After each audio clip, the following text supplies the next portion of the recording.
নিৰ্মলা সীতাৰমণে দাখিল কৰিব বাজেট 2017 চনত কেন্দ্ৰীয় বাজেটৰ সৈতে ৰেল বাজেট একত্ৰিত কৰা হয় প্ৰধানমন্ত্ৰী হিচাপে কেৱল জৱাহৰলাল নেহৰু ইন্দিৰা গান্ধী আৰু ৰাজীৱ গান্ধীয়েহে কেন্দ্ৰীয় বাজেট দাখিল কৰিছে 1999 আগলৈ কেন্দ্ৰীয় বাজেট ফেব্ৰুৱাৰীৰ শেষ কাৰ্যদিবসৰ সন্ধিয়া 5 বজাত দাখিল কৰা হৈছিল যশৱন্ত সিনহাই এই সময় পৰিৱৰ্তন কৰি পুৱা 11 বজা কৰিছিল আনহাতে 2016ৰ আগলৈ কেন্দ্ৰীয় বাজেট ফেব্ৰুৱাৰীৰ শেষ কাৰ্যদিবসত দাখিল কৰা হৈছিল 2017 চনত অৰুণ জেটলীয়ে তাৰিখ পৰিৱৰ্তন কৰি 1 ফেব্ৰুৱাৰী কৰে বিত্তমন্ত্ৰী ডক্টৰ মনমোহন সিঙে সময়ৰ হিচাপে আটাইতকৈ দীঘল বাজেট ভাষণ কৰিছে বিত্তমন্ত্ৰী হিচাপে ডক্টৰ মনমোহন সিঙে 18650টা শব্দৰ সৰ্বাধিক দীঘল বাজেট ভাষণ দিছিল আনহাতে সময়ৰ হিচাপত 2020 চনত নিৰ্মলা সীতাৰমণে 2 ঘণ্টা 42 মিনিটেৰে দীঘল ভাষণ দিছিল 2021ত বিত্তমন্ত্ৰী নিৰ্মলা সীতাৰমণে প্ৰথম পেপাৰলেছ বাজেট দাখিল কৰিছিল 1950 চনত বাজেট দাখিলৰ পূৰ্বেই লিক হৈছিল আৰু তাৰ পাছতেই ৰাষ্ট্ৰপতি ভৱনৰ পৰিৱৰ্তে উত্তৰ ব্লকত চৰকাৰী প্ৰেছ স্থাপন কৰা হয় বাজেট প্ৰস্তুতৰ সৈতে জড়িত লোকসকল চৰকাৰী প্ৰেছতে দিনে নিশাই থাকি বাজেটখন প্ৰস্তুত কৰে আৰু তেনে এক পৰম্পৰাৰে আজি এই বাজেট সম্পূৰ্ণ হৈ উঠিছে বাজেট প্ৰস্তুতি সম্পূৰ্ণ হৈ উঠাৰ পিছত 11 বজাৰ পৰা বাজেট অধিৱেশনত নিৰ্মলা সীতাৰমণে বাজেট পাঠ কৰিব কেন্দ্ৰীয় বাজেট পাঠ কৰিব আৰু মাত্ৰ কেইটামান মুহূৰ্তৰ পিছতেই বাজেট পাঠ কৰিব বিত্তমন্ত্ৰী নিৰ্মলা সীতাৰমণে আৰু যাক লৈ মুহূৰ্তত সমগ্ৰ দেশবাসী উৎকণ্ঠা বৃদ্ধি পাইছে আশা প্ৰত্যাশা বৃদ্ধি পাইছে জল্পনা কল্পনা বৃদ্ধি পাইছে বিশেষকৈ আয়কৰক লৈ কি সিদ্ধান্ত গ্ৰহণ কৰা হয় আজিৰ বাজেটত তাৰ বাবে সকলোৱে অপেক্ষা কৰি আছে মধ্যবিত্ত শ্ৰেণীৰ বাবে কি থাকিব আজিৰ বাজেটত শিক্ষাৰ বাবে কি থাকিব মহিলাৰ বাবে কি থাকিব কৃষিৰ বাবে কি থাকিব বিভিন্ন শিতানত কেনেদৰে কি বাজেট নিৰ্ধাৰণ কৰা হৈছে ধাৰ্য কৰা হৈছে আটাইখিনি কথা স্পষ্ট হৈ পৰিব আৰু খন্তেক সময় পিছতে আমি সংসদৰ কিছু পৰিবেশ দেখুৱাইছো ইতিমধ্যে প্ৰতিনিধিসকল আহিছে সাংসদ মন্ত্ৰী সকলো আহি অধিৱেশনত অংশগ্ৰহণ কৰিবৰ বাবে অগ্ৰসৰ হোৱা পৰিলক্ষিত হৈছে এয়া প্ৰতিৰক্ষা মন্ত্ৰী ৰাজনাথ সিং বাজেটক লৈ সকলোৱে আশা প্ৰকাশ কৰিছে এখন সৰ্বাংগ সুন্দৰ বাজেট হ'ব বুলি এই মুহূৰ্তত সকলোৱে আশা প্ৰকাশ কৰিছে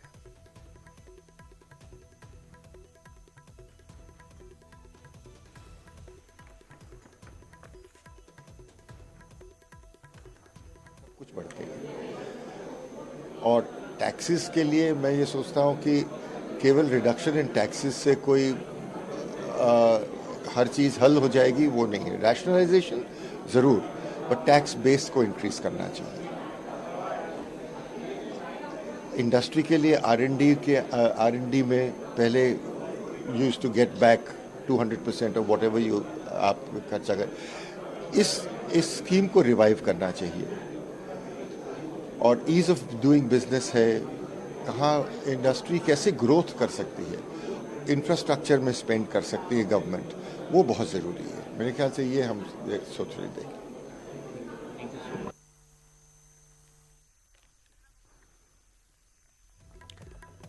আয়কৰৰ বাবে এই বাজেটে বিশেষভাৱে এই মুহূৰ্তত সুখবৰ কঢ়িয়াই আনিব বুলি আশা প্ৰকাশ কৰিছে আৰু একে সময়তেই জিডিপি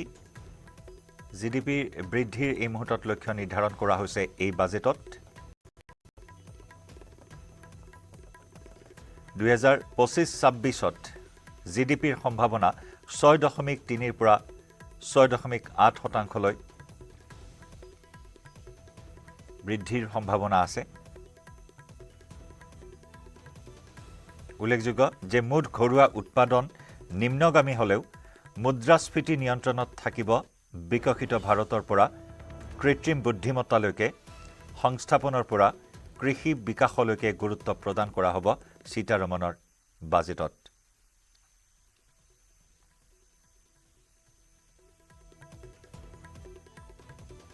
উল্লেখযোগ্য যে শুকুৰবাৰে ইতিমধ্যে অৰ্থনৈতিক সমীক্ষাও দাঙি ধৰে কেন্দ্ৰীয় বিত্তমন্ত্ৰী নিৰ্মলা সীতাৰমণে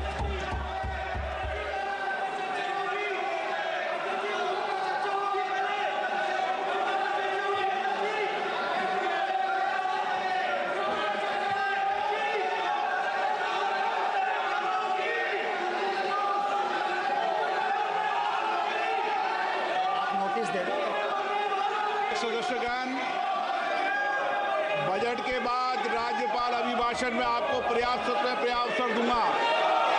मेरा आपसे निवेदन है, नहीं माननीय अखिलेश जी, आपने संसद की मर्यादा को आप बना के रखे हैं। कभी बजट भाषण के अंदर इस तरीके का नहीं हुआ, ये उचित नहीं है, ये उचित नहीं है। अखिलेश जी प्लीज, मैं आपको मौका दूंगा राज्यपाल अभिभाषण पे, प्लीज। नो, ये तरीका ठीक नहीं है।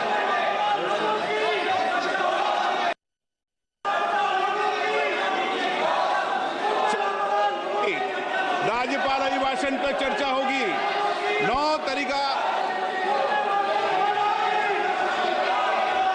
Honorable Speaker, I present the budget for 25-26. This budget continues our government's efforts to A. Accelerate growth, B. Secure inclusive development, C. Invigorate private sector investments, D. Uplift household sentiments, and E. Enhance spending power of India's rising middle class. Together, we embark on a journey to unlock our nation's tremendous potential for greater prosperity and global positioning under the leadership of Honorable Prime Minister Shri Narendra Modi. As we complete the first quarter of the 21st century, continuing geopolitical headwinds suggest lower global economic growth over the medium term. However, our aspiration for a Vikasit Bharat inspires us, and the transformative work we have done during our government's first 2 terms guides us to march forward resolutely. Our economy is the fastest growing among all major economies. Our development track record for the past 10 years and structural reforms have drawn global attention. Confidence in India's capability and potential has only grown in this period. We see the next 5 years as a unique opportunity to realize Sabka Vikas, stimulating balanced growth of all regions. The great Telugu poet and playwright Gurujada Apparao had said, "Deshamante matti kadoy, deshamante manushuloy," meaning a country is not just its soil, a country is its people. In line with this, for us, Vikasit Bharat encompasses zero poverty, 100% quality good school education, access to high quality, affordable and comprehensive health care, 100% skilled labor with meaningful employment, 70% women in economic activities, and farmers making our country the food basket of the world. In this budget, the proposed development measures span 10 broad areas, focusing on Garib, youth, Annadata, and Nari, spurring agricultural growth and productivity, building rural prosperity and resilience, taking everyone together on an inclusive growth path, boosting manufacturing and furthering Make in India, supporting MSMEs, enabling employment-led development, investing in people, economy, and innovation, securing energy supplies, promoting exports, and nurturing innovation. For this journey of development, our 4 powerful engines are agriculture, MSME, investments, and exports. The fuel, our reforms, our guiding spirit, inclusivity, and the destination, Vikasit Bharat. This budget aims to initiate transformative reforms across 6 domains. During the first 5 years, these will augment our growth potential and global competitiveness. The domains are taxation, power sector, urban development, mining, financial sector, and regulatory reforms. Agriculture as the first engine. Now I move to specific proposals, beginning with agriculture as the first engine.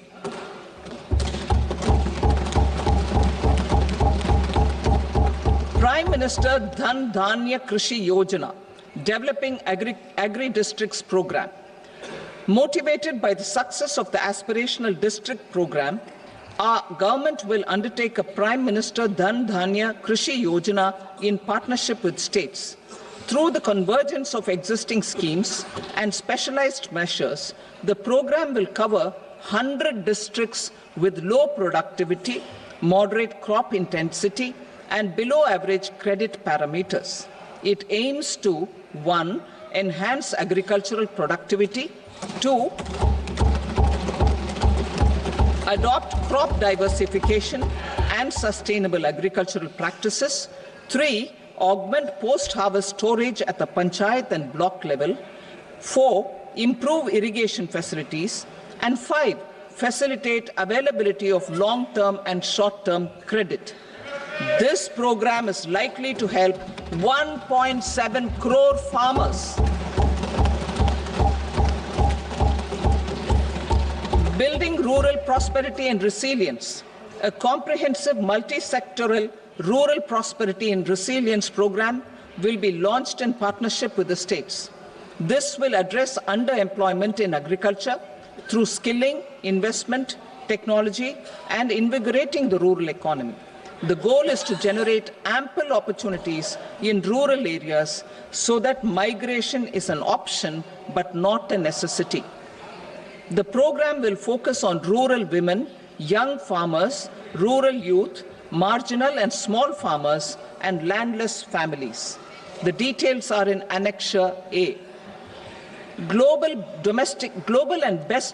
Domestic best practices will be incorporated, and appropriate technical and financial assistance will be sought from multilateral development banks. In Phase 1, 100 developing agri-districts will be covered. Atmanirbharta in pulses. Our government is implementing the National Mission for Edible Oilseed for achieving Atmanirbharta in edible oils. Our farmers have the capability to grow enough for our needs and more. 10 years ago, we made concerted efforts and succeeded in achieving near self-sufficiency in pulses. Farmers responded to the need by increasing the cultivated area by 50%, and government arranged for procurement and remunerative prices. Since then, with rising incomes and better affordability, our consumption of pulses has increased significantly. Our government will now launch a 6-year mission for Atmanirbharta in pulses with a special focus on Tuar, Urad, and Masoor. Details are in Annexure B.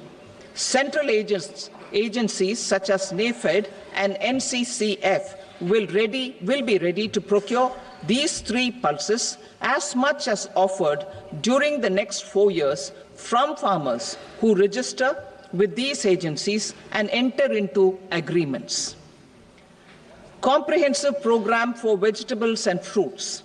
It is encouraging that our people are increasingly becoming aware of their nutritional needs. It is a sign of a society becoming healthier. With rising income levels, the consumption of vegetables, fruits, and Shri Anna is increasing significantly. A comprehensive program to promote production, efficient supplies, processing, and remunerative prices for farmers will be launched in partnership with the states. Appropriate institutional mechanisms for implementation and participation of farmer producer organizations and cooperatives will be set up. Makhana board in Bihar. For this, there is a special opportunity for the people of Bihar. A Makhana board will be established in the state to improve production, processing, value addition, and marketing of Makhana. The people engaged in these activities will be organized into FPOs. The board will provide hand-holding and training support to Makhana farmers, and will also work to ensure they receive the benefits of all relevant government schemes. A national mission on high-yielding seeds will be launched, aimed at 1. Strengthening research ecosystem, 2. Targeted development and propagation of seeds with high yield, pest resistance, and climate resilience, and 3. Commercial availability of more than 100 seed varieties released since July 2024. India ranks second largest globally in fish production and aquaculture. Seafood exports are valued at 60,000 crore rupees. To unlock the untapped potential of the marine sector, our government will bring in an enabling framework for sustainable harnessing of fisheries from Indian exclusive economic zone and high seas, with a special focus on the Andaman and Nicobar and Lakshadweep Islands. For the benefit of lakhs of cotton growing farmers, I am pleased to announce a mission for cotton productivity.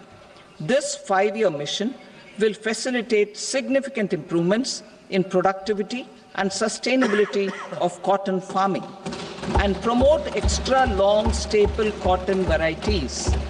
The best of science and technology support will be provided to farmers. Aligned with our integrated 5F vision for the textile sector, this will help in increasing incomes of the farmers and ensure a steady supply of quality cotton for rejuvenating India's traditional textile sector. Kisan credit cards facilitate short-term loans for 7.7 crore farmers, fishermen, and dairy farmers. The loan limit under modified interest subvention scheme will be enhanced from 3 lakh rupees to 5 lakh rupees for loans taken through the KCC. For Atmanirbharta in urea production, our government had reopened 3 dormant urea plants in the eastern region. To further augment urea supply, a plant with annual capacity of 12.7 lakh metric tons will be set up at Namrup in Assam.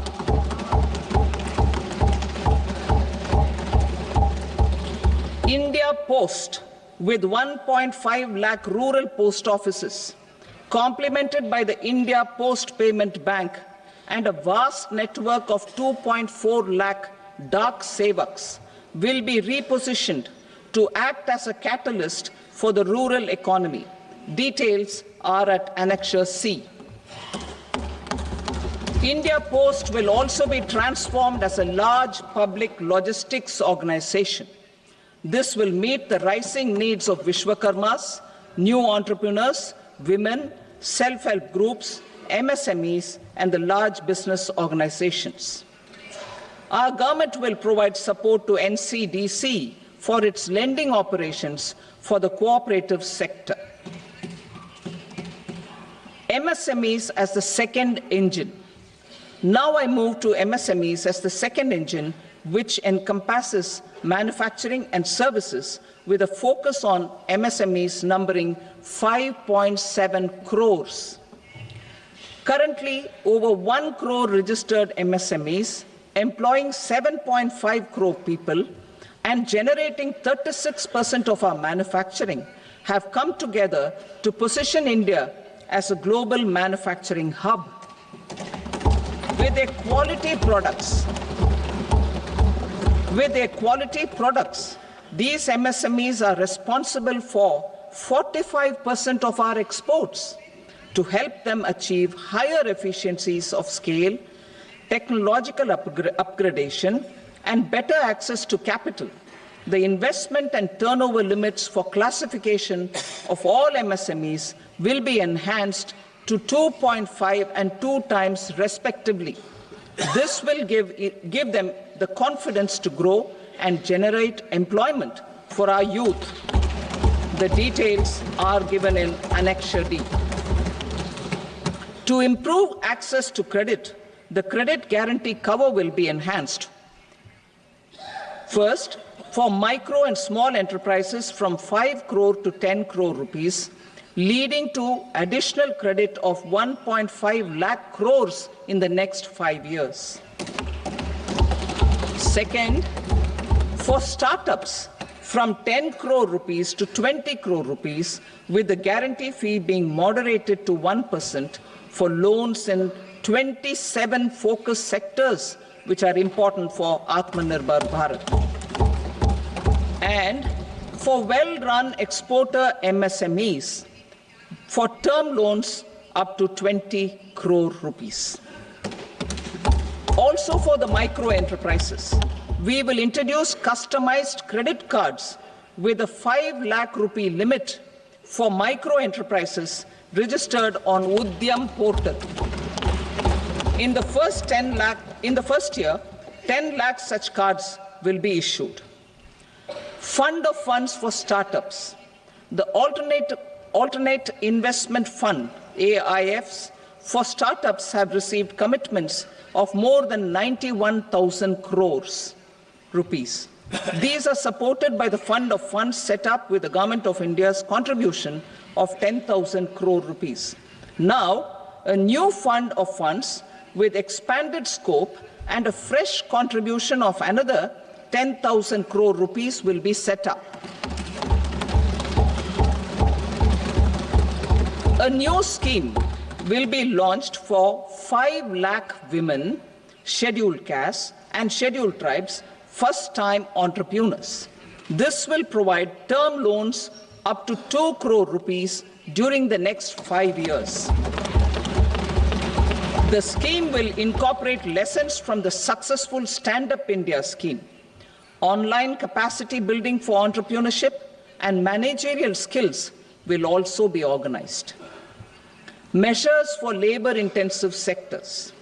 To promote employment and entrepreneurship opportunities in labor-intensive sectors, our government will undertake specific policy and facilitation measures.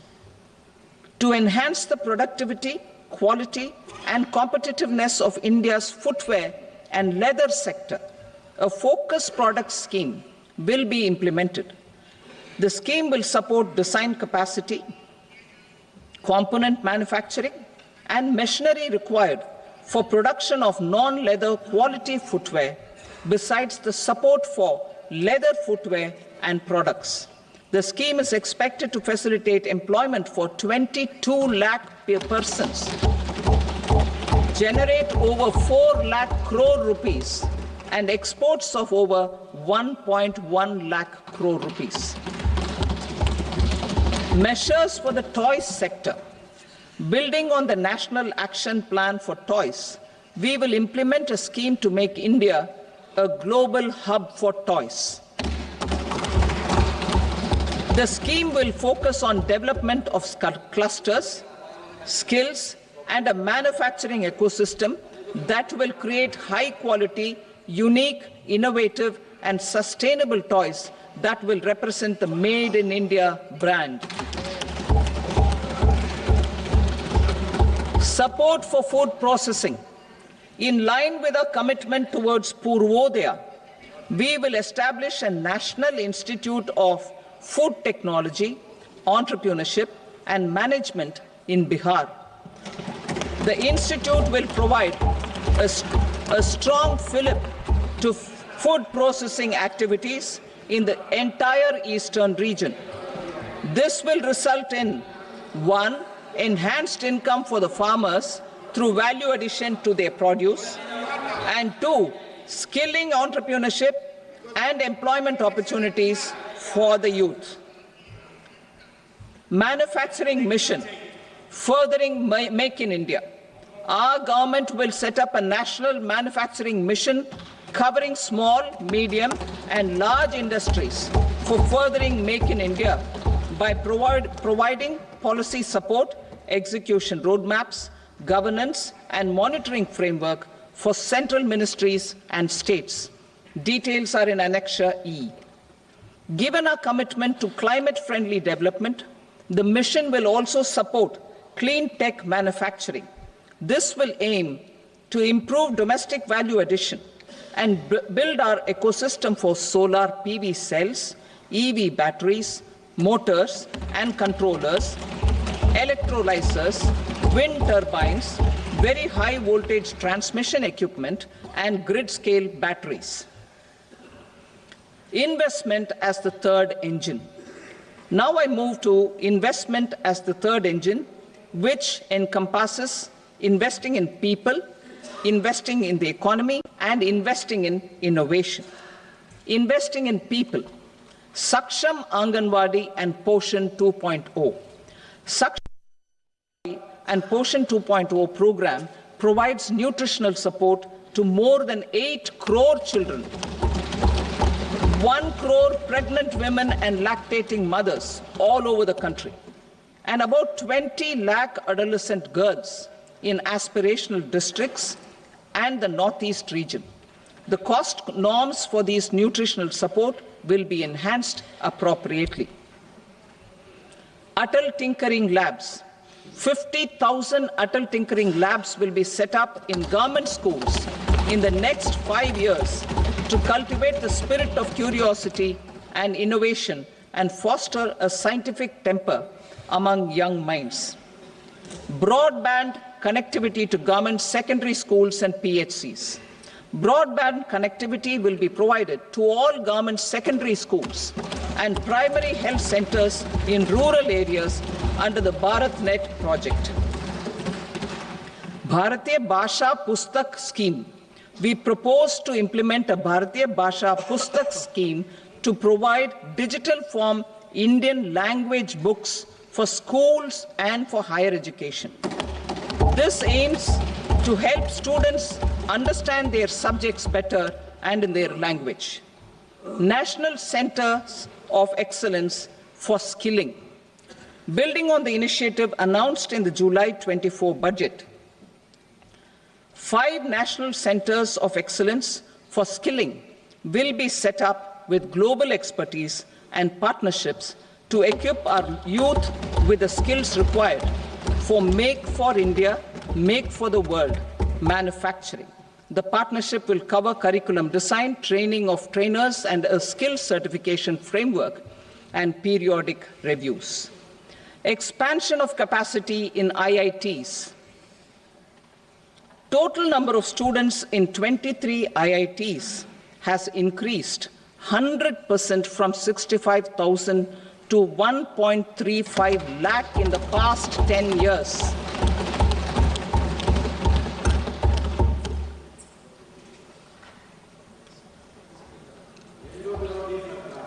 Additional infrastructure will be created in the 5 IITs started after 2014 to facilitate education for 6,500 more students. Hostel and other infrastructure capacity at IIT Patna will also be expanded.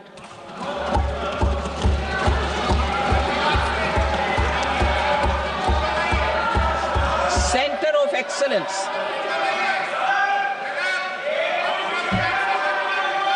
Center of Excellence in AI for Education. I had announced 3 centers of excellence in artificial intelligence for agriculture, health, and sustainable cities in 2023. Now a center of excellence in artificial intelligence for education will be set up with a total outlay of 500 crores. Expansion of medical education. Our government has added almost 1.1 lakh undergraduate and postgraduate medical education seats in 10 years, an increase of 130%. In the next year, 10,000 additional seats will be added in medical colleges and hospitals towards the goal of adding 75,000 seats in the next 5 years. Daycare cancer centers in all district hospitals. Our government will facilitate setting up of daycare cancer centers in all district hospitals in the next 3 years. 200 centers will be established in 25-26 itself. कृत्रिम बुद्धिमत्ता संबंधी एक उत्कृष्टता केंद्र स्थापित किया जाएगा। Expansion of medical education. चिकित्सा शिक्षा का विस्तार। हमारी सरकार ने 10 वर्षों में लगभग 1.1 लाख स्नातक और स्नातकोत्तर चिकित्सा शिक्षा सीटों को जोड़ा है और यह 130% की वृद्धि है। अगले 5 वर्षों में 75,000 सीटों को जोड़ने के लक्ष्य की दिशा में आगामी वर्ष में मेडिकल कॉलेजों और अस्पतालों में 10,000 अतिरिक्त सीटें जोड़ी जाएंगी। 75,000 seats in the next 5 years. Daycare and cancer centers. सभी जिला अस्पतालों में डे केयर कैंसर केंद्र Government will facilitate स्थापित किए जाएंगे। हमारी सरकार अगले 3 वर्षों में setting up सभी of daycare cancer जिला अस्पतालों में डे केयर कैंसर केंद्र को स्थापित करने की सुविधा प्रदान करेगी। वर्ष 2025-26 में 200 केंद्र स्थापित किए जाएंगे। शहरी आजीविका सुदृढ़ीकरण। हमारी सरकार शहरी गरीबों और कमजोर समूहों को सहायता प्रदान करने को प्राथमिकता देती आ रही है। शहरी कामगारों के सामाजिक आर्थिक उत्थान के लिए एक स्कीम कार्यान्वित की जाएगी ताकि उनकी आय बढ़ने, धारणीय आजीविका और जीवन का बेहतर स्तर प्राप्त करने में उनकी सहायता की जा सके। पीएम स्वनिधि योजना ने उच्च ब्याज दर वाले अनौपचारिक क्षेत्र के ऋणों से राहत पहुंचाते हुए infrastructure. Each infrastructure related ministry will come up with a 3-year pipeline of projects that can be implemented in PPP mode. States will also be encouraged to do so and can seek support from the India Infrastructure Project Development Fund, which is a scheme to prepare PPP proposals. Support to states for infrastructure. An outlay of 1.5 lakh crore is proposed for the 50-year interest-free loans to states for capital expenditure and incentives for reforms. Building on the success of the first asset monetization plan announced in 2021, the second plan for 2025 to 30 will be launched to plow back capital of 10 lakh crore in new projects. Regulatory and fiscal measures will be fine-tuned to support the plan. Jal Jeevan Mission. Since 2019, 15 crore households representing 80% of India's rural population have been provided access to portable tap water connections. To achieve 100% coverage, I am pleased to announce the extension of this mission until 2028 with an enhanced total outlay. The mission's focus will be on the quality of infrastructure and O&M of rural piped water supply schemes through Jan Bhagidari. A separate MOU or separate MOUs will be signed with the states and union territories to ensure sustainability and citizen-centric water services delivery. Urban sector reforms. Building on the July budget proposals, urban sector reforms related to governance, municipal services, urban land and planning will be incentivized. Urban Challenge Fund. The government will set up an urban challenge fund of 1 lakh crore rupees to implement the proposals for cities as growth hubs, creative redevelopment of cities, and for water and sanitation purposes announced in the July budget. This fund will finance up to 25% of the cost of bankable projects, with a stipulation that at least 50% of the cost is funded from bonds, bank loans, and PPPs. An allocation of 10,000 crore is proposed in 2025-26. Power sector reforms. We will incentivize electricity distribution reforms and augmentation of intrastate transmission capacity by states. This will improve financial health and capacity of electricity companies. Additional borrowing of 0.5% of GSDP will be allowed to states contingent on these reforms. Nuclear energy mission for Vikasit Bharat. Development of at least 100 gigawatt of nuclear energy by 2047 is essential for our energy transition efforts. For an active partnership with the private sector towards this goal, amendments to the Atomic Energy Act and the Civil Liability for Nuclear Damage Act will be taken up.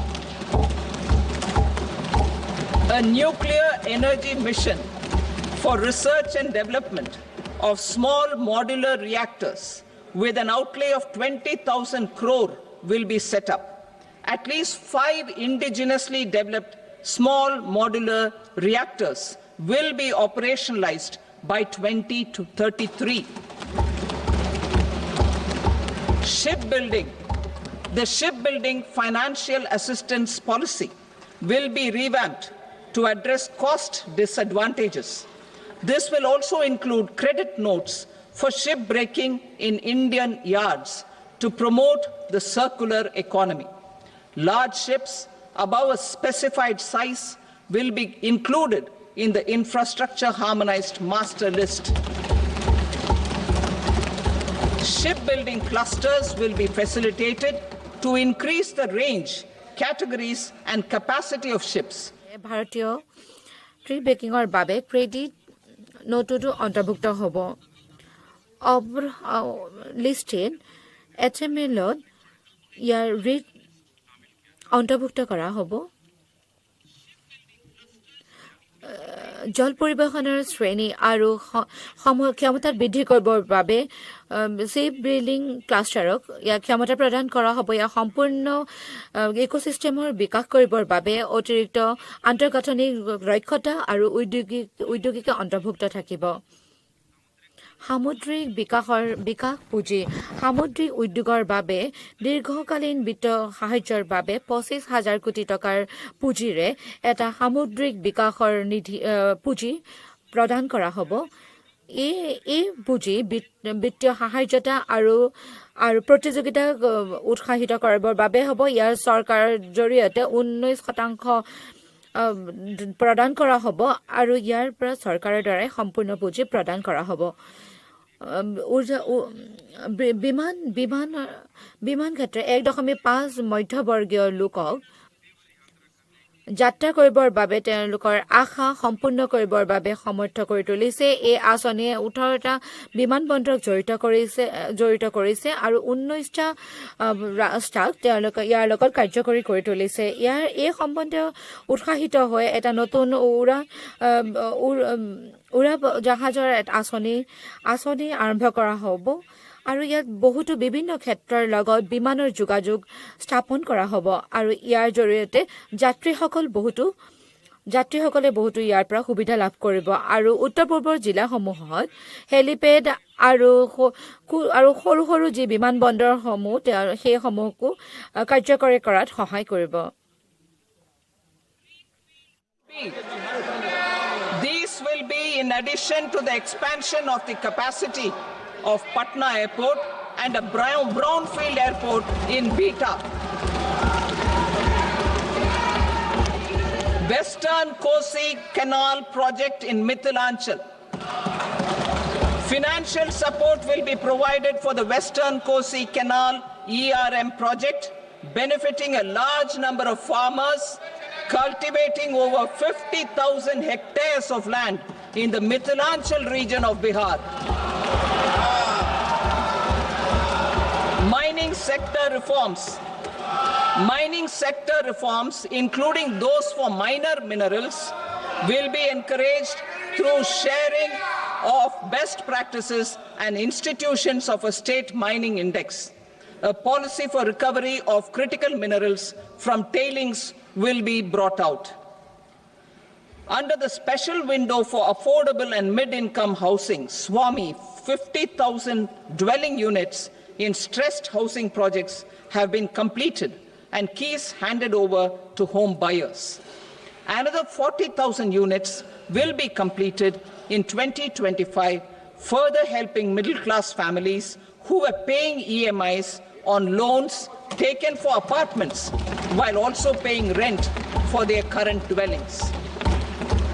Building on this success, Swami Fund 2 will be established as a blended finance facility with contribution from the government, banks and private investors. This fund of 15,000 crore rupees will aim for expeditious completion of another 1 lakh units. PM Gati Shakti data for private sector. For furthering PPPs and assisting the private sector in project planning, access to relevant data and maps from the PM Gati Shakti portal will be provided. Tourism for employment-led growth. Top 50 tourist destination sites in the country will be developed in partnership with states through a challenge mode. Land for building key infrastructure will have to be provided by the states. Hotels in these destinations will be included in the infrastructure harmonized list. The following measures will be taken for facilitating employment-led growth. Organizing intensive skill development programs for our youth, including in institutes of hospitality management. Providing mudra loans for homestays. Improving ease of travel and connectivity to tourist destinations. Providing performance-linked incentives to states for effective destination management, including tourist amenities, cleanliness, and marketing efforts, and introducing streamlined e-visa facilities along with visa fee waivers for certain tourist groups. Continuing with the emphasis on places of spiritual and religious significance, in the July budget, there will be a special focus on destinations related to the life and times of Lord Buddha. Medical tourism and heal in India. Medical tourism and heal in India will be promoted in partnership with the private sector, along with capacity building and easier visa norms. Investing in innovation. To implement private sector-driven research, development, and innovation initiatives announced in the July budget, I am now allocating 20,000 crore rupees for this purpose. A deep tech fund of funds will also be explored to catalyze the next generation startups as a part of this initiative. In the next 5 years, under the PM Research Fellowship Scheme, we will provide 10,000 fellowships for technological research in IITs and IISc with enhanced financial support. The second gene bank with 10 lakh germplasm lines will be set up for future food and nutritional security.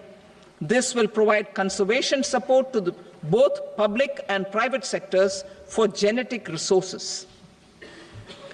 We will start a national geospatial mission to develop foundational geospatial infrastructure and data. Using PM Gati Shakti, this mission will facilitate modernization of land records, urban planning, and design of infrastructure projects.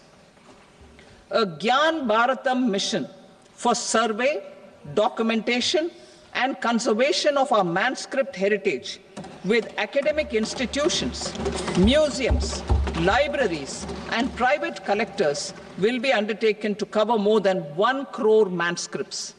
We will set up a national digital repository of Indian knowledge systems for knowledge sharing. Now I move to exports as the fourth engine.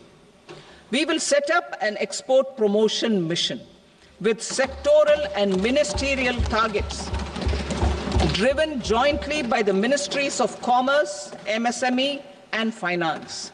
It will facilitate easy access to export credit, cross-border factoring support, support to MSMEs to tackle non-tariff measures in overseas markets. A digital public infrastructure, Bharat Trade Net, for international trade will be set up as a unified platform for trade documentation and financing solutions. This will complement the Unified Logistics Interface platform.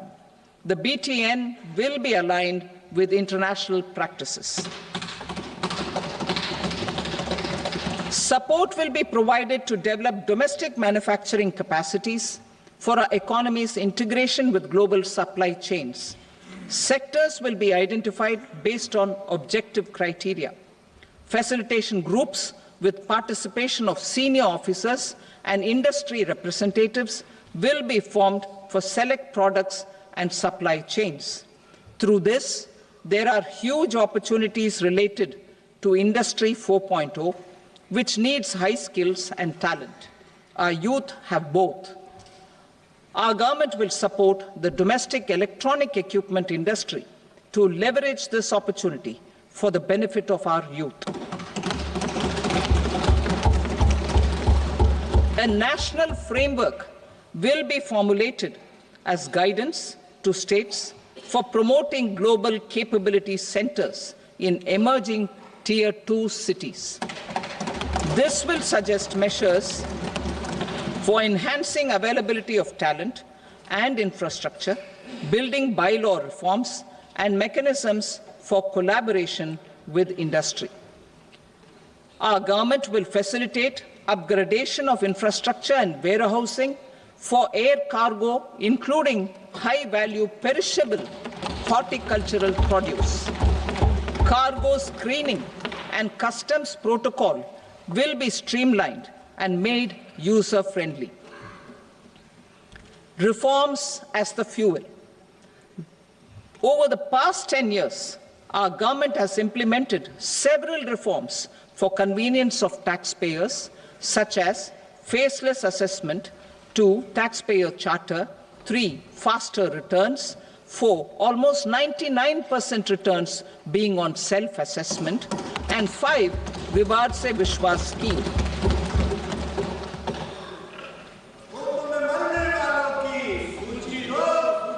Continuing these efforts, I reaffirm the commitment of the Tax Department to trust first, scrutinize later. I also propose to introduce the new income tax bill next week. I will detail the indirect tax reforms and changes in direct taxes in Part B. Financial sector reforms. The FDI limit for the insurance sector will be raised from 74 to 100%. This enhanced limit will be available for those companies which invest the entire premium in India. The current guardrails and conditionalities associated with foreign investment will be reviewed and simplified. The services of India Post Payment Bank will be deepened and expanded in rural areas. NABFID will set up a partial credit enhancement facility for corporate bonds for infrastructure. Public sector banks will develop Grameen Credit Score framework to serve the credit needs of SHG members and people in rural areas. A forum for regulatory coordination and development of pension products will be set up. To implement the earlier announcement on simplifying the KYC processes, the revamped Central KYC Registry will be rolled out in 2025. We will also implement a streamlined system for periodic updating. Requirements and procedures for speedy approval of company mergers will be rationalized. The scope for fast-track mergers will also be widened and the process made simpler. As proposed in the interim budget, We signed bilateral investment treaties with 2 countries in 2024 to encourage sustained foreign investment, and in the spirit of First Develop India, the current model BIT will be revamped and made more investor-friendly. In the last 10 years, in several aspects, including financial and non-financial, our government has demonstrated a steadfast commitment to ease of doing business. We are determined to ensure that our regulations must keep up with technological innovations and global policy developments. A light-touch regulatory framework based on principles and trust will unleash productivity and employment. Through this framework, we will update regulations that were made under old laws. To develop this modern, flexible, people-friendly, and trust-based regulatory framework appropriate for the 21st century, I propose 4 specific measures. A high-level committee for regulatory reforms will be set up for a review of all non-financial sector regulations, certifications, licenses, and permissions. The committee will be expected to make recommendations within a year.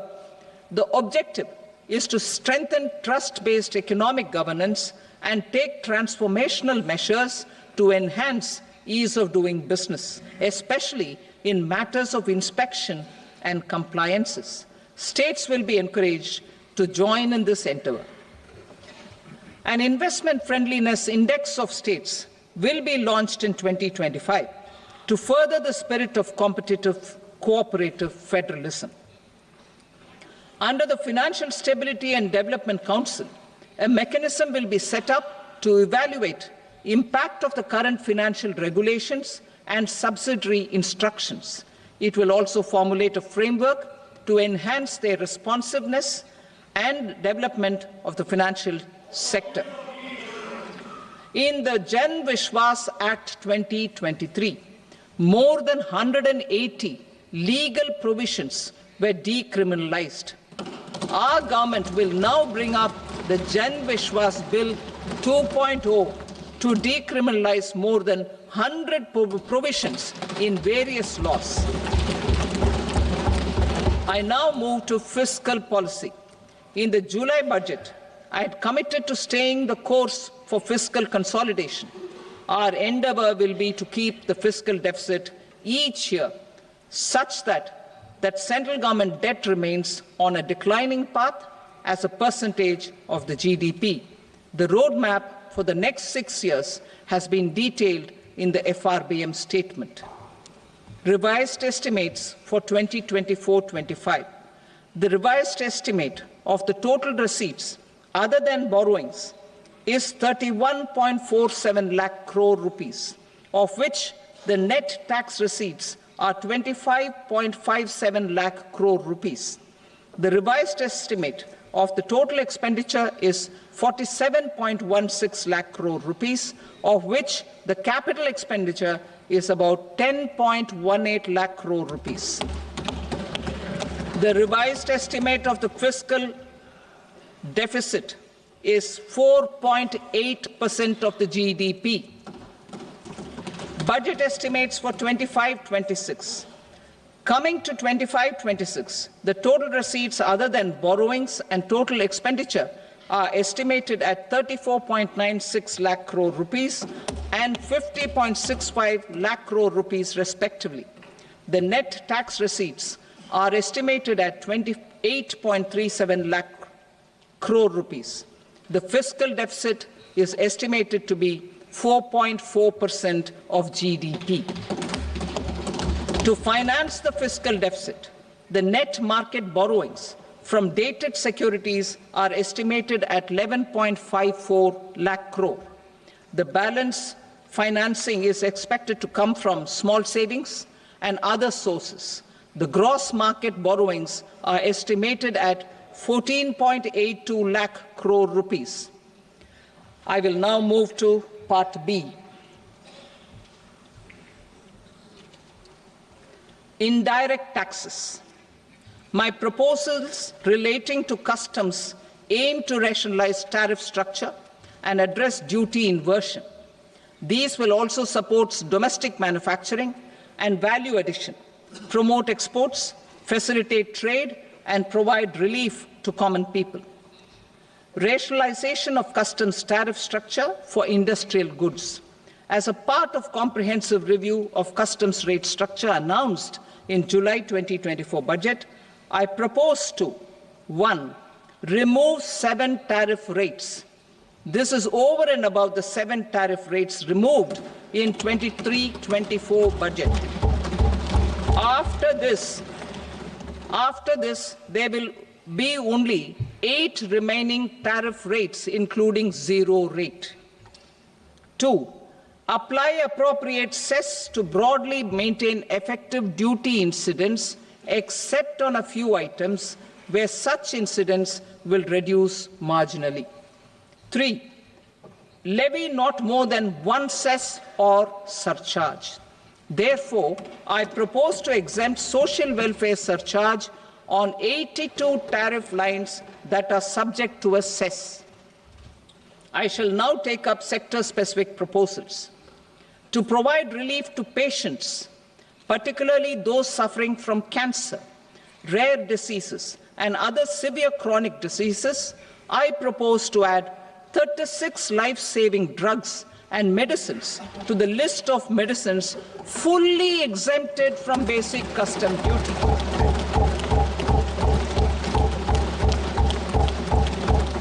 I also propose to add 6 life-saving medicines to the list attracting concessional custom duty of 5%. Full exemption and concessional duty will also respectively apply on the bulk drugs for manufacture of the above. Specified drugs and medicines under patient assistance programs run by the pharmaceutical companies are fully exempt from BCD, provided the medicines are supplied free of cost to the patients. I propose to add 37 more medicines along with 13 new patient assistance programs. Support to domestic manufacturing and value addition. Critical minerals. In the July 2024 budget, I had fully exempted BCD on 25 critical minerals that are not domestically available. I had also reduced BCD of 2 other such minerals to provide a major fillip to their processing, especially by MSMEs. Now, I propose to fully exempt cobalt powder and waste, the scrap of lithium-ion battery, lead, zinc, and 12 more critical minerals. This will help secure their availability for manufacturing in India and promote more jobs for our youth. To promote domestic production of technical textile products such as agro-textiles, medical textiles, and geotextiles at competitive prices, I propose to add 2 more types of shuttle-less looms to the list of fully exempted textile machinery. I also propose to revise the BCD rate on knitted fabrics covered by 9 tariff lines from 10 or 20 to 20% or 115 rupees per kg, whichever is higher. Electronic goods.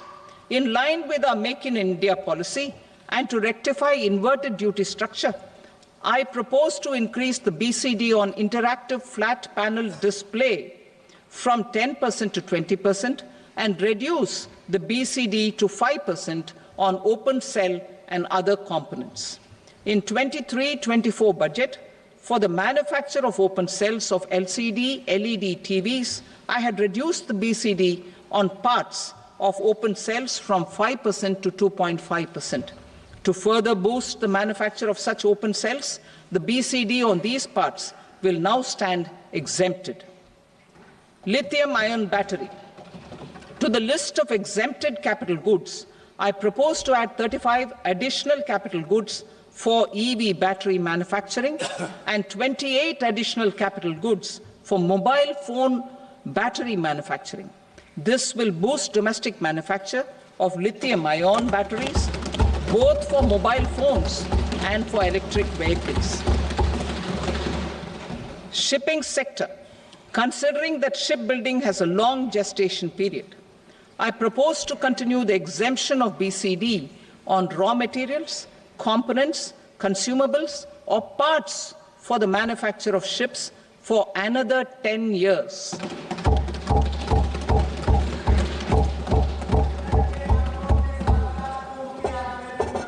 I also propose the same dispensation for shipbreaking to make it more competitive.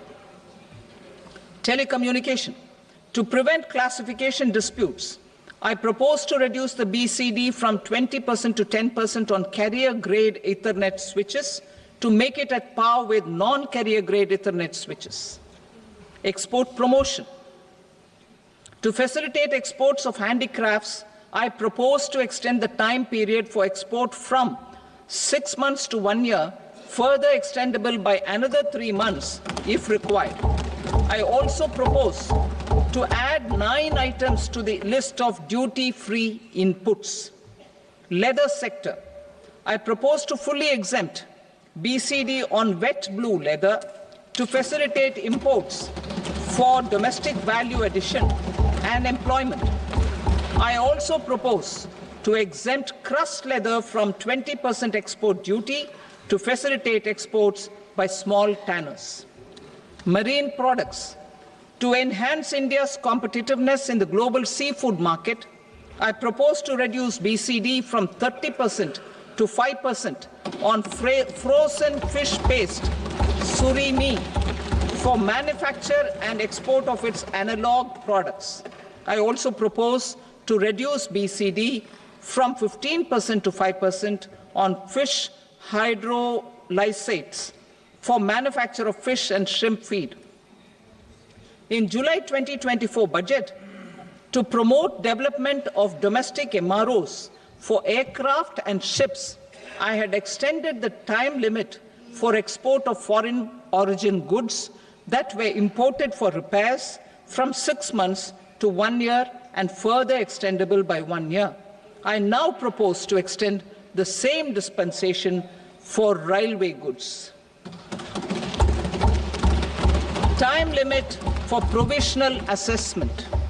Presently, the Customs Act 1962 does not provide any time limit to finalize provisional assessments, leading to uncertainty and cost to trade.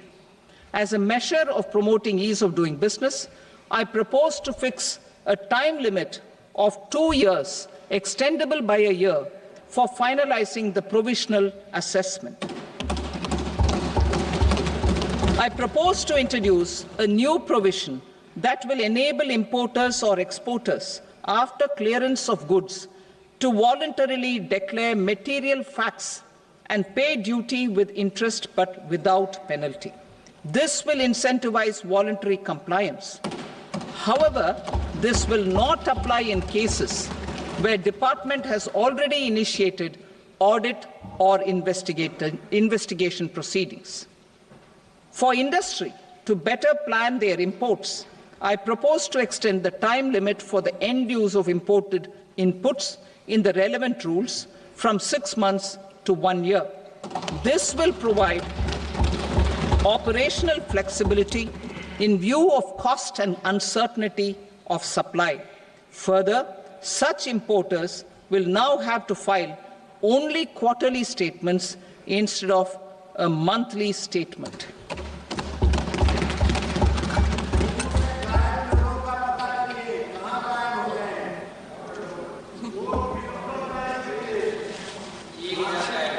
I now come to my direct tax proposals. In Part A, I have briefly underlined taxation reforms as one of key reforms to realize our vision of Vikasit Bharat. In respect of criminal law, our government had earlier ushered in Bharatiya Nyaya Sanhita, replacing Bharatiya Danda Sanhita. I am happy to inform this august House and the country that for new income tax bill, will carry forward the same spirit of Nyaya in its drafting as well. The new bill will be clear and direct in text, with close to half of the present law in terms of both chapters and words. It will be simple to understand for taxpayers and tax administrators, leading to tax certainty and reduced litigation. Reforms, however, are not a destination. They are means to achieve good governance for our people and economy. Providing good governance primarily involves being responsive. The Tirukural captures this in verse 542, which reads, "Vaanokki vaazhum ulagallam, mannavan kol nokki vaazhum kudi," meaning, just as the living beings live expecting rains, citizens live expecting good governance. Our government is committed to keeping an ear to the ground and a finger on the pulse and responding while balancing our national building efforts.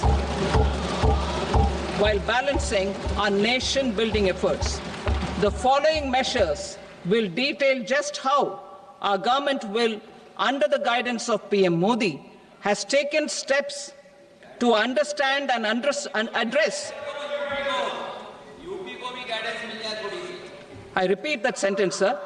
The following measures will detail just how our government, under the guidance of PM Modi, has taken steps to understand and address the needs voiced by our citizens.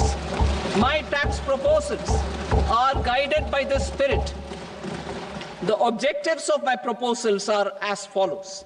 Personal income tax reforms with special focus on middle class. Rationalization of TDS and TCS for easing difficulties. Encouraging voluntary compliance. Reducing compliance burden. Ease of doing business, employment and investment. I will come to my proposal on personal income tax towards the end. TDS and TCS, rationalization for easing difficulties. I propose to rationalize tax deduction at source, TDS, by reducing the number of rates and thresholds above which TDS is deducted. Further, threshold amounts for tax deduction will be increased for better clarity and uniformity. The limit for tax deduction on interest for senior citizens is being doubled from the present 50,000 rupees to 1 lakh rupees. Similarly, the annual limit of 2.40 lakh rupees for TDS on rent is being increased to 6 lakh rupees. This will reduce the number of transactions liable to TDS, thus benefiting small taxpayers receiving small payments. The threshold to collect tax at source, the TCS, on remittances under RBI's liberalized remittance scheme, the LRS, is proposed to be increased from 7 lakh to 10 lakhs. I also propose to remove TCS on remittances for education purposes, where such remittances is out of a loan taken from a specified financial institution. Both TDS and TCS are being applied on any transaction related to sale of goods. To prevent such compliance difficulties, I propose to omit the TCS. I also propose that the provisions of the higher TDS deduction will now apply only in non-PAN cases. In July 2024, the delay for payment of TDS up to the due date of filing statement was decriminalized. I propose to provide the same relaxation to TCS provisions as well. The government under the leadership of Prime Minister Modi believes in Sabka Saath, Sabka Vikas, Sabka Vishwas and Sabka Prayas. In line with this, we brought in updated return facility in 2022 for voluntary compliance by taxpayers who had omitted to report their correct income. Our trust in taxpayers was proved right. Nearly 90 lakh taxpayers voluntarily updated their incomes by paying additional tax. Taking this trust further, I now propose to extend the time limit to file updated returns for any assessment year from the current limit of 2 years to 4 years. I propose to reduce the compliance burden for small charitable trusts and institutions by increasing their period of registration from 5 years to 10 years. It is also proposed that disproportionate consequences do not arise for minor defaults such as incomplete applications filed by charitable entities. Presently, taxpayers can claim the annual value of self-occupied properties as nil only on the fulfillment of certain conditions. Considering the difficulties faced by taxpayers, it is proposed to allow the benefit of 2 such self-occupied properties without any condition. To streamline the process of transfer pricing and to provide an alternative to yearly examination, I propose to introduce a scheme for determining arm's length price of international transaction for a block period of 3 years. This will be in line with global best practices. With a view to reduce litigation and provide certainty in international taxation, the scope of safe harbor rules is being expanded. A number of senior and very senior citizens have very old national savings schemes accounts. As interest is no longer payable on such accounts, I propose to exempt withdrawals made from NSS by individuals on or after 29th August 2024. I am also proposing to allow similar treatment to NPS Vatsalya accounts as is available to normal NPS accounts subject to overall limits. In my speech in July 2024, I had promised that all processes, including giving effect to appellate orders, shall be digitalized and made paperless over the next 2 years. So I'm happy to announce that digitalization is being made operational now. In July 2024, we brought in the Vivad Se Vishwas scheme to resolve income tax disputes pending in appeal. The scheme has received a great response, with nearly 33,000 taxpayers having availed of the scheme to settle their disputes. I have a few proposals to promote investment and employment. It is proposed to provide a presumptive taxation regime for non-residents who provide services to a resident company that is establishing or operating an electronics manufacturing facility. I further propose to introduce a safe harbor for tax certainty for non-residents who store components for supply to specified electronics manufacturing units. Presently, the tonnage tax scheme is available only to sea-going ships. The benefits of existing tonnage tax scheme are proposed to be extended to inland vessels registered under the Indian Vessels Act 2021 to promote inland water transport in the country. Extension for incorporation of startups. We continue to support the Indian startup ecosystem. I propose to extend the period of incorporation by 5 years to allow the benefit available to startups which are incorporated before 1/4/2030. In order to attract and promote additional activities in the IFSC, I am inter alia proposing specific benefits to ship leasing units, insurance offices, and treasury centers of global companies which are set up in IFSC. Further, to claim benefits, the cutoff date for commencement in IFSC has also been extended by 5 years to 31/3/2030. Category 1 and Category 2 AIFs are undertaking investments in infrastructure and other such sectors. I propose to provide certainty of taxation to these entities on the gains from securities. To promote funding from sovereign wealth funds and pension funds to the infrastructure sector, I propose to extend the date of making an investment by 5 more years up to 31st March 2030.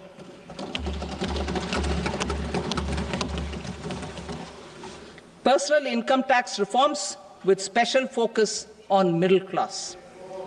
Democracy, demography, and demand are the key support pillars in our journey towards Vikasit Bharat. The middle class provides strength for India's growth. This government, under the leadership of Prime Minister Modi, has always believed in the admirable energy and ability of the middle class in nation building. In recognition of their contribution,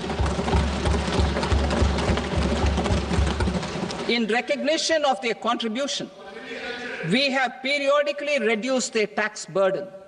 Right after 2014, the nil tax slab was raised to 2.5 lakhs of rupees, which was further raised to 5 lakh rupees in 2019 and to 7 lakh rupees in 2023. This is reflective of our government's trust on the middle class taxpayers. I am now happy to announce that there will be no income tax payable up to income of 12 lakh rupees.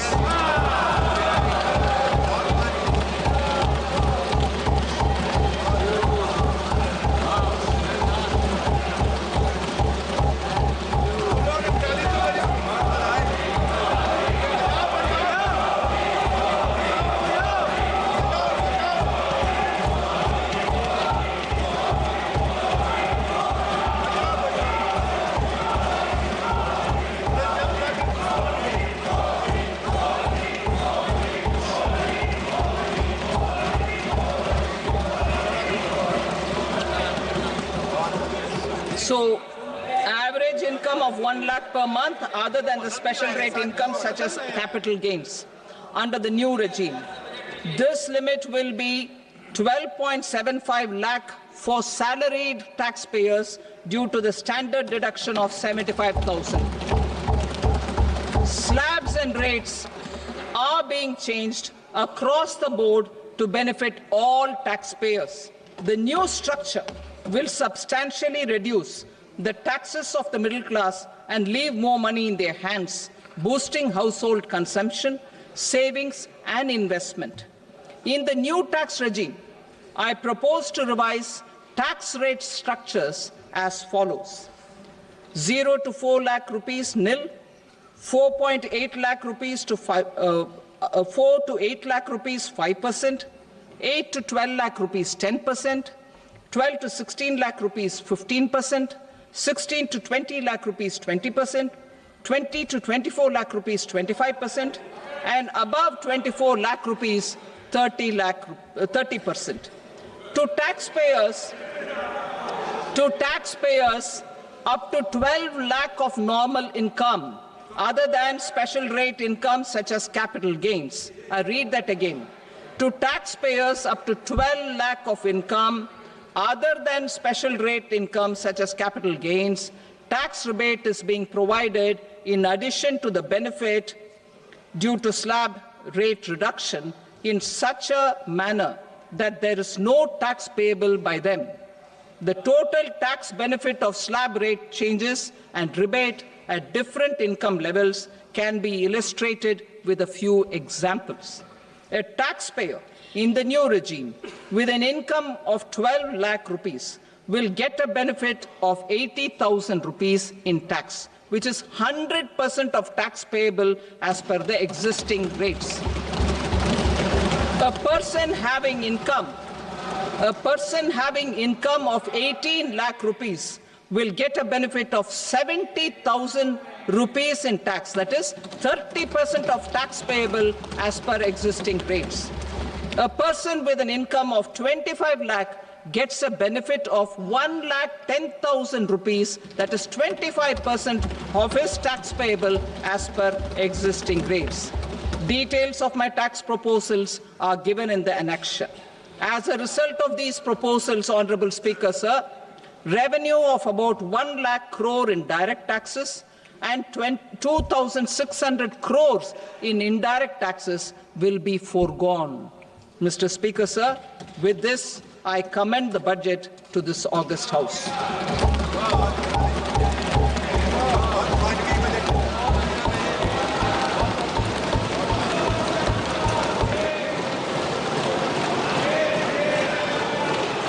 Item number 2, Srimati Nirmala Sitharaman. Sir, with your permission, I rise to lay on the table the following statements under Section 3(1) of the Fiscal Responsibility and Budget Management Act 2003. Medium-term fiscal policy cum fiscal policy strategy statement and macroeconomic framework statement. Item number 3, Srimati Nirmala Sitharaman. Sir, with your permission, I rise to move for leave to introduce the Finance Bill 2025. प्रश्न ये है कि विधेयक को पुनर्स्थापित करने की अनुमति प्रदान की जाए। जो सदस्य इसके पक्ष में हाँ कहें, जो सदस्य विरोध में ना कहें। मेरे विचार में निर्णय हाँ वालों के पक्ष में हुआ, हाँ वालों के पक्ष में अनुमति प्रदान की जाती है। माननीय मंत्री जी, अब विधेयक को पुनर्स्थापित करें। Sir, I introduce the bill. Thank you. सभा की कार्रवाई सोमवार दिनांक 3 फरवरी 2025 को प्राप्त 11 बजे तक के लिए स्थगित की जाती है।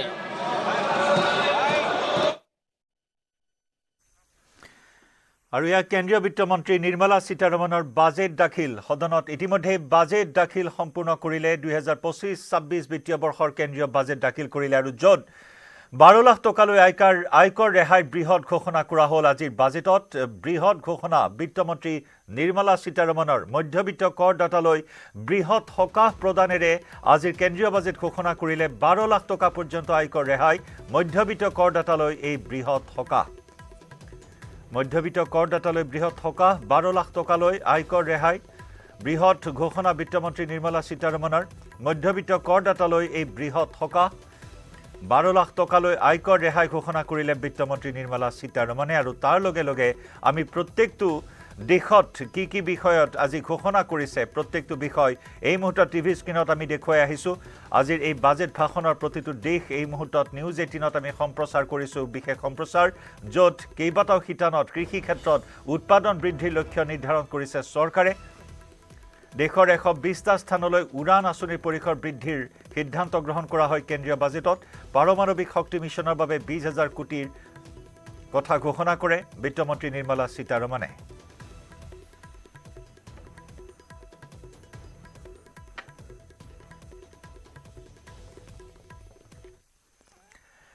আৰু এইখিনি মুহূৰ্তত এই বিশেষ সম্প্ৰচাৰৰ পৰা বিদায় লৈছো। ধন্যবাদ। মাইথান ষ্টিল নহয়, ওচৰ চুবুৰীয়াসকলে লগাইছে। ষ্ট্ৰং মানে মাইথান ষ্টিল। ChatGPTক প্ৰত্যাহ্বান জনাই অসমীয়া যুৱকৰ নতুন টাইপিং ছফ্টৱেৰ। এতিয়াৰে পৰা যিকোনো বিষয়ে অসমীয়াত লিখিবলৈ হ'লে মোবাইল অথবা কম্পিউটাৰত টাইপ নকৰিলেও হ'ব। মুখেৰে কৈ গ'লেই স্বয়ংক্ৰিয়ভাৱে মোবাইল অথবা কম্পিউটাৰত হ'ব টাইপ। অ আখৰ AI আমাৰ ভাষা আমাৰ প্ৰাণ। আমাৰ ভাষা আমাৰ প্ৰাণ।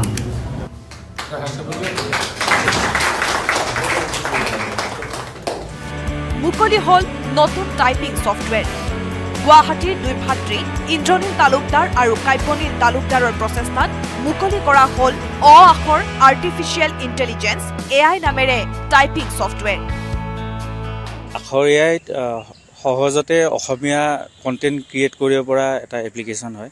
আৰ্টিফিচিয়েল ইণ্টেলিজেন্স ব্যৱহাৰ কৰি কৈ থাকিলে অসমীয়া লিখি থাকে ছফ্টৱেৰ। আমাৰ ছফ্টৱেৰটোৱে তেনেকুৱা এটা সিস্টেম ডেভেলপ কৰা হৈছে। অসমীয়া লিখোতে বহুতে বানান ভুল কৰে, সেই বানানবিলাক আমাৰ ছফ্টৱেৰটোত অট'মেটিক শুদ্ধ হৈ যায়। এতিয়া মই যেনেকৈ অসমীয়া কৈ আছোঁ মাইকৰ সন্মুখত, এইটো যদি আমাৰ এপটো যদি আমি ইনেবল কৰি থওঁ বা অন কৰি থওঁ, সেই মই যিখিনি কথা কৈছোঁ এই গোটেইখিনি টেক্সট আকাৰে আপুনি পাই যাব। মুখেৰে কৈ গ'লেই স্বয়ংক্ৰিয়ভাৱে এই এপ্লিকেশ্যনৰ জৰিয়তে টাইপ হৈ আহিব। 1.6 মিলিয়ন অসমীয়া শব্দ সংযোজন কৰা হৈছে টাইপিং ছফটৱেৰত। আখৰ AI ছফটৱেৰ বিভিন্ন ৱেবছাইটত উপলব্ধ হ'ব। গুগলত আখৰ.in চাৰ্চ কৰিব পাৰিব। এই ছফটৱেৰ মোবাইল লেপটপত ইনষ্টল কৰিব পাৰিব। সমগ্ৰ বিশ্বতে আমাৰ ইউজাৰ্ছ আছে আৰু আমাৰ পেইড ইউজাৰ্ছো আছে।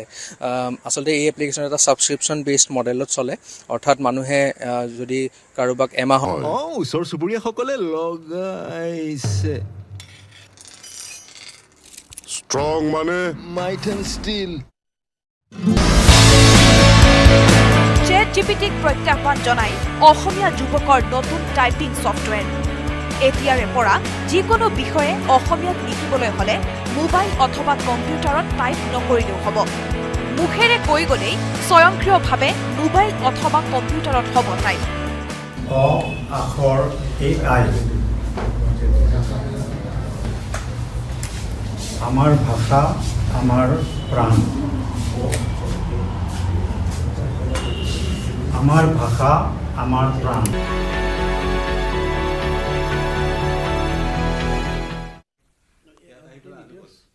স্বাগতম জনাইছোঁ আৰু বাজেট বিশেষ মই দীঘলীয়া বাজেট বক্তব্য শুনিলে সকলোৱে আৰু এই মুহূৰ্তত মই অনুষ্ঠান আৰম্ভ কৰিব বিচাৰিছোঁ। মোৰ সৈতে উপস্থিত আছে ভাৰতীয় জনতা পাৰ্টিৰ প্ৰতিনিধি পংকজ বৰবৰা ডাঙৰীয়া, স্বাগতম জনাইছোঁ। মোৰ সৈতে অমীয় শৰ্মা ডাঙৰীয়া আছে, অৰ্থনীতিবিদ, স্বাগতম জনাইছোঁ। কংগ্ৰেছৰ প্ৰতিনিধি আছে গণেশ বৰ্মন ডাঙৰীয়া, স্বাগতম জনাইছোঁ। ৰাইজৰ দলৰ যোগেশ্বৰ গগৈ ডাঙৰীয়া, স্বাগতম জনাইছোঁ। আৰু RS যোশী ডাঙৰীয়া মোৰ সৈতে সংযুক্ত হৈ আছে, যোশী ডাঙৰীয়াকো মই স্বাগতম জনাইছোঁ। আৰু মই প্ৰথমতে এটা ৰাজনৈতিক প্ৰতিক্ৰিয়া লৈ ল'ব বিচাৰিছোঁ কংগ্ৰেছ আৰু বিজেপিৰ পৰা। মই প্ৰথমতে পংকজ বৰবৰা ডাঙৰীয়াৰ ওচৰলৈ আহিছোঁ। বাজেটত আয়কৰ সীমা ৰেহাই এইটো এটা নিশ্চিতভাৱে কাইলৈ বাজেটৰ মূল বাতৰিৰ শিৰোনামাটো বা এতিয়াৰ পৰা মূল শিৰোনাম হেডলাইনছ ইত্যাদি দখল কৰিব, কাৰণ 12 লাখলৈকে এফেক্টিভ 0, গতিকে কাৰ্যকৰীভাৱে 0, অৰ্থাৎ ইয়াত কৰ থাকিব, কৰৰ এটা স্লেব ৰখা হৈছে, কিন্তু ইয়াত ৰেহাই 80,000 টকা পৰ্যন্ত ৰেহাইৰ ব্যৱস্থা কৰা হৈছে। গতিকে 80,000 টকাৰ কৰ ৰেহাই তাত সকলোৱে যি আয়কৰ ফাইল কৰে, ৰিটাৰ্ণ ফাইল কৰে, ফাইল দাখিল কৰোঁতে তেওঁলোকে দাবী কৰিব পাৰিব, ক্লেইম কৰিব পাৰিব আৰু 12 লাখ পৰ্যন্ত একো নিদিয়াকৈ আয়কৰ দিয়াত কোনো অসুবিধা নাথাকিব। আৰু ওপৰৰ ফালেও যিহেতু কিছু হ্ৰাস কৰা হৈছে, 30% আৰু 25% মান বৰ্তমানৰ যিটো আয়কৰৰ হাৰ তাতকৈ কমিব। 25 লাখ পৰ্যন্ত আয় ক্ষেত্ৰত 25% আৰু 18 লাখ পৰ্যন্ত আয়ৰ ক্ষেত্ৰত 30% পৰ্যন্ত আয় মানে আয়কৰৰ পৰিমাণ কমিব, এই এটা ধাৰণা কৰা হৈছে। বিত্তমন্ত্ৰীয়ে কৈছে যে এই যি সকাহ দিছে মধ্যবিত্তক সকাহ দিয়াৰ ফলত ডাইৰেক্ট টেক্সেছ অৰ্থাৎ আয়কৰ ৰূপে চৰকাৰৰ পোনপটীয়াকৈ ওলাই যাব 1 লাখ কোটি টকা, আৰু পৰোক্ষ কৰ হিচাপে চৰকাৰৰ পৰা ওলাই যাব, মানে চৰকাৰে নাপাব, চৰকাৰে এইটো টকা নাপোৱাৰ পৰা বঞ্চিত হ'ব 2 লাখ কোটি টকা, অৰ্থাৎ 3 লাখ কোটি টকা চৰকাৰে কমকৈ পাব। অৱশ্যে যোৱা সময়ছোৱাত প্ৰত্যক্ষ আৰু পৰোক্ষ কৰ দুয়োটাতে ভাৰতত অতি মানে আকাশলংঘী হাৰত বৃদ্ধি হৈছিল সংগ্ৰহ, কাৰণ টেক্সেশ্যন কৰ ব্যৱস্থা য'ত সৰলীকৰণ কৰি যথেষ্ট কৰ আৰোপ কৰা বুলি অভিযোগ উঠি আছিল। গতিকে মধ্যবিত্তক এই সকাহ দিছে। বৰবৰা ডাঙৰীয়া, মই প্ৰথমতে এইটো আহিছোঁ, তাৰ লগে লগে অসমৰ কাৰণে ভাল খবৰ, নামৰূপৰ ইউৰিয়া প্ৰকল্পটো বৃহৎ পৰিসৰত যি পুনৰ নিৰ্মাণ কৰি ইউৰিয়া প্ৰকল্প হিচাপে গঠন কৰা, তাৰ বাবে আজি বাজেটত ঘোষণা কৰিছে। অসম উত্তৰ পূৰ্বাঞ্চলক চুই কেইবাটাও ঘোষণা আহিছে, মই পৰ্যায়ক্ৰমে আহিম, কিন্তু আটাইতকৈ ভাল ঘোষণাটো হৈছে যে নামৰূপ প্ৰকল্প বহুদিনৰ পৰা কৰ্মচাৰীসকল উদ্বিগ্নতাত আছিল, আমি বিভিন্ন দল সংগঠন ইত্যাদিয়ে সঘনাই কথাটো প্ৰচাৰ কৰি আছিল, আৰু আমাৰ ইয়াত বহু উদ্যোগ, ডাঙৰ উদ্যোগ মৰি যোৱাৰ পাছত আমাৰ শেহতীয়া যি 2-4টা উদ্যোগ আছে ৰাজহুৱা খণ্ডৰ, সেইকেইটা উদ্যোগ জীয়াই থকাটো সকলোৱে বিচাৰিছিল। গতিকে ইউৰিয়াৰ ক্ষেত্ৰত এক বিপ্লৱৰ সূচনা কৰিব পৰাকৈ বৃহৎ পৰিসৰত এই উদ্যোগটো গঢ়ি তুলিব। আৰু নামৰূপ সাৰ কাৰখানাৰ ইউৰিয়াৰ গুণাগুণ যথেষ্ট ভাল। কৃষকসকলে যিসকলে ব্যৱহাৰ কৰে তেওঁলোকে জানে যে দেশৰ ভিতৰতে খুব এক প্ৰতিযোগিতামূলক উচ্চ স্তৰত ইয়াৰ গুণাগুণ। বৰবৰা ডাঙৰীয়া, মই প্ৰথমেই আপোনালোকৰ এই জনপ্ৰিয় চেনেলৰ জৰিয়তে দেশৰ বিত্তমন্ত্ৰী নিৰ্মলা সীতাৰমন ডাঙৰীয়াক ধন্যবাদ জনাইছোঁ, অভিনন্দন জনাইছোঁ। তেওঁ একেৰাহে অষ্টমবাৰৰ বাবে ভাৰতবৰ্ষৰ স্বাধীন ভাৰতৰ বাজেট উত্থাপন কৰিব পাৰিছে, সেইটো ব্যক্তিগতভাৱে তেওঁৰ বাবে অতি যথেষ্ট সৌভাগ্যৰ কথা। দ্বিতীয়তে ইয়াৰ লগে লগে কেন্দ্ৰীয় চৰকাৰে যি লৈছে, যোৱাকালি প্ৰধানমন্ত্ৰী ডাঙৰীয়াই দিল্লী এখন নিৰ্বাচনী জনসভাত কৈছিল যে মই মা লক্ষ্মীৰ ওচৰত আশীৰ্বাদ বিচাৰিছোঁ যে মা লক্ষ্মীয়ে মধ্যবিত্ত আৰু দৰিদ্ৰ জনসাধাৰণৰ কাৰণে আশীৰ্বাদ কৰক। কালি এটা প্ৰধানমন্ত্ৰী ডাঙৰীয়াই এটা যিটো ক'বলৈ এটা হিণ্টছ দিছিল যে আৰু আজি এই বিষয়টো বিশেষকৈ দেশৰ অৰ্থনীতিবিদসকলে অমিয় শৰ্মা ছাৰ ডাঙৰীয়া আছে তেখেতে ক'ব যোৱা কেইদিনমান ধৰি সংবাদ মাধ্যমত এই বিষয়টো চৰ্চা লাভ কৰিছিল যে দেশক নৰেন্দ্ৰ মোদী ডাঙৰীয়াই এখন বিকশিত ৰাষ্ট্ৰলৈ 2047 চনৰ ভিতৰত ভাৰতক এখন উন্নত ৰাষ্ট্ৰলৈ লৈ যাবলৈ যি প্ৰয়াস আৰম্ভ কৰিছে তাৰ অংশ হিচাপে আৰু দেশৰ অৰ্থনীতিৰ ক্ষেত্ৰত আগবঢ়াই নিব লাগিলে মধ্যবিত্ত শ্ৰেণীক সকাহ দিয়াৰ এটা কথা আছিল যিটো জনসাধাৰণৰ মাজতো এটা প্ৰশ্ন আছিল জনসাধাৰণৰ মাজতো এটা চিন্তা আছিল এই বাজেটৰ জৰিয়তে এটা সিদ্ধান্ত হৈছে এটা ঐতিহাসিক সিদ্ধান্ত ইয়াৰ জৰিয়তে ভাৰতৰ অৰ্থনীতিৰ ক্ষেত্ৰত যথেষ্ট লাভৱান হ'ব বুলি মই ভাবোঁ আপুনি আশা কৰিছে হয় আয়কৰ ওপৰত গুৰুত্বপূৰ্ণ কথা মই আয়কৰ বক্তব্যটো এবাৰ শুনাই লৈছোঁ আমাৰ আয়কৰ ৰেহাই সম্পৰ্কীয় বিত্তমন্ত্ৰীৰ বক্তব্য We have periodically reduced their tax burden. Right after 2014, the nil tax slab was raised to 2.5 lakhs of rupees, which was further raised to 5 lakh rupees in 2019 and to 7 lakh rupees in 2023. This is reflective of our government's trust on the middle class taxpayers. I am now happy to announce that there will be no income tax payable up to income of 12 lakh rupees.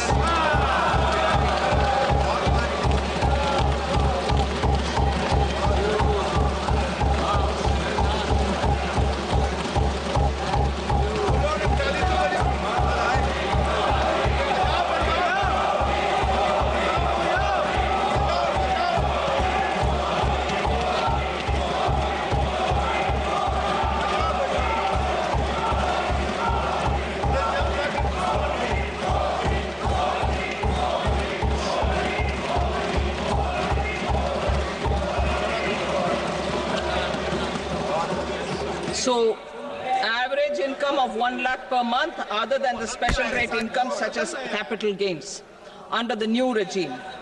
This limit will be 12.75 lakh for salaried taxpayers due to the standard deduction of 75,000.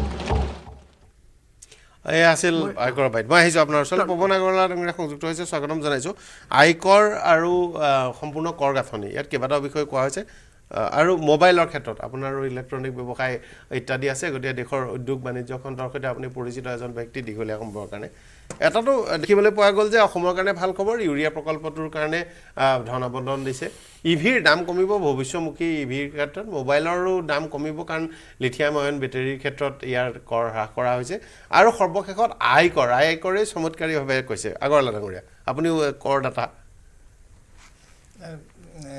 প্ৰথমতে মই আমাৰ BJP গভৰ্ণমেণ্টৰ বাজেটৰ কাৰণে ধন্যবাদ দিছোঁ আৰু এতিয়া analysis কৰিব লাগিব মানে আমি কওঁ 12 লাখ টকালৈ টেক্স কম আছে কিন্তু জিৰ' কৰিছে কিন্তু আগতো যোৱা বছৰ 2024 আপুনি কেলকুলেশ্যন কৰিলে গোটেই ডিডাকশ্যন ল'লে আপ টু 12 লাখ বহুত কম টেক্সে পৰে মেইন কথা হ'ল আমি মেক্সিমাম বস্তু কনজিউম কৰোঁ গাড়ী এখন কিনিলে 28% GST আপোনাৰ টিভি এটা কিনিলে 28% বাকী নাইবাৰিং ষ্টেটত আপোনাৰ 8% GST আজি এখন গাড়ী কিনিলে আপোনাৰ GST 28% আপোনাৰ income tax import duty 25% road tax 15% এখন গাড়ী যদি আপুনি 20 লাখ টকা কিনে আপুনি 12 লাখ টকা টেক্সে দিবলগীয়া হয় তো GST এফেক্টটো আহিব লাগিছিলে GST এফেক্টটো কম হৈছে ইনকাম টেক্সটো আপুনি যদি গোটেই টেক্স ডিডাকশ্যন লয় আপুনি ATG UTG ল'লে আপোনাৰ 12 লাখ টকালৈ টেক্সটো ইমান পৰে বেছি বেনিফিট নপৰে এতিয়া গোটেইখিনি কেলকুলেশ্যন কৰিলে ওলাই পৰিব মানে কিমান বেনিফিট হয় আমি ল'ব লাগিব হয় কংগ্ৰেছৰ প্ৰতিনিধি ওচৰলৈ আহিছোঁ আপোনাৰ ওচৰলৈ আকৌ যাম হয় হয় এইখন বাজেট আমি একচুৱেলি এতিয়ালৈকে ভালকৈ এনালাইচিছ কৰিব পৰা নাই যদিও আমি শুনিলোঁ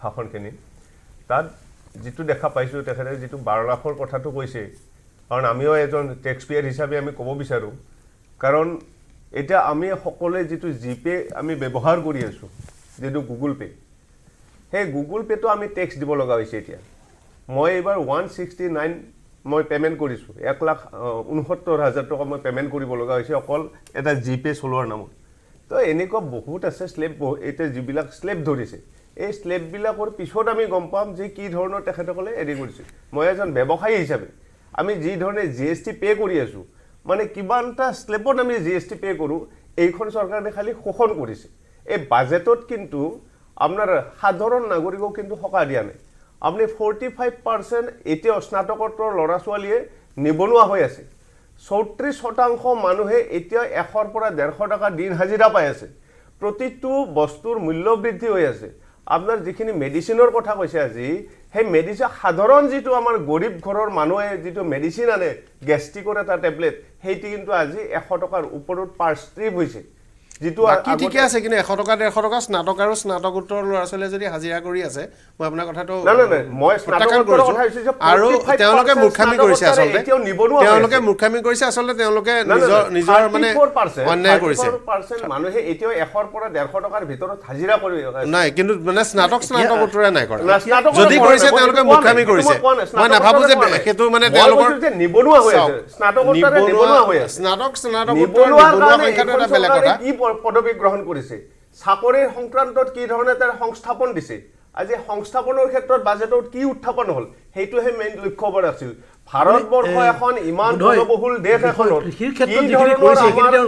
সংস্থাপন হ'ব লাগিছিল সেই ধৰণৰ সংস্থাপন কিন্তু এই বাজেটত এতিয়ালৈকে উল্লেখ হোৱা নাই এইখন এখন বাজেট আপোনাৰ উদ্যোগপতিৰ কাৰণে বনাইছে যিবিলাক উদ্যোগপতিৰ মানে হকা হয় সেই ধৰণৰ বাজেটে আজি আমি দেখা পাইছোঁ ইয়াতে মই ৰাজ্যৰ দলৰ প্ৰতিনিধিৰ ওচৰলৈ আহিছোঁ আমি দেখা পাইছোঁ যে আজি যিখন বাজেট দাখিল হৈ আছে এই বাজেটখন আচলতে নিম্ন মধ্যবিত্ত শ্ৰেণীক সকাহ দিবৰ কাৰণে এইটো কৰা হৈছে যে 12 লাখ টকালৈকে যিটো কৰ ৰেহাইৰ প্ৰস্তাৱ সেই প্ৰস্তাৱটো হয় একাংশ ব্যক্তিৰ কাৰণে আদৰণীয় হ'ব পাৰে কিন্তু সাধাৰণতে সেইটো সমাজৰ সৰ্বস্তৰৰ লোকৰ ক্ষেত্ৰত এইটো প্ৰযোজ্য নহয় আমি এতিয়াও জানিব পৰা নাই যিহেতু বাজেট দাখিল হৈ আছে যে সমাজৰ দুখীয়া শ্ৰেণীৰ মানুহৰ ক্ষেত্ৰত কি সুবিধা দিয়া হৈছে আমি নামৰূপ যিটো সাৰ কাৰখানা নামৰূপ সাৰ কাৰখানাৰ পুনৰ উজ্জীৱিতকৰণৰ ক্ষেত্ৰত যিটো পদক্ষেপ লৈছে সেইটো যথেষ্ট আশাপ্ৰদ বাতৰি দ্বিতীয়তে আমি কৃষি উন্নয়নৰ ক্ষেত্ৰত যিটো পদক্ষেপ লোৱাৰ কথা উল্লেখ কৰা হৈছে এইটোত আমি দেখা পাওঁ অসমৰ ক্ষেত্ৰত যে অসমৰ যিবোৰ গ্ৰাম্য অঞ্চলৰ পানী যোগান আঁচনি সৰহভাগী বিকল হৈ আছে যেনে অসমৰ ক্ষেত্ৰৰ এইটো দখা এনেকুৱা গতিকে আমি পূৰ্ণাংগ বাজেটখন আমি সম্পূৰ্ণৰূপে জানিব পাৰিলে দুখীয়া শ্ৰেণীৰ কাৰণে কোন লোক উপকৃত হোৱা আমি জানিব পাৰিম গতিকে আমি পূৰ্ণাংগ বাজেটখন অপেক্ষা কৰিব আমি অসমৰ ডাঙৰ আপুনি দীঘলীয়া দিন ধৰি বাজেট আৰু অৰ্থনৈতিক বিষয়ে বিশ্লেষণ কৰিছে কেনে পাইছে বাজেটখন অফক'ৰ্ছ আমি এনেই চাই আছিলোঁ কিন্তু আমি যেনে ধৰণৰ আমি মানে এক্সপেক্টেশ্যন আছিলে আগৰ পৰা সেইবোৰ ইনডাইৰেক্টলি কৰি আছে চাগে এমপ্লয়মেণ্টৰ কথা কৈ আছে এমপ্লয়মেণ্ট ডাইৰেক্টলি আছে দিলে গভৰ্ণমেণ্টে দিব লাগে যে আমি 1 লাখ টকা আমি এমপ্লয়মেণ্ট দিলোঁ কিন্তু কি হয় যদি MSME এনাৰ্জি ছেক্টৰ তাৰপিছত এই বাকী যেনেকৈ ছেক্টৰ উড়ান স্কিমত যেতিয়া দি যায় বা আমাৰ কিছুমান মেনশ্যনো কৰা আছে গতিকে স্কিলৰ কথা মেনশ্যন কৰিলে সেইবোৰ কৰিলে কি হয় ইনডাইৰেক্টলি তাৰমানে সেইটো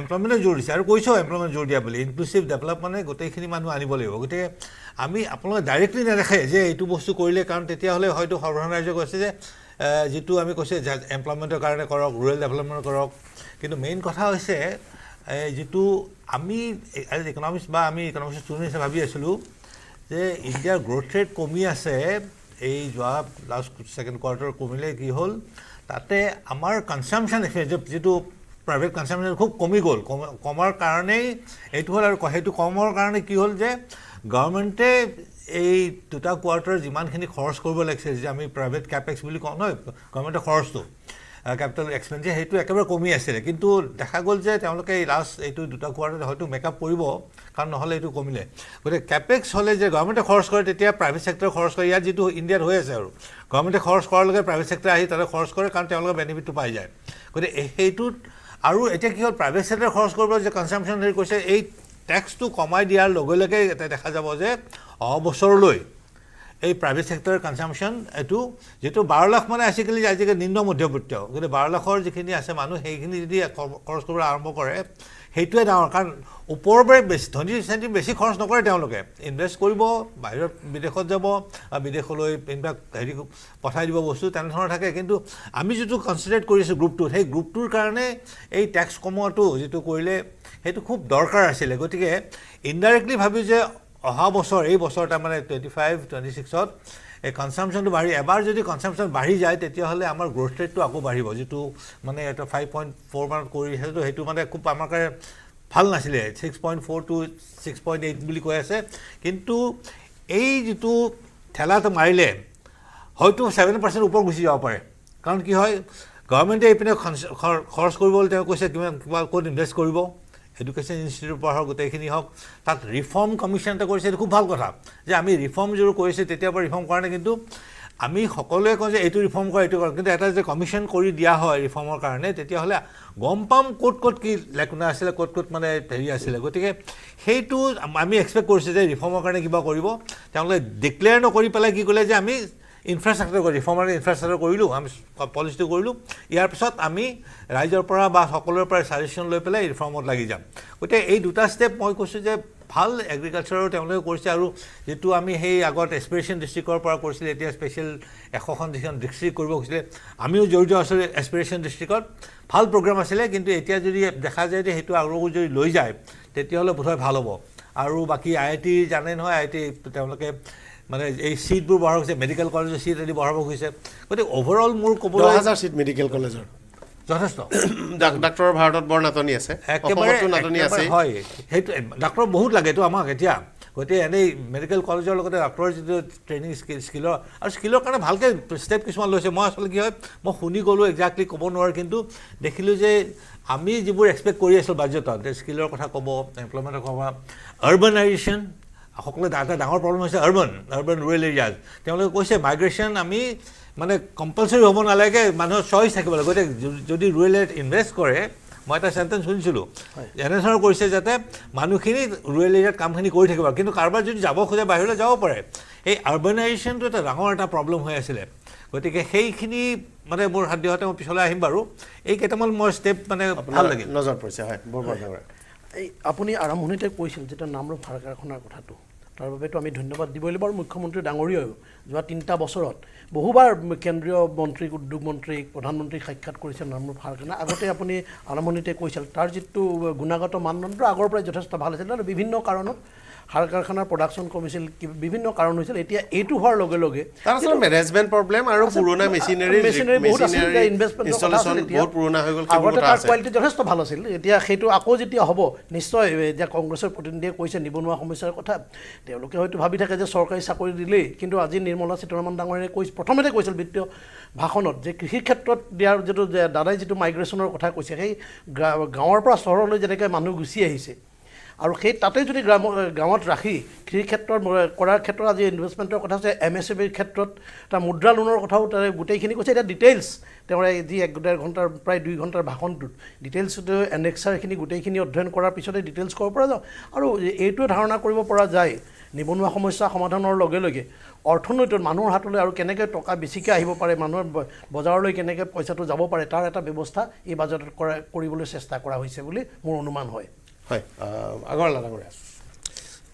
মানে মই এজ এ বিজনেছমেন মই কওঁ, মানে আমাৰ মই ডাটা চাই আছিলোঁ, আমাৰ দুটা ডাটা কওঁ, ফিজিকেল ডেফিচিট বুলি কওঁ। ফিজিকেল ডেফিচিট আমাৰ 5% এইবাৰ কৈছে, 4.8 কৈছে নেকি আজি? 4.5 মানে আমাৰ 12 লাখ কোটি টকা আমাৰ ডেফিচিট হৈ আছে। এনেকৈ প্ৰতি বছৰ ট্ৰেড ডেফিচিট আমাৰ যিটো ইম্পৰ্ট এক্সপৰ্ট বহুত হয়, আমাৰ এৰাউণ্ড 25 লাখ কোটি টকা ট্ৰেড ডেফিচিট। আমি যিমান ইম্পৰ্ট কৰোঁ এক্সপৰ্ট বহুত কম কৰোঁ। তো এই 12 লাখ কোটি টকা আমাৰ ধাৰ ল'ব লাগিব। প্ৰতি বছৰ লৈ আছোঁ ফিজিকেল ডেফিচিট। আমাৰ ডলাৰ বাঢ়ি গৈছে, যেনেকৈ 60ৰ পৰা 2040 পৰা 50, মোৰ ডলাৰ আমেৰিকাত পঢ়োঁতে 50 আছিলে, এতিয়া 90 হৈ গ'ল। তো ডলাৰ বঢ়া মানে আমাৰ ভেলু কমি গৈছে পইচা। আমাৰ বেংকত পইচাবোৰ আমাৰ 8% ইণ্টাৰেষ্ট পাওঁ, আমাৰ ডলাৰ বাঢ়ি গৈছে। সেইকাৰণে যদি ইমান যদি ডেফিচিট হৈ আছে, এক্সপেন্সটো ইমান বেছি, তেতিয়া আৰু পপুলাৰ খৰচ কৰিলে কি দৰকাৰ? এতিয়া দেখিছোঁ ইলেকশ্যন আছে পাটনাত, বিহাৰত, গোটেই বাজেটখন বিহাৰৰ ওপৰতে ডিপেণ্ড কৰে। মানে মাখনালৈকে এটা বৰ্ড কৰি দিছে। মানে মোক লাগে এনেকৈ গভৰ্ণমেণ্ট লাগে, গোটেই ভাৰতবৰ্ষখন কন্যাকুমাৰীটো কাশ্মীৰটো অসম এটা নিউট্ৰেল বাজেট হ'ব লাগে, ইলেকশ্যন এৱাইডেড বাজেট হ'ব নালাগে। আৰু ট্ৰেড ডেফিচিট ইমান, আমাৰ ইম্পৰ্ট ইমান বাঢ়ি গৈছে, মানুহৰ মানে এম্পাৱাৰিং হ'ব লাগে গভৰ্ণমেণ্ট। এতিয়া 5% মানুহে ইনকাম টেক্স দিয়ে, 6% মানুহ, 95% মানুহৰ এতিয়াও টেক্সৰ লেভেলত অহা নাই। বাকী কাণ্ট্ৰিত 90% মানুহ টেক্স দিয়ে। ৰেভিনিউ কালেকশ্যন নহয়, আমি বাজেট যদি মোৰ ইনকামেই নাবাঢ়ে, মই বাজেট কৰি কি লাভ হ'ব? আমাৰ ট্ৰেড ডেফিচিট হৈ আছে ইমান, আমাৰ ইম্পৰ্ট বহুত বাঢ়ি গৈছে, এক্সপৰ্ট বহুত কমি গৈছে।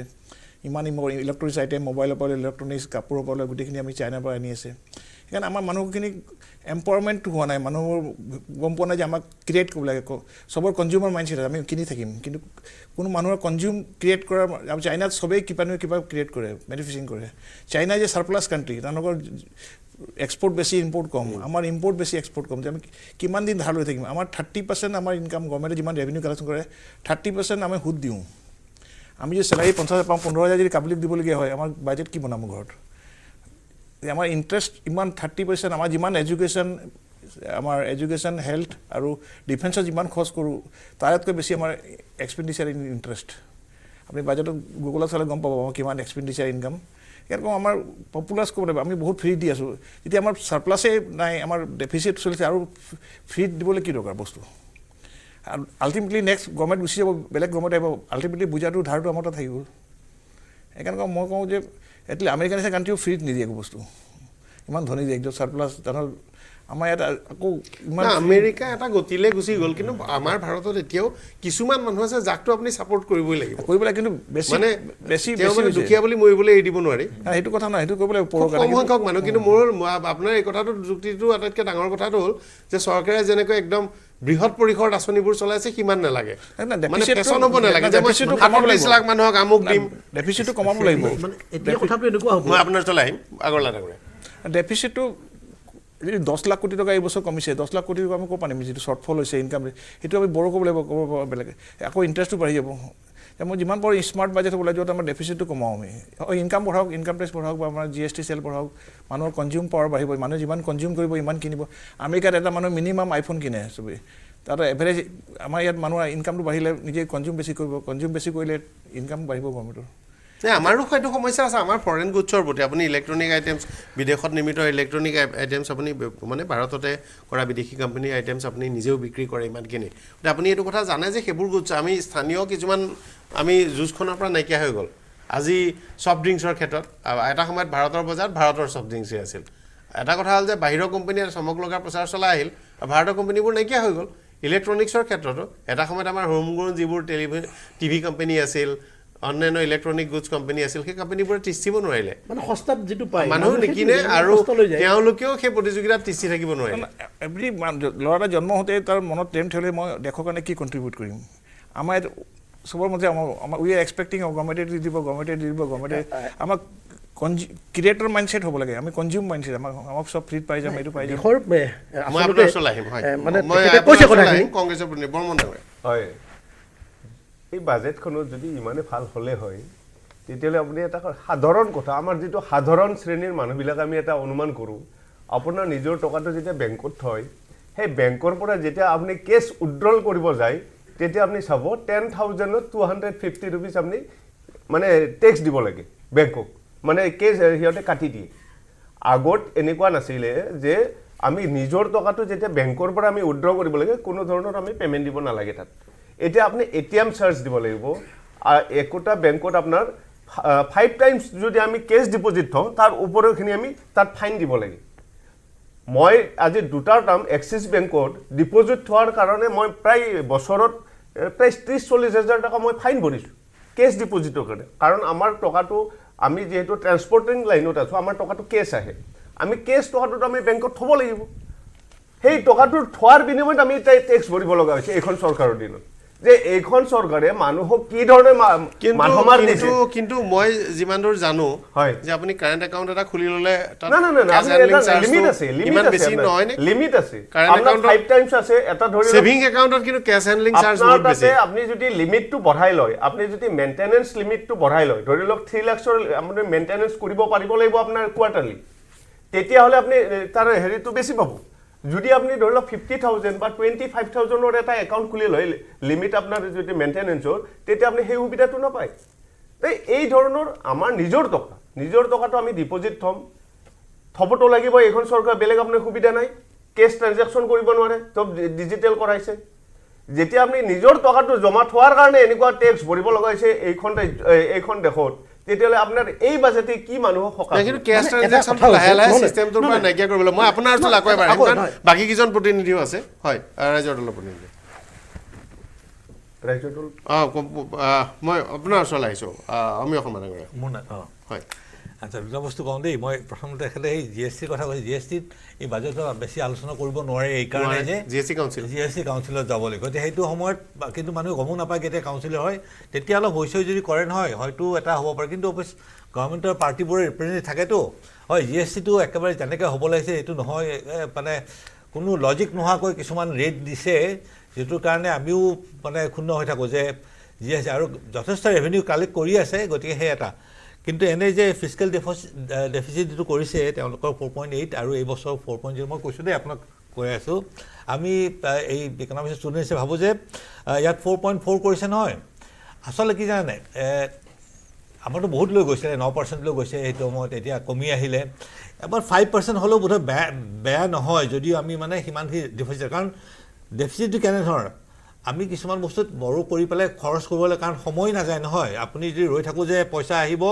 আমি তেতিয়া খৰচ কৰিম তেতিয়াহ'লে দেশখন তেনেকৈ আমি ডেভেলপ হ'ব নোৱাৰোঁ গতিকে কিছুমান ক্ষেত্ৰত কি হয় আমি বড়ো কৰিব লাগিব আৰু এই যে এতিয়া অসমত আমাৰ ভাৰত কি হৈছে জানে দৰিদ্ৰ নোহোৱা হ'ল দৰিদ্ৰ নোহোৱা হ'ল কিহৰ কাৰণে যে তেওঁলোকে দৌল মানে ফ্ৰী বস্তু দি আছে চাৰিপিনৰ পৰা চেণ্টাৰে বোধহয় মোৰ বেলেঞ্চ দেন ষ্টেজ তাৰমানে ষ্টেজবোৰে এনেকৈ দিব আৰম্ভ কৰিছে যে যিটো কাৰণে তেওঁলোকৰ পইচা নাথাকিলেও দিয়ে বোধহয় চেণ্টাৰত সেইটো হোৱা নাই কিন্তু কি হৈছে এটা বস্তু মই বেয়া পাইছোঁ যে 80 crore most probably 80 crore নেকি আমাৰ হেৰি এটা দি আছে যে এই ফুড ছাবচিডিটো সেইটো ইমান মানুহক দিয়া কোনো দৰকাৰ আমি কওঁ যে ইমান দুখীয়া মানুহ নাই ভাৰতত তাৰপিছত কওঁ যে আমি সকলোকে এইটো দি আছোঁ এইটো কালেকশ্যন হয়তো কানেকশ্যন বা যাৰ ৰিজনটো বেলেগ হ'ব পাৰে যে ইমান চিৰিয়েল প্ৰডাকশ্যন হয় ইণ্ডিয়াত এতিয়া পচি যায় গতিকে মানুহবোৰ দিয়াই ভাল এনে সেইটো কৰি পেলাই সেই এটা এংগল হ'ব গতিকে এতিয়া এইবাৰ যে পালছ মিছন কৰিছে আৰু কিবা কিবি কৰিছে সেই তাৰমানে মানুহবোৰক আমি চিৰিয়েল প্ৰডাকশ্যনৰ পৰা আনিব লাগিব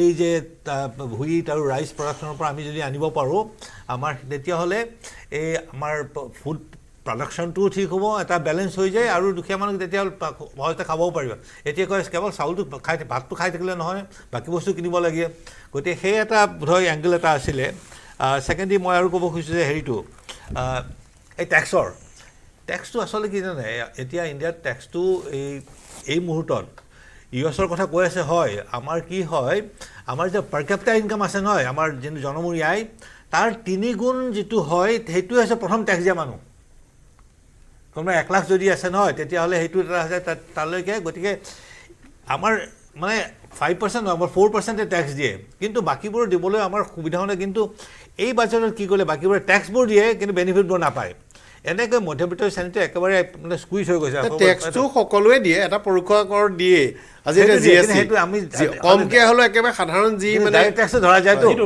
ডাইৰেক্ট টেক্সে ধৰা যায় আমি টেক্স বুলি কোৱা হয় ডাইৰেক্ট টেক্স কাৰণ বাকী বস্তু কিনিলে চলি আছে হয়তো এইটো বস্তুত বেছি আছে আমি নিকিনো বোলে এইটো 28% আছে আৰু আপুনি যে লাক্সাৰী গাড়ী একদম ধনী শ্ৰেণীৰ কাৰণে আমি সদায় চাই আছোঁ যে এই যে দুখীয়া শ্ৰেণী এটলিষ্ট 50% অফ পপুলেশ্যনৰ কাৰণে আমি যদি কিবাকৈ আনিব পাৰোঁ নহয় তেতিয়াহ'লে আমাৰ আই থিংক বোধহয় কাণ্ট্ৰিখন অলপ ইনক্লুচিভ ডেভেলপমেণ্ট হয় এতিয়া দুটা বস্তু আৰু এটা কওঁ এই বিহাৰ চিহাৰত দিছে যে এতিয়া চাউথ ইণ্ডিয়া বহুত ডেভেলপ চাউথ ইণ্ডিয়াত মানে চব বস্তু এতিয়া এনেধৰণৰ সিহঁতৰ বহুত ডেভেলপ কাণ্ট্ৰিৰ লগত কম্পেয়াৰ কৰিব পাৰি আৰু নৰ্থ ব্লকটো নৰ্থ ইণ্ডিয়াৰ আৰু আমাৰ নৰ্থ ইষ্ট এইবোৰ আমাৰ অৱস্থা নাই গতিকে কি হয় বাজেটখন যে ইনক্লুচিভ কৰিবৰ কাৰণে যদি ভাবোঁ যে চবতে একেধৰণে বিয়পাই দিবলৈ তেতিয়াহ'লে চাউথ ইণ্ডিয়া আৰু ধনী হৈ যাব গতিকে কি হয় বাজেটখনত এটা আমাৰ নৰ্থ আৰু ইষ্টাৰ্ণ চেণ্ট্ৰিক যদি হয় তাৰমানে আমি যদি মানুহখিনি যিমানখিনি নৰ্থৰ পিনে আৰু ইষ্টৰ পিনে ঠেলি দিব পাৰোঁ বস্তুবোৰ ইনষ্টিটিউশ্যনেই হওক ইণ্ডাষ্ট্ৰিয়ে হওক বা কোচি প্ৰজেক্ট হওক এনেধৰণৰ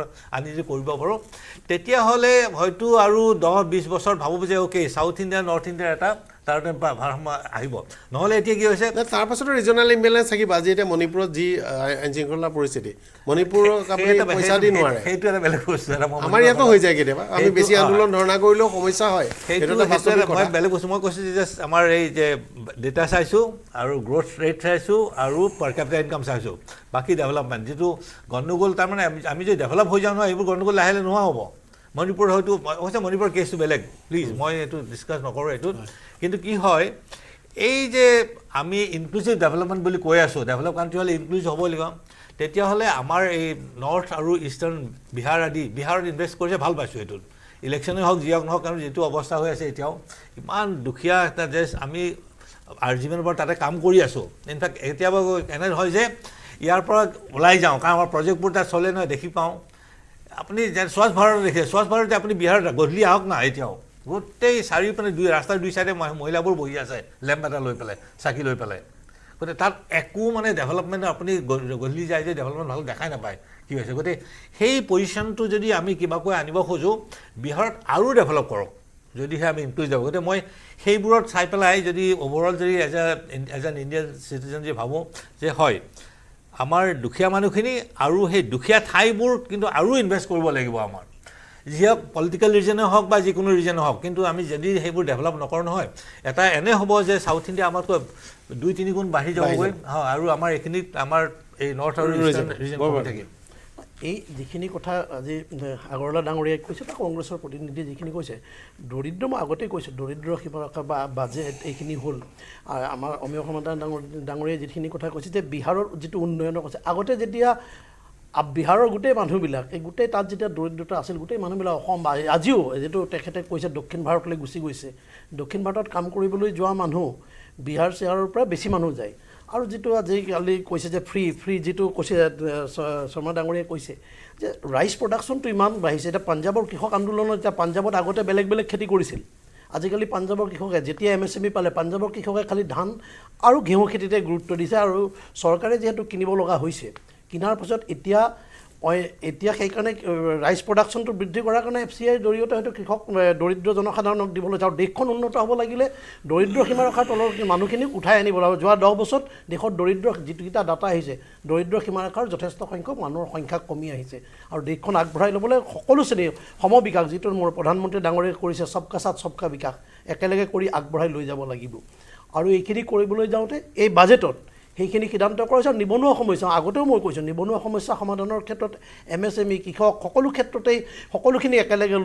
লৈ যাবলৈ প্ৰয়াস কৰিছে আৰু আমি যদি আজি আমেৰিকাৰ লগত আজিয়েই ভাৰতবৰ্ষক তুলনা কৰিবলৈ যাওঁ আজি আমাৰ পৰিকল্পনা আগতে 52 চনত দেশ স্বাধীন হোৱাৰ পিছত তেতিয়া গৈতো মইতো সদায় কৈ আছোঁ যে তেতিয়াৰ পৰা পৰিকল্পনা আমাৰ কিছুমান বিসংগতি থাকি গৈছে মানে আমাৰ গোটেই সিস্টেমটো হ'ল মানে আজি 100 বছৰৰ পিছত আজি ভাৰতৰ বিসংগতি আছিল আগতে উন্নয়ন হৈছে ৰেলৰ উন্নয়ন দক্ষিণ ভাৰতত বা বাকি ৰাজ্যত যেনেকৈ ৰেলৰ উন্নয়ন হৈছিল স্বাধীনতাৰ 100 বছৰ পিছত আজি ডিমাপুৰৰ পৰা নাগালেণ্ডৰ ভিতৰলৈ ৰেল ষ্টেচন 100 বছৰ পিছত প্ৰতিক্ৰিয়া লৈছোঁ महाकुंभ में जो इतनी लोगों की मृत्यु हुई लोग घायल हुए आज भी पता नहीं कि जो सूची नहीं है जानकारी नहीं है तो उसको लेकर सदन में एक चर्चा की तारीख स्थित हो ये हमारी मांग थी हमारी मांग को नजरअंदाज करने के लिए विपक्षी दल कांग्रेस पार्टी सपा TMC विभिन्न इंडिया गठबंधन के दल ने वॉकआउट किया और आज तक भी हमें ये जानकारी नहीं मिली कि चर्चा होगी कि नहीं होगी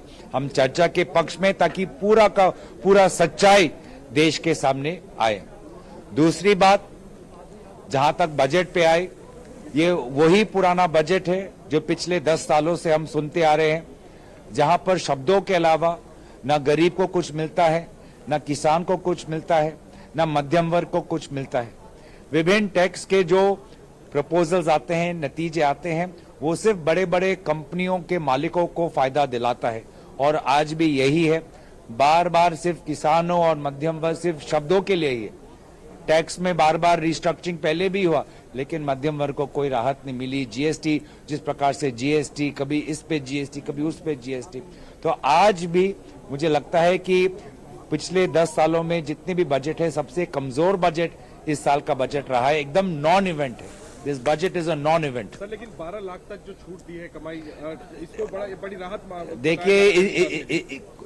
कोई इसमें कोई साफ उन्होंने कोई डिटेल्स नहीं दिए हैं सारे उन्होंने कहा बाद में विवरण है सरकार का ये एक पुराना खेल है कि वो दिखाते एक है और जब आप बारीकी में जाते हैं तो देखते हैं कि इसमें कोई फायदा नहीं हुआ है तो ये एक वही परंपरा है एक ढोंग है एक जुमला है जब आप बारीकी में जाएंगे जो हमारी प्रेस कॉन्फ्रेंस आज शाम को 5 बजे होगी उसमें सारा कुछ स्पष्ट हो जाएगा এটা বিৰতি লৈছোঁ বিৰতি পিছত উভতি আহিম চৰ্চা অব্যাহত থাকিব ওচৰ চুবুৰীয়াসকলে লগাইছে Strong money. Might and steel. ChatGPTক প্ৰত্যাহ্বান জনাই অসমীয়া যুৱকৰ নতুন টাইপিং ছফটৱেৰ এতিয়াৰে পৰা যিকোনো বিষয়ে অসমীয়াত লিখিবলৈ হলে মোবাইল অথবা কম্পিউটাৰত টাইপ নকৰিলেও হ'ব মুখেৰে কৈ গলেই স্বয়ংক্ৰিয়ভাৱে মোবাইল অথবা কম্পিউটাৰত হ'ব টাইপ অ আখৰ AI আমাৰ ভাষা আমাৰ প্ৰাণ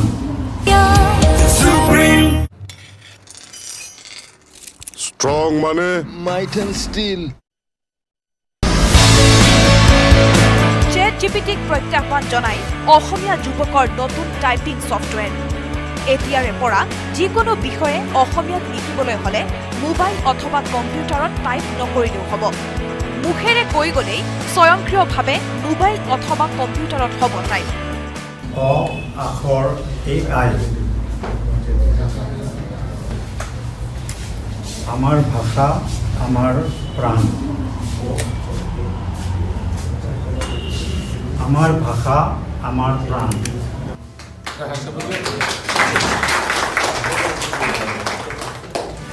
মুকলি হল নতুন টাইপিং ছফটৱেৰ গুৱাহাটীৰ দুই ভাতৃ ইন্দ্ৰনীল তালুকদাৰ আৰু কাব্যনীল তালুকদাৰৰ প্ৰচেষ্টাত মুকলি কৰা হল অ আখৰ আৰ্টিফিচিয়েল ইণ্টেলিজেন্স AI নামেৰে টাইপিং ছফটৱেৰ আখৰ AIত সহজতে অসমীয়া কণ্টেণ্ট ক্ৰিয়েট কৰিব পৰা এটা এপ্লিকেশ্যন হয় আৰ্টিফিচিয়েল ইণ্টেলিজেন্স ব্যৱহাৰ কৰি কৈ থাকিলে অসমীয়া লিখি থাকে ছফটৱেৰ আমাৰ ছফটৱেৰটোৱে তেনেকুৱা এটা সিস্টেম ডেভেলপ কৰা হৈছে অসমীয়া লিখোতে বহুতে বানান ভুল কৰে সেই বানানবিলাক আমাৰ ছফটৱেৰটোত অট'মেটিক শুদ্ধ হৈ যায় এতিয়া মই যেনেকৈ অসমীয়া কৈ আছোঁ মাইকৰ সন্মুখত এইটো যদি আমাৰ এপটো যদি আমি ইনেবল কৰি থওঁ বা অন কৰি থওঁ সেই মই যিখিনি কথা কৈছোঁ এই গোটেইখিনি টেক্সট আকাৰে আপুনি পাই যাব মুখেৰে কৈ গলেই স্বয়ংক্ৰিয়ভাৱে এই এপ্লিকেশ্যনৰ জৰিয়তে টাইপ হৈ আহিব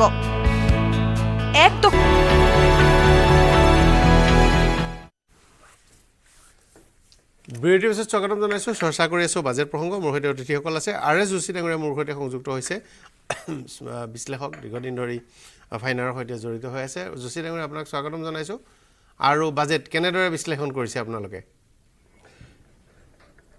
নমস্কাৰ বাজেটটো খুব ভাল হৈছে যদি please allow me to speak in English মানে this is a budget for Viksit Bharat Government's response to Viksit Bharat, how they are going to make the India Viksit developed.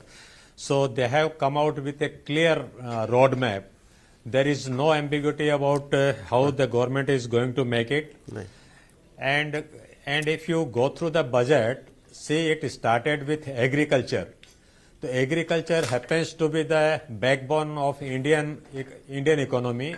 We have been the agrarian economy so far, and it concluded with middle class. And in between, FM touched upon other verticals of society, virtually cross section of society. I should say this is a very well-meaning budget. There is no rhetoric, no populist measure. And another good thing about the budget, this time government or finance minister has tried to bridge the gap between urban and rural. Rural economy has been given due impetus and rightly so. One thing I have also noticed that government is coming out with direct tax bill. Now we are governed by Income Tax Act 1961. About 65-66 years old act, very difficult to understand, very difficult to comply with. Now government is coming out with the new tax code, that is very welcome step. And good thing about that, middle class will be really will get benefited. Now the threshold limit is 12 lakhs rupees, and those who are the salary taxpayers, there will be no income tax up to 12 lakhs 75,000. So I think this is the very calibrated approach by government, and government's response to how they are going to achieve Viksit Bharat by 2047. আমাৰ সৈতে সংযুক্ত হৈ থাকক আগৰলা ডাঙৰীয়া এটা কথা ঠিক যে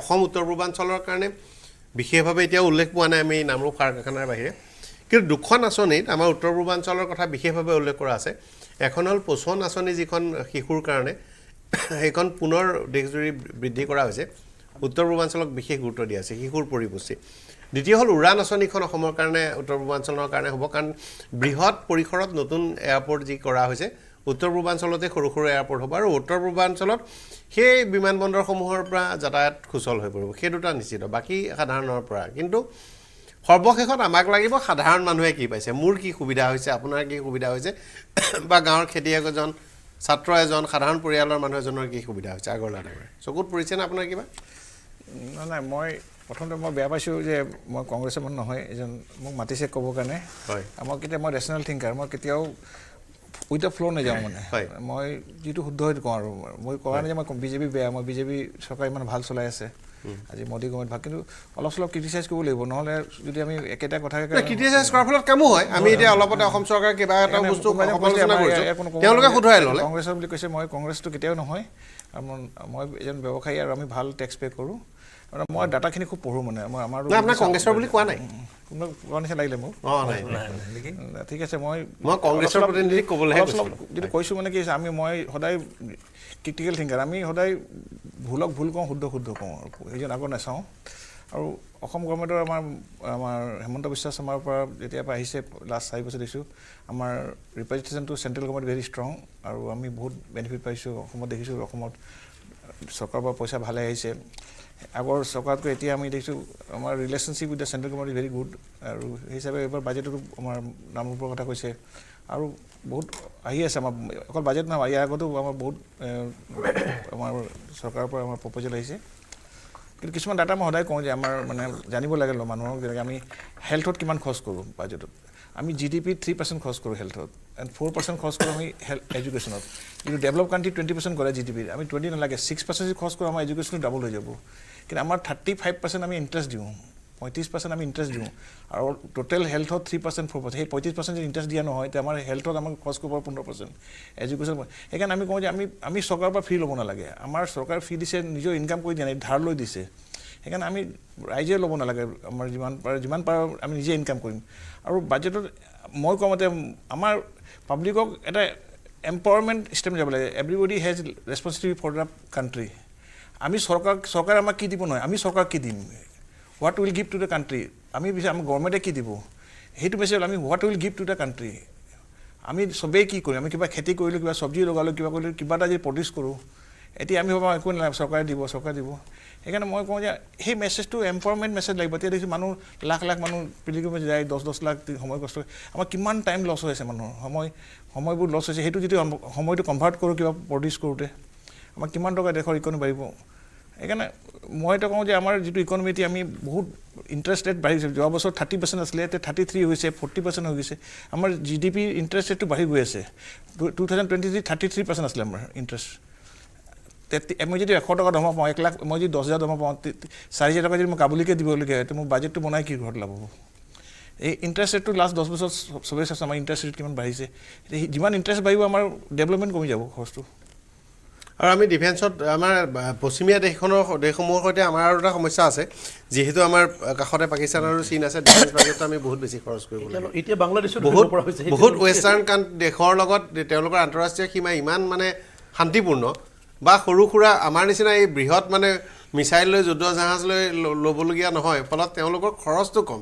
সেই পইচাটো বেলেগলৈ এডুকেশ্যনটো যদি খুব ভাল হয় আমাৰ ল'ৰাবোৰ খুব ভাল চাইণ্টিষ্ট হ'ব ইঞ্জিনিয়াৰ হ'ব এডুকেশ্যনটো যদি আমি দেখোঁ আমি যদি এডুকেশ্যনটো ল'ৰাবোৰ প্ৰডিউচ নকৰে ভাল তেতিয়া পিছত কি হ'ব এডুকেশ্যনৰ খৰচটো আমাৰ বঢ়াব লাগে মোৰ মতে এডুকেশ্যনত আমাৰ এটলিষ্ট 8% কেতিয়াবা ভিজনো লাগে এতিয়া আপুনি প্ৰায় 8.5 কোটি টকা খৰচ কৰি চাইনাত ডিপছিক সৰু এটা এণ্টাৰপ্ৰাইজে সৰু এটা ষ্টাৰ্টআপে কৰি দিলে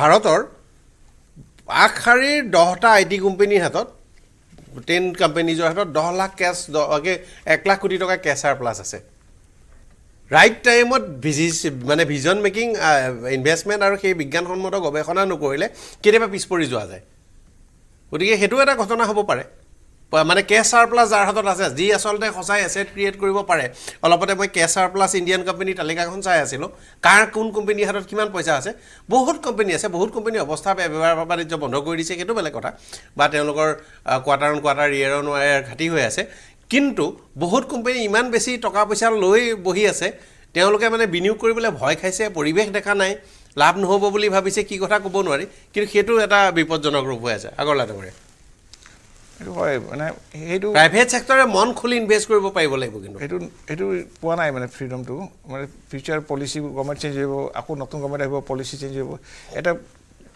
সেইটো ফিক্স নাই যে অহা বছৰ আহোঁতে আকৌ নেক্সট গভৰ্ণমেণ্ট আহিলে আকৌ নতুন ৰুল চেঞ্জ কৰিব চাইনাত কি আছে নহয় তেওঁলোকৰ এটা ষ্টেডি গভৰ্ণমেণ্ট আছে লাষ্ট 20 বছৰৰ পৰা সেইকাৰণে তাতে এটা ইনভেষ্টমেণ্টটো ভাল আৰু তাতে আৰু গভৰ্ণমেণ্টৰ পৰা ছাপোৰ্ট কৰে তাতে যিমান ডাঙৰ ডাঙৰ কোম্পানী আছে আপুনি চব মোবাইল কোম্পানীবোৰ আছে অপ' ভিভ' ইনিচিয়েলি 5 বছৰ গভৰ্ণমেণ্টে পুৰা ছাপোৰ্ট কৰে তাতে আমাৰ ইয়াত ছাপোৰ্ট কৰোঁ তেওঁলোকে ইণ্ডাষ্ট্ৰীবোৰ ছাপোৰ্ট কৰে ইণ্ডাষ্ট্ৰী ভাৰতীয় আকৌ জনতাৰ এটা কথা আছে আমাৰ জনতা সামান্যভাৱে আমি এণ্টি কেপিটেলিষ্ট ভাৰতৰ সামগ্ৰিকভাৱে যদি চাই আজি যদি কাইলৈ এটা অসমতে ডাঙৰ কোম্পানী আহে অকল জাগিৰোডত দেখিবলৈ পোৱা গ'ল টাটা ছেমি কণ্ডাক্টৰলৈ ৰতন টাটা আছিল জীয়াই টাটা কাৰণে কৰা হোৱা নাই ভাৰতত কাইলৈ যিকোনো এনি বিগ কোম্পানী আহক কিবা শক্তিশালী প্ৰতিৰোধ হ'বই মানে অসমত আহিলে এই সমগ্ৰ ভাৰতত এইটো এটা নেচাৰ আছে সেইটো কাৰণেও ভয় খায় নেকি আজি ডিপছিক যিটো আহিছে ChatGPT বা আপোনাৰ চবক হিলাই দিছে নিশ্চয় গভৰ্ণমেণ্টৰ পৰা ছাপোৰ্ট আছে গভৰ্ণমেণ্ট পিছত থাকে তাত পিছত থাকে আৰু গভৰ্ণমেণ্টে পুৰা ইনভেষ্ট কৰে মানে পুৰা ৱৰ্ল্ডক হিলাব কাৰণে কিন্তু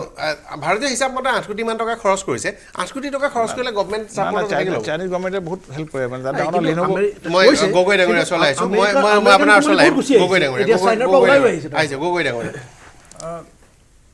যিটো মধ্যমবৰ্গ কৰ ৰেহাই যিটো আঁচনি আছে এই আঁচনিটোৱে আচলতে এক শ্ৰেণী মানুহক যদিও সহায় কৰিব আচলতে ই দেশৰ ৰাজকোষক এক মাধমাৰ মাৰিব গতিকে আমি যদিও ঘাটি বাজেট ইচ্ছা কৰোঁ কিন্তু এই আঁচনিয়ে কৰ ৰেহাই আঁচনিয়ে আমাক চৰকাৰখনকে ক্ষতিগ্ৰস্ত কৰিব কাৰণ ইয়াৰ দ্বাৰা যিটো সৰ্বসাধাৰণ মানুহ কেতিয়াও উপকৃত হ'ব নোৱাৰে যি শ্ৰেণী মানুহ সাধাৰণতে চলি থাকিব পাৰে মধ্যমবৰ্গৰ শ্ৰেণী সেই শ্ৰেণী মানুহক তেনেকুৱা এটা সুবিধা দিব লগা নাছিল আমি এটাই কথা বুজি পাইছোঁ যে হিতাধিকাৰী আঁচনিৰ নিচিনা তেনেকুৱা এটা ধৰণৰ চিন্তা কৰি হয়তো নিৰ্বাচন কেন্দ্ৰিক কিবা এটা চিন্তা কৰি চৰকাৰে হয়তো এনেকুৱা ধৰণৰ ভাবিব পাৰে আমি SC যিখিনি মহিলা আছে সেই মহিলাখিনিক বিভিন্ন আঁচনিৰ দ্বাৰা সহায় কৰাটো আমি বিচাৰোঁ কিন্তু এইটো আমি ধনী শ্ৰেণী আচলতে বা যিখিনি মানুহ মধ্যমবৰ্গৰ শ্ৰেণী কাৰণে কিন্তু আজি মহিলাৰ কাৰণে ধৰিছে 5 লাখ SC মহিলা ST বাবে নতুন আঁচনি কৰিছে 5 লাখ মহিলা আৰু অকল মহিলাৰ কাৰণে সেইটো কৰিছে মানে একদম কেৱল মহিলা আৰু কেৱল ST আচলতে স্কিম আছে আপোনাৰ হয়তো চকুত পৰা নাই কিন্তু 5 লাখ কম পাৰিলে 5 লাখ টু 10 লাখ 15 লাখ হ'ব লাগে কাৰণ আমাৰ দেশত আকৌ ST পপুলেশ্যনৰ সাইজো বেছি মই যোশী ডাঙৰীয়া চলাই আহিছোঁ যোশী ডাঙৰীয়াক মই বিদায় দিম যোশী ডাঙৰীয়া সৰ্বশেষ আপোনাৰ আটাইতকৈ ভাল আমাৰ অসমৰ মানুহে সুযোগ ল'ব পৰা বা অসমৰ উত্তৰ পূৰ্বাঞ্চলৰ মানুহৰ ভাল হ'ব পৰা কোনকেইটা বিষয় আপুনি দেখিছে মোক চাইছোঁ মানে তাৰ কোনো এনেকুৱা স্পেচিফিক উল্লেখ নাই দুবাৰ এইটো নৰ্থ ইষ্টত উল্লেখ কৰা হৈছে বাট মোক এইটো বুজিব লাগে এইটো ইউনিয়ন বাজেট এইটো নাম ল'লে কোনো লাভ নাই যদি বেলেগ বেলেগ মিনিষ্ট্ৰীত এলোকেশ্যন বঢ়িছে or মানে we are able to get more fund for our state এইটোই ভাল কথা and more we have the very good competent government so overall size of the budget have gone up so I expect all things be it health education social cause we will have lot of money for all the good cause and our chief minister jane keneka money mane taka to lobo lage center pora so I'm very much optimistic mane to khub bhal budget ধন্যবাদ জনাইছো অসন্মান কৰে এটা কথা ঠিক যে মই দীঘলীয়া দিন ধৰি বাজেট সাংবাদিক হিচাপেতো বাজেট চাব লাগে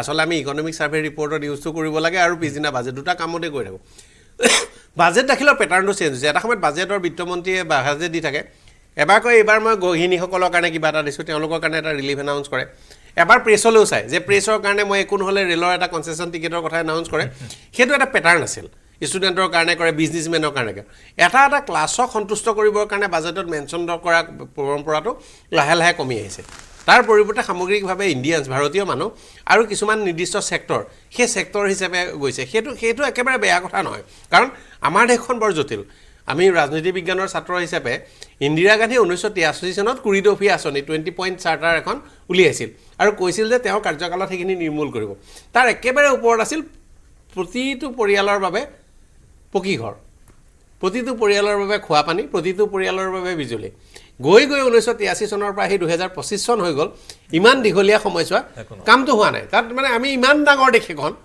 তাত ইন্দিৰা গান্ধী স্বয়ং থাকিল পৰৱৰ্তী পৰ্যায়ত ৰাজীৱ গান্ধী কুৰিডফি আঁচনিখন আগবঢ়াই নিব চেষ্টা কৰিলে পৰৱৰ্তী পৰ্যায়ত কংগ্ৰেছৰ বেলেগ প্ৰধানমন্ত্ৰী হ'ল গতিকে হোৱা নাই কিন্তু কামটো আৰু বিজেপিৰ চৰকাৰ হ'ল আজিও সেই বিনামূলীয়া আঁচনি চলি আছে গতিকে আমি এটা জটিল সমস্যাৰ মাজত থাকোঁ কিন্তু ইয়াত মানে কৈ দিলে মানে কাইলৈ নিবনুৱা শেষ কৰি দিম বুলি কৈ দিলেও মানে কথাটো ঠিকে মানে মই কল্পনা কৰা আৰু বাস্তৱিকতাৰ এটা গেপ আছে আমাৰ দেশত কেইটামান আমি এনেই অবজাৰ্ভ কৰি ক'বলৈ বেয়া হয় যি বিউৰক্ৰেচিয়ে প্ৰথম কথা বাধা দিয়ে ডেভেলপমেণ্টেল বিউৰক্ৰেচি নহয় কাৰণ ব্ৰিটিছৰ দিনৰ পৰা চলি আছে যে কেনেকৈ বাধা দিব পাৰোঁ কেনেকৈ সেইকাৰণে ক'লে কিছুমান এটা বস্তু পাৰ্মিশ্যন হস্পিটেল এখন কৰিবলৈ আপুনি 100 এটা পাৰ্মিশ্যন ল'ব লাগে যিটোৰ কাৰণে তেওঁলোকে এটা ৰেগুলেটৰী কমিশ্যন বহাই পেলাই হয়তো ক'ব যে কিমান কাটিব পাৰি এইবোৰ আচ্ছা সেই এটা চলি আছে ছেকেণ্ড থিং মোক যদি কয় নহয় এতিয়াও আমাৰ মানুহখিনি যিখিনি গভৰ্ণমেণ্টৰ কাম কৰি আছে চাকৰি পোৱাৰ পিছৰ দিনাৰ পৰা তেওঁলোকে ভাবে যে অ'কে এতিয়া মোৰ হৈ গ'ল পেঞ্চনটো পাই গ'লোঁ এতিয়া কেনেকৈ সময়বোৰ নিব লাগে গতিকে কাম কৰাৰ যিটো স্পৃহা আছিলে সেইটো অসমতো নাই আৰু বাহিৰতো দেখিছোঁ একেই ধৰণৰ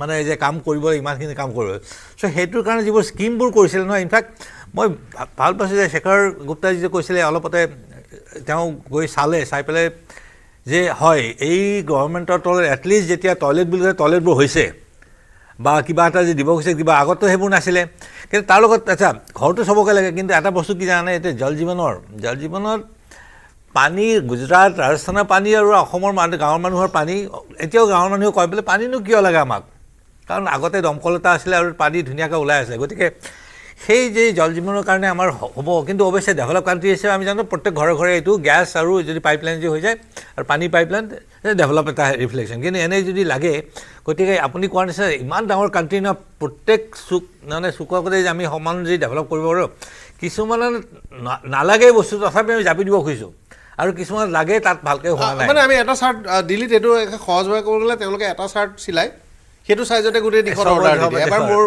যেতিয়া অম্বুমণি ৰামাদাস আছিল হাউচিঙৰ মন্ত্ৰী দিল্লীত ডেলিগেশ্যন এটা গ'ল মন্ত্ৰীৰ লগত মোৰ কথা বতৰা হ'ল মই তেওঁক প্ৰথমতে ক'লোঁ যে অসমৰ বানপীড়িত এলেকাসমূহৰ কাৰণে প্ৰধানমন্ত্ৰী আৱাস যোজনা ঘৰটো চাংঘৰ টাইপ কৰিব পৰাকৈ দিব লাগে কৈছে আমি কৰিব নোৱাৰিম কৈছোঁ নকৰিলে মানুহখিনি 2 মাহ 3 মাহ ৰিলিফ কেম্পত থাকিব লাগে তাৰপিছত অফিচাৰবোৰক মাতি আনিলে মোৰ সন্মুখতে তাত সেইদিনা হাউচিঙৰ মানে প্লেনিং মিটিং আছিলে মই সেই মিটিংখনলৈ মই গৈছিলোঁ এটা NGOক প্ৰতিনিধিত্ব কৰি তাৰপিছত মই দেখিলোঁ যে বিষয়াসকলে নিদো বুলিয়ে নিদিলে তেতিয়া মোৰ লগত আমাৰ সেই সময়ত কাশ্মীৰৰ পৰা কেইজনমান প্ৰতিনিধি আছিল তেতিয়া কাশ্মীৰৰ প্ৰতিনিধিয়ে ক'লে যে কাশ্মীৰৰ কাৰণে ষ্টাইলটো অলপ কাৰেকশ্যন কৰিব লাগে একেই বাজেটত কিন্তু বিউৰক্ৰেটিক এৰগেঞ্চিও ভাৰতখন পিছুৱাই ৰাখিছে কিছুমান মানুহ একেবাৰে সেইটো মই আপোনাৰ সৈতে নাই একেবাৰে কৈছোঁ নহয় যদিহে আমি গভৰ্ণমেণ্ট তেতিয়া ভালকৈ যে কাম কৰিলেহেঁতেন নহয় ইমান টকা খৰচ কৰাৰ পিছত আমাৰ দেশখন পিছ পৰি থকা কোনো হেৰি কথা নাই কিন্তু এটা কথা ভাল জানে এই যে নামৰূপৰ সেইটো আমাৰ চিফ মিনিষ্টাৰ কেইদিনমান আগতে কৈছে ভাল খবৰ এটা পাই তেওঁ মানে অলৰেডি জানে যে এইটো বস্তুত আহিব গতিকে সেই চিফ মিনিষ্টাৰক মই এটা আমাৰ কৰোঁ যাতে এনেধৰণৰ টীম এটা তৈয়াৰ কৰক বিউৰক্ৰেটিক টীম এটা কৰক যে চেণ্ট্ৰেল এইখিনি যিখিনি আঁচনি আলোচনা কৰিলে নহয় এই আঁচনি যাতে অসমে ফাৰ্ষ্ট ওৱান হ'ব পাৰে গ্ৰেপ কৰিবৰ কাৰণে যে ক'ৰবাৰ চেণ্টাৰতে হৈছে কিয় কাৰণ কিছুমান চেণ্টাৰত এনাউন্স কৰা নাই ক'ত সেই চেণ্টাৰটো দিব বা কিছুমান ক্ষেত্ৰত কি হৈছে যে এই ফিচাৰী কথা কৈছে অসমতো ফিচাৰী এতিয়া আগতে আমি ইম্পৰ্ট কৰিছিলোঁ আজিকালি ইম্পৰ্ট কৰিব নালাগে আমি এটা ষ্টাডি এটা কৰিছিলোঁ যে অসমৰ প্ৰডাকশ্যন এতিয়া আমাৰ কাৰণে ছাফিচিয়েণ্ট গতিকে ইয়াৰ পৰা মাছ যায়ো বাহিৰলৈ আহেও কিন্তু এখেতসকলে কৈছে কিছুমান বস্তু এটা ক'লে নহয় আমি যেতিয়া চেমচাঙে যেতিয়া ইণ্ডিয়াত প্ৰডিউচ কৰে বস্তুটো তেতিয়াহ'লে ইণ্ডিয়ান বস্তু GDPৰ ভিতৰত আহে কাৰণ কি যেনেকৈ অলপতে ট্ৰাম্পে ক'লে যে যদিহে ইয়াত তেওঁলোকে বস্তুবোৰ প্ৰডিউচ কৰে তেতিয়া মই টেৰিফ নকৰোঁ কাৰণ তেতিয়াহ'লে আমেৰিকাত যদি কৰে তেতিয়াহ'লে আমেৰিকাত তাত এমপ্লয়মেণ্ট হ'ব গতিকে ইণ্ডিয়াও তেনেকৈ মানুহ মাতি আছে তহঁতে প্ৰডিউচ কৰ গতিকে সেইবোৰ কোম্পানী যদিও ফৰেইন হয় আমি সেই প্ৰডাক্টবোৰ ইণ্ডিয়ান বুলিয়ে ধৰিব লাগিব এতিয়া আমাৰ এই কি বুলি কয় মোবাইলৰ অলমষ্ট 90% গোটেই ভাৰতৰ প্ৰডাকশ্যন হয় তেওঁলোকে আমি ইউজ কৰোঁ আমাৰ গুৱাহাটীতো টিভি এছেম্বল হয় সেইকাৰণে এতিয়া আচলতে আমি সেই GNP GDP ডিফাৰেঞ্চ যে আমাৰ গ্ৰছ নেশ্যনেল মানে চিটিজেনে প্ৰডিউচ কৰিছে ভিতৰত গতিকে আমি এতিয়া সেইকাৰণে GDPত আজিকালি চব GDPৰ বুজাওঁ যে এই কাণ্ট্ৰি বাউণ্ডেৰীৰ ভিতৰত কি প্ৰডিউচ হৈ আছে সেইটোৱে আমি লাগে আমাক কাৰণ বাহিৰত যদি কৰিছে আইফোন বিক্ৰী হৈ আছে 1 লাখ কোটি টকা অতিক্ৰম কৰিছে সেইটো আমাৰ GDPত ৰিফ্লেক্ট হৈছে এটা সেমিকণ্ডাক্টৰ প্ৰডাকশ্যন হোৱাৰ লগে লগে আৰু কেনেকৈ আনিব বহুত আহি যাব সেইটো কেনেকৈ ইণ্ডিয়াত আনিব সেই কাৰণে এটা স্কিলত কৰে নহয় আমাৰ স্কিল ডেভেলপমেণ্ট অলপ বেলেগ ধৰণৰ হ'ব লাগিব যে চেমচাঙত কোন কাম কৰা মানুহ আহি পেলাই সিহঁতক কোম্পানী মাতি আনি কিছুমান ট্ৰেইন কৰিবলৈ যাতে নেক্সট যাতে চেমচাং ইউনিটে চাকৰি পাব পাৰে যেটোত আমাৰ এতিয়া যে এই গ্লোবেল আমাৰ সামিট এটা হ'ব ইনভেষ্টমেণ্ট সামিট যে গৈছে তাতে সেইকাৰণে আশা কৰোঁ যে সেই কোম্পানীবোৰ অহাৰ আগতে আমি এনেধৰণৰ স্কিলিং কৰোঁ মানুহখিনি যাতে সিহঁতৰ কোম্পানী এষ্টাব্লিছ কৰাৰ লগে লগে জাপানীজ বা কোৰিয়ান অহাৰ লগে লগে আমাৰ সেইটো আৰু সিহঁতৰ এডুকেশ্যন সাংঘাতিক ভাল মোৰ আৰু চেক্টৰবোৰ যিসকলৰ নিয়োগৰ সম্ভাৱনা আছে বিৰাট অৰ্গেনাইজ ধৰক আমাৰ ইয়াত এতিয়া মই কৰোঁ অনাগত 50 বছৰ 100 বছৰৰ কাৰণে ভাৰতত আটাইতকৈ শক্তিশালী নিয়োগ সম্ভাৱনা চেক্টৰটো হ'ব ডেলিভাৰী ডেলিভাৰীত আটাইতকৈ বেছি এংগেজমেণ্ট হয় মই এবাৰ দেখিছোঁ পূজাৰ সময়ত যিকেইটা ডাঙৰ মাল্টিনেশ্যনেল কোম্পানীৰ মানে বিগ কোম্পানীৰ ডেলিভাৰী কৰে তেওঁলোকে অসমৰ কাৰণে এষ্টিমেট কৰিছিল অকল পূজাৰ স্পাইকটোৰ কাৰণে তেওঁলোকে অসম নৰ্থ ইষ্টৰ কাৰণে তেওঁলোকক টেম্পৰেলি 1 লাখ মানুহ এংগেজ কৰিছিল অসমত সাধাৰণতে নৰ্থ ইষ্টৰ নিচিনা আমাৰ ঠাইত 1 লাখ মানুহ এংগেজ হোৱাৰ নিচিনা কথা নহয় ইমান ভলিউমত হৈছিল শিৱসাগৰে আমাৰ টায়াৰ 2 টায়াৰ 3 চিটি ৰেঞ্জত লিড কৰিছিল ইমান বেছি মানে অনলাইন আহিছে কিন্তু সেই মানুহখিনি কিমান পইচা দিব লাগিব তেওঁলোকে কি ধাৰাৰে দিব কেনে ধৰণে পাব গিগ ওয়াৰ্কাৰ বুলি কৈছেতো 1 কোটি গিগ ওয়াৰ্কাৰ তেওঁলোকক এতিয়া মানে ইপিএফসি গোটেইবোৰ কৰি অৰ্গানাইজ সেক্টৰলৈ নিয়া তেওঁলোকৰ ভৱিষ্যত বহুত নিব আৰু এডভান্টেজ আসামৰ কাৰণে মুখ্যমন্ত্ৰী ডাঙৰীয়া যেতিয়া কোৰিয়াত গৈছিল তেতিয়া তাত কৈছে যে গাড়ীৰ এনচিলাৰী বিলাক অসমত দিবৰ কথা কৈছে যেটো আপুনি কৈছে যে এতিয়া গাড়ী ইণ্ডাষ্ট্ৰী বিলাক আহিছে কোৰিয়াত গাড়ী লাহে লাহে ধৰি লওক বৈছে তাৰ যদি এনচিলাৰী ইণ্ডাষ্ট্ৰীটো আনিব পাৰে গাড়ী ইণ্ডাষ্ট্ৰীটো কেতিয়াও স্বাভাৱিকতে অসমলৈ নাহে এজন মুখ্যমন্ত্ৰী এৰোগেন্সিৰ কাৰণে আমি অটোমোবাইল হাব হোৱাৰ পৰা বঞ্চিত হৈ থাকিলো ৰতন টাটাই অসম ভৱনলৈ আহি আধা ঘণ্টা বহি থকাৰ পাছত ৰতন টাটাৰ সন্মুখেৰে তেওঁ গৈ মুখ্যমন্ত্ৰী গৈ ৰুমত সোমোৱাৰ পাছতো ৰতন টাটাক সাক্ষাৎ কৰা নাছিল আৰু সেইটো একমাত্ৰ কিছুমান অস্বাভাৱিক মানে আজব কাঠনৰ এৰোগেন্সি আছিল সুবিধা আহিছিল ৰতন টাটাই তেতিয়াৰ দিনত 5,000 কোটি টকা ইনভেষ্টমেণ্ট প্ৰপ'জেল লৈ অসমলৈ আহিছিল আমাৰ কোনোবাই ভাবি ল'লে যে মই টাটাক ধৰি জেলত ভৰাই দিম বৰ সহজ বুলি ভাবি ল'লে যে টাটাক ধৰি এতিয়া সেমিকণ্ডাক্টৰ আহোঁতে প্ৰিয়ংক খাৰ্গে যেতিয়া এটেক কৰিলে অসমক তেতিয়াতো ইয়াৰো যিসকল নেতা আছিল কংগ্ৰেছ তেওঁ প্ৰিয়ংক খাৰ্গেকে ছাপোৰ্ট কৰিলে গোটেই বস্তু যেতিয়া প্ৰিয়ংক খাৰ্গে অসমত স্কিল নাই তাত কিয় দিব লাগে কিন্তু এই যিটো আহিছে তাৰ টাটাৰ ছেমিকণ্ডাক্টৰ জাগিৰোডত অহাৰ পিছত গোটেই পৰিৱেশটো উদ্যোগীকৰণৰ গোটেই পৰিৱেশটো বৃহৎ উদ্যোগপতিসকলে এতিয়া চাইছে আগতে মানে লুকিছ পলিচি আছিলে এতিয়া এক্টিভ পলিচিৰ পিছত বা এইটোৰ পিছত ছেমিকণ্ডাক্টৰ জাগিৰোডত অহাৰ পিছত যি ব্যাপক তাৰ এতিয়া কাম আৰম্ভ হৈছে তাৰপিছত বিভিন্ন উদ্যোগপতিয়ে অসমত বা উত্তৰ পূৰ্বাঞ্চললৈ আহিবলৈ চেষ্টা কৰিছে ছেমিকণ্ডাক্টৰ আহাৰ আগতে আপুনি দুটা মানে বন্ধ কৰিছে উদ্যোগ চলিব বন্ধ কৰি আপুনি এষ্টাব্লিছ কৰিছে সেইটো বন্ধ হৈ যোৱা নাই পেপাৰ উদ্যোগ আপোনালোকে কৈছে পেপাৰ বন্ধ কৰিছে আজি পেপাৰ উদ্যোগ নচলে নতুনকৈ 10 বছৰ নতুন 10 বছৰ কোনো কাগজ উদ্যোগ নতুনকৈ 10 বছৰ কোনো স্থাপন হোৱা নাই ভাৰতত নতুনকৈ কাগজ উদ্যোগ কোনো স্থাপন হোৱা নাই কাগজ কলটো চাওক বৰ্মন ডাঙৰীয়া আপুনি কাগজ কল দিনা অন ৰেকৰ্ড কংগ্ৰেছৰ দিনত বন্ধ হৈছে তাৰপাছত যেতিয়া শেষৰ টন গৈ কাৰ্যকালত হিমন্ত বিশ্ব শৰ্মা শিক্ষামন্ত্ৰী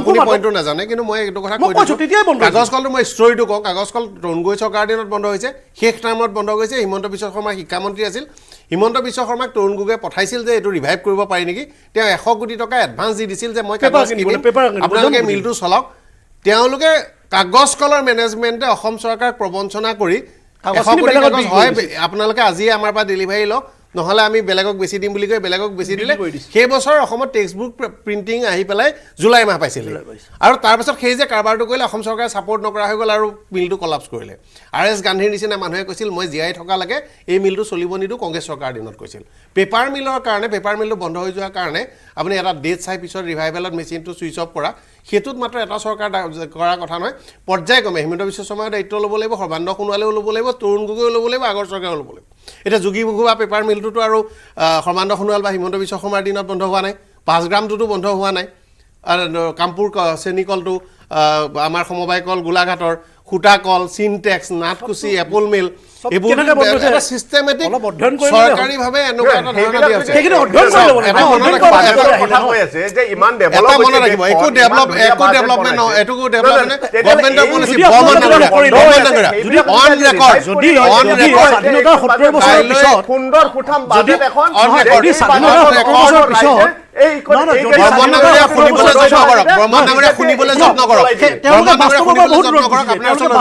স্বাধীনতা 70 বছৰৰ পিছত দেশৰ প্ৰধানমন্ত্ৰী যদি শৌচাগাৰ নিৰ্মাণৰ কথা চিন্তা কৰিব লাগে সেইখন দেশত তেওঁ স্বাধীনতা আপোনাৰ বেজিৰো ইণ্ডাষ্ট্ৰী নাছিল বেছি ইণ্ডাষ্ট্ৰী নাছিল কিন্তু গোটেই আমাৰ অৰ্থনীতি আমাৰ গোটেই বাজেটৰ কৃষিৰ পৰা আমি উদ্যোগলৈ গুচি গৈছো ডাঙৰ ডাঙৰ উদ্যোগ স্থাপন কৰিছে য'ত উদ্যোগ স্থাপন কৰিছে য'ত উদ্যোগ স্থাপন কৰিছে য'ত উদ্যোগ স্থাপন কৰিছে সেই উদ্যোগবিলাক ক'ত আছে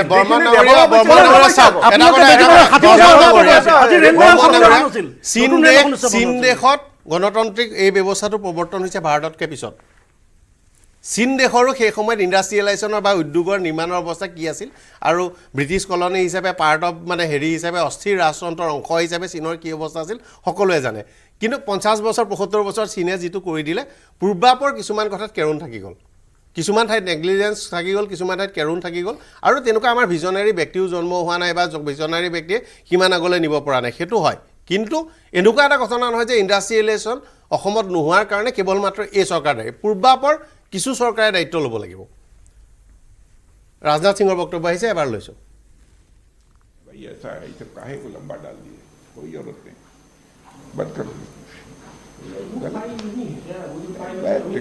बहुत लेंदी कर दिया बहुत कोई जरूरत नहीं है আহিম আপোনাৰ এবাৰ আহিছো হয় আগৰ মই কংগ্ৰেছৰ প্ৰতিনিধি আছিল বৰ্মন নগৰে হয় মই এটা কথা ক'ব বিচাৰিছো যে ইমান ধুনীয়া চৰকাৰ এখন চলি থকাৰ পিছত না ধুনীয়া চৰকাৰ চলে কেনে ধুনীয়া চৰকাৰ চলে আমেৰিকা হৈ গ'ল যে এইখন চৰকাৰে ভাল ভাল বাজেট বনোৱাবলৈ আমাৰ বিজেপি প্ৰবক্তাজনে কৈ আছে কিন্তু মই ক'ব বিচাৰিছো যোৱা 5টা বছৰত আপোনাৰ জব কাৰ্ড প্ৰায় 4 কোটি জব কাৰ্ড বন্ধ হৈছে আপনার জল জীবন মিশনটো কমপ্লিট কলাপস হৈ গ'ল তাত যিসকল ঠিকাদাৰে কাম কৰিছিল সিহঁতৰ পুৰা ঠিকাৰ পেমেন্ট আজিলৈকে নহল তাৰ পিছত আপোনাৰ কাৰ্বি আংলং সাইডত আপোনাৰ যেটো আৰ্সেনিক যুক্ত যেটো পানী খাই আছে মানুহবিলাকে সেইবিলাকৰ আজিও আৰ্সেনিক যুক্ত মুক্ত হ'ব পৰা নাই মানুহবিলাকে পানীৰ পৰা তো এই ধৰণৰ আমাৰ ডেভেলপ আমাৰ সাধাৰণ মানুহে যেতিয়ালৈ উপকৃত নহব এই বাজেট যিধৰণৰ আপোনাৰ মোবাইলৰ দাম কমিছে কিবাৰ দাম কমিছে এইটোই কিন্তু আমাৰ সাধাৰণ জনতাক কিন্তু ছুই নাযায় ছুই যাব সেইটো কামে যে আমাৰ ইয়াতে মূল্য বৃদ্ধি কমি গ'ল তেলৰ দাম কমি গ'ল তেতিয়াহলে আপোনাৰ প্ৰতিজন মানুহক ছুই যাব সেই ছুই যোৱা কামবিলাক কিন্তু এইখন বাজেটত এতিয়ালৈকে উল্লেখ হোৱা নাই যেটো 12 লাখ টাকালৈকে যেটো কথা কৈ আছে 12 লাখ টাকাৰ আপুনি কালিলৈকে যেতিয়া এনালাইসিস কৰি সম্পূৰ্ণ পাব যিসকলে টেক্স পে কৰে তেখেতসকলে ভালকৈ জানিব যিসকলৰ সিএ আছে তেখেতসকলে জানিব যে এইখনৰ উপকৃত আমি হৈছুনে হোৱা নাই এনে এটা ফটককৈ এটা আমি ভাষণ এটা শুনিলো আজি যেটো পালো কিন্তু অহাকালি যেতিয়া আমি এইখনক আমি এনালাইসিস কৰি আমাৰ যিসকলে অভিজ্ঞ মানুহসকলে যেতিয়া এনালাইজ কৰিব তেতিয়া আমি গম পাব যে এইখনৰ উপকৃত আমি হৈছো এইখন ভাৰত চৰকাৰ আৰু এইখন আমি ভাৰত দেশৰ নাগৰিক আমাৰ এইখন পাকিস্তান এইবোৰ সিৰিয়া লেবানন নহয় আমাৰ পাৰ্লিয়ামেন্টত কোনোবাই কৈ দিয়া কথা এটা তাত বিউৰোক্ৰেটিক এটা পলিচি থাকিব পাৰে যে এই প্ৰক্ৰিয়া আৰু এই প্ৰক্ৰিয়া কিন্তু সেই কামটো মিছা কেতিয়াও হ'ব নোৱাৰে আমাৰ দেশৰ পাৰ্লিয়ামেন্টত বাজেট যদিও কংগ্ৰেছে আজি বাজেট বৰ্জন কৰিলে কুম্ভমেলাৰ কাৰণে মোৰ বুধে কুম্ভমেলাৰ কাৰণে আন এটা সময়ত কংগ্ৰেছে বাজেট বৰ্জন কৰিব লাগিছিল মানে সংসদ বৰ্জন কৰিব লাগিছিল বাজেটখন বৰ্জন কৰিব নালাগে কাৰণ বাজেটখন দেশৰ বৰ্জন আৰু কংগ্ৰেছে ভাল পাওক বা বেয়াই পাওক বা বিৰোধীয়ে ভালেই পাওক বা বেয়াই পাওক যিহেতু চৰকাৰ গঠন হৈ আছে এই চৰকাৰখনৰ বাজেটেৰে মাজত ভাঙি নগ'লে বছৰটো চলিব গতিকে বছৰটো যিখনত চলিব দেশখন সেই কাগজখনক গুৰুত্ব নিদি পেলাই আন এটা বিষয়ক লৈ বৰ্জন কৰা উচিত নহয় মোৰ ব্যক্তিগত আগৰলা ডাঙৰীয়া চলাইছো আগৰলা কিন্তু পলিটিকেল বিষয়টো আঁতৰি গৈছো ৰাষ্ট্ৰপতি ভাষণটোতো বিবৃতিকে হৈছে আগৰলা ডাঙৰীয়া কিন্তু এতিয়া মূল কথাটো হ'ল যে এটা কথা ঠিক যে মূল্য বৃদ্ধি আমাৰ কাৰণে আটাইতকৈ ডাঙৰ সমস্যা আৰু এটা হৈছে যে সংস্থাপন আমাৰ কাৰণে আটাইতকৈ ডাঙৰ সমস্যা সংস্থাপন যেনেদৰে হ'ব লাগিছিল সেই ধৰণে হোৱা নাই আৰু আমাৰ অসম উত্তৰ পূৰ্বাঞ্চলতো হোৱা নাই তাৰ বাবে কিন্তু বাজেটত খুব বেছি চকুত লগাই একো নাই মই আগতে কৈছোঁ আমি বেছিকৈ চৰকাৰৰ পৰা এইবোৰ এক্সপেক্ট কৰিব নালাগে চবেই কয় যে উই শুড চবেই এণ্টাৰপ্ৰেনাৰ হ'ব লাগে আমাৰ এণ্টাৰপ্ৰেনাৰশ্বিপটো আমাৰ ইণ্ডিয়াত 10% অনলি এণ্টাৰপ্ৰেনাৰ্ছ বাকী কাণ্ট্ৰিত আপোনাৰ চাইনাটো 80% মানুহ এণ্টাৰপ্ৰেনাৰশ্বিপ এটাই প্ৰব্লেম হয় চবেই যদি এণ্টাৰপ্ৰেনাৰশ্বিপটো ছাবজেক্টটো বঢ়োৱা হয় কলেজ স্কুলত চবেই যদি চাকৰি নিবিচাৰি যদি নিজে কিবা এটা কৰে আৰু 10জনক চাকৰি দিয়ে তেতিয়া আমাৰ সংস্থাপন হ'ব আমি গভৰ্ণমেণ্টৰ এটা লিমিটেশ্যন থাকে এটা আমাৰ ইণ্ডিয়াত 15,000 টকা ইনকাম এভাৰেজ ইনকাম মান্থলি 15,000-20,000 1,80,000 টকা আমাৰ ইনকাম আমাৰ কাষতে বেংককত 1 লাখ টকা মান্থলি ইনকাম টুৰিজিমৰ কাৰণে সেইকাৰণে আমাৰ ইনকাম ৰিচোৰ্চটো কম ট্ৰেড ডেফিচিটটো চব ফিজিকেল ডেফিচিট চব গভৰ্ণমেণ্টে চাব লাগিব আমাৰ ইণ্টাৰেষ্ট ৰেট আমি 30% আমি ইণ্টাৰেষ্টটো দিব লাগিব এইটো কমাব নোৱাৰিব 30% আমাৰ ইনকামৰ 35% আমি ইণ্টাৰেষ্ট দিব লাগিব সেইটো হিচাপে বিজেপি চৰকাৰে ভাল কৰিছে আৰু এই লিমিটেড ৰিচোৰ্চৰ মাজত যিখিনি এবাৰ দিছে বাজেটত মই সুখী আৰু বিজেপি গভৰ্ণমেণ্ট অহাৰ পিছত ইণ্ডিয়াৰ ইমেজটো বাঢ়িছে আমাৰ কেতিয়াবা এনেকুৱা কাৰণে আমি যিবোৰ কথা কওঁ তাৰমানে কেতিয়াবা আমি হিচাপ নিকাচ কৰোঁতে অলপ ভুল কৰোঁ মোৰ হিচাপত দুটা কোম্পানী অসমত দেউলীয়া হ'ব অলপ দিনৰ পিছত হ'লেও এটা তাৰেতো দেউলীয়া হোৱাৰ একদম পূৰ্ণ সম্ভাৱনা আছে আমাৰ পেট্ৰকেমিকেল লিমিটেডৰ আভ্যন্তৰীণ খবৰ হয়তো ৰাজহুৱা হ'বলৈ আৰু 2 বছৰ বা 3 বছৰ অপেক্ষা কৰিব লাগিব আৰু বিত্তীয়ভাৱে ডিষ্ট্ৰেছত আছে নুমলীগড় এবাৰ ভাৰত পেট্ৰলিয়ামে কিনি ল'লে এবাৰ অসম চৰকাৰে কিনি লৈছে অসম চৰকাৰে মাজে মাজে কেপিটেল ইনফিউজনৰ নামত মূলধন খটুৱাই তেওঁলোকক মানে এটা অক্সিজেন দি থাকিবলগীয়া হৈছে জীয়াই থাকিবৰ কাৰণে তেওঁলোকে স্পষ্টীকৰণ দিলোঁ আচল কাহিনীটো সেইটো গতিকে এতিয়া মই এই ৰেফাৰেঞ্চটো এইটো কাৰণে দিছিলোঁ যে ভাৰত আমাৰ যি পেট্ৰকেমিকেল আছে পেট্ৰকেমিকেল লিমিটেডটোত আমাৰ সম্পূৰ্ণৰূপে খৰচ হ'ল 4,500 5,000 কোটি টকা এমপ্লয়মেণ্ট পালে 15 হয় থলুৱা পালে 137 জন মানে 200 জন মান হয় ফলত কি হ'ল 5,000 এনচিলাৰী ইণ্ডাষ্ট্ৰী হ'ব লাগিছিল সেইটো নহ'ল কিন্তু 4,500 কোটি টকা যদি 1 কোটি টকাকৈ 4,500 ভাল এণ্টাৰপ্ৰেনৰ ইউথক দি দিলে হ'লে আপুনি গ্যাস ক্ৰেকাৰৰ কথা কৈছে মুখমা কৰিব গতিকে সেইটো এটা হ'ল আমি তাৰ পৰা এতিয়া নাফথা ওলাল হ'লে আমি পেৰাফিন এইবোৰ আমি সম্পূৰ্ণ উদ্যোগ কৰাৰ কথা আছিল কিন্তু 1 কোটি টকাকৈ দিলে নিশ্চিতভাৱে 4,500 এমপ্লয়মেণ্ট হ'লে সেইটোতকৈ বেছি কিন্তু এনেই আমি সেইটোত এটা বেলেঞ্চো থাকিব লাগিব যে লাৰ্জ স্কেল ইণ্ডাষ্ট্ৰী আমাক লাগিব নালাগে আৰু আমি মাইক্ৰ' SME এইবোৰত আমি কিমান প্ৰমোট কৰিম আৰু কটেজ ইণ্ডাষ্ট্ৰী আমি আজি মহাত্মা গান্ধীৰ দিনৰ পৰা আমাৰ কটেজ ইণ্ডাষ্ট্ৰী বৰ গুৰুত্ব আছিল কটেজটোক আমি মাইক্ৰ' বুলি কৈ আছোঁ কিন্তু পুৰণা কটেজৰ ফৰ্মেটটো দি ভাল আছিল আগৰলা ডাঙৰীয়া মই এটা কওঁ যে পৃথিৱীখন গ্ল'বেল ভিলেজ হৈ গৈছে এতিয়া মানে আমি চব বস্তু ইম্পৰ্ট কৰিব পাৰে এতিয়া পৃথিৱীখন আপুনি কোনো বস্তু ৰেষ্ট্ৰিকশ্যন নাই লাষ্ট এতিয়া এগ্ৰিমেণ্ট হৈছে আপোনাৰ এইটো গোটেই ৱৰ্ল্ডৰ WTO এগ্ৰিমেণ্ট এতিয়া আমি যদি কৰ্পৰেট ৱৰ্ল্ড ক্লাছ প্ৰডাক্ট নবনাওঁ বা আমাৰ গভৰ্ণমেণ্ট ইণ্ডাষ্ট্ৰী হওক এইটো কৰ্পৰেট ষ্টাইলত চলিব লাগিব অলপ মানে আপোনাৰ এফিচিয়েঞ্চিটো ভাল হ'ব লাগিব কিন্তু সেইকাৰণে বন্ধ হোৱাৰ কাৰণে আমাৰো বিজনেছ বহুত বন্ধ হয় if you don't have efficiency in the organisation leadership ভাল নহয় আমাৰো কোম্পানী আমাৰ নিচিনা কোম্পানী মোৰ লগৰ 10জন ল'ৰা আছিলে একেলগে আৰম্ভ কৰিছিলোঁ 10জনৰ 9জন বন্ধ হৈ গ'ল আৰু মই বহুত আগবাঢ়িলোঁ ডেট ইজ লিডাৰশ্বিপ আপুনি যদি লিডাৰে ভাল হয় লিডাৰৰ কাৰণে দেশ আগবাঢ়ে লিডাৰৰ কাৰণে দেশ ডাউন হয় we have to select good leader আজি ভাল লিডাৰৰ কাৰণে দেশখন আগবাঢ়ে এটা ভাল কোম্পানীৰ লিডাৰ ষ্টিভ জব আহি গোটেই এপ'ল' ক'ত লৈ গ'ল ট্ৰিলিয়ন বেলেগ লিডাৰ হ'লে সেইকাৰণে আমি selecting the leader also very good leader is very important আৰু মই আজি মোৰ লিডাৰশ্বিপৰ কাৰণে আজি আমাৰ কোম্পানীটো বহুত আগবাঢ়িলে মোৰ লগৰ কিছুমান কোম্পানী নাইকিয়া মানে অলপ চলপ মানে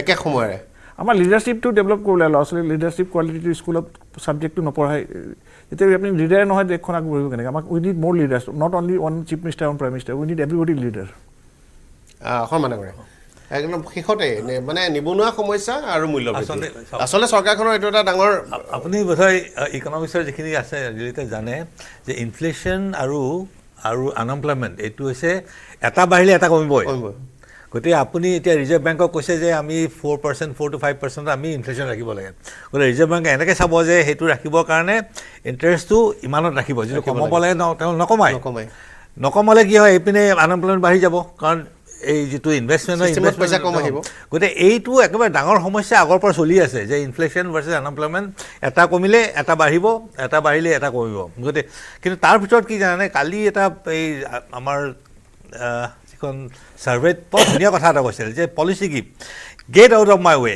তাৰমানে বিজনেছবোৰ আমাক বিজনেছ কৰিব দিয়ক আমাৰ আগত আপোনালোকে ভেটা নিদিব যিটো মই ক'লে এই যে আমাৰ ৰেগুলেটৰী অথৰিটি আমাৰ বিউৰ'ক্ৰেচি সেইখিনি কৈছে যে গভৰ্ণমেণ্টে আমাক ইণ্টাৰভিউ কৰিব নালাগে আমি কৰি যাম গতিকে আজি কৰ্পৰেট ছেক্টৰ বেয়া পাব নালাগে কাৰণ যদি একো যদি দিয়া নাই তেওঁলোকে কৰি যোৱা কাম এমপ্লয়মেণ্ট বা যেনেকৈ কৰিব আৰু ইমান আপুনি যিটো কৈছে প্ৰফিট তেওঁলোকে কৈছে যে আমি প্ৰফিটখিনি ইনভেষ্ট কৰা নাই এইকাৰণে যে আমাৰ কনজাম্পশ্যন ডাউন হৈ আছে আমাৰ বস্তু ডিমাণ্ড নাই বস্তু কিনিবলৈ গতিকে এইবাৰ কৈছে ঠিক আছে এতিয়া ডিমাণ্ড দিছোঁ নহয় আমাৰ যদি যিখিনি টেক্স ব্ৰেক পালে সেইখিনি মানুহে খৰচ কৰে গতিকে তেওঁলোকে ইনভেষ্ট কৰি আৰু বহুতে কৈ আছে যে আমাৰ মুখ্যমন্ত্ৰী এটা প্ৰতিক্ৰিয়া আহিছে ক্ষমা কৰিব লৈ লওঁ ঠিক আছে এতিয়া ডিব্ৰুগড়ৰ নামৰূপত প্ৰায় 14,000 15,000 কোটি টকাৰে সাৰ কাৰখানা নিৰ্মাণ হ'ব ৰাজ্য চৰকাৰে তাৰ 40% পুঁজি ব্যয় কৰিব কেন্দ্ৰীয় চৰকাৰে 60% পুঁজি ব্যয় কৰিব ছেমি কণ্ডাক্টৰৰ পিছত ফাৰ্টিলাইজাৰ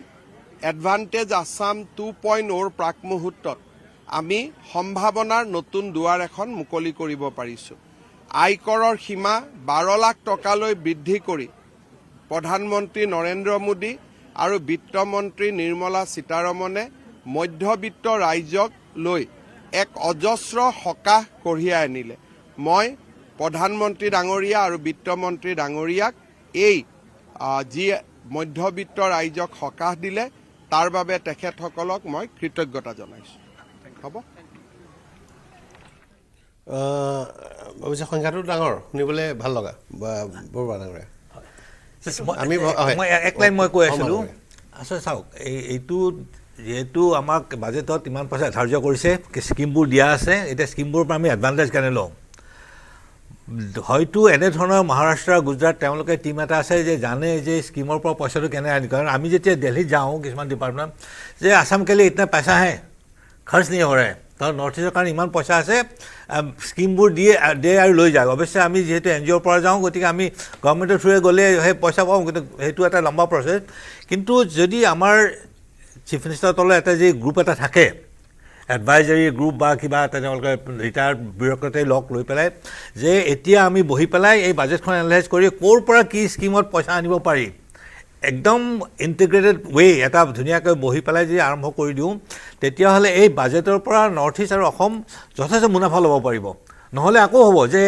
এই আমি মাৰ্চত যাম বা ফেব্ৰুৱাৰীত দিল্লীত গ'লে ক'ব এই ইতনা পইচাটো থা নৰ্থ ইষ্টৰ কাৰণে কোনো ল'ব নোৱাৰে তহঁতৰ স্কিমেই নাই সেইটো যদি আমি কনচাৰ্ট এফৰ্ট নকৰোঁ নহয় আকৌ একেই তাৰমানে আমাৰ এডভান্টেজ নহ'ব যে ডাবল ইঞ্জিন চৰকাৰ বুলি ক'লে যে ইয়াতো আছে তাতো আছে এই এডভান্টেজটো ল'বলৈ আৰু এটা কি জানে এডভান্টেজ আমাৰ যথেষ্ট মানে কি ইম্পৰ্টেণ্ট ব্যুৰ'ক্ৰেচি যেনেকৈ ভাল্লা আছিলে অজয় ভাল্লা আছিলে এতিয়া গভৰ্ণৰ হ'ল এনেধৰণৰ বহুত কেইজন IAS অফিচাৰ এতিয়া ভাল ভাল পজিশ্যন আছে তেওঁলোকে অসমৰ নিজৰ কাৰ্ডৰ আসাম মেঘালয় কাৰ্ডৰ তেওঁলোকে হেল্প কৰিব খুজিব কিন্তু তাতো যাব বা স্কিম এটা কৰি দিব তাত নিশ্চয় এটা প্ৰজেক্ট এটা লৈ যাব লাগিব নহয় গতিকে সেইকাৰণে এইবোৰ গভৰ্ণমেণ্টৰ যে বস্তু আমি আশা কৰিছোঁ যে এই গভৰ্ণমেণ্টে তেনেধৰণে স্কিম এটা কৰিব গ'লেও কেতিয়াবা নহ'ব মানে মই অলপতে গভৰ্ণমেণ্টৰ আপোনালোকৰ এজেঞ্চি যিসকল NGO কাম কৰে আমি তেওঁলোকৰ ৰিপৰ্টবোৰ চাই থাকোঁ মনিটৰিং এজেঞ্চি এটা ৰিপৰ্ট চালোঁ অসম চৰকাৰ ভেটেনেৰি ডিপাৰ্টমেণ্টে যোৱা 10 বছৰত যিখিনি স্কিম খৰচ কৰিব নোৱাৰি ৰিটাৰ্ণ কৰিলে তাৰে দুটা স্কিমৰ কথা ক'ম এটা স্কিম হ'ল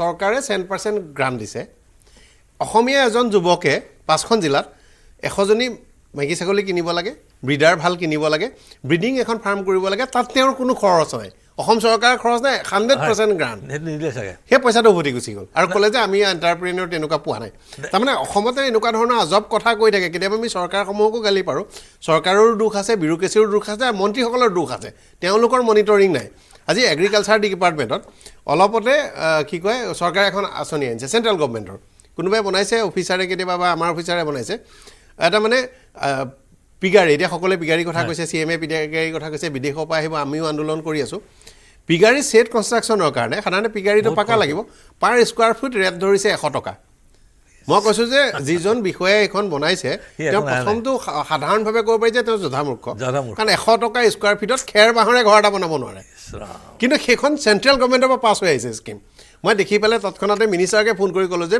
যোনজনে বনাইছে তেওঁ জধামূৰ্খ আৰু তেওঁ গাহৰি ফাৰ্ম দেখি পোৱা নাই আৰু তেওঁ হয়তো সেই আগত যে তাতি দি পেলাই এনেকৈ যে বোকাই দৰাত এৰি থয় হয়তো সেইটো দেখিছিল তাৰ ওপৰত তেওঁ দেখিছে নিচিনা নালাগে কাৰণ 100 টকা স্কোৱাৰ ফিটত কোনো কনষ্ট্ৰাকশ্যন কৰিব নোৱাৰে এখন মডাৰ্ণ ফাৰ্ম কিন্তু তেওঁলোকৰ থটছটো তেনেকুৱা আৰু তেনেকুৱা অফিচাৰে আমাক কিন্তু শাসন কৰি আছে সন্মানেৰে আপুনি জানে আপুনি ডেভেলপমেণ্ট এজেঞ্চি হিচাপে হানি মিছন এটা আছিলে হয় হৰ্টিকালচাৰ যিজন হানি মিছন তেখেতৰ মই আছিলোঁ মিটিংখন গ'লোঁ তেখেতে এই মই নতুনকৈ জনাইছোঁ মই একো নাজানো দেই চেণ্টাৰ মিছনৰ ডাইৰেক্টৰ আহি পেলাই গুচি গ'ল কাক লগ পাই পেলাই কাৰণ বোলে পইচা লোৱাই নাই কোনো ইয়াত অসমৰ পৰা সেইটো 3-4 বছৰ আগৰ কথা কৈছোঁ গতিকে তেনেধৰণৰ বহুত মিছন আছে য'ত মানে আমি পইচা ল'বও পৰা নাই সুবিধা আপুনি গ্ৰাছৰুটত কাম কৰে গতিকে সেইকাৰণে কৈছোঁ নহয় যেনে গতিকে আমি বেছি সেইকাৰণে নাযাওঁ যে আমাক ক'লেও কি হয় আমি we have to go through government government থ্ৰুৱে যাব লাগিব কিন্তু গভৰ্ণমেণ্টে ক'লে নহয় এইটো বস্তুত তেওঁলোকে NGOবোৰ পইচা আনিলেও হয়তো বেয়া পায় যে তেওঁলোকৰ কোনো দায়িত্বই নাই অথচ NGO যে গ্ৰাম চেণ্টাৰৰ পৰা পইচা আনি পেলাই যে খৰচ কৰে নহয় সেইটো মনিটৰ কৰক ভালকৈ কৰি গভৰ্ণমেণ্টে কৰক কিন্তু সেইটো মানে আমাৰ এই ডিপাৰ্টমেণ্টৰ পৰা পাছ হৈ যোৱাটো বৰ টান আমি কৈছিলোঁ যে এইটো বোলে ডিপাৰ্টমেণ্টে কেনেকৈ পাছ হ'ব পাছ নকৰে নহয় যিকোনো এজন সন্দেহযুক্ত NGOয়ে যেতিয়া কাম কৰে তেতিয়া তেওঁলোকৰ আপত্তি নাই কিন্তু RGVNে নিজকে ব্ৰেণ্ড হিচাপে এষ্টাব্লিছ কৰাৰ পিছত আপোনালোকে কৰিলে কি আপত্তি হয় বুজি নাপাওঁ কিন্তু আৰু এটা কৈছোঁ দেই এবাৰ মই সেই এটা কমিশ্যনত থাকোঁতে আমি কৈছিলোঁ যে অসমত কিছুমান নিজৰ আমাৰ ঘৰুৱা ইণ্ডাষ্ট্ৰি আছে ঘৰুৱা কৰ্পৰেশ্যন ঘৰুৱা NGO আছে যিকেইটা ভাল কৰি আছে নহয় ষ্টেট গভৰ্ণমেণ্টে তেওঁলোকক আৰু ভাল কৰক কাৰণ লোকেল মানুহে হেৰি পাবতো গতিকে ছাপ'জ কোনোবাই ফৰ এক্সাম্পল মই SRD একা বা অভিজিত বৰুৱাহঁতৰ কথা ক'ম ভালকৈ কৰি আছে আৰু অলপ ইনক্ৰিজ কৰক যাতে তেওঁলোকে কাৰণ ইয়াত যিখিনি ল'ব থলুৱা আৰু তেওঁলোকে এবাৰ যিহেতু এছেম্বলি হৈছে এতিয়া মানে ৰিস্ক নাই সেইবোৰ ইনভেষ্ট কৰাত কিন্তু তেতিয়া কি হয় আমাৰ ইণ্ডিয়ানটো আমি যে মেণ্টেলিটি হয় কিন্তু আমাৰ ইণ্ডাষ্ট্ৰি বুজ কৰা দূৰৰ কথা মোৰ মনত আছে অভিজিত বৰুৱাৰ নাম কোৱাৰ কাৰণে কওঁ এনেকুৱা এদিন বাজেট ডিছকাশ্যনত আজিৰ পৰা 15 বছৰমানৰ আগতে বাজেট ডিছকাশ্যনৰ শ্ব' কাৰণে অভিজিত বুঢ়া ডাঙৰীয়াক মাতিলোঁ, কথা বতৰা পাতিলোঁ। তেখেতে তেতিয়া মোক ক'লে যে মই আৰু ইণ্ডাষ্ট্ৰি বন্ধ কৰিব লাগিব অক্সিজেনটো। মই কিয় বোলে মোৰ ইমান বেছি ইলেক্ট্ৰিচিটি ক্ৰাইচিছ হৈছে। তেওঁ কৈছে মোৰ 2টা জেনেৰেটৰ আছিল গুৱাহাটীত, 2টা ডিজি ছেট জ্বলি গ'ল, আৰু কৈছে এতিয়া কাৰেণ্ট নাই, এতিয়া মই আৰু নোৱাৰোঁ। তেতিয়া গুৱাহাটীত তেওঁৰ যিটো এয়াৰ প্ৰডাক্ট আছিলে, তেতিয়া মই তেওঁক ক'লোঁ গভমেণ্টে এখন মনে মনে স্কিম আনি থৈছিল এটা পাৰ্টিকুলাৰ কোম্পানীক সহায় কৰিবৰ কাৰণে, অসম চৰকাৰে, যে সেই কোম্পানীটোৱে যদি APDCLৰ পাৱাৰ হাউচটোৰ পৰা যদি নিজাকৈ ডেডিকেটেড লাইনটো বনাই আনে আৰু 1 কোটি টকা যদি চিকিউৰিটি ডিপজিট দিয়ে, তেনেহ'লে আনইণ্টাৰাপ্টেড পাৱাৰ দিব। মই ক'লো এই স্কিমখন আপুনি জানেনে বোলে নাই গম নাপাব। মই তেতিয়া ক'লোঁ যে আমুক কোম্পানীটোৰ কাৰণে এখন নটিফিকেশ্যন উলিয়াই থোৱা আছে। তেওঁ ক'লে যে এতিয়াতো মোৰ গুৱাহাটী প্লেণ্টলৈ নোৱাৰিব। কিন্তু সেই সময়তে মই তেওঁক ক'লোঁ যে মোৰ ঘৰ চামগুৰিত। তেওঁ ক'লে চামগুৰিত APDCLৰ পাৱাৰ হাউচটোৰ কাষতে বহুত খালী মাটি পৰি আছে আৰু মানুহে কম দামত বেছি আছে, আপুনি কিনি লওক। এই অক্সিজেন প্লেণ্টটো যিটো এইবাৰ নৰ্থ ইষ্টত অক্সিজেন কোভিডৰ সময়ত ক্ৰাইচিছ নহ'ল, সেইটো সেই চামগুৰিত থকা সেই প্লেণ্টটো সেই মালিকখিনিত কিনিলে। কিন্তু ইণ্ডাষ্ট্ৰীৰ কাৰণে কেতিয়াবা কি হয়, চিলেক্টিভ এপ্ৰ'চ গভমেণ্টৰ থাকে। গভমেণ্টৰ স্কিম আছে মই জানো, কিন্তু মই এতিয়া কোম্পানীটোৰ নামটো নকওঁ। এটা গুটকা কোম্পানীৰ কাৰণে মনে মনে অৰ্ডাৰটো উলিয়াই পেলাই কৰি থৈছিল। সেই অৰ্ডাৰ যিকোনোৱে বেনিফিট ল'ব পাৰে। আৰু 2 নম্বৰ কথা হ'ল যে এই যে পাৱাৰ ক্ৰাইচিছ, সেই পাৱাৰ ক্ৰাইচিছে এনেকুৱা ইণ্ডাষ্ট্ৰী কিছুমান কেতিয়াবা মাৰি দিয়ে। এতিয়া ভাল হৈছে পাৱাৰ, এতিয়া অলপ ভাল হ'ব। এতিয়াতো দিনত মানে দিনৰ পাৱাৰ আৰু ছাপ্লাই ভাল হ'ব, ৰাতি অলপ বিপদজনক হ'ব। কিন্তু সোলাৰ কৰিলে যদি সোলাৰ বা এনেধৰণৰ ৰাতিলৈ অকণমান দিগদাৰ হ'ব, কাৰণ সোলাৰত মানে ভূটানৰ লগত যিটো হেৰি কৰি আছে ন হাইডেলৰ, সেইটোত হয়তো আশা কৰে। কিন্তু তথাপিও এই ডিমাণ্ডবোৰ থাকে, কিন্তু মই কৈছোঁ তথাপিও চলি আছে তেওঁলোকে। মই এটা বিৰতি লৈছোঁ, বিৰতিৰ পিছত উভতি আহিম। এইটো মাইথান ষ্টিল নহয়, ওচৰ চুবুৰীয়াসকলে লগাইছে। ষ্ট্ৰং মানে মাইথান ষ্টিল।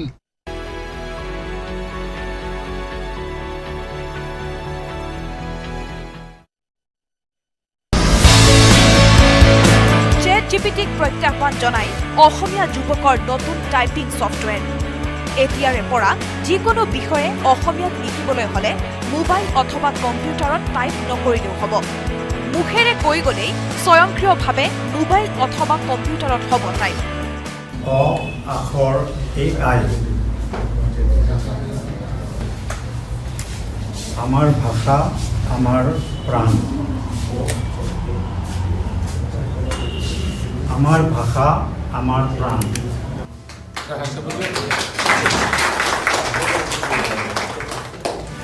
মুকলি হ'ল নতুন টাইপিং ছফ্টৱেৰ। গুৱাহাটীৰ 2 ভাতৃ ইন্দ্ৰনীল তালুকদাৰ আৰু কাব্যনীল তালুকদাৰৰ প্ৰচেষ্টাত মুকলি কৰা হ'ল অ আখৰ আৰ্টিফিচিয়েল ইণ্টেলিজেন্স AI নামেৰে টাইপিং ছফ্টৱেৰ।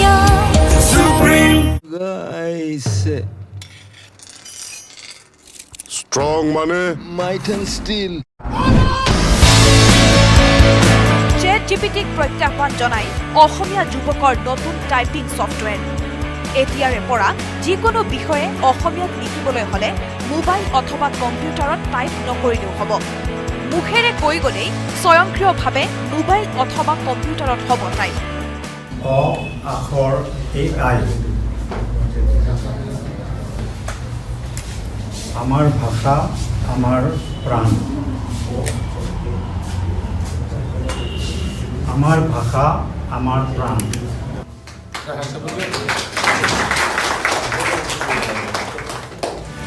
মুকলি হ'ল নতুন টাইপিং ছফ্টৱেৰ। গুৱাহাটীৰ 2 ভাতৃ ইন্দ্ৰনীল তালুকদাৰ আৰু কাব্যনীল তালুকদাৰৰ প্ৰচেষ্টাত মুকলি কৰা হ'ল অ আখৰ আৰ্টিফিচিয়েল ইণ্টেলিজেন্স AI নামেৰে টাইপিং ছফ্টৱেৰ। আখৰ AIত সহজতে অসমীয়া কণ্টেণ্ট ক্ৰিয়েট কৰিব পৰা এটা এপ্লিকেশ্যন হয়। আৰ্টিফিচিয়েল ইণ্টেলিজেন্স ব্যৱহাৰ কৰি কৈ থাকিলে অসমীয়া লিখি থাকে ছফ্টৱেৰ, আমাৰ ছফ্টৱেৰটোৱে তেনেকুৱা এটা ছিষ্টেম ডেভেলপ কৰা হৈছে। অসমীয়া লিখোঁতে বহুতে বানান ভুল কৰে, সেই বানানবিলাক আমাৰ ছফ্টৱেৰটোত অট'মেটিক শুদ্ধ হৈ যায়। এতিয়া মই যেনেকৈ অসমীয়া কৈ আছোঁ মাইকৰ সন্মুখত, এইটো যদি আমাৰ এপটো যদি আমি ইনেবল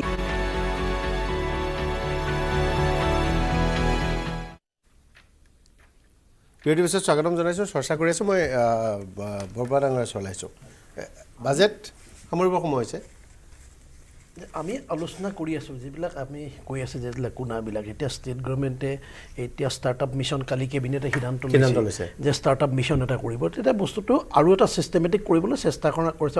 গোটেইখিনি বিষয় আমি এডভান্টেজ অসমৰ টুৰ আগে আগে গোটেই বস্তুখিনি কৈছে মানে ইনভেষ্টৰ ফ্ৰেণ্ডলি এটা পৰিৱেশ বায়'টেকৰ ক্ষেত্ৰত চৰকাৰে ভাবিছে হয় ইনভেষ্টৰ ফ্ৰেণ্ডলি কথা কিছুমান চিন্তা মানে দূৰদৰ্শী কিছুমান চিন্তা কৰা হৈছে যিটো অমীয় শৰ্মা ডাঙৰীয়া কৈছে ভূটানলৈ মুখ্যমন্ত্ৰী ডাঙৰীয়া যাওঁতে তাৰ পৰা যিটো পাৱাৰ প্ৰজেক্টৰ লগত ভূটানৰ লগত কথা পতাৰ কথা কৈছে যে ইয়াত ইনভেষ্টমেণ্ট অহাৰ লগে লগে আমি যিটো আলোচনা কৰি আছোঁ য'ত পাৱাৰৰ এটা ক্ৰাইচিছৰ কথা কৈছে সেই পাৱাৰটো এটা এচেঞ্চিয়েল হৈ পৰিব গোটেই বস্তুটো পাৱাৰটো ক'ৰ পৰা আহিব এই গোটেই ব্যৱস্থাখিনি ইনভেষ্টমেণ্ট ফ্ৰেণ্ডলি পৰিৱেশ এটা সৃষ্টি কৰিব কৈছে আৰু এই বাজেটৰ পিছত গোটেইখিনিয়ে হ'ব আৰু আমি প্ৰথমৰ পৰাই সামৰণিত কৈছোঁ প্ৰথমৰ পৰাই নিবনুৱা সমস্যা সমাধানৰ কথা কৈছে আৰু এতিয়া এনেকুৱা এটা পৰিৱেশ আহিছে আপুনি আৰু চৰকাৰী চাকৰিয়ে দি নিযুক্তি দি নিবনুৱা সমস্যা সমাধানে নতুন নতুন এভিনিউ সৃষ্টি কৰিব লাগিব আৰু চৰকাৰে এইটো কৃষিৰ ক্ষেত্ৰতো কৈছে আৰু যিটো কৈছে আমাৰ ভাৰতৰ কৃষি বেলেগ কথা অসম চৰকাৰে কিন্তু বিষয়াসকলৰ বুদ্ধিমতে অসম চৰকাৰ চলিলে নহ'ব ইয়াত দুটা কাম প্ৰথমতে কৰিব লাগিব এটা হ'ল এগ্ৰিকালচাৰ প্ৰডাক্টছ বিক্ৰীৰ ক্ষেত্ৰত যিখিনি মিডলমেন আছে তেওঁলোকক বুলডোজ কৰিব লাগিব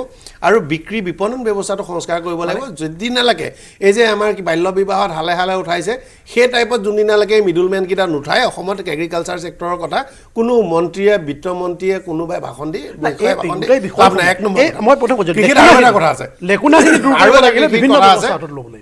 যে কৃষিত আমাৰ সকলোকে আচলতে সমগ্ৰ অসমৰ মানুহ 3.5 কোটি মানুহে ধান খাবলৈ ভালকৈ পঞ্জাব ষ্টাইলত অসমৰ এটা মহকুমাত ধান খেতি কৰিলে হয় একদম ঠিক কৈছে আমি অনৰ্থক অসমৰ মানুহে যিমান গাখীৰ খায় আচলতে ভাল এখন জিলাত গাখীৰ কৰিলে হয় অকল নিজৰ মানুহখিনিয়ে খাবলৈ আমাৰ ডমেষ্টিক কনজাম্পশ্যনৰ কাৰণে কিন্তু আমি কি কৰি আছোঁ চাৰিওফালে আমি খেতি পথাৰো ৰাখিছোঁ খেতিও কৰি আছোঁ ঠিকমতেও কৰা নাই গৰুও পুহি আছোঁ অসমত নাম্বাৰছ অফ গৰু যিমান আছে আপুনি যদি চায় যে আপুনি গুজৰাটত যদি চায় যে নাম্বাৰছ অফ কাউ গুজৰাট তাই গাই সংখ্যা অসমৰ গাই সংখ্যা তেনেহ'লে আমি যদি তেওঁলোকৰ 1/5 আমি গাখীৰ 1/5 কৰিব লাগে নহয় তাৰ আমি 20 ভাগৰ এভাগ কৰোঁ প্ৰডাকশ্যনৰ কথা গাই সাংঘাতিক ঘটনা কাৰণ আমি গৰু পুহি আছোঁ আমাৰ গৰু আছে আমাৰ গৰু আছে কিন্তু আমি কোনটো গৰু আছে সেই বস্তু জেনেটিক্যালি ডেভেলপ প্ৰডাকশ্যনটো লগত চাব লাগিব গৰুৰ সংখ্যাটো চালে আপুনি তাৰ গাখীৰৰ প্ৰডাকশ্যনটো তাত মিলাই দিলে নহ'ব গুজৰাটৰ গৰু এজনীয়ে কিমান গাখীৰ দিয়ে আৰু অসমৰ এজনী গৰু সেইকাৰণে সেই বস্তুটো মই সেইটোত মিলোৱা নাই মই সেইটো কাৰণে ক'লোঁ যে আপুনি বস্তুটো ধৰিব পৰা নাই বিষয়াসকলে ধৰিব নোৱাৰিলে বেলেগ কথা আপুনি ধৰিব লাগে মই কোৱাৰ কথাটো হ'ল যে জেনেটিক্যালি ইম্প্ৰুভ কৰিব লাগিব সেইটোৱে বিষয়াসকল সেই কথাটো যে মই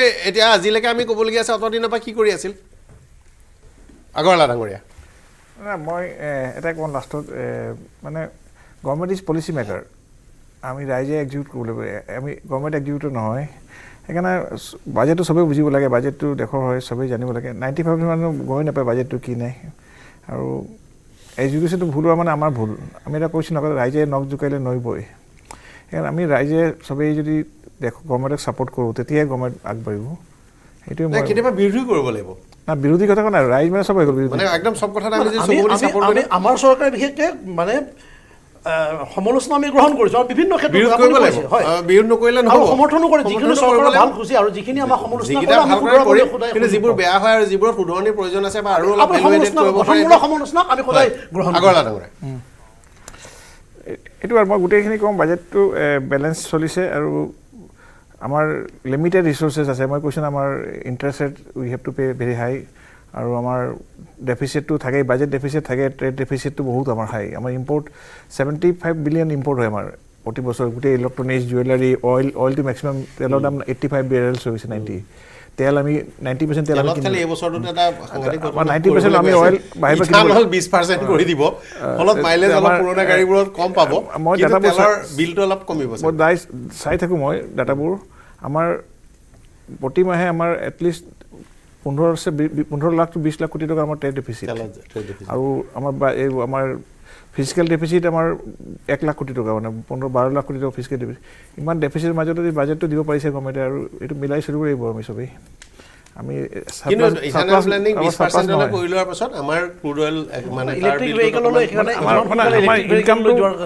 মানুহৰ ইনকামটো বহুত কম আমাৰ ইণ্ডিয়াৰ পাৰ কেপিটা ইনকাম ইজ 18,000 পাৰ মান্থ য'ত ধনী দেশত 3 লাখ টকা 4 লাখ টকা আমাৰটো 18,000 বহুত কম অসমতো তাৰ কাষতে বেংকতে 1 লাখ প্ৰায় 9,000 পৰা 11-12,000 টকা ভিতৰত জিলা আছে জিলা হিচাপে ইনকামটো নেভাৰে সবৰ এভাৰেজ তেতিয়া দেখনৰ জিডিপি বাঢ়িব জিডিপি বাঢ়িলে 22,000 মানলৈকে যায় অসমত মান্থলি ভাল জিলাকে এখন মানতো 9,500-8,000 যায় ইণ্ডিয়াৰ 18,000 গগৈ ডাঙৰীয়া স্যাৰ বাজেটৰ নিয়োগ যিটো ব্যৱস্থা আছে ভাৰতৰ নিয়োগ ব্যৱস্থাৰ ক্ষেত্ৰত গুৰুত্বপূৰ্ণ দিশ উল্লেখ কৰিছে আসলে আমি এটা কথা ক'ব পাৰোঁ যে বিজেপি চৰকাৰে শাসনলৈ আহিয়ে কৈছিল যে আমি বছৰত 2 কোটি চাকৰি দিম গতিকে কাৰ্যক্ষেত্ৰত দেখা পালোঁ যে বিজেপি চৰকাৰে নিয়োগ ক্ষেত্ৰত কিছু কাম কৰিছে যদিও আচলতে বিজেপি চৰকাৰৰ যিটো আন্তঃগাঁথনি নিয়োগৰ ক্ষেত্ৰত যিটো আন্তঃগাঁথনি তৈয়াৰ কৰাৰ যিটো পদ্ধতি এই পদ্ধতিটো সঠিক নহয় যাৰ কাৰণে বিজেপি চৰকাৰে লক্ষ্যত উপনীত হ'ব পৰা নাই আমি আশা কৰোঁ এই বাজেটত যিটো নিয়োগ ব্যৱস্থাটোত চৰকাৰে অধিক গুৰুত্ব দিব হয় কংগ্ৰেছ আপুনি মই এইটোৱে ক'ব বিচাৰিছোঁ যে যি ধৰণৰ আমাৰ এতিয়া বাজেট বনাইছে কিন্তু সৰ্বসাধাৰণ ৰাইজৰ কাৰণে সকাহ দিব লাগে মূল্য বৃদ্ধি কমাব লাগে আৰু যিকোনো চৰকাৰ এখনে যেতিয়া বাজেট বনায় চৰকাৰখনে কমচে এটা বস্তু লক্ষ্য কৰা উচিত যে সাধাৰণ নাগৰিকে কি উপকৃত হ'ব আপুনি অকণমান আগতে কৈছিলে যে আগৰ বাজেটবিলাকৰ এটা তাত প্ৰতিটো পইণ্ট দি পেলাই বাজেট বনাইছিল কিন্তু এটা সাধাৰণ কৰি দিছে মানুহে হয়তো তৎক্ষণাত আমি ক'ব নোৱাৰোঁ বাজেটখন ভাল নে বেয়া কিন্তু ইয়াৰ পিছত আমি যেতিয়া আজি ইভিনিঙৰ পৰা যেতিয়া এনালিচিছ কৰি চাম অহাকালিলৈকে তেতিয়া হয়তো আমি নিশ্চিতভাৱে এইটোৰ ওপৰত আমি আৰু কমেণ্ট ৰাখিম কিন্তু বৰ্তমান আমি যিটো দেখা পাইছোঁ কিন্তু ইয়াতে মূল্য বৃদ্ধি হ্ৰাস হোৱাৰ যদি 8% 7.7% 8% হয় ভাল নিব পাৰে যদি নোৱাৰে বেয়া কাৰণ 6.2 6.4 আমি খুব দীঘলীয়া দিন ছাষ্টেইন কৰিব নোৱাৰোঁ এটা শ্বেয়াৰ বজাৰত যিটো আমি দেখা পাই আছোঁ এতিয়াতো কমপ্লিট ডাউনৰ পিনে গতি কৰিছে যদি এইখন বাজেট ইমান ভাল হ'লে হয় তেতিয়াহ'লে শ্বেয়াৰ বজাৰটো উঠি গ'লে এইখন বাজেট শ্বেয়াৰ বজাৰ ডাউন হোৱাৰ কাৰণটোতে বুজায় যে বাজেটখন ভাল হোৱা নাই নাই তেখেতে ঠিকেই মানে কৈছে আৰু কিন্তু কি হয় কেতিয়াবা হাঁহি উঠে যে আমাৰ এই শ্বেয়াৰ মাৰ্কেট একদম ওপৰ গৈ আছে আমাৰ গ্ৰ'থ ৰেট কমি আছিলে গতিকে বোধহয় এটা শ্ৰেণীয়ে বোধহয় শ্বেয়াৰ মাৰ্কেটত ইনভেষ্ট কৰে আৰু এটা আমাৰ সৰ্বসাধাৰণ ৰাইজৰ সেইটোৰ লগত বেছি নাই গতিকে মই তথাপিও এটা ইণ্ডিকেশ্যন যিহেতু ইমান দিনে আছিলে আগৰ বাজেটবোৰত তেনেকৈ শ্বেয়াৰ মাৰ্কেট উঠিলে ভাল পাওঁ গতিকে সেইটোত কিন্তু মই এনেকৈ কৈছোঁ কিছুমান ভাল টাৰ্ম আছে যেনেকৈ বহুত দিনৰ মূৰত PPP মোডৰ কথা আহিলে বহুত বছৰৰ মূৰত বোধ হয় আগতে এই পাব্লিক প্ৰাইভেট যিটো পাৰ্টিচিপেশ্যন আছিলে এইবাৰ কৈছে ইনফ্ৰাষ্ট্ৰাকচাৰ তেওঁলোকে কৰিব আগতে কি হৈছে সব গভৰ্ণমেণ্টে কৰি দিয়ে আৰু তেওঁলোকে আহি পেলাই তাৰ পৰা মুনাফাটো লৈ ডাঙৰ ডাঙৰ কোম্পানী ছেটআপ কৰি পেলাই প্ৰফিট কৰি আছে কিন্তু সেই PPP মোডত যিটো ইনফ্ৰাষ্ট্ৰাকচাৰ প্লাছ ষ্টেটৰ লগত ষ্টেটবোৰেও কৈছে যে এনেধৰণৰ ফাণ্ড এটা আছে 50 বছৰলৈ ইণ্টাৰেষ্ট ফ্ৰী আছে তাৰ পৰা লৈ পেলাই তেওঁলোকে ইনভেষ্ট কৰিব লাগে ষ্টেটৰ গতিকে সেইটো এনেই বাজেটৰী সেইটো নহয় এইবোৰ সেই চিষ্টেমবোৰ কিছুমান যিটো কৈছে মই আকৌ ক'লোঁ যে এই ইনফৰ্মেল গিগ ৱৰ্কাৰ বুলি কয় যে মানে এই ডেলিভাৰী বয়বোৰৰ কাৰণে তেওঁলোকে নতুনকৈ চিন্তা কৰিছে আৰ্বানাইজেশ্যনৰ কথা চিন্তা দিব লাগিব ভাৰতে খুব কম সময়ৰ ভিতৰত ভাৰতত আটাইতকৈ বেছি এংগেজ ছেক্টৰ হ'ব এংগেজমেণ্ট ডেলিভাৰী একদম কাৰণ ৰিমোট এৰিয়াবোৰ আছে নহয় ৰিমোট এৰিয়াবোৰ আছে তেওঁলোকে উচিত মজুৰি পাব লাগিব দিনটো কষ্ট কৰিব ৰ'দে বতাহে ঘূৰি ফুৰিব আৰু তেওঁলোকে মজুৰি নাপাব সেইটো হ'ব নোৱাৰে হয় তেওঁলোকক আউটালৈ আনিব বিচৰাটো ভাল নাই সেইটো খুব ভাল কথা এই যে তেওঁলোকে কেনেকৈ হয়তো অলপ যদি ট্ৰেইনিং চেইনিং তেওঁলোক বেলেগ তাৰ পৰা উঠি গৈ বেলেগ কৰিব পাৰে সেই বস্তুটো কৰিব লাগিব গতিকে এনেধৰণৰ কিছুমান শব্দ শুনি পেলাই আৰু নিউক্লিয়াৰ বহুত যুগৰ আগতে কৈছিল যদিহে আমি নন পলিটিং ছেক্টৰ নিউক্লিয়াৰ পাৱাৰটোত যদি আমি ইনভেষ্ট কৰোঁ নহয় মনমোহন সিঙে বৰ কষ্ট কৰি বৰ মানে শক্তি ক্ষয় কৰি সেই বিলখন নহয় মানে পৰিণত কৰি থৈ গৈছে 97 এজন আহিছিলে নিউক্লিয়াৰ চাইণ্টিষ্ট আহি কৈছিলে যে নৰ্থ ইষ্টত এটা যে নিউক্লিয়াৰ ছেটআপ কৰা হয় তেতিয়া পাৱাৰৰ জৰি হয় কিন্তু ভয় কৰিব নাই কাৰণ যদিহে মানুহ খুব ভয় কৰে নিউক্লিয়াৰ ৰিয়েক্টৰ বুলি কোৱা লাগে একদম খুব ভয় কৰে কিন্তু এইটো পাৱাৰ প্লাণ্টবোৰ কৰিব খুজিছে আৰু এটা কিবা যদিও আপোনালোকে যে আমাৰ সৰ্বানন্দ সোণোৱাল মিনিষ্টাৰ হৈছে এই শ্বিপিঙৰ বহুত এইবাৰ নতুনকৈ স্কিম দিছে তাত গতিকে আশা কৰোঁ আমি ব্ৰহ্মপুত্ৰ আৰু বাকী ৰিভাৰৰ লগত তেখেতে আনি নতুনকৈ যদি অলপ কৰি আছে আৰু এটা নতুন যদি আনি পেলাই ইয়াত যদি কৰিব পাৰে আমি সেইটো এটা শ্বিপিং কালি ইকনমিক ছাৰ্ভে ৰিপৰ্টত বৰ প্ৰশংসা কৰিছে 76% তেওঁ মানে সৰ্বাধিক ধন খৰচ কৰা বিভাগবোৰৰ ভিতৰত এটা তেওঁ আৰু তেওঁৰ দিনত মানে টনেজ প্ৰায় 3 গুণ হৈছে আৰু এটা ঘটনা হৈছে ৱেট টাইম মানে আপোনাৰ বহুত কমি গৈছে 48 ঘণ্টা পাৰ হেৰিৰ কাৰণে কণ্টেইনাৰৰ কাৰণে সেইটো 30 ঘণ্টা ৱেট টাইমলৈ কমি গৈছে এইটোৱে যে বাংলাদেশ যদিও আমাৰ আনফ্ৰেণ্ডলি হয় আকৌ বেছি হয় তেতিয়াহ'লে কিন্তু আমাৰ ইণ্ট্ৰা আছাম মানে অসম আৰু বাকী নৰ্থ ইষ্টৰ লৈ পেলাই ইয়াতেই লাইন যদি তেওঁলোকে যদি ভালকৈ কৰিব পাৰে নহয় এই জাহাজৰ চলাচল আৰু তাত গুডছ মুভমেণ্ট যদি কৰে তেতিয়াহ'লে বোধহয় আমি এটা ধুনীয়া বেনিফিট পাম যোগীঘোপা অসমৰ কাৰণে লজিষ্টিক হাব হিচাপে এটা বৈপ্লৱিক হ'ব হয় কিন্তু শেহতীয়াকৈ যিটো ডেভেলপমেণ্ট দেখা গৈছে যোগীঘোপাক অসম উত্তৰ পূৰ্বাঞ্চলে ব্যৱহাৰ কৰিবৰ কাৰণে আমি সাজু হৈ উঠা নাই মানসিকভাৱে সাজু হৈ উঠিছে আনএক্সপেক্টেড কোৱাৰ্টাৰৰ পৰা ভূটানে যোগীঘোপাৰ পৰা ইমান সুবিধা ল'ব অকল্পনীয়ভাৱে যিটো মানে আমি নিজে কিন্তু সিমানখিনি আমি ল'ব পাৰিম নে নোৱাৰিম নাজানো কিন্তু যোগীঘোপাই ভৱিষ্যতৰ কাৰণে বাংলাদেশৰ সহযোগত যেহেতু আমাৰ চুক্তি অনুসৰি আমি বাংলাদেশী জাহাজকে ভাড়া দিব লাগিব বাংলাদেশী ৱৰ্কাৰেহে কৰিব গতিকে বাংলাদেশৰো বেনিফিট হ'ব কিন্তু যোগীঘোপাই এটা গেম চেঞ্জিং ৰোল এটা প্লে কৰিব কিন্তু আমি সাজু হৈছোঁ নাই অসম হিচাপে আৰু উত্তৰ পূৰ্বাঞ্চল হিচাপে সেইটোত কিন্তু মোৰ এটা সন্দেহ আছে কাৰণ এটা সময়ত আমি মিজোৰামৰ পৰা আমি ম্যানমাৰ হৈ যিটো প্ৰজেক্ট মাল্টিমডেল প্ৰজেক্ট আলাদান ৰিভাৰত নদীত কৰিলোঁ সেই প্ৰজেক্টটো হৈ গ'ল ফুল ফ্লেজেড অপাৰেটিং হৈ আছে কিন্তু তাৰ পৰা এতিয়া আমাৰ উত্তৰ পূৰ্বাঞ্চলৰ অৰ্থনীতিত যেনেকৈ প্ৰভাৱ পৰিব বুলি ভাবিছিল আমি পৰা নাই অথচ সেই ম্যানমাৰ হৈ সাগৰৰ মাজেদি লিংক এটা আনি আমি মোটামুটি মিজোৰাম পোৱাই দিলোঁ না কিন্তু কামটো আমাৰ হৈ উঠা নাই যোগীঘোপাটো সেইটো নহ'লে হ'ল আৰকান আৰ্মিয়ে বাংলাদেশৰ কিবা চাউলনা জাহাজ তিনিখন ধৰি ৰাখিছে সেই ম্যানমাৰ পৰ্টেদি আনিছে তেতিয়া স্বাভাৱিকতে তেওঁলোকেও বাংলাদেশে এইটো চেষ্টা কৰিব আৰু নৰেন্দ্ৰ মোদী ডাঙৰীয়া প্ৰধানমন্ত্ৰী হোৱাৰ পিছত জল পৰিবহণৰ প্ৰত্যেকবাৰ এতিয়া প্ৰত্যেক বছৰে কৈ জল পৰিবহণৰ ব্যৱস্থাটো শক্তিশালী কৰিব লাগিব চৰকাৰে আৰু ছিগনিফিকেণ্ট কণ্ট্ৰিবিউশ্যন বুলি তেওঁলোকে কৈছে এইটো যথেষ্টখিনি সুবিধা আছে যথেষ্টখিনি কৰা হৈছে এতিয়া যোগীঘোপা পৰ্ট ধুনীয়াকৈ বনাইছে ইয়াৰ পিছত হয়তো লাহে লাহে সুবিধা পাব এই বাজেটৰ পিছত যিখিনি আছিল সেইখিনিৰ পিছত এই বাজেটৰ পিছত যথেষ্টখিনি সুবিধা হয়তো লাভ কৰিব পাৰিব ইয়াৰ পিছত আমি অপেক্ষা কৰি থাকিম অসমৰ বাজেটলৈ আজি সন্ধিয়া মই এই বাজেটৰ ওপৰত আৰু বিশ্লেষণ লৈ ল'ম ৰাজনৈতিক পদক্ষেপ ল'বলৈ সকলো ৰাজনৈতিক দলে আৰু বাজেট পঢ়ি শুনি আহিব গতিকে সন্ধিয়া চাবলৈ নাপাহৰিব News18 অসম নৰ্থইষ্ট কালি অসম চৰকাৰে 3-4টা কিন্তু বৰ ভাল মানে তেওঁলোকে ইণ্ডিকেশ্যন দিছে অসমৰ বাজেটৰ বিষয়ে আমি যিহেতু কথা পাতিব পাৰোঁ মই ব্যক্তিগতভাৱে ভাল পাওঁ বহু কথা বহুত দিনৰ পৰা মই শ্ব' ইত্যাদি কৰি কৈ থাকোঁ ইউনিকোডৰ স্বীকৃতিটো কালি প্ৰথমবাৰৰ বাবে এফাৰ্মেটৰী আমাৰ মুখ্যমন্ত্ৰী হিমন্ত বিশ্ব শৰ্মাই ক'লে যে ইউনিকোডৰ স্বীকৃতিটো কৰি আনিম নিচিনা মানে সেই জোৰটো দেখিবলৈ পোৱা গ'ল মই সেই কথাটো ভাল হৈছে আৰু সেই কথাটোৰ বাবে চৰকাৰে প্ৰক্ৰিয়া আৰম্ভ কৰিবৰ কাৰণে খা খৰচৰ কথা আছে কমিটি বনাব লাগিব বাজেটতে এনাউন্স কৰে নে আগতে কৰে বেলেগ কথা কেইবাটাও ডাঙৰ কোম্পানী আহিব এই কথাটো প্ৰায় খাটাং হৈ গৈছে আনকি ভাৰতৰ পাব্লিক ছেক্টৰ আমি নাম নজনা 2-3টা কোম্পানীৰ লগতে নাম জনা ডাঙৰ কোম্পানী দুটামানো আহিব ডিফেন্স কৰিডৰৰ নামত ভাৰত ইলেক্ট্ৰনিক্স লিমিটেড বা তেনেকুৱা ধৰণৰ ভেল ইত্যাদি কোম্পানীও আহিব বুলি শুনা গৈছে মানে তেওঁলোকে মাটি অধিগ্ৰহণ আৰম্ভ কৰিছে সৰ্বশেষ কালি যিখন বায়'টেকনলজি ক্ষেত্ৰত যিখন তেওঁলোকে আঁচনি আনিছে সেইখন আৰু ষ্টাৰ্টআপ হ'বৰ কাৰণে ভাল হয় কিন্তু এটা কথা ষ্টাৰ্টআপৰ কাৰণে কাইলৈ 10,000 কোটি টকা দিব কিন্তু আমাৰ যদি কোনো ষ্টাৰ্টআপ নোখোলে আৰু পইচাকেইটা লৈ যদি বাইক কিনি গাড়ী কিনি টিভি কিনি আমি যদি ঘূৰি ফুৰোঁ তেতিয়া নহ'ব সেইটো কামো কৰিব লাগিব উন্নয়নত চৰকাৰেও পইচা দিব লাগিব আমিও কামটো কৰি থাকিব লাগিব সেইটো বৰ প্ৰয়োজনীয় অসমৰ বাজেট গুৰুত্বপূৰ্ণ কথা হ'ব তাৰ কালি লক্ষণ পোৱা গৈছে বহুমূলীয়া সময় দিয়াৰ অতিথিসকলক ধন্যবাদ জনাইছোঁ আৰু অনুষ্ঠান সামৰিছোঁ ধন্যবাদ এইটো মাইথান ষ্টিল নহয় ওচৰ চুবুৰীয়াসকলে লগাইছে ষ্ট্ৰং মানে মাইথান ষ্টিল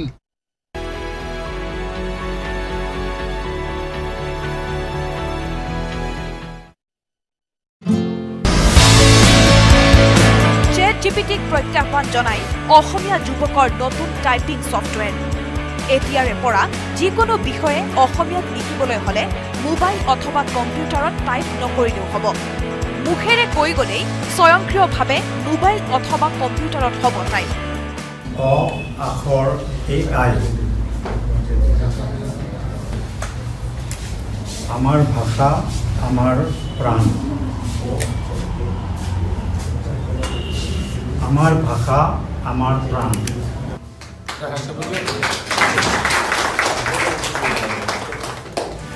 মুকলি হ'ল নতুন টাইপিং ছফ্টৱেৰ গুৱাহাটীৰ ওচৰ চুবুৰীয়াসকলে লগাইছে ষ্ট্ৰং মানে মাইথান ষ্টিল ChatGPTক প্ৰত্যাহ্বান জনাই অসমীয়া যুৱকৰ নতুন টাইপিং ছফ্টৱেৰ এতিয়াৰে পৰা যিকোনো বিষয়ে অসমীয়াত লিখিবলৈ হ'লে মোবাইল অথবা কম্পিউটাৰত টাইপ নকৰিলেও হ'ব মুখেৰে কৈ গ'লেই স্বয়ংক্ৰিয়ভাৱে মোবাইল অথবা কম্পিউটাৰত হ'ব টাইপ অ আখৰ AI আমাৰ ভাষা আমাৰ প্ৰাণ আমাৰ ভাষা আমাৰ প্ৰাণ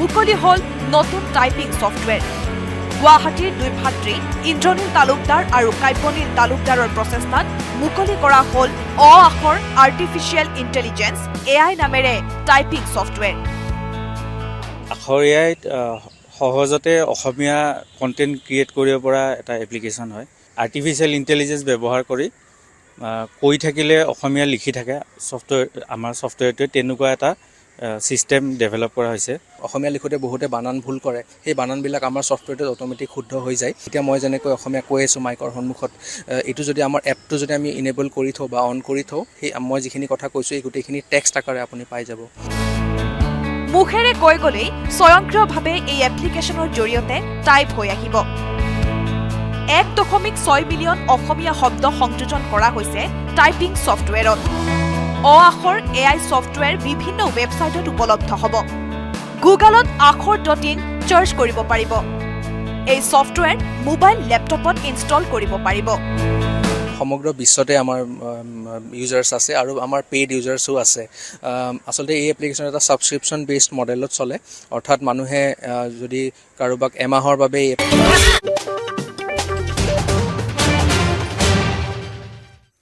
দ্ৰুত সময়লৈ স্বাগতম জনাইছোঁ ষ্টুডিঅ'ত মই সৌৰভ গাৰ্গ 12 লাখ টকালৈ আয়কৰ ৰেহাই বছৰি 12,75,000 টকা আয় কৰা লোকে দিব নালাগে কৰ পূৰ্বে এই সীমা আছিল 7 লাখ টকা কেন্দ্ৰীয় বিত্তমন্ত্ৰীয়ে দাখিল কৰা বাজেটত গুৰুত্বপূৰ্ণ ঘোষণা আয়কৰ ৰিটাৰ্ণৰ সময় 2 বছৰৰ পৰা 4 বছৰলৈ বৃদ্ধি 4 পৰা 8 লাখ টকালৈ কৰ 5%, 8 পৰা 12 লাখ টকালৈ কৰ 10%, 12 পৰা 16 লাখ টকালৈ কৰ 15%, 16 পৰা 20 লাখ টকালৈ 20%, 20 পৰা 24 লাখ টকালৈ 25%, 24 লাখৰ ওপৰত আয়কৰ 30%। 36 বিধ জীৱনদায়িনী ঔষধত সীমা শুল্ক ৰেহাই কৰ্কট ৰোগৰ দৰে জটিল ৰোগৰ ঔষধৰ দাম হ্ৰাস 6 বিধ জীৱনদায়িনী ঔষধৰ দাম কমিব LED, LCD টিভিৰ 2.5% সীমা শুল্ক হ্ৰাস লিথিয়ন আয়ন বেটাৰী দাম কমিব কেন্দ্ৰীয় বাজেটৰ পৰা নামৰূপ সাৰ কাৰখানালৈ ভাল খবৰ বৃদ্ধি হ'ব নামৰূপ সাৰ কাৰখানাৰ উৎপাদনৰ ক্ষমতা 12.7 লাখ মেট্ৰিক টন সাৰ উৎপাদন ক্ষমতা বৃদ্ধিৰ লক্ষ্য এই বাজেটত কেন্দ্ৰীয় বাজেটত মধ্যবিত্ত শ্ৰেণীৰ লোকক সকাহ মধ্যবিত্তক লক্ষ্য কৰি সংশোধন কৰা হ'ব আয়কৰ আইন সৰল হ'ব আয়কৰ আইন অহা সপ্তাহত উত্থাপন হ'ব আয়কৰ বিধেয়ক কেন্দ্ৰীয় বাজেটত কৃষকক সবলীকৰণৰ লক্ষ্য কৃষি উৎপাদন বৃদ্ধিৰ লক্ষ্য কেন্দ্ৰীয় বাজেটত 100খন কম উৎপাদনশীল জিলাক লক্ষ্য কৰি লোৱা হৈছে বাজেটত বিহাৰত গঠন কৰা হ'ব মখনা বোৰ্ড মেডিকেল কলেজত 10,000 নতুন আসন সৃষ্টিৰ পৰিকল্পনা বাজেটত চামৰা আৰু জোতা উদ্যোগত 22 লাখ নিবনুৱাৰ সংস্থাপন লক্ষ্য চৰকাৰৰ বিহাৰত হ'ব national Institute of food technology দেশত স্থাপন হ'ব 5টা নেশ্যনেল চেণ্টাৰ অফ এক্সচেঞ্জ স্থাপন হ'ব 3টা নতুন AI centre of exchange AI চেণ্টাৰৰ বাবে 500 কোটি টকা ধাৰ্য কৰা হৈছে বাজেটত কেন্দ্ৰীয় বাজেটত গ্ৰামীণ অঞ্চলত নিয়োগ বৃদ্ধিৰ লক্ষ্য জল জীৱন মিছনৰ ম্যাদ 2028 চনলৈ বৃদ্ধি দেশৰ 120টা স্থানলৈ উড়ান আঁচনিৰ পৰিসৰ বৃদ্ধি পাৰমাণৱিক শক্তি মিছনৰ বাবে বাজেটত 20,000 কোটি টকা ধাৰ্য দেশত 200 কৰ্কট ৰোগৰ চিকিৎসা কেন্দ্ৰ স্থাপন কৰা হ'ব IIT সমূহত বৃদ্ধি হ'ব 6,500খন আসন বাজেটত মেক ইন ইণ্ডিয়াক অগ্ৰাধিকাৰ মেডিকেল কলেজসমূহত 10,000 আসন বৃদ্ধিৰ বাবে লক্ষ্য লোৱা হৈছে বাজেটত PM ধন ধান কৃষি আঁচনিৰ শুভাৰম্ভ 7 কোটি 70 লাখ কৃষকলৈ কিষাণ ক্ৰেডিট কাৰ্ডৰ সুবিধা MSMEৰ বাবে 5 কোটিৰ পৰা 10 কোটিলৈ ঋণ বৃদ্ধি দুগ্ধ আৰু মৎস্য উৎপাদনৰ বাবে 5 লাখ টকা ঋণৰ ব্যৱস্থা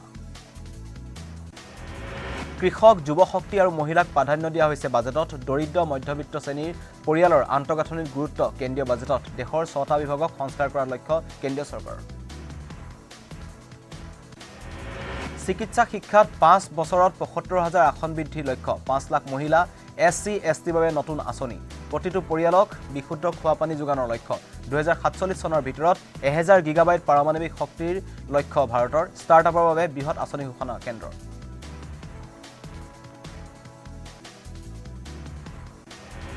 সম্প্ৰসাৰণ হ'ব নতুন উড়ান আঁচনিৰ সংযুক্ত কৰা হ'ব 120টা নতুন স্থানক 1 লাখ কোটি টকাৰ গঠন হ'ব আৰবান চ্যালেঞ্জ ফাণ্ড প্ৰযুক্তিৰ গৱেষণাৰ বাবে IITত 10,000 ফেলোশ্বিপ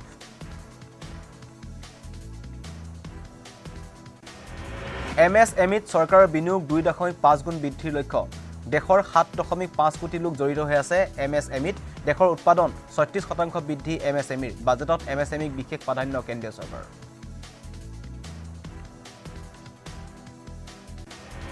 ষ্টাৰ্টআপৰ বাবে বৃহৎ আঁচনি ঘোষণা কেন্দ্ৰৰ 2025ৰ ভিতৰত চেণ্ট্ৰেল KYC পঞ্জীয়ন গঠন কৰা হ'ব 5খন নতুন দক্ষতা বিকাশ কেন্দ্ৰ নিৰ্মাণ কৰা হ'ব 2024-25 বৰ্ষৰ বিত্তীয় ঘাটি 4.8% বীমা খণ্ডত বিদেশী বিনিয়োগ 100% বৃদ্ধি ব্যক্তিগত খণ্ডত পৰ্যটন বিকাশ কৰা হ'ব উচ্চ মাধ্যমিক পৰ্যায়লৈ চৰকাৰী বিদ্যালয়ত ব্ৰডবেণ্ড সংযোগ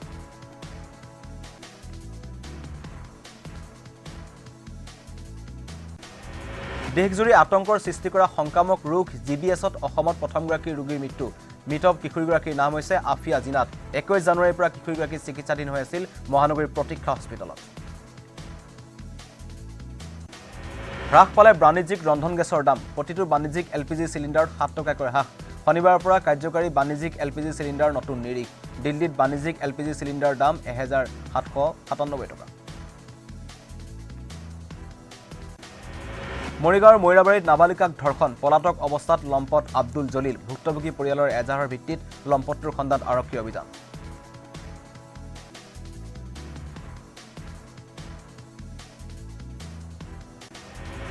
ৰঙাপাৰাত ৰাইজে খেদি ধৰিলে গৰুচুৰক ৰঙাপাৰাৰ বৰজলি চাহ বাগিচাত গৰুচুৰৰ সন্ত্ৰাস গৰুচুৰৰ বাহনৰো ক্ষতিসাধন কৰিলে ৰাইজে ধৃত 3টা চুৰক ৰাইজে উত্তম মধ্যম ফুটাই গতাই দিলে আৰক্ষী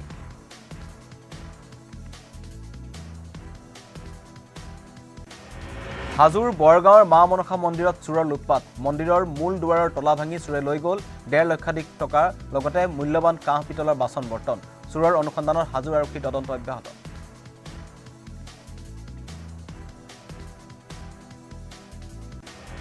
গোলাঘাট জিলাৰ 105 গৰাকী আৰক্ষীলৈ আৰক্ষী সঞ্চালক প্ৰধানৰ বিশেষ স্বীকৃতি অপৰাধজনিত ঘটনা নিয়ন্ত্ৰণত প্ৰদৰ্শন কৰা পাৰদৰ্শিতাৰ বাবে এই স্বীকৃতি কাজিৰঙাৰ আৰক্ষী অতিথিশালাত প্ৰদান কৰা হয় প্ৰশস্তি পত্ৰ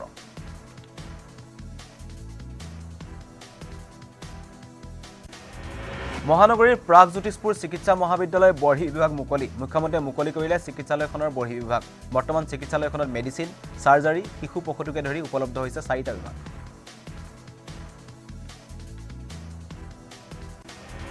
ৰাষ্ট্ৰীয় স্বাস্থ্য অভিযান চমুকৈ NHMৰ আৰু অসম কেন্সাৰ কেয়াৰ ফাউণ্ডেশ্যন চমুকৈ SCCFৰ মাজত বুজাবুজিৰ চুক্তি মুখ্যমন্ত্ৰীৰ উপস্থিতিত অসমৰ 9খন জিলাত কেন্সাৰ ৰোগীৰ স্ক্ৰিনিং সেৱাৰ বাবে সম্পন্ন কৰা হয় বুজাবুজি চুক্তি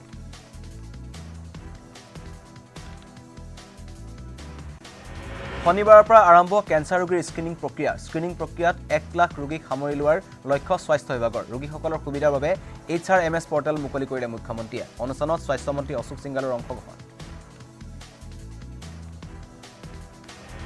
কৃষ্ণাইত ৰাষ্ট্ৰীয় ঘাইপথ নিৰ্মাণকাৰী সংস্থাৰ বিৰুদ্ধে ক্ষোভিত ৰাইজ উত্তেজিত লোকে জবাবদিহি কৰিলে ৰাষ্ট্ৰীয় ঘাইপথ নিৰ্মাণৰ প্ৰতিষ্ঠানৰ বিষয়ববীয়াক গোৱালপাৰাত মৰণ ফাণ্ডত পৰিণত হৈছে 17 নং ৰাষ্ট্ৰীয় ঘাইপথ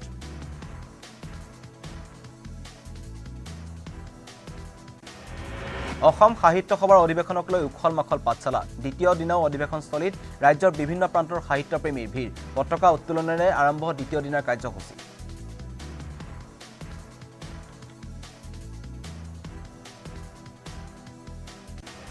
মুখ্যমন্ত্ৰীৰ বিৰুদ্ধে ক্ষুব্ধ গোৱালপাৰা জিলা গাহৰি পালক সংস্থা থাইলেণ্ডৰ কোম্পানীৰ অসমত গাহৰি ব্যৱসায় সন্দৰ্ভত মুখ্যমন্ত্ৰীয়ে পৰস্পৰ বিৰোধী স্থিতি লোৱাৰ অভিযোগ থলুৱা গাহৰি পালকসকলৰ মহানগৰীৰ ৰাজপথত দপদপকৈ জ্বলি উঠিল এখন বাহন গীতা মন্দিৰৰ সমীপত সংঘটিত হৈছে এই ঘটনা খাদ্য সামগ্ৰী কঢ়িওৱা টাটা এচি বাহনত লাগিল জুই দোকানলৈ গেলামাল কঢ়িয়াই আনিছিল বাহনখনে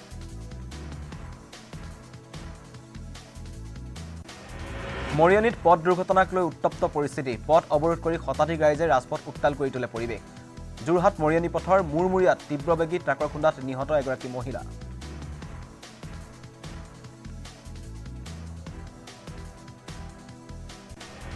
অসম নাগালেণ্ড সীমান্তৰ খটখটিত অস্ত্ৰ-শস্ত্ৰসহ আৰক্ষীৰ জালত পৰিলে এজন লোক ধৃত লোকজন যোৰহাটৰ পুলিবৰৰ নবীন দাস লোকজনৰ পৰা জব্দ এটা 7.65 mm পিস্তল দুটা .22 mm পিস্তল আৰু 5টা সজীৱ গুলী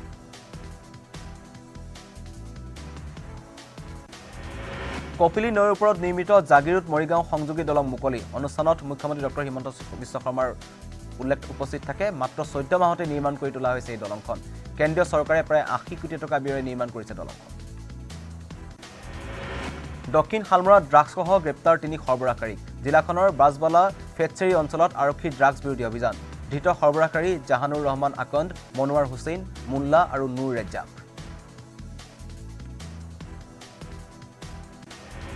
বাক্সাৰ নৈত অবৈধ খনন বন মাফিয়াৰ বাক্সাৰ আলগাৰজাৰ আৰু নিউ জুলুকি মৰা পাগলাদিয়াৰ নৈত এক্সকেভেটৰ আৰু ফকলেনেৰে দিনে নিশাই চলাইছে অবৈধ খনন ঘটনাক লৈ নিৰুদ্দেশ নিৰ্বিকাৰ বন বিভাগ চতিয়াৰ দক্ষিণাঞ্চলত বাঘৰ আতংকক লৈ তৎপৰ হৈছে বন বিভাগ বাঘৰ গতিবিধি নিৰীক্ষণৰ বাবে বন বিভাগে স্থাপন কৰিছে কেমেৰা 4টাকৈ স্থানত স্থাপন কৰা হ'ল 4টা কেমেৰা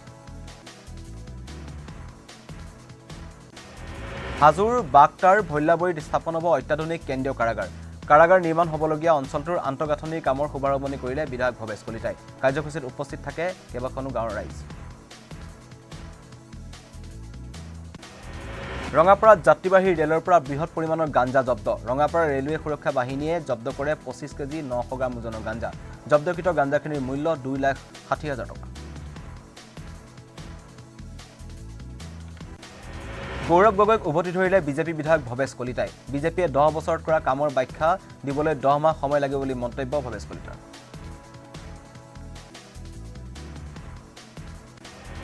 আমেৰিকাৰ ফিলাডেলফিয়াত বিমান দুৰ্ঘটনা 6 গৰাকী যাত্ৰীক কঢ়িয়াই নিয়া এখন ব্যক্তিগত বিমান দুৰ্ঘটনাগ্ৰস্ত ফিলাডেলফিয়া বিমানবন্দৰৰ পৰা উৰা মৰাৰ কিছু সময়ৰ পাছতে দুৰ্ঘটনাত পতিত হয় বিমানখন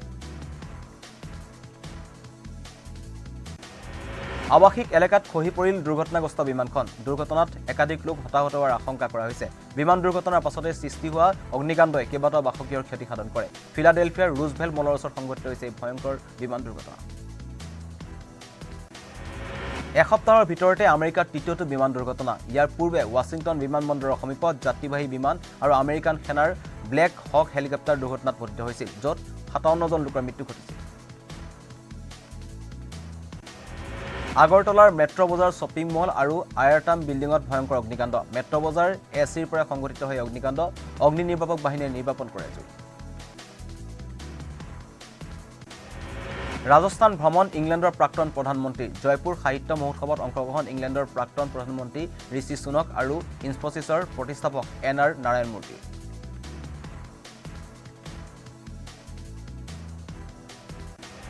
গোৱালপাৰাৰ বিদ্যালয় আৰু মহাবিদ্যালয়সমূহত সৰস্বতী পূজাৰ প্ৰস্তুতি সৰস্বতী পূজাক কেন্দ্ৰ কৰি উখল মাখল পৰিৱেশৰ সৃষ্টি হৈছে গোৱালপাৰা চহৰৰ শিক্ষানুষ্ঠানসমূহত পূজাৰ প্ৰস্তুতিত ব্যস্ত ছাত্ৰ-ছাত্ৰী আৰু শিক্ষকসকল শিৱসাগৰৰ শিক্ষানুষ্ঠানসমূহত সৰস্বতী পূজাৰ প্ৰস্তুতি বিশেষকৈ অতি ব্যস্ত হৈ পৰিছে শিৱসাগৰ উমা শিল্পালয়ৰ মৃৎশিল্পীসকলে অন্তিম পৰশ দিছে সৰস্বতীৰ প্ৰতিমাত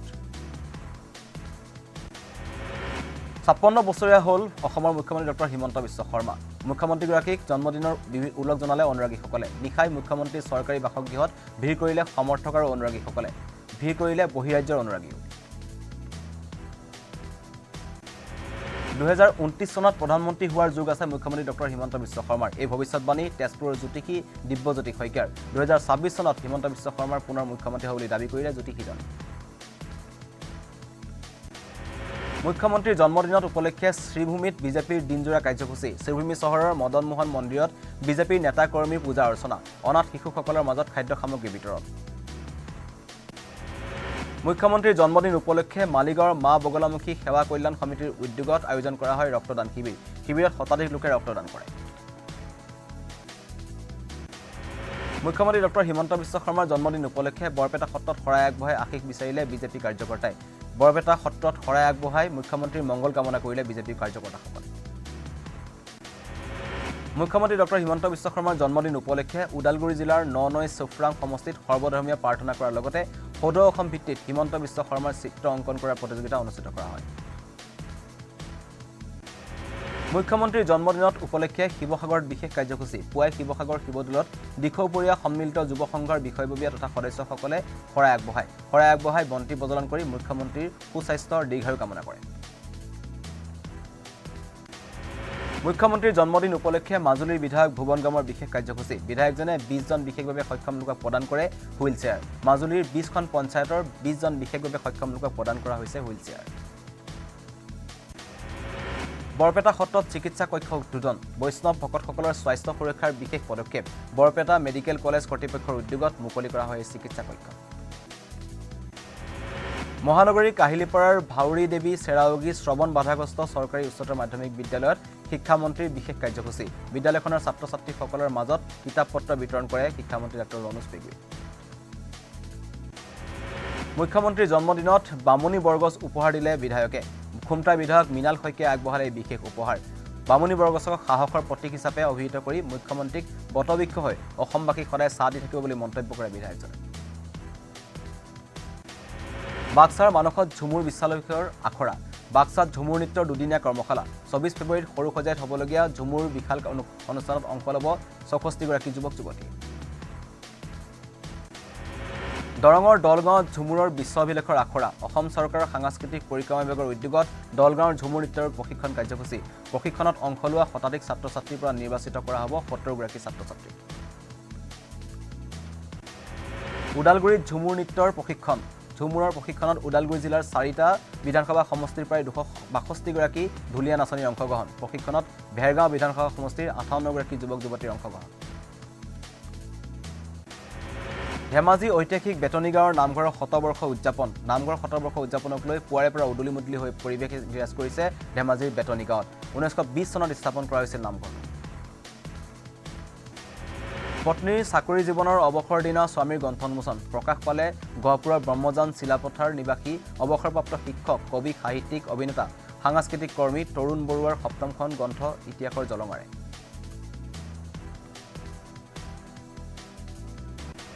গুৱাহাটী মহানগৰীৰ ঐতিহাসিক নাৰেংগীৰ শ্ৰী শ্ৰী গণেশ মন্দিৰত গণেশ চতুৰ্থী পূজাৰ প্ৰস্তুতি পূজাৰ লগতে সংগতি ৰাখি ৰাতিপুৱা বন্তি প্ৰজ্বলন প্ৰভাত ফেৰী বীৰনাম পৰিৱেশনকে ধৰি বিভিন্ন কাৰ্যসূচী আয়োজন কৰা হয়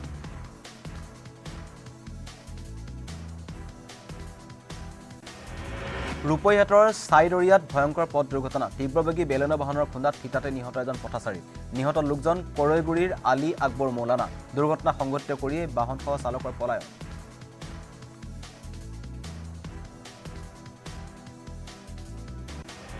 সৰস্বতী পূজাক লৈ ব্যস্ত বৰপেটা ৰোডৰ সমীপৰ পালপাৰা গাঁৱৰ 70টা পৰিয়াল সৰস্বতী দেৱীৰ প্ৰতিমা নিৰ্মাণ কৰাত ব্যস্ত হৈ পৰিছে মৃৎশিল্পীসকল অত্যাৱশ্যকীয় সামগ্ৰীৰ মূল্যবৃদ্ধিয়ে প্ৰভাৱ পেলাইছে প্ৰতিমা নিৰ্মাণত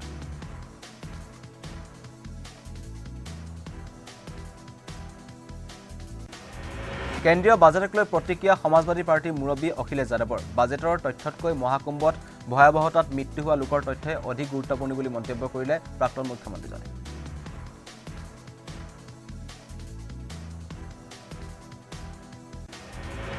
কেন্দ্ৰীয় বাজেটক প্ৰশংসা CIR অধ্যক্ষ ভাস্কৰ ফুকনৰ নিৰ্মলা সীতাৰমণে দাখিল কৰা বাজেটক উন্নয়নমুখী বাজেট আখ্যা অসম তথা উত্তৰ পূৰ্বাঞ্চলৰ বাবে বাজেটে আশাৰ বতৰা কঢ়িয়াই আনিছে বুলি মন্তব্য কৰিলে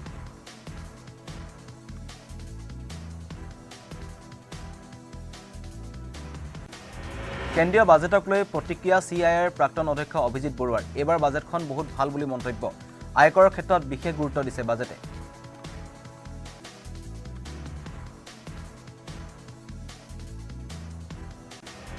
মণিপুৰৰ লুংজাং গাঁৱত পপি খেতি ধ্বংস প্ৰশাসনৰ আৰক্ষী প্ৰশাসনে ধ্বংস কৰিলে 45 একৰ ভূমিত কৰা পপি খেতি মণিপুৰ আৰক্ষী কেন্দ্ৰীয় আৰক্ষী বাহিনী বন বিভাগে যৌথভাৱে চলাইছিল অভিযান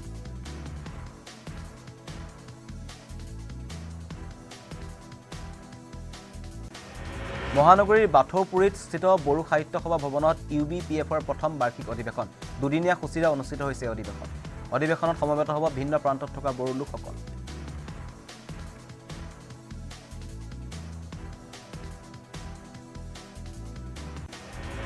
অৱশেষত সন্ধান ওলাল মহাকুম্ভ মেলাত সন্ধানহীন হোৱা বিশ্বনাথৰ মঞ্জু দেৱী আগৰৱালাৰ প্ৰয়াগৰাজৰ অঘৰী বাবাৰ কেম্পত আছিল মহিলাগৰাকী গুৱাহাটীৰ এগৰাকী ব্যক্তিয়ে মহিলাগৰাকীক প্ৰত্যক্ষ কৰে পাছত অঘৰী বাবাৰ কেম্পৰ পৰা মহিলাগৰাকীক লৈ আনে ৰেলৱে ষ্টেচনলৈ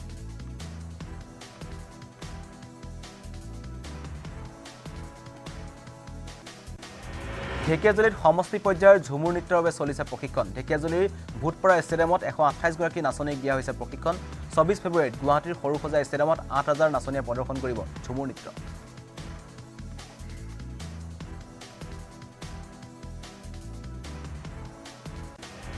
জামুগুৰিহাটৰ টুপিয়াত ঝুমুৰ নৃত্যৰ প্ৰশিক্ষাৰ্থীসকলৰ লগত নিজে ঝুমুৰ নাচি উৎসাহ যোগালে বিধায়ক পদ্ম হাজৰিকাই নদুৱাৰ সমষ্টিৰ পৰা 64 গৰাকী প্ৰাৰ্থী নিৰ্বাচিত কৰা হ'ব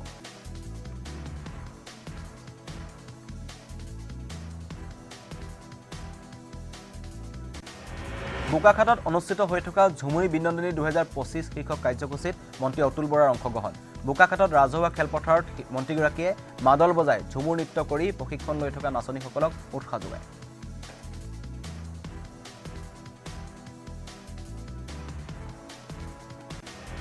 বৰচলাৰ লখুপৰা গাঁৱত পথৰ বিধ্বস্ত ৰূপ 2 বছৰ পূৰ্বে পথটো নিৰ্মাণৰ নামত আঁচনি আবণ্টন হ'ল যদিও আজিলৈকে পথটো নিৰ্মাণ নোহোৱাৰ অভিযোগ যাৰ ফলত এজাক বৰষুণ দিলেই কদৰ্যময় হৈ পৰে পথটো এই সন্দৰ্ভত স্থানীয় বিধায়ক গণেশ লিম্বুৰ হস্তক্ষেপৰ দাবী গাঁওবাসীৰ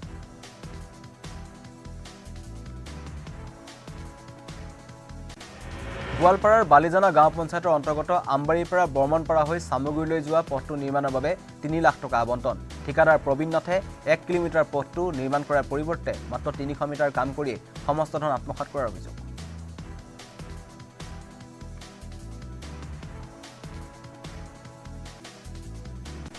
ঢেকিয়াজুলিত মাইনুশ্ৰী কয়লাজুলি সংযোগী এখন বাঁহৰ দলঙেৰে বিপদসংকুল যাত্ৰা কেইবাখনো গাঁৱৰ ৰাইজৰ মাইনুশ্ৰী নৈ বাহনী পানীয়ে খহাই নিয়া অংশ নিৰ্মাণৰ লগতে ভগ্ন দলংখন পুনৰ মেৰামতি কৰিবলৈ সমষ্টিটোৰ বিধায়ক তথা মন্ত্ৰী অশোক সিংঘালক দাবী স্থানীয় ৰাইজৰ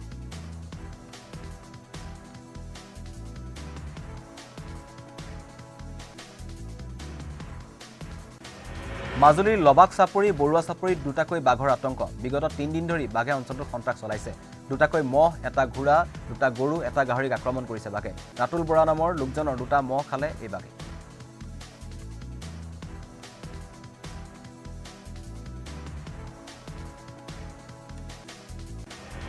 তামুলপুৰৰ ভাৰত ভূটান সীমান্তৱৰ্তী দাউৰাইঝাৰত বন্যহস্তীৰ আক্ৰমণত প্ৰাণ গ'ল এগৰাকী মহিলাৰ নিশা তাৰামণি বৰ্মন নামৰ মহিলাগৰাকীক শুই থকা অৱস্থাতেই বন্যহস্তীয়ে ঘৰ ভাঙি আক্ৰমণ কৰে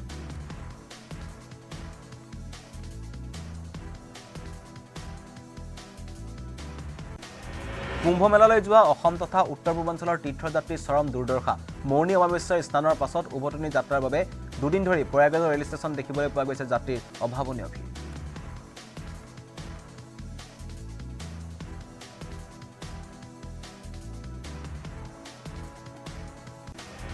প্ৰয়াগৰাজৰ পৰা অসমলৈ ঘূৰি আহিবলৈ যাত্ৰীয়ে পোৱা নাই পৰ্যাপ্ত ৰেলৰ সুবিধা যিকোনো ৰেলত উঠি কোনোমতে থিয় হৈ আহিব লগা হৈছে যাত্ৰীসকল যাৰ ফলত চৰম দুৰ্ভোগৰ সন্মুখীন হৈছে যাত্ৰীসকল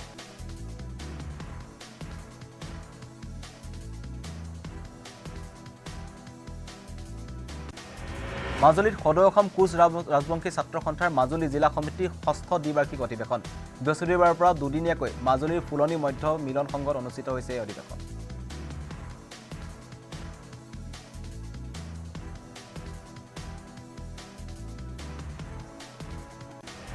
শ্ৰীমন্ত শংকৰদেৱ সংঘ মৰিগাঁও জিলাৰ শাখাৰ ৪৮ সংখ্যক বাৰ্ষিক অধিৱেশন জাগিৰোডৰ ৰসৰাজ লক্ষ্মীনাথ বেজবৰুৱা সমন্বয়ৰ ক্ষেত্ৰত ৩দিনীয়া বৰ্ণাঢ্য কাৰ্যসূচীৰে অনুষ্ঠিত হৈছে অধিৱেশন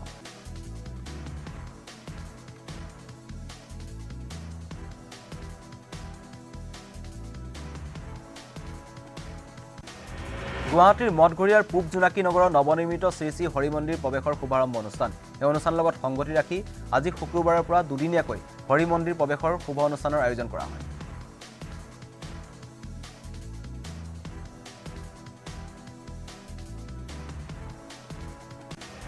গুৱাহাটীৰ সৰুসজাত বিদ্যাভাৰতী পূৰ্বোত্তৰ ক্ষেত্ৰৰ উদ্যোগত ২৯ জানুৱাৰীৰ পৰা ৩ দিনীয়াকৈ অনুষ্ঠিত হৈছে শুল্কৰ মহাশিবিৰ এই অনুষ্ঠানত মুখ্যমন্ত্ৰী ডক্টৰ হিমন্ত বিশ্ব শৰ্মা আৰু অৰুণাচল প্ৰদেশৰ শিক্ষামন্ত্ৰী পাংচাং দৰ্জী সোণা উপস্থিত থাকে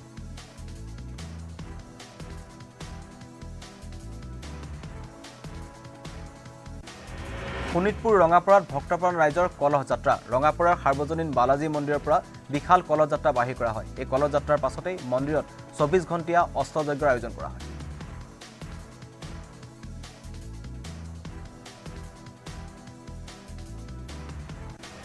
কলিয়াবৰৰ বামুণীয়াত সত্ৰীয়া নৃত্যৰ ছদিনীয়া প্ৰশিক্ষণ প্ৰদান বিভিন্ন সম্প্ৰদায়ৰ শিশু চেমনীয়া যুৱক যুৱতীসকলক বিনামূলীয়াকৈ প্ৰদান কৰা হৈছে সত্ৰীয়া নৃত্যৰ প্ৰশিক্ষণ সাৰথী আৰু সংমাক নামৰ সাংস্কৃতিক অনুষ্ঠান দুটাৰ যৌথ উদ্যোগত প্ৰদান কৰা হৈছে সত্ৰীয়া নৃত্যৰ প্ৰশিক্ষণ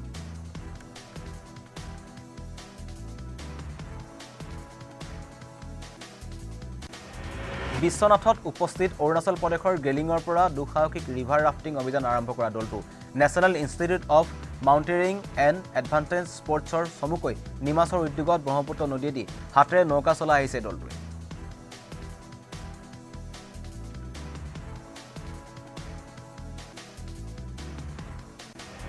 অৰুণাচল প্ৰদেশৰ গেলিঙৰ পৰা বিগত ১৮ দিন ধৰি মহাবাহু ব্ৰহ্মপুত্ৰত নৌকা চালনা কৰি আহিছিল ২২ জন সদস্য থকা দলটোৱে ব্ৰহ্মপুত্ৰ নদীৰে মুঠ ৯১৬ কিলোমিটাৰ অতিক্ৰম কৰিব ৰিভাৰ ৰাফটিঙৰ এই যাত্ৰা শেষ হ'ব ধুবুৰী হাটচিঙিবাৰীত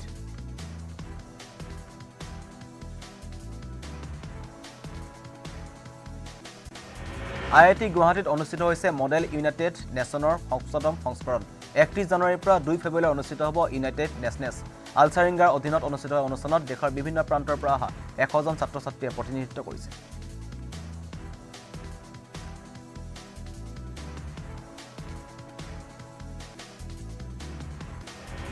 গোসাইগাঁৱৰ তেতেলীপাৰস্থিত কৃষি বিজ্ঞান কেন্দ্ৰৰ আঞ্চলিক গৱেষণা কেন্দ্ৰৰ উদ্যোগত অনুষ্ঠিত হৈছে কৃষক মেলা গোসাইগাঁৱত কৃষি খণ্ডত নতুন প্ৰযুক্তি উদ্ভাৱন কৰা হৈছে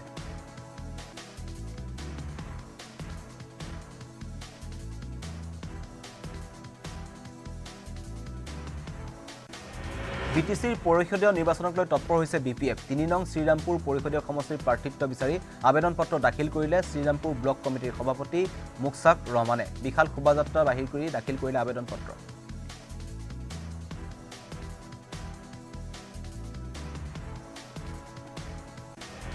মহানগৰীৰ নালাপাৰাস্থিত ৰিজনেল কলেজ অফ হেল্থ সায়েন্সৰ চৌহদত অনুষ্ঠিত হয় বিনামূলীয়া চিকিৎসা শিবিৰ ৰাজপথেৰে যোৱা 108 জনতকৈ অধিক লোকে এই শিবিৰত অংশগ্ৰহণ কৰে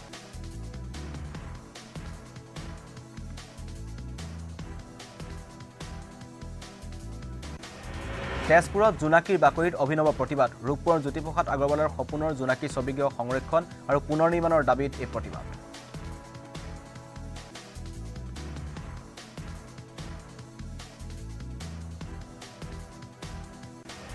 সমাগত বিদ্যাৰ অধিষ্ঠাত্ৰী দেৱী সৰস্বতী পূজা পূজাৰ প্ৰাক্ষণত ব্যস্ততা বাঢ়িছে ৰাজ্যৰ মৃৎশিল্পীসকলৰ আঙুলিৰে স্পৰ্শৰ অন্তিম পৰহণ দিছে কলিয়াবৰৰ প্ৰসিদ্ধ মৃৎশিল্পী ধীৰেন বৰঠাকুৰে সৰস্বতী দেৱীৰ প্ৰতিমাৰে ভৰি পৰিছে প্ৰসিদ্ধ মৃৎশিল্পীগৰাকীৰ শিল্পালয়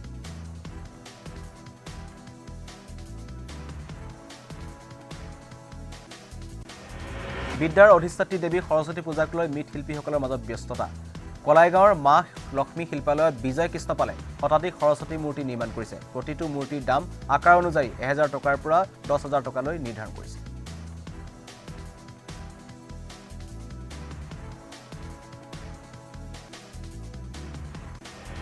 বাক্সাৰ সুৱনখাটাত নতুন বৰ্ষত শান্তি সম্প্ৰীতি আৰু উন্নয়নৰ বাবে লুচাৰ উৎসৱ পালন গোৰ্খা জনগোষ্ঠীৰ তামাংসকলে পালন কৰিছে এই লুচাৰ উৎসৱ এদিনীয়া কাৰ্যসূচীৰে উদযাপন কৰা হৈছে লুচাৰ উৎসৱ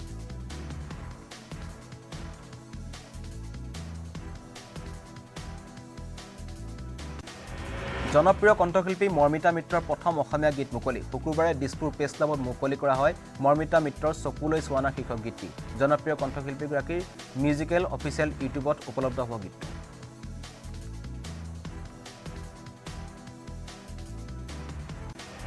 নিশাৰ ভিতৰতে গহপুৰত পথাৰত নিৰ্মাণ হৈছে বৃহৎ পকীঘৰ ব্ৰহ্মপুত্ৰৰ তলেৰে গহপুৰ নুমলীগড় সংযোগী সুৰংগ নিৰ্মাণৰ খবৰ বিয়পি পৰাৰ পিছতে পথাৰত চলিছে পকীঘৰ নিৰ্মাণ কাৰ্য পকীঘৰ নিৰ্মাণৰ লগতে ৰোপণ কৰিছে তামোল আৰু নাৰিকল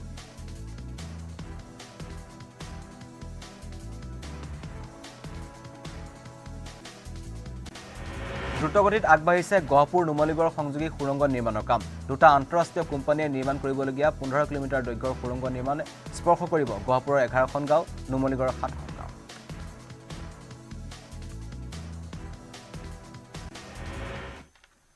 দুটা সংবাদ এতিয়ালৈ ইমানেই ধন্যবাদ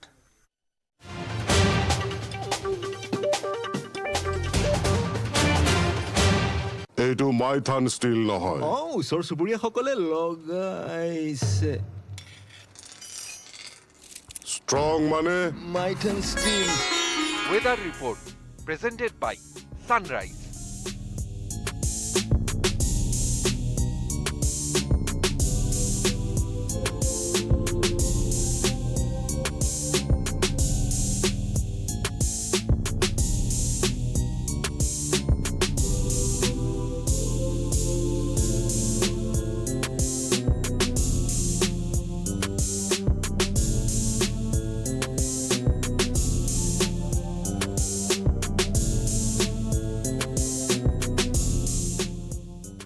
Weather report presented by Sunrise.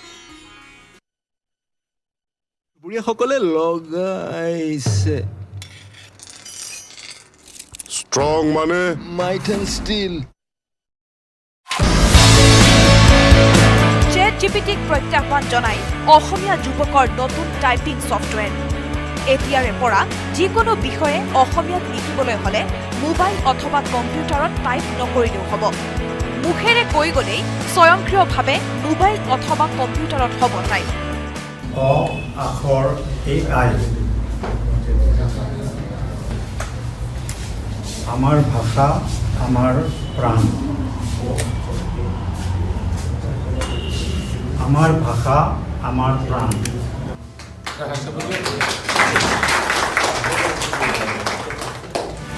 মুকলি হল নতুন টাইপিং ছফটৱেৰ গুৱাহাটীৰ দুই ভাতৃ ইন্দ্ৰনীল তালুকদাৰ আৰু কাব্যনীল তালুকদাৰৰ প্ৰচেষ্টাত মুকলি কৰা হ'ল আখৰ আৰ্টিফিচিয়েল ইণ্টেলিজেন্স AI নামেৰে typing software.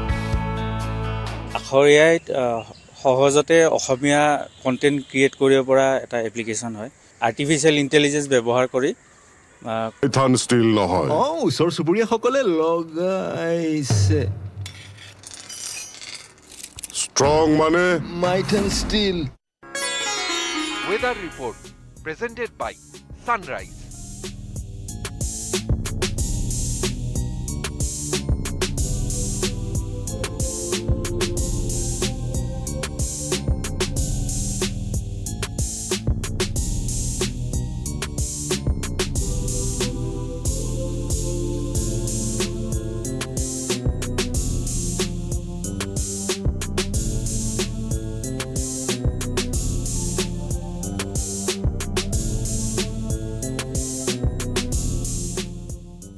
Weather report presented by Sunrise. ChatGPTক প্ৰত্যাহ্বান জনাই অসমীয়া যুৱকৰ নতুন টাইপিং ছফ্টৱেৰ। এতিয়াৰে পৰা যিকোনো বিষয়ে অসমীয়াত লিখিবলৈ হ'লে মোবাইল অথবা কম্পিউটাৰত টাইপ নকৰিলেও হ'ব। মুখেৰে কৈ গ'লেই স্বয়ংক্ৰিয়ভাৱে মোবাইল অথবা কম্পিউটাৰত হ'ব টাইপ। আখৰ AI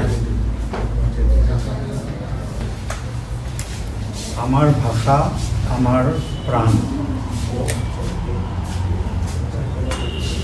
আমাৰ ভাষা আমাৰ প্ৰাণ।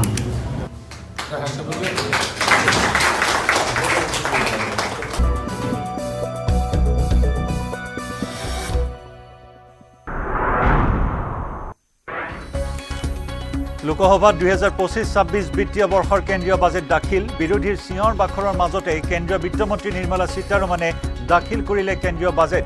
বাজেটত কৃষি ক্ষেত্ৰক বিকাশৰ প্ৰথম ইঞ্জিন আখ্যাৰে কৃষক সবলীকৰণৰ লক্ষ্য। নিৰ্মলা সীতাৰমণৰ বাজেটত মধ্যবিত্ত কৰদাতালৈ বৃহৎ সকাহ। 12 লাখ টকালৈ আয়কৰ ৰেহাই। ষ্টেণ্ডাৰ্ড ডিডাকশ্যন অতিৰিক্ত 75,000 টকা। বছৰি 12,75,000 টকা পৰ্যন্ত উপাৰ্জন কৰা লোকে দিব নালাগে আয়কৰ। নামৰূপৰ সাৰ কাৰখানালৈ ভাল খবৰ। নামৰূপৰ সাৰ কাৰখানাৰ উৎপাদন ক্ষমতা 12.7 লাখ মেট্ৰিক টনলৈ বৃদ্ধিৰ লক্ষ্য। নামৰূপ সাৰ কাৰখানাত ইউৰিয়াক লৈ বিশেষ প্ৰকল্পৰ প্ৰস্তাৱ। নিৰ্মলা সীতাৰমণৰ বাজেটত চিকিৎসা খণ্ডলৈ বহুকেইটা প্ৰস্তাৱ। 36টা জীৱনদায়িনী ঔষধৰ আমদানি শুল্ক প্ৰত্যাহাৰ। অন্য 6টা জীৱনদায়িনী ঔষধতো হ্ৰাস কৰা হৈছে আমদানি শুল্ক। 3 বছৰত দেশৰ প্ৰতিখন জিলাতে হ'ব কেঞ্চাৰ হাস্পতাল। মুখ্যমন্ত্ৰী হিমন্ত বিশ্ব শৰ্মাৰ আজি উপজা দিন। জন্মদিনৰ শুভেচ্ছা দিবলৈ নিশা মুখ্যমন্ত্ৰীৰ চৰকাৰী বাসগৃহত সমৰ্থক তথা অনুৰাগীৰ ভিৰ। বহিৰাজ্যৰ পৰা অহা অনুৰাগীয়ে মুখ্যমন্ত্ৰীক দিলে বিশেষ উপহাৰ। অসম সাহিত্য সভাৰ পাঠশালা অধিৱেশনৰ আজি দ্বিতীয় দিন। ভট্টদেৱ ক্ষেত্ৰত অনুষ্ঠিত হৈছে অসম সাহিত্য সভাৰ 77তম দ্বিবাৰ্ষিক অধিৱেশন। আজি মূল পতাকাবেদীত উত্তোলন হ'ব 77খন পতাকা। দ্বিতীয় পতাকাবেদীত একেলগে উত্তোলিত হ'ল 108খন পতাকা। নিৰ্বাচনৰ প্ৰাক্ষণত আম আদমি পাৰ্টিত মুখ্যম আঘাত। টিকেট নোপোৱাৰ বাবেই আপৰ 8জনকৈ বিধায়কৰ পদত্যাগ। ৰাজধানী দিল্লীৰ বিধানসভা নিৰ্বাচনলৈ মাজত মাথো 4টা দিন থকা অৱস্থাত দল এৰিছে ইজনৰ পিছত সিজন আপ নেতাই। আমেৰিকাৰ ফিলাডেলফিয়াত পুনৰ বিমান দুৰ্ঘটনা। শুকুৰবাৰে নিশা 6গৰাকী যাত্ৰী কঢ়িয়াই নিয়া এখন ব্যক্তিগত বিমান দুৰ্ঘটনাগ্ৰস্ত। ফিলাডেলফিয়া বিমানবন্দৰৰ পৰা উৰা মৰাৰ কিছু সময়ৰ পাছতেই দুৰ্ঘটনাত পতিত হয় বিমানখন। বিমানখন ফিলাডেলফিয়াৰ পৰা স্প্ৰিংফিল্ড ব্ৰেনছন ৰাষ্ট্ৰীয় বিমানবন্দৰলৈ গৈ আছিল। উত্তৰাখণ্ডৰ ৰাষ্ট্ৰীয় ক্ৰীড়াত অসমৰ নৱাগত খেলুৱৈৰ সফলতা। সাঁতোৰত অসমৰ শুভ্ৰাণ অশ্বিনী প্ৰিয়দৰ্শিনীৰ ৰূপৰ পদক লাভ। ভাৰোত্তোলনত দিতিমণি সোণোৱালৰ ৰূপৰ পদক লাভ। ৰাষ্ট্ৰীয় ক্ৰীড়াত অসমৰ পদকৰ সংখ্যা 9টালৈ বৃদ্ধি।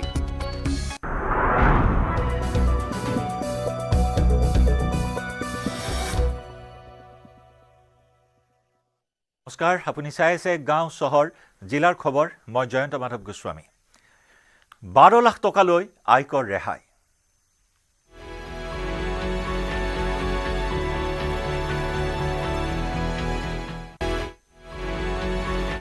বিত্তমন্ত্ৰী নিৰ্মলা সীতাৰমণে দাখিল কৰিলে কেন্দ্ৰীয় বাজেট যি বাজেটে আজি এই সুখবৰ কঢ়িয়াই আনিছে মধ্যবিত্ত লোকসকললৈ 12 লাখ টকালৈ আয়কৰ ৰেহাই ঘোষণা কৰা হ'ল আজিৰ কেন্দ্ৰীয় বাজেটত মধ্যবিত্ত কৰদাতালৈ বৃহৎ সকাহ বছৰি আয় 12,75,000 টকালৈ দিব নালাগে কৰ 12 লাখ টকালৈ আয়কৰ ৰেহাই ঘোষণা কৰা হৈছে বৃহৎ ঘোষণা বিত্তমন্ত্ৰী নিৰ্মলা সীতাৰমণৰ মধ্যবিত্ত কৰদাতালৈ বৃহৎ সকাহ বছৰি আয় 12,75,000 টকালৈ দিব নালাগে কৰ 75,000 ষ্টেণ্ডাৰ্ড ডিডাকশ্যন আগবঢ়োৱা হৈছে অৱশ্যে কেইবাটাও স্লেবত কৰ পৰিশোধ কৰিব লাগিব সেই ফৰ্মুলাও ইতিমধ্যে আগবঢ়োৱা হৈছে কিন্তু ডাঙৰ সকাহ যে মধ্যবিত্ত কৰদাতালৈ এই বৃহৎ ঘোষণা কৰি 12 লাখ টকালৈ আয়কৰ ৰেহাই ঘোষণা কৰে বিত্তমন্ত্ৰী নিৰ্মলা সীতাৰমণে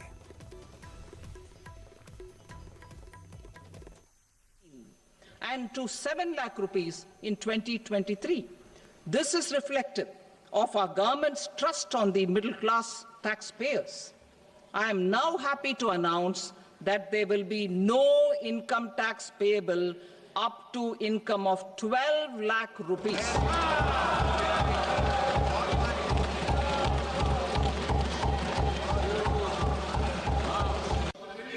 We have periodically reduced their tax burden. Right after 2014, the nil tax slab was raised to 2.5 lakhs of rupees, which was further raised to 5 lakh rupees in 2019 and to 7 lakh rupees in 2023.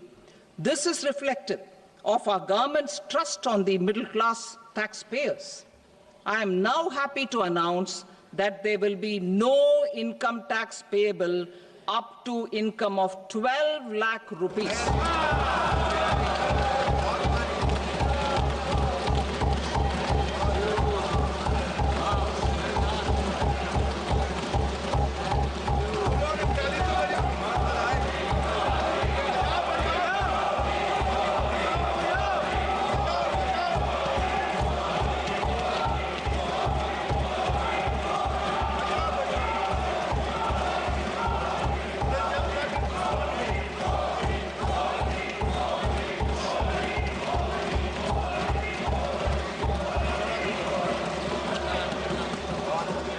So, average income of 1 lakh per month other than the special rate income such as capital gains under the new regime. This limit will be 12.75 lakh for salaried taxpayers due to the standard deduction of 75,000. আৰু আমি আয়কৰ সন্দৰ্ভত সবিস্তাৰে জনাইছো আপোনালোকক এয়া television স্ক্ৰিনত আমি দেখুৱাইছো কোন সকল লোকে কৰ পৰিশোধ কৰিব লাগিব 0 পৰা 4 লাখ টকা আয়কৰ এটকাও দিব নালাগে যাৰ আয় 4 পৰা 8 লাখ টকা অতিৰিক্ত হ'ব অৰ্থাৎ 12,75,000 ওপৰত 4 পৰা 8 লাখ টকা যাৰ আয় হ'ব সৰ্বাধিক সেই সকল লোকে 5% কৰ আদায় দিব লাগিব একেদৰে 8 পৰা 12 লাখ টকাৰ যিসকল উপাৰ্জন বাৰ্ষিক সেই সকল লোকে 10% কৰ পৰিশোধ কৰিব লাগিব একেদৰে 12 পৰা 16 লাখ টকাৰ আয় থকা লোকসকলে 15% কৰ পৰিশোধ কৰিব লাগিব ইফালে 16 পৰা 20 লাখ টকা অৰ্থাৎ যাৰ বাৰ্ষিক আয় 12,75,000 ওপৰত 16 পৰা 20 লাখ টকা হ'বগৈ সেই সকলে 20% আয়কৰ পৰিশোধ কৰিব লাগিব একেদৰে 12,75,000 ওপৰত যাৰ বাৰ্ষিক আয় 20 পৰা 24 লাখ টকা সেই সকলে আয়কৰ পৰিশোধ কৰিব লাগিব 25% একেদৰে 24 লাখৰ ওপৰত থকা লোকসকলে বাৰ্ষিক 30% আয়কৰ পৰিশোধ কৰিব লাগিব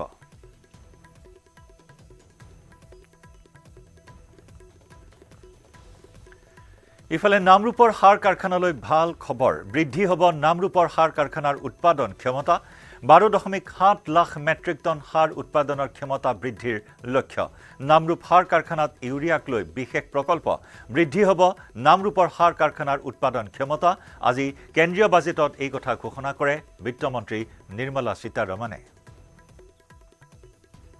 Nirbharta in urea production. Our government had reopened 3 dormant urea plants in the eastern region. To further augment urea supply, a plant with annual capacity of 12.7 lakh metric tons will be set up at Namrup in Assam. ইফালে বাজেটত সাৰ কাৰখানাক লৈ বিত্তমন্ত্ৰীয়ে কৰা ঘোষণাৰ পিছতেই নামৰূপত উৎসৱমুখৰ পৰিৱেশ 2006 চনতে আধাৰশিলা স্থাপন হোৱা সাৰ কাৰখানাৰ চতুৰ্থ গোটটো দীৰ্ঘদিন ধৰি স্থবিৰ হৈ থকাৰ পিছত কেন্দ্ৰীয় বিত্তমন্ত্ৰীৰ ঘোষণাৰ পিছতে কঢ়িয়াই আছে আশাৰ বতৰা বাজেটত ঘোষণা কৰা অনুসৰি নামৰূপ সাৰ কাৰখানাৰ উৎপাদন ক্ষমতা 12.7 লাখ মেট্ৰিক টন বৃদ্ধি কৰাৰ লক্ষ্য বাজেটত কেন্দ্ৰীয় মন্ত্ৰীৰ ঘোষণাৰ পিছতেই প্ৰতিক্ৰিয়া প্ৰকাশ কৰিলে ইউনিয়ন ফাৰ্টিলাইজাৰ শ্ৰমিক ইউনিয়ন ফাৰ্টিলাইজাৰ ওয়াৰ্কাৰ্ছ ইউনিয়ন আৰু ফাৰ্টিলাইজাৰ ইণ্ডিপেণ্ডেণ্ট ইউনিয়নৰ লগতে আছুৱে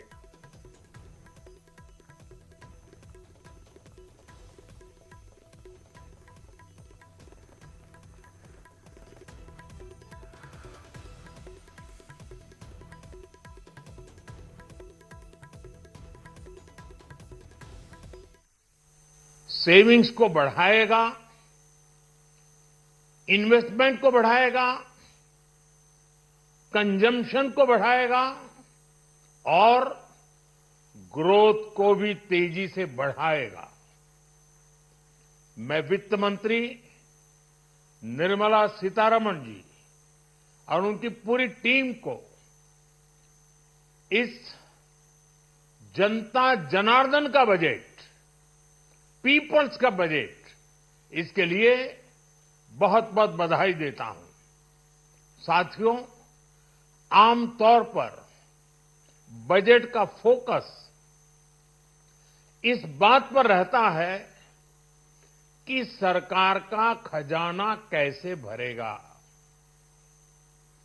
लेकिन ये बजट उससे बिल्कुल उल्टा है लेकिन ये बजट देश के नागरिकों की जेब कैसे भरेगी देश के नागरिकों की बचत कैसे बढ़ेगी और देश के नागरिक विकास के भागीदार कैसे बनेंगे ये बजट इसकी एक बहुत मजबूत नींव रखता है साथियों इस बजट में रिफॉर्म की दिशा में महत्वपूर्ण कदम उठाए गए हैं न्यूक्लियर एनर्जी में प्राइवेट सेक्टर को बढ़ावा देने का निर्णय बहुत ही ऐतिहासिक है ये आने वाले समय में सिविल न्यूक्लियर एनर्जी का बड़ा योगदान देश के विकास में सुनिश्चित करेगा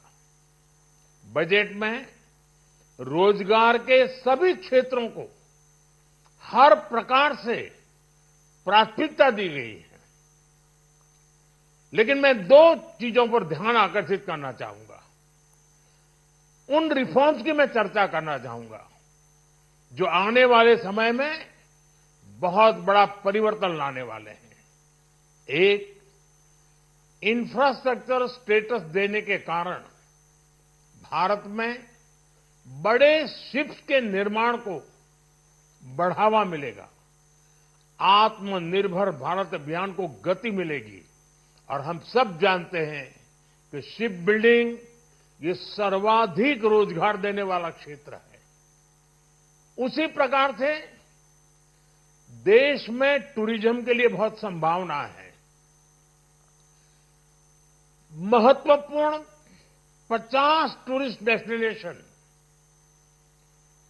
वहां पर जो होटल्स बनाएंगे उस होटल को पहली बार इंफ्रास्ट्रक्चर के दायरे में लाकर टूरिज्म पर बहुत बल दिया है इससे हॉस्पिटैलिटी सेक्टर को जो रोजगार का बहुत बड़ा क्षेत्र है और टूरिज्म जो रोजगार का सबसे बड़ा क्षेत्र है एक प्रकार से चारों तरफ रोजगार के अवसर पैदा करने वाला एक क्षेत्र को ऊर्जा देने वाला काम करेगा आज देश विकास भी विरासत भी इस मंत्र को लेकर चल रहा है इस बजट में भी इसके लिए भी बहुत महत्वपूर्ण और ठोस कदम उठाए गए हैं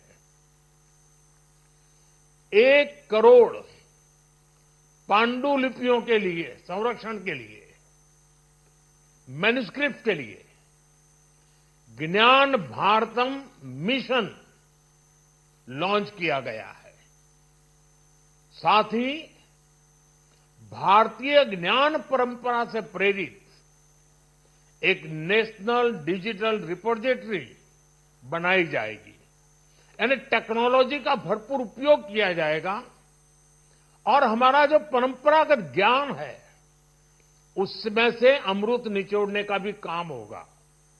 साथियों, बजट में किसानों के लिए जो घोषणा हुई है वो कृषि क्षेत्र और समूची ग्रामीण अर्थव्यवस्था में नई क्रांति का आधार बनेगी। पीएम धन धान्य कृषि योजना के तहत 100 जिलों में सिंचाई और इंफ्रास्ट्रक्चर का डेवलपमेंट होगा। किसान क्रेडिट कार्ड की लिमिट 5 लाख तक होने से उन्हें ज्यादा मदद मिलेगी। साथियों, अब इस बजट में 12 लाख रुपए तक की आय को टैक्स से मुक्त कर दिया गया है। सभी आय वर्ग के लोगों के लिए टैक्स में भी कमी की गई है। इसका बहुत बड़ा फायदा हमारे मिडिल क्लास को, नौकरी पेशे करने वाले जिनकी आय बंधी हुई है ऐसे लोगों को, मिडिल क्लास को इससे बहुत बड़ा लाभ होने वाला है। उसी प्रकार से जो नए नए प्रोफेशन में आए हैं, जिनको नए नए जॉब मिले हैं, इनकम टैक्स की ये मुक्ति उनके लिए एक बहुत बड़ा अवसर बन जाएगी। साथियों, इस बजट में मैन्युफैक्चरिंग पर 360 डिग्री फोकस है ताकि एंटरप्रेन्योर्स को, एमएसएमईज को, छोटे उद्यमियों को मजबूती मिले और नई जॉब पैदा हो। नेशनल मैन्युफैक्चरिंग मिशन से लेकर clean tech, leather, footwear, toy industry जैसे अनेक सेक्टर्स को विशेष समर्थन दिया गया है। लक्ष्य साफ है कि भारतीय प्रोडक्ट्स ग्लोबल मार्केट में अपनी चमक बिखेर सके।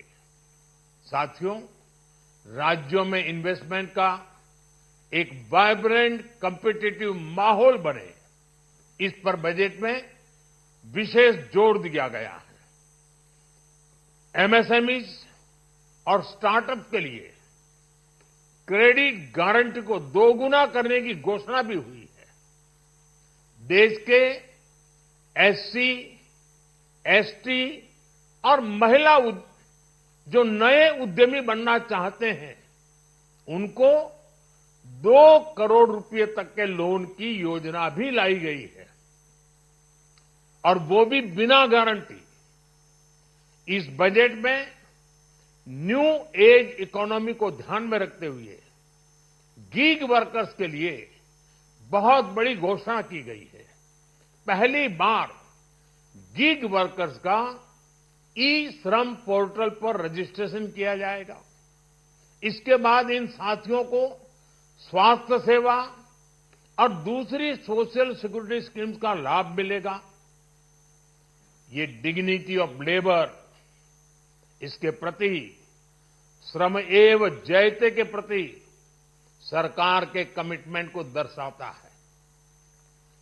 रेगुलेटरी रिफॉर्म से लेकर फाइनेंशियल रिफॉर्म्स, जन विश्वास 2.0 जैसे कदमों से मिनिमम गवर्नमेंट और ट्रस्ट बेस्ड गवर्नेंस के हमारे कमिटमेंट को और बल मिलेगा। साथियों, ये बजट न केवल देश की वर्तमान आवश्यकताओं को ध्यान में रखता है बल्कि हमें भविष्य की तैयारी करने में भी मदद करता है। स्टार्टअप के लिए deep tech fund, geospatial mission और न्यूक्लियर एनर्जी मिशन ऐसे ही महत्वपूर्ण कदम है। मैं सभी देशवासियों को एक बार फिर इस ऐतिहासिक पीपल्स बजट की बधाई देता हूं और फिर एक बार वित्त मंत्री जी को भी बहुत बहुत बधाई देता हूं। बहुत बहुत धन्यवाद।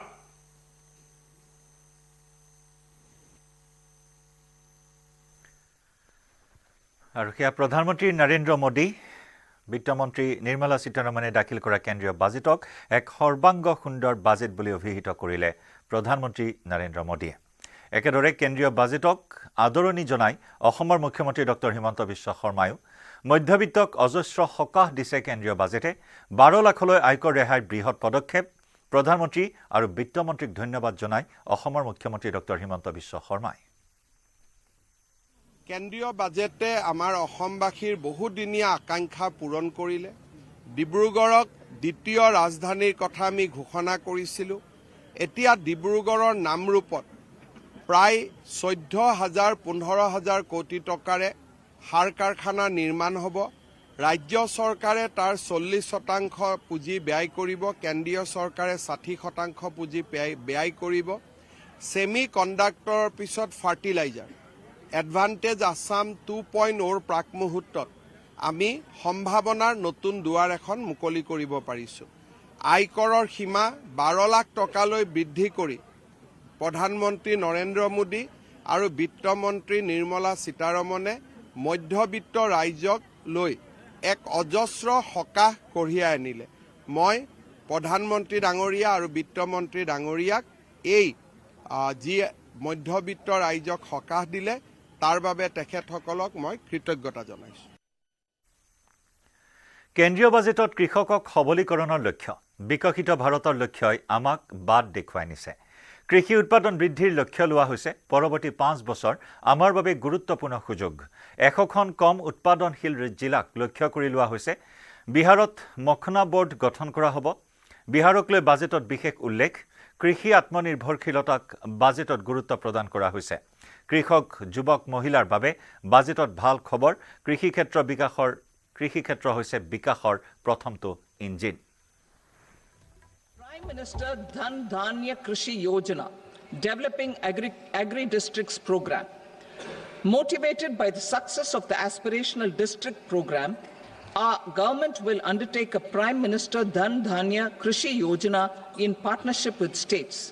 Through the convergence of existing schemes and specialized measures, the program will cover 100 districts with low productivity, moderate crop intensity, and below average credit parameters. It aims to 1. Enhance agricultural productivity, 2. Adopt crop diversification and sustainable agricultural practices, 3. Augment post-harvest storage at the panchayat and block level, 4. Improve irrigation facilities, and 5. Facilitate availability of long-term and short-term credit. This program is likely to help 1.7 crore farmers.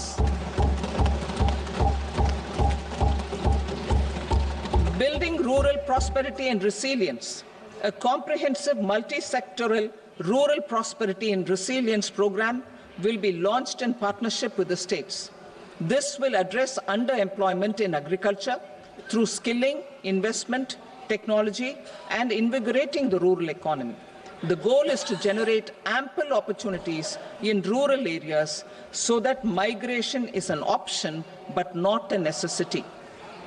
The program will focus on rural women, young farmers, rural youth, marginal and small farmers, and landless families. The details are in Annexure A. Our government will now launch a 6-year mission for Atmanirbharta in pulses with a special focus on Tuar, Urad, and Masoor. Details are in Annexure B. Central agencies such as NAFED and NCCF will be ready to procure these 3 pulses as much as offered during the next 4 years from farmers who register with these agencies and enter into agreements. Comprehensive program for vegetables and fruits. It is encouraging that our people are increasingly becoming aware of their nutritional needs. It is a sign of a society becoming healthier. With rising income levels, the consumption of vegetables, fruits, and Sri Anna is increasing significantly.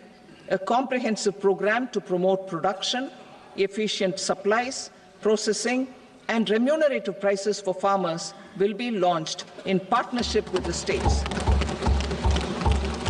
Appropriate institutional mechanisms for implementation and participation of farmer producer organizations and cooperatives will be set up. বাজেটত 5.7 কোটি MSME লৈ বিশেষ নজৰ দেশৰ 7.5 কোটি লোক জড়িত হৈ আছে MSMEত দেশৰ উৎপাদনৰ 36% উৎপাদন MSMEৰ MSMEত চৰকাৰৰ বিনিয়োগ 2.5 গুণ বৃদ্ধিৰ লক্ষ্য MSMEৰ বাবে 5 কোটিৰ পৰা 10 কোটিলৈ বৃদ্ধি কৰা হৈছে ঋণৰ পৰিমাণ MSMEs as the second engine. Now I move to MSMEs as the second engine, which encompasses manufacturing and services with a focus on MSMEs numbering 5.7 crores. Currently, over 1 crore registered MSMEs, employing 7.5 crore people and generating 36% of our manufacturing, have come together to position India as a global manufacturing hub. With their quality products, these MSMEs are responsible for 45% of our exports. To help them achieve higher efficiencies of scale, technological upgradation, and better access to capital, the investment and turnover limits for classification of all MSMEs will be enhanced to 2.5 and 2 times respectively. This will give them the confidence to grow and generate employment for our youth. The details are given in Annexure D. To improve access to credit, the credit guarantee cover will be enhanced. First, for micro and small enterprises from 5 crore to 10 crore rupees, leading to additional credit of 1.5 lakh crores in the next 5 years. 36টা জীৱনদায়িনী ঔষধৰ আমদানি শুল্ক প্ৰত্যাহাৰ অন্য 6টা জীৱনদায়িনী ঔষধতো আমদানি শুল্ক হ্ৰাস পাব কৰ্কট ৰোগৰ ঔষধৰ দাম হ্ৰাস পাব জীৱনদায়িনী ঔষধৰ দাম হ্ৰাস পাব মুঠ 42 বিধ ঔষধৰ দাম Expansion of medical education. Our government has added almost 1.1 lakh undergraduate and postgraduate medical education seats in 10 years, an increase of 130%. In the next year, 10,000 additional seats will be added in medical colleges and hospitals towards the goal of adding 75,000 seats in the next 5 years. 5টা national centre of excellence স্থাপন করা হব 3টা নতুন AI centre of excellence স্থাপন হব AI সেন্টাৰৰ বাবে 500 কোটি টকা ধাৰ্য কৰা হৈছে আজিৰ কেন্দ্ৰীয় বাজেটত Center of Excellence in AI for Education. I had announced 3 centers of excellence in artificial intelligence for agriculture, health, and sustainable cities in 2023. Now a center of excellence in artificial intelligence for education will be set up with a total outlay of 500 crores. সম্প্ৰসাৰণ কৰা হ'ব উড়ান আঁচনি 120টা নতুন স্থানক উড়ান আঁচনিৰে সংযুক্ত কৰা হ'ব বুলি ঘোষণা কৰে বিত্তমন্ত্ৰীয়ে Udan has enabled 1.5 crore middle-class people to meet their aspirations for speedier travel. The scheme has connected 88 airports, and operationalized 619 routes. Inspired by that success, a modified Udan scheme will be launched to enhance regional connectivity to 120 new destinations and carry 4 crore passengers in the next 10 years. 4 crore additional passengers in the next 10 years. The scheme will also support helipads and smaller airports in hilly, aspirational and northeast regional districts. Greenfield airports will be facilitated in Bihar to meet the future needs of the state. These will be in addition to the expansion of the capacity of Patna Airport and a brownfield airport in Beta. প্ৰয়াগৰাজত মহাকুম্ভৰ মাজত অনুষ্ঠিত হৈছে চৰাই উৎসৱ 1 আৰু 2 ফেব্ৰুৱাৰীত মহাকুম্ভ মেলাস্থলীত চৰাই উৎসৱ মহাকুম্ভৰ আয়োজনস্থলীত বছৰৰ এই সময়ছোৱাত পৰিভ্ৰমী চৰাই ভৰি পৰে প্ৰায় 90 বিধ পৰিভ্ৰমী চৰাইৰ কল কাকলিয়ে ত্ৰিবেণী সংগম এতিয়া মুখৰিত কৰি তুলিছে পৰিভ্ৰমী চৰাইৰ চাবলৈ এই সোৱা সময়ত প্ৰয়াগৰাজত দেখি বিদেশী বহু পৰ্যটকে ভিৰ কৰে এইবাৰ মহাকুম্ভ মেলাৰ মাজতে এয়া চৰাই মহোৎসৱলৈ বহু প্ৰকৃতি প্ৰেমীৰ আগমন ঘটা পৰিলক্ষিত হৈছে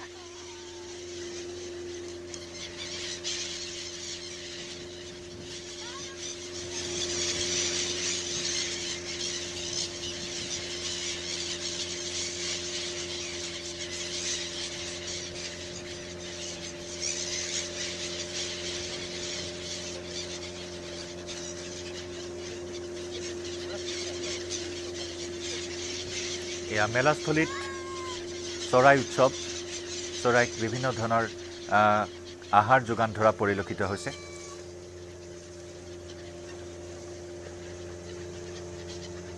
প্ৰায় 90 বিধ প্ৰজাতিৰ পৰিভ্ৰমী পক্ষীৰে এতিয়া নান্দনিক পৰিৱেশে বিৰাজ কৰিছে মহাকুম্ভ মেলাস্থলীত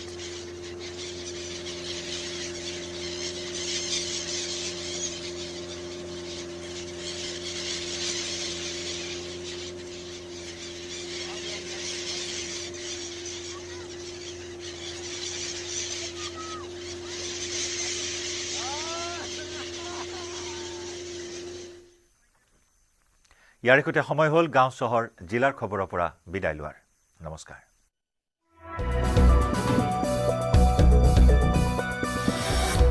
এইটো মাইথান ষ্টিল নহয় ওচৰ চুবুৰীয়াসকলে লগাইছে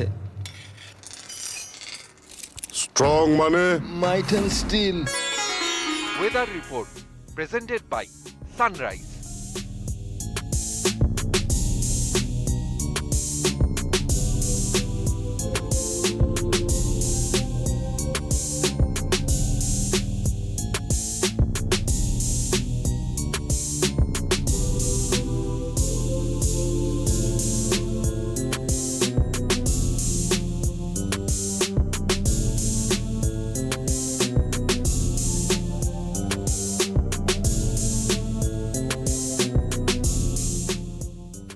Weather report presented by Sunrise. ChatGPTক প্ৰত্যাহ্বান জনাই অসমীয়া যুৱকৰ নতুন টাইপিং ছফটৱেৰ এতিয়াৰে পৰা যিকোনো বিষয়ে অসমীয়াত লিখিবলৈ হলে মোবাইল অথবা কম্পিউটাৰত টাইপ নকৰিলেও হ'ব মুখেৰে কৈ গলেই স্বয়ংক্ৰিয়ভাৱে মোবাইল অথবা কম্পিউটাৰত হ'ব টাইপ অ আখৰ AI আমাৰ ভাষা আমাৰ প্ৰাণ আমাৰ ভাষা আমাৰ প্ৰাণ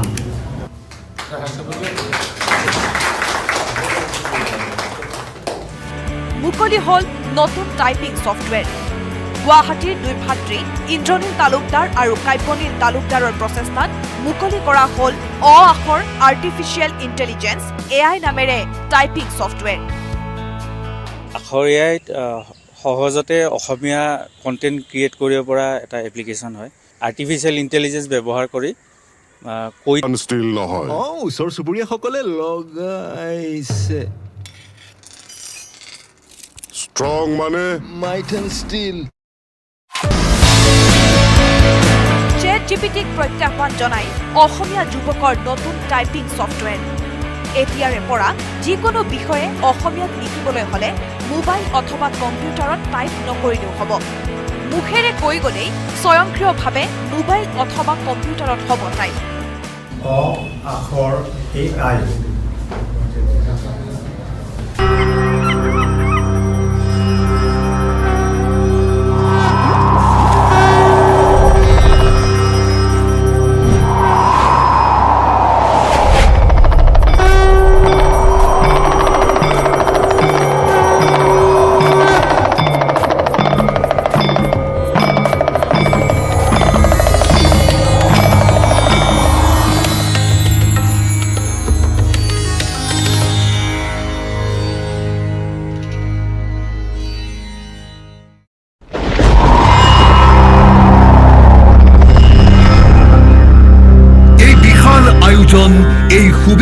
সমাগম এই সৰ্ববৃহৎ সন্মিলনৰ এটাই ধ্বনিৰে একত্ৰ সনাতন সনাতন সনাতন গংগা যমুনা আৰু কাল্পনিক সৰস্বতী নদীৰ এয়া মিলনস্থলী পুণ্যভূমি প্ৰয়াগৰাজ সমন্বয় সুমংগলৰ বাবেই যেন এই আয়োজন এয়া যোগী আদিত্যনাথৰ আমোলত মহাকুম্ভৰ মহানাদ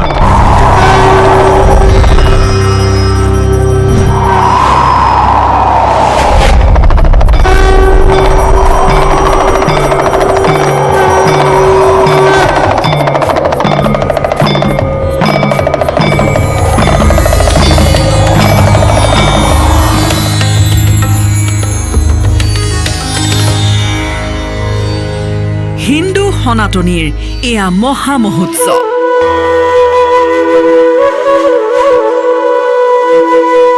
ইয়াৰো আছে ইতিহাস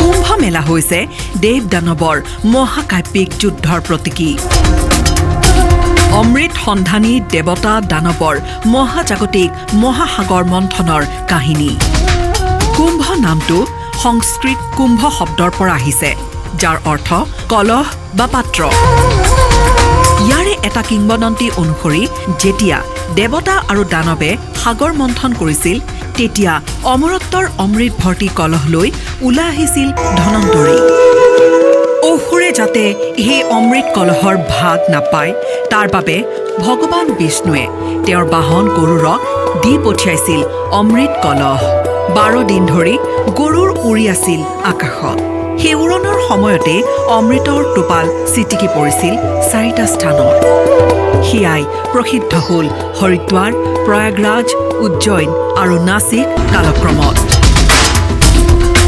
লোকবিশ্বাস অনুসৰি এই দৌৰ চলিছিল 12 দিন কিন্তু দেৱতাৰ এটা দিন মনুষ্যৰ এবছৰৰ সমান গতিকে 12 বছৰৰ মূৰত সূৰ্য চন্দ্ৰ বৃহস্পতিৰ অৱস্থানৰ ওপৰত ভিত্তি কৰি কুম্ভ আহে 12 বছৰৰ মূৰে মূৰে আছে আন এটা লোককথাও দেৱতা দানৱৰ যুদ্ধ 12 আকাশী বছৰ ধৰি চলিছিল যিটো পৃথিৱীত 12 বছৰৰ সমান সেয়েহে 4খন চহৰত প্ৰতি 12 বছৰৰ মূৰে মূৰে অনুষ্ঠিত হয় কুম্ভ মেলা উৎসৱ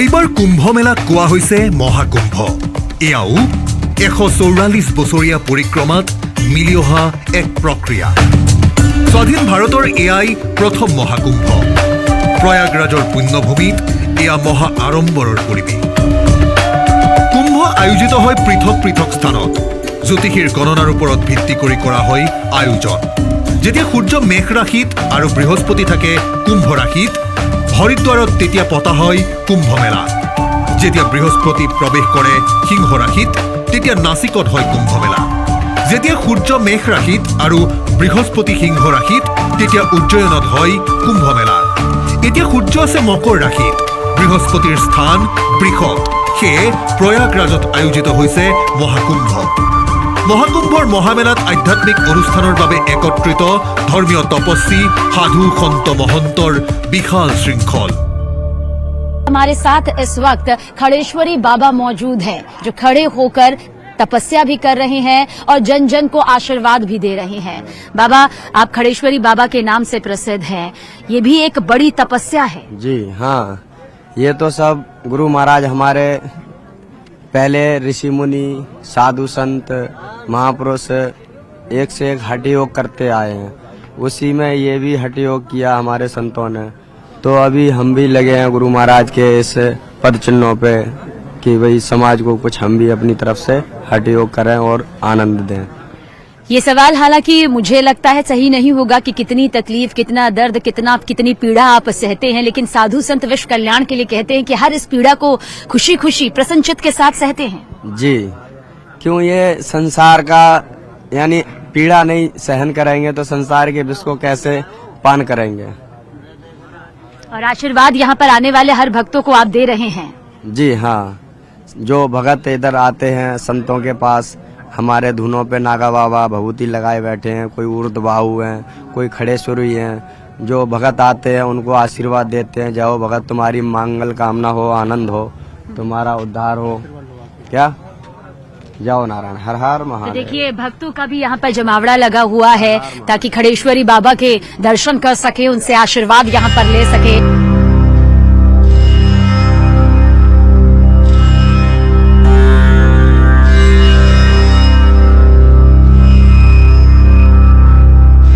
চৈধ্য জানুৱাৰীত প্ৰথম অমৃত স্নান সম্পন্ন হৈছে। প্ৰায় 2 কোটি লোকে ত্ৰিবেণী সংগমত স্নান গ্ৰহণ কৰিছে। 29 জানুৱাৰীত মহাকুম্ভৰ দ্বিতীয় অমৃত স্নান। মাঘী অমাৱস্যাত এই পবিত্ৰ স্নান। 3 ফেব্ৰুৱাৰীত বসন্ত পঞ্চমীত অনুষ্ঠিত হ'ব মহাকুম্ভৰ তৃতীয় আৰু অন্তিম অমৃত স্নান। 12 ফেব্ৰুৱাৰীত মাঘী পূৰ্ণিমাও স্নানৰ তাৰিখ। 26 ফেব্ৰুৱাৰীত মহাশিৱৰাত্ৰিও মহাস্নানৰ তিথি। যোগী আদিত্যনাথৰ ব্যৱস্থা। উত্তৰ প্ৰদেশৰ মহাশক্তিমান মুখ্যমন্ত্ৰী যোগী আদিত্যনাথৰ নেতৃত্বত এইবাৰ প্ৰয়াগৰাজত আয়োজিত হ'ল মহাকুম্ভ মেলা। 2025 13 জানুৱাৰীৰ পৰা আৰম্ভ হৈছে মহাকুম্ভ। 26 ফেব্ৰুৱাৰীত সমাপ্ত হ'ব এই মহাকুম্ভৰ কাৰ্যসূচী।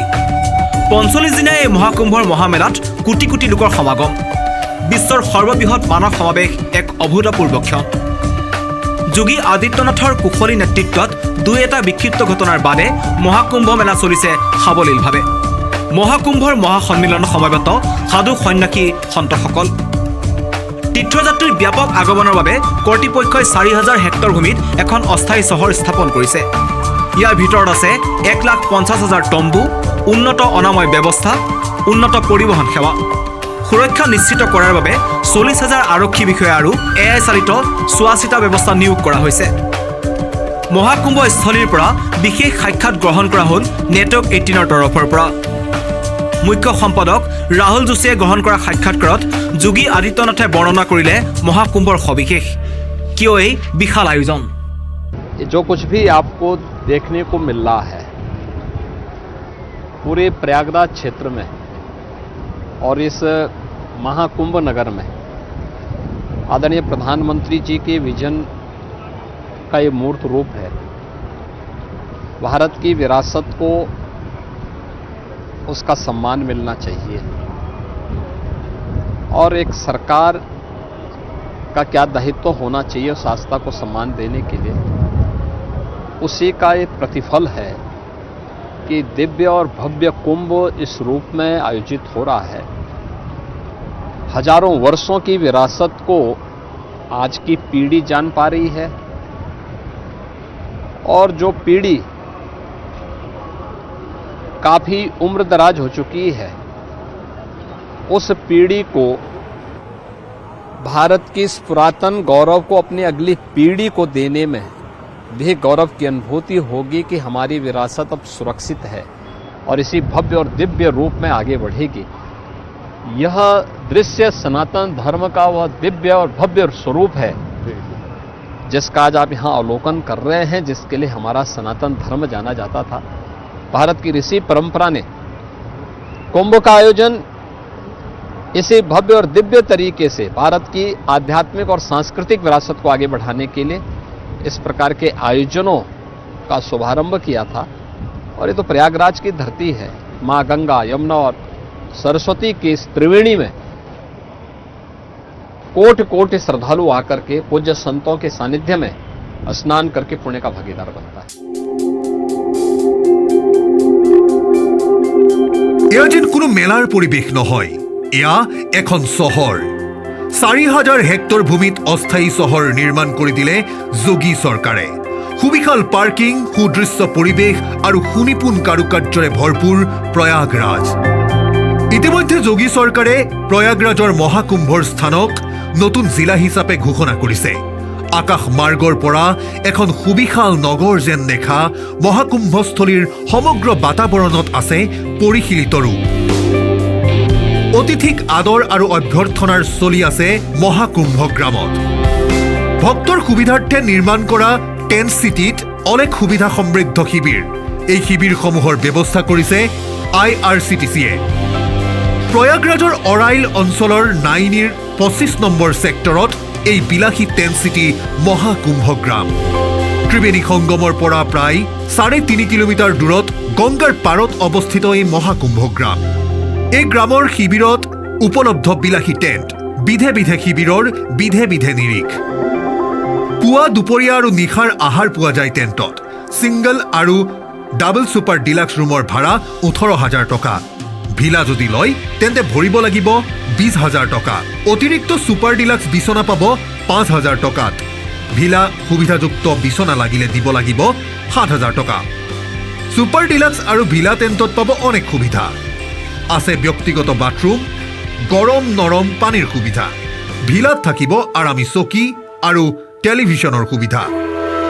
जीवन को जीने का और जीवन के सफर को तय करने का हर किसी का अपना अपना अंदाज होता है और महाकुंभ में भी कुछ ऐसे ही अंदाज देखने को मिल रहे हैं, जिनमें से खास अंदाज लेकर हम सामने आए हैं। गाड़ी वाले बाबा इस वक्त हमारे साथ में मौजूद हैं। गाड़ी वाले बाबा हम इसलिए कह रहे हैं क्योंकि महाकुंभ का ये पूरा सफर जो है वो अपनी इसी गाड़ी के जरिए तय कर रहे हैं। बाबा सफर भी तय करते हैं, तपस्या भी करते हैं? जी, सफर भी तय करता हूँ और गाड़ी में बैठा रहता हूँ। कहीं भी भोजन प्रसादी बनाना है तो अपनी गाड़ी में से भोजन बनाता हूँ और गाड़ी में ही रहता हूँ। बाबा कब से ये सफर आपका शुरू हुआ है और कब तक ये यूं ही आगे चलता रहेगा? अब हमको तो पूरा इंडिया भ्रमण करना है, चलती रहेगी गाड़ी, उसका कोई निश्चय नहीं है। अच्छा, आप कहीं पर और रहते नहीं, आप कह रहे हैं यही आपका मकान है, यही आपका संसार है? अभी यही हमारा भ्रमण है, यही हमारा मकान है, यही हमारा विमान है।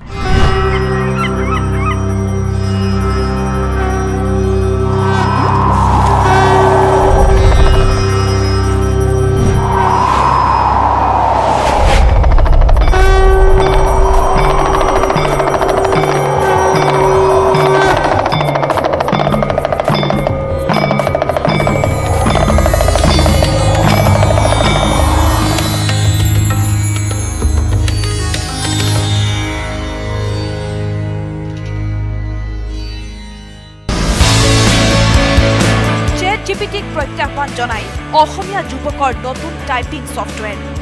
এতিয়াৰে পৰা যিকোনো বিষয়ে অসমীয়াত লিখিবলৈ হ'লে মোবাইল অথবা কম্পিউটাৰত টাইপ নকৰিলেও হ'ব। মুখেৰে কৈ গ'লেই স্বয়ংক্ৰিয়ভাৱে মোবাইল অথবা কম্পিউটাৰত হ'ব টাইপ। অ আখৰ AI আমাৰ ভাষা আমাৰ প্ৰাণ। আমাৰ ভাষা আমাৰ প্ৰাণ।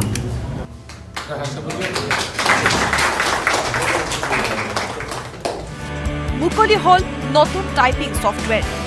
গুৱাহাটীৰ দুই ভাতৃ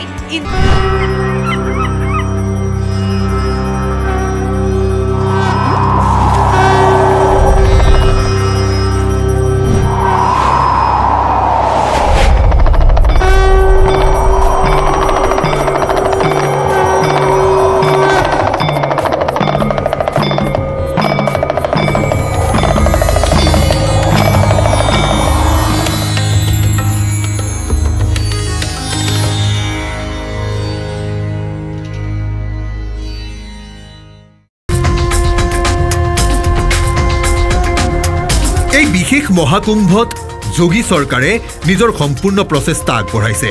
জাতি ধৰ্ম বৰ্ণ নিৰ্বিশেষে আদৰণি জনাইছে যোগী চৰকাৰে। आज की तस्वीरें मैं दिखाऊं सुबह सुबह के कि किस तरीके से लोग लगातार आगे की तरफ बढ़ रहे हैं, संगम की तरफ, और ये रास्ता संगम की ही तरफ जाता है।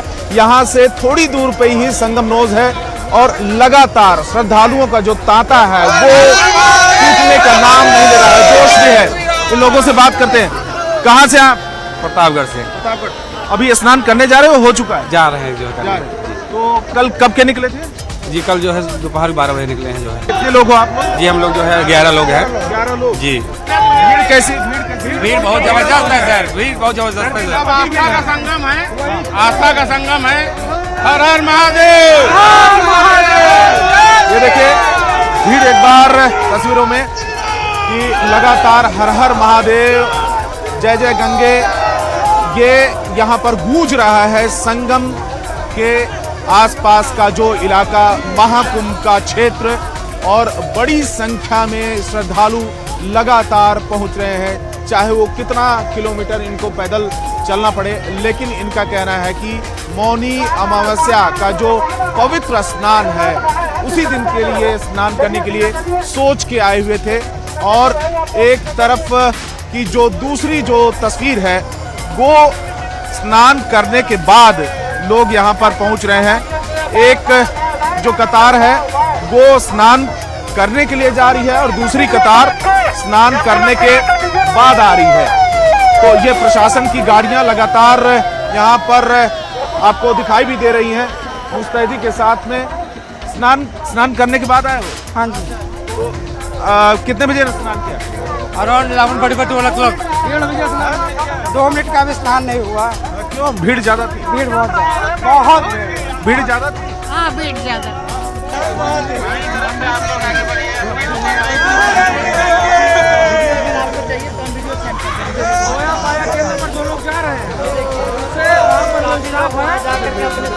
यशपाल जी महाराज हैं हमारे साथ में बातचीत करने के लिए। संगम से आप आए हैं स्नान करने के बाद? जी हाँ, लगभग 2 बजे से लोग स्नान कर रहे हैं। प्रशासन की व्यवस्थाएं बहुत अच्छी हैं। लोग अनुशासन में अगर चलें तो हर व्यक्ति स्नान कर सकता है। मैं प्रशासन का बहुत धन्यवाद देता हूं। जो व्यवस्थाएं करी गई हैं, मतलब अनुमान से बहुत ज़्यादा अच्छी व्यवस्थाएं हैं। भीड़ कैसी है संगम नोज पे? भीड़ तो अनुमान से भी अधिक है। हाँ। जी, माघ के महीने की जो मौनी अमावस्या आती है इसमें सरस्वती जी का प्रादुर्भाव होता है। हाँ। जो किला है, अक्षय वट के नीचे जो कुआं है, उस कुएं से सरस्वती जी निकलती हैं और जो सरस्वती जी जमुना जी के साथ में जाके गंगा जी से मिल जाती हैं, तब ये त्रिवेणी बनती हैं। तीनों का संगम होता है, इसीलिए मौनी अमावस्या का विशेष स्नान हो जाता है और ये अमृत स्नान कहलाया गया है। इसीलिए ज्यादा लोग आ रहे हैं। जी हाँ, इसी वजह से ज्यादा लोग आ रहे हैं इसमें। ठीक है। मौनी अमावस्या का खास जो ये एक पवित्र स्नान होता है और यही वजह है कि जो लोग एक बार स्नान करके जा चुके हैं वो लोग भी पहुंच रहे हैं। ऐसे लोगों की बड़ी संख्या है, इसीलिए इतनी ज्यादा यहाँ पर भीड़ देखने को मिल रही है। যোগীৰ আমোলত চলি থকা মহাকুম্ভক কেন্দ্ৰ কৰি বিশ্বজুৰি বিভিন্ন চৰ্চা। এই মহাকুম্ভৰ এক সবিশেষ আৰু যোগী আদিত্যনাথ চৰকাৰৰ ব্যৱস্থাৱলীৰ বুজ ল'বলৈ কুম্ভমেলাত উপস্থিত হৈছিল আমাৰ সাংবাদিকৰ দল। 25 জানুৱাৰী শনিবাৰে দেশজুৰি সম্প্ৰচাৰ হয় মুখ্যমন্ত্ৰী যোগীৰ মহা এক্সক্লুচিভ সাক্ষাৎকাৰ। এই সাক্ষাৎকাৰত কুম্ভমেলাকে ধৰি দেশৰ কেইবাটাও সামাজিক ৰাজনৈতিক বিষয়ত মন্তব্য কৰে যোগী আদিত্যনাথে।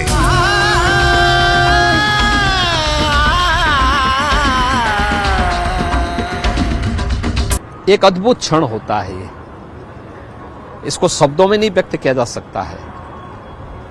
ये अविस्मरणीय क्षण होते हैं और जिस एकता का संदेश महाकुंभ दे रहा है उस एकता के संदेश को उत्तर प्रदेश वासियों और उत्तर प्रदेश के माध्यम से देशवासियों को देने में हम सबको गौरव की अनुभूति होती है। हम यहाँ पे जहाँ पे खड़े हैं ये सामने ये पूरा क्षेत्र संगम का क्षेत्र है और सामने ये किला है। जी। किले में अक्षय वट भी मौजूद है, सामने दिखाई दे रहा है। और अक्षय वट कॉरिडोर पहली बार बना है जहां पे प्रतिदिन लाखों श्रद्धालु जाकर के दर्शन कर रहा है। इसी किले के अंदर मां सरस्वती का कूप भी है। अदृश्य रूप से ही नहीं बल्कि दृश्य रूप से सरस्वती के दर्शन वहां हो सकते हैं। और उसी में पातालपुरी कॉरिडोर भी बना हुआ है। ये 3 कॉरिडोर केवल किले के अंदर बने हैं। चौथा कॉरिडोर बड़े हनुमान जी मंदिर का बना है। लेटे हुए हनुमान जी। लेटे हुए हनुमान जी हैं। ये बड़े हनुमान जी के रूप में विख्यात हैं और उनके दर्शन वहां पर श्रद्धालु कर सकता है।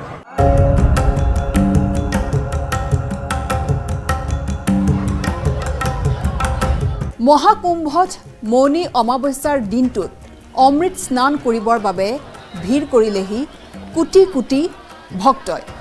পিছে কি হয় এই মৌনী অমাৱস্যা?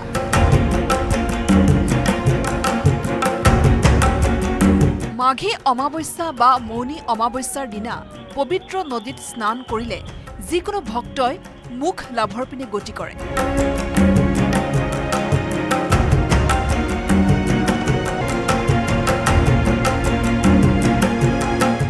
কলিযুগ হৈছে অতি শুভ যুগ। এই যুগত ভগৱান শিৱক পূজা কৰিলে ভক্তৰ প্ৰতিটো মনোকামনা পূৰণ হয় বুলি জনবিশ্বাস আছে। চলিত বৰ্ষৰ মৌনী অমাৱস্যাৰ অমৃত স্নানৰ সময় ৰাতিপুৱা 5:25 পৰা 6:18 গতিকে এইখিনি সময়ত নদী, জলাশয়, পুখুৰী আদিত স্নান কৰিলে গংগা স্নানৰ সমান পুণ্য পোৱা যায় বুলি বিশ্বাস আছে। ইয়াৰোপৰি মৌনী অমাৱস্যাৰ দিনা দাড়ি, চুলি, নখ আদি কাটিলে ঘৰত দৰিদ্ৰতা বৃদ্ধি পায়, গতিকে এনে কৰাৰ পৰা বিৰত থাকিব লাগে। মৌনী অমাৱস্যাৰ দিনা শ্ৰৱণ আৰু উত্তৰখাৰা নক্ষত্ৰৰ সংযোগ আছে। এই শুভ সংযোগত ভগৱান শিৱক পূজা কৰিলে মনৰ আশা পূৰণ হয়। মহাকুম্ভৰ পবিত্ৰ অমৃত স্নানৰ সময়ত গংগা বা পবিত্ৰ নদীত যদি ভক্তই স্নান কৰে তেনেহ'লে সেই ভক্তই মুখ লাভ কৰে। মৌনী অমাৱস্যাৰ দিনা ব্ৰহ্ম মুহূৰ্তৰ সময়ত পবিত্ৰ নদীত স্নান কৰিব লাগে। এনে কৰিলে সুখ সমৃদ্ধি বৃদ্ধি পায় আৰু পূৰ্বপুৰুষ সন্তুষ্ট হয়। এইবাৰ মৌনী অমাৱস্যাৰ দিনা এক অতি শুভ ৰাজযোগ গঢ় লৈ উঠিছে। মকৰ ৰাশিত সূৰ্য, বুধ আৰু চন্দ্ৰৰ একেলগে সংযোগ হৈছে, যিয়ে ত্ৰিবেণী যুগৰ সৃষ্টি কৰিছে। এই যুগত পবিত্ৰ ঠাইত স্নান আৰু দানৰ বিশেষ তাৎপৰ্য আছে।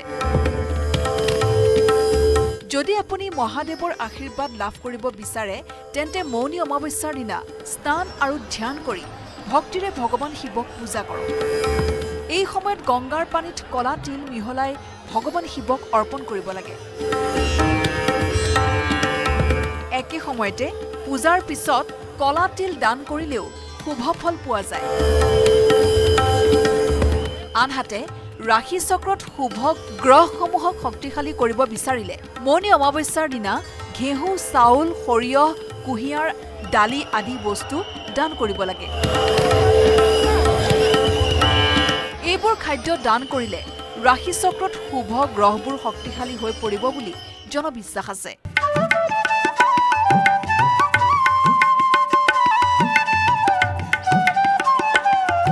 মহাকুম্ভত অমৃত স্নানৰ বিশেষ তাৎপৰ্য শাস্ত্ৰত উল্লেখ আছে। সেয়েহে এই বিশেষ দিনটোত উত্তৰ প্ৰদেশৰ প্ৰয়াগৰাজত অনুষ্ঠিত মহাকুম্ভত অমৃত স্নান কৰিবলৈ দেশৰ কোটি কোটি ভক্তই ভিৰ কৰিলে।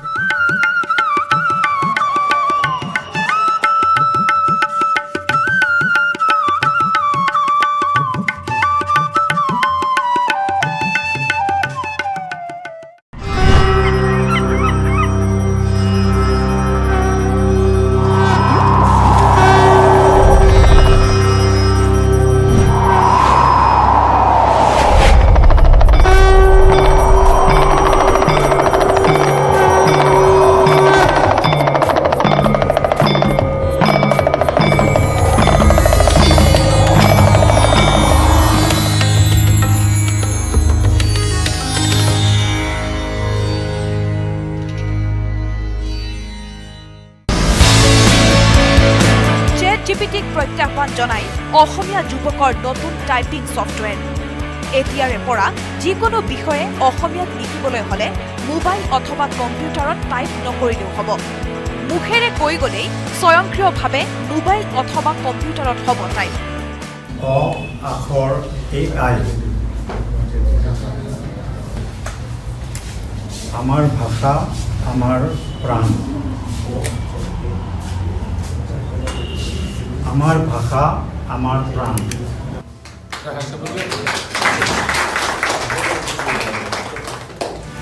মুকলি হ'ল নতুন টাইপিং ছফ্টৱেৰ।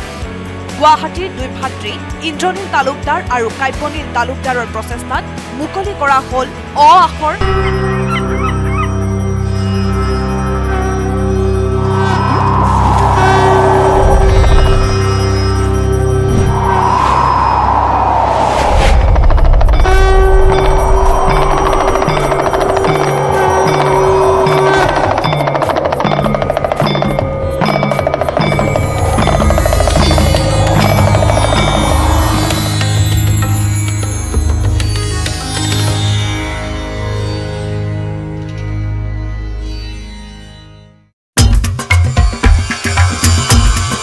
মহাকুম্ভৰ মহামেলাত সমবেত হৈছে বিভিন্নজনৰ বিশেষ ব্যক্তিত্ব। ৰাজনীতিৰ পৰা আৰম্ভ কৰি সংস্কৃতিলৈ, ক্ৰীড়া ক্ষেত্ৰৰ পৰা ভিন্ন স্তৰৰ বিভিন্ন ক্ষেত্ৰৰ লোকলৈ এই সমাৱেশ। এইবাৰ অন্যতম চৰ্চিত ব্যক্তি এপলৰ সহ প্ৰতিষ্ঠাপক ষ্টিভ জবছৰ পত্নী লৰেন পাৱেল। মনত অযুত আশা লৈ মহাকুম্ভ মেলালৈ আহিছিল লৰেন পাৱেল। ঈশ্বৰৰ আশীৰ্বাদত মহাকুম্ভ মেলালৈ অহাৰ সৌভাগ্য হৈছিল বুলি সংবাদ মাধ্যমৰ আগত ব্যক্ত কৰিছিল লৰেন পাৱেলে। গেৰুৱা বসন পৰিধান কৰি মহাকুম্ভ মেলাত হিন্দু ধৰ্মীয় ৰীতি নীতি পালন কৰি থকা লৰেনৰ ছবি বিশ্বৰ সংবাদ মাধ্যমত। তাতেই প্ৰতিফলিত হৈছে হিন্দু ধৰ্মৰ প্ৰতি লৰেনৰ থকা বিশ্বাস, আস্থা। 144 বছৰৰ পিছত প্ৰয়াগৰাজত আয়োজিত মহাকুম্ভ মেলাত স্নান কৰাৰ বাবে লৰেনৰ ওচৰত হিন্দু ধৰ্মৰ এক পৰম্পৰা প্ৰাচীৰ হৈ থিয় দিছিল। নিয়ম অনুসৰি কেৱল হিন্দু লোকেহে স্নান কৰিব পাৰে মহাকুম্ভ মেলাত। হিন্দু সংস্কৃতি পৰম্পৰাৰ প্ৰতি গভীৰ আস্থা ৰখা লৰেনে সেয়েহে নিজৰ নামেই সলনি কৰি পেলালে। এক কথাত মহাকুম্ভ মেলালৈ আহি পুনৰ জনম হ'ল ষ্টিভ জবছৰ পত্নীৰ। 61 বছৰ বয়সত হিন্দু ধৰ্ম গ্ৰহণ কৰি লৰেন হৈ পৰিল কমলা। কিন্তু আধৰুৱা হৈ ৰ'ল কমলাৰ কামনা। মহাকুম্ভত অমৃত স্নান কৰিব নোৱাৰিলে ষ্টিভ জবছৰ পত্নী লৰেন পাৱেলে ওৰফে কমলাই। এলাৰ্জিৰ বাবে অসুস্থ হৈ পৰাৰ ফলত স্নান কৰিব নোৱাৰিলে এপলৰ সহ প্ৰতিষ্ঠাপক ষ্টিভ জবছৰ পত্নীয়ে। যি খবৰে স্বাভাৱিকতে লৰেনৰ সমান্তৰালভাৱে দুখিত কৰিছে জবছ অনুৰাগী। যোগীৰ প্ৰয়াগৰাজলৈ 27 জানুৱাৰী পুৱাবেলাই উপস্থিত হ'ল দেশৰ গৃহমন্ত্ৰী অমিত শ্বাহ। ত্ৰিবেণী সংগমত স্নান কৰাৰ উদ্দেশ্য আগত ৰাখি উপস্থিত হৈছিল অমিত শ্বাহ। যোগী আদিত্যনাথৰ আমন্ত্ৰণৰ প্ৰতি সঁহাৰি জনাই উপস্থিত হ'ল অমিত শ্বাহ। সনাতনী সভ্যতাৰ প্ৰবক্তা অমিত শ্বাহৰ উপস্থিতিৰ লগে লগেই আদৰণি জনালে যোগী আদিত্যনাথে। ভিন্ন ধৰ্মগুৰুৰ সৈতেও আলোচনাত ভাগ ল'লে অমিত শ্বাহে।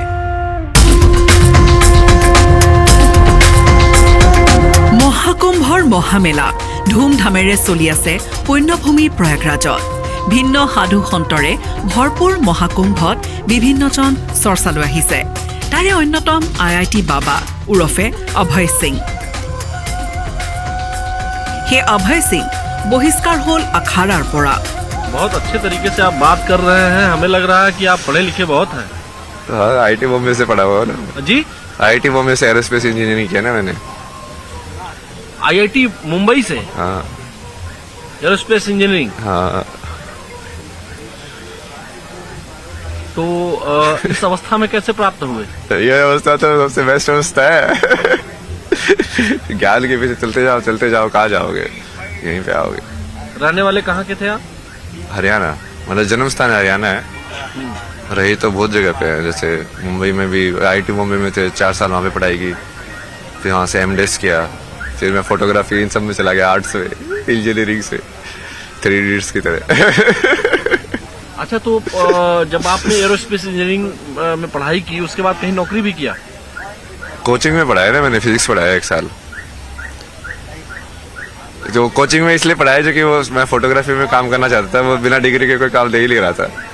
तो 1 साल वो कोचिंग में पढ़ा के उसका एक एंट्रेंस होता है अलग से, फिर वो क्लियर करके फिर से वो मास्टर्स इन डिज़ाइन डिग्री है ना, ये डिज़ाइन में होता है, interaction design, visual communication, product design, animation, ये सब चीज़ें। तो वो सब चीज़ें सीखी पहले। फिर वो ऐसे हुआ ना, तो जिंदगी का मतलब ढूंढते जाओगे। तो पहले जिंदगी का मतलब, जैसे मैं इंजीनियरिंग टाइम पे भी फिलोसफी के कोर्सेज लेता था, ये पोस्ट मॉडर्निज्म, सोक्रेटिस, प्लेटो, ये सब भाई क्या बोल रहे हैं। समझने के लिए ना कि मीनिंग ऑफ लाइफ है क्या, करना क्या है। तो समझ में आया मीनिंग ऑफ लाइफ? तो उस टाइम पे समझ में आया कि अच्छा पैशन मीनिंग ऑफ लाइफ है। तो मैं चलो फोटोग्राफी करेंगे भाई, घूमेंगे, ड्रीम लाइफ जिएंगे, हर जगह जाएंगे, अपना पैसे भी आएंगे, मजे भी करेंगे, सब दुनिया ही दुनिया। तो पैसा कमाया? हाँ, पैसा तो मैं वैसे भी कमा ही सकता था, पर वो फोटोग्राफी वाला पैशन उसको पूरा किया मैंने। मतलब ट्रैवल फोटोग्राफर था ना मैं। इसके पहले कहाँ रहते हैं? इससे पहले काशी था मैं, 1.5 महीने के आसपास। कितने साल से बनारस में है? नहीं 1.5 महीने से था। उससे पहले 3-4 महीने ऋषिकेश था। उससे पहले फिर मैंने पदयात्रा किया था 2000 किलोमीटर के आसपास ना, मनाली से चलना शुरू किया था पहले, रोज चलता था 20 किलोमीटर। पूरा चारों धाम किए, फिर ऋषिकेश आया। ये आपकी ये इस अवस्था की यात्रा कहाँ से शुरू हुई? ये वही है ना, तुम वहाँ पे जाओ ढूंढा, वहाँ पे नहीं मिला, फिर फोटोग्राफी किया, फिर वो भी नहीं मिला, फिर वो क्या यार क्यों घूम रहा है तू, घूमे जा रहा है, कोई है ही नहीं तेरा, अपना अकेला ही जा रहा है, जुलिया में जी रहा है, कुछ पता ही नहीं तुझे। फिर मैं सब छोड़ के धर्मशाला चला गया, फिर वहाँ पे मैंने बेसिक चीजें सीखी। मेरा खाना बनाना तो आता ही नहीं है, दुनिया में इतनी सारी चीजें सीख ली, अभी ये बेसिक चीजें समझ में नहीं आती तेरे को कि खाना कैसे बनता है। तो समझो थोड़ा स्टिल लाइक माइंड को ना कि हाँ छोटी छोटी चीजों पे ध्यान दो, जिंदगी की रोजमर्रा की एक एक चीज है जो तुम कर रहे हो। त्रिवेणी संगमत देखा गल बक्सार मेरिकमत पवित्र स्नान ग्रहण কৰি দেখুৱালে বক্সিঙৰ ভংগীমা। মহাকুম্ভত অংশ লৈ ব্যক্ত কৰিলে মনৰ অনুভৱ। I'm so glad that I am here to be a part of this Kumbh Mela because of Hitesh ji. He is my business partner, and I'm glad to be here, of course, for Kumbh Mela. Okay, and arrangement कैसे है? Arrangement इतना बढ़िया है तो मैं I don't have any words. Okay, people are crazy for this Kumbh Mela. মহাকুম্ভৰ ভিন্ন ক্ষেত্ৰত উপস্থিত আমাৰ সাংবাদিক।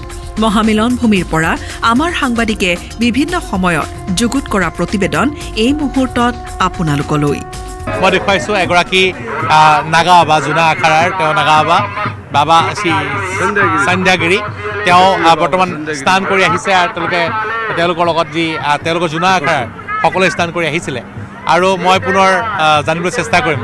बाबा जी नमस्कार, News18 असम नॉर्थ की तरफ से। बहुत बढ़िया स्नान हो रहा है, कर खाओ सभी। अमृत बरस रहा नहीं, सवेरी बरसा नहीं अमृत, अमृत बरस रहा। चलो स्नान करो सभी। चलो और ये जो आप लोग का स्नान किया, स्थान हुआ, बहुत भीड़ हो रही है, बहुत भीड़ हो, बहुत आनंद आया। ज्यादा लोग हो गया, बहुत ज्यादा तादाद से ज्यादा लोग आए हैं आज, बड़ा आनंद आया। हम तो भीड़ में दब गए। हाँ जी, जूनागढ़ जंगली बाबा। महाकुंभ की इस महाधरती पर किस तरह से अद्भुत, अलौकिक, अविश्वसनीय रंग यहाँ पर साधु संतों के जरिए निकल रहे हैं, वो अपने आप में देखिए दिव्य नजर आ रहे हैं। कड़ी तपस्या, वो श्रद्धा, महादेव का नारा, जय श्री राम का नारा गुंजयमान यहाँ पर हो रहा है। प्रभु आपसे जानना चाहेंगे, महाकुंभ की धरती पर पूरे विश्व की निगाहें। महाकुंभ की बहुत बहुत आप सबको हार्दिक बधाई हो। महाकुंभ की धरती पर करोड़ों लोग आकर डुबकी लगा रहे हैं और अपने आप को कृतार्थ कर रहे हैं, तो आपको बहुत बहुत महाकुंभ की हार्दिक बधाई। देखो पूरा मेला कितना भरा हुआ है। आदरणीय पूजनीय सभी संत महापुरुष अपने अपने शिविरों में, कोई राम कथा, कोई भागवत कथा, कोई वेदांत का ज्ञान दे रहा, कहीं यज्ञ चल रहा है, और जितने भी यहाँ पर श्रद्धालु जन आ रहे हैं सभी संतों के दर्शन करके कृतार्थ हो रहे हैं। त्रिवेणी संगम में डुबकी लगाकर सर्व पापों से, तापों से मुक्ति पा रहे हैं। और आज सबसे पावन भूमि प्रयागराज विश्व कल्याण का संदेश आप सभी साधु संतों के जरिए, आप सभी पुण्य आत्माओं के जरिए दे रहे हैं।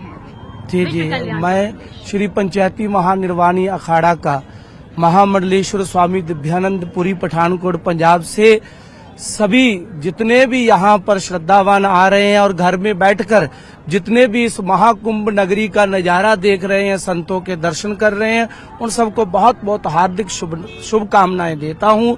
और सब लोग जो महाकुंभ में नहीं आ सकते वो अपने अपने घरों में बैठकर भजन सिमरन करे, गंगा मैया का ध्यान करे। सनातन धर्म की मजबूती के लिए क्या आपको लगता है, आज की पीढ़ी के लिए क्या संदेश है?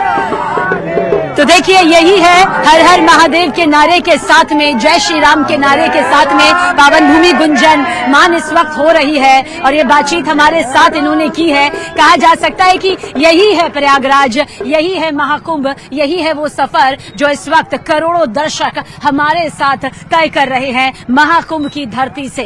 बड़े फेमस बाबा यहाँ ब्लॉगिंग कर रहे हैं, डिजिटल बाबा के नाम से मशहूर हैं, और क्या शानदार रिपोर्टिंग करते हैं। हम लोग भी इनको देखकर बड़े प्रभावित हो रहे हैं। देखिए अभी बातचीत ये कर ही रहे हैं। महाराज जी आप बातचीत कर रहे हैं, नमो नारायण, कैसे हैं? नमो नारायण, बहुत अच्छा हूँ, बहुत खुश हूँ। मेरा नाम आलोक शुक्ला है और मैं News18 नेटवर्क का रिपोर्टर हूँ। जानता हूँ आपको। हाँ सारे प्रोग्राम्स जो आते हैं टीवी पे उसमें दिखाई देते हैं कि कौन क्या परफॉर्म कर रहा है, कौन क्या प्रस्तुत कर रहा है। अच्छा जी जी, काफी हाईटेक लगते हैं आप। समय के साथ अगर आप अपने आप को अपग्रेड नहीं करते हैं, अपने आप को ढालते नहीं हैं, तो बहुत पीछे छूट जाते हैं। ये दौर डिजिटल दौर है, जहां पर अगर आप कोई बात पहुंचाना चाहते हैं लोगों के बीच में, तो आपको बहुत बहुत साउंड होना पड़ेगा, कैसे टेक्नोलॉजी का इस्तेमाल करना है, कैसे चीजों को लोगों के सामने प्रस्तुत करना है। जी महाराज जी, कब ये दिमाग में आया आपके कि मतलब हमको इस तरह का काम करना है, इस तरह की बात करनी है? और बुरा भी लोग मान जाते हैं कि कौन से बाबा हैं जो मोबाइल लेके टहल रहे हैं। कहने के लिए चाहे कोई कुछ भी कहे, मुझे लगता है मेरा काम करने का जो उद्देश्य है, उसके पीछे जो भावनाएं हैं, वो यदि ठीक हैं तो आज नहीं तो कल हमें लोग पहचानेंगे। और हर व्यक्ति के कार्य को समझने वाले सब कोई नहीं होते हैं। कुछ लोग हमें समझेंगे, कुछ लोग दूसरे को समझेंगे। हम ये चाहते हैं कि जो प्राचीन काल के बाबा हैं, उसी तरह मेरी भी बनावट अंदर से बनी रहे, लेकिन आज के हिसाब से ऐसा कलेवर लेके आऊं जिससे युवा पीढ़ी हमसे जुड़ पाए। जब मेरी गुरुकुल की पढ़ाई पूरी हुई तो मैंने देखा कि अब मुझे लोगों के बीच में जाके अपने अनुभव को साझा करना चाहिए। तो पहले आपने टेक्नोलॉजी सीखा? बिल्कुल। मैं एडिटिंग कर लेता हूँ, शूट कर लेता हूँ, मेरे पास हर तरह के लेटेस्ट गैजेट हैं। NX80 सोनी का कैमकॉर्डर है, रोड का वायरलेस माइक है, स्मार्टफोन है, मैकबुक जो इस समय M4 आ रहा है वो मेरे पास है। महाराज जी, पढ़ाई आप गुरुकुल में ही की है कि बीटेक वगैरह की? नहीं, B.Com हमने विश्वविद्यालय गोरखपुर से किया है। उसके बाद 7 साल। कहाँ के हैं? हमारे घर देवरिया है, उत्तर प्रदेश का जिला है, और पढ़ाई लिखाई हमारा गोरखपुर में भइल है। अरे वाह वाह, तो भोजपुरी भी बोला ला रहा। एकदम भोजपुरी इसमें ग्लोबल लैंग्वेज भइल बा। खास तौर पे हमसे सांसद जब से भइल बाटे रवि किशन, वो कहीं भी गुदगुदी कर देले। हाँ, हर हर महादेव करके सबके जरा भी। अरे बाप रे बाप, उनका सेंस ऑफ ह्यूमर बहुत भयानक है, बहुत भयानक है। लेकिन अभी योगी जी भी गोरखपुर के हैं, जान तो रहे ही हैं। हम उन्हीं के विद्यालय के छात्र हैं। गोरखपुर के गोलघर में महाराणा प्रताप इंटर कॉलेज है, जहाँ से हमने 10+2 किया है, विश्वविद्यालय से B.Com किया है। NCC का जब हम कैडेट रहे तो गोरखनाथ मंदिर में खिचड़ी के दौरान हम ड्यूटी करने जाते थे। तो उस समय देखे थे बाबा बहुत इजी अवेलेबल होते थे, सब भक्तों से मिलते थे, बातचीत करते थे, सुख दुख का सुनवाई करते थे। लेकिन बाबा गुस्सा बहुत करते थे। अभी हम देख रहे थे महाराज जी की जब आप बतिया रहे थे ना, बातचीत कर रहे थे, तो चूंकि अब हम भी भोजपुरी बोल लेते हैं और बतियाना या बात करना, अब हमारे जो हिंदी के दर्शक हैं वो भी समझ जाए, इसलिए बात करना भी हम कह रहे हैं। अभी पीछे देख रहे थे कुछ लोग हंस भी रहे थे, तो बुरा नहीं लगता? क्या बुरा लगना है, हमें मालूम है हम क्या हैं। अगर कोई हम पे हंसी कर रहा है, हम पे हंस रहा है, तो ये उनकी समझ है कि वो हमें नहीं समझ पा रहे हैं। बिल्कुल। ये बात कहते हुए थोड़ा सा चेहरे पे भाव भंगिमा आपकी बदली, थोड़ा गुस्सा हल्का सा आया। गुस्सा क्या है ना, अभी उतने बड़े कलाकार हम बन नहीं पाए हैं। अंदर वाले को छुपा के बाहर एकदम खुश मिजाज वाला जो अभिव्यक्ति वो कर पाए। अभी नेचुरल है, और मैं चाहता हूँ नेचुरल ही रहूं। बिल्कुल रियलिस्टिक जो इमेज है ना, देखिए मेरे पास ना कोई दंड है, ना कमंडल है, ना मेरे पास कोई मैनेजर है, ना कोई हमारा टीम वर्क है। 15 साल से हम आध्यात्मिक जीवन में जी रहे हैं। मैनेजर भी रखते हैं क्या? जितने लोग फेमस हैं उनमें से शायद 1% के पास सोशल मीडिया मार्केटिंग का टीम नहीं होगा, कोई मैनेजर नहीं होगा, सबके पास होगा। हाँ, माने यहाँ जो बाबा लोग आए हुए सबके पास सोशल मीडिया की टीम है। अरे भाई, हम तो देखे थे जो पेशवाई निकला था, सब रथे पे बैठ बैठ के मोबाइल चलाते, क्यों माला जपत हमें बहुत कम नजर आई। हाँ, कोई व्हाट्सएप देख रहा होगा, कोई व्हाट्सएप का फेसबुक का नोटिफिकेशन देख रहा होगा। हाँ। लेकिन हम देख रहे हैं कि हमको भारतेंदु जी की पंक्तियां याद आ गई। जब आप गुस्सा हो रहे हैं ना, जब आपके अंदर थोड़ी तलखी आ रही है, तो आप अपने मातृभाषा में चले जा रहे हैं। और इसीलिए भारतेंदु जी ने कहा है कि अंग्रेजी पढ़ के यद्यपि सब गुण होत प्रवीण, पै निज भाषा ज्ञान के रहत हीन के हीन। और अगले दोहे में कहते हैं कि पढ़ो लिखो को जतन करी, भाषा विविध प्रकार, पै जबहु कुछ सोची हो निज भाषा अनुसार। तो अपने जो माई के जो बोली है, आपकी अपनी भाषा में ही होगी। हाँ। आप अंग्रेजी चाहे कितना पढ़िए, कितने भी वैदुष्य संपन्न हो जाइए, लेकिन जब आप अपने सूक्ष्म विचार में जाएंगे तो आपका हिंदी या आपकी भाषा अगर संस्कृत है या भोजपुरी है या बंगाली है, गुजराती, वही भाषा में आप विचार करेंगे।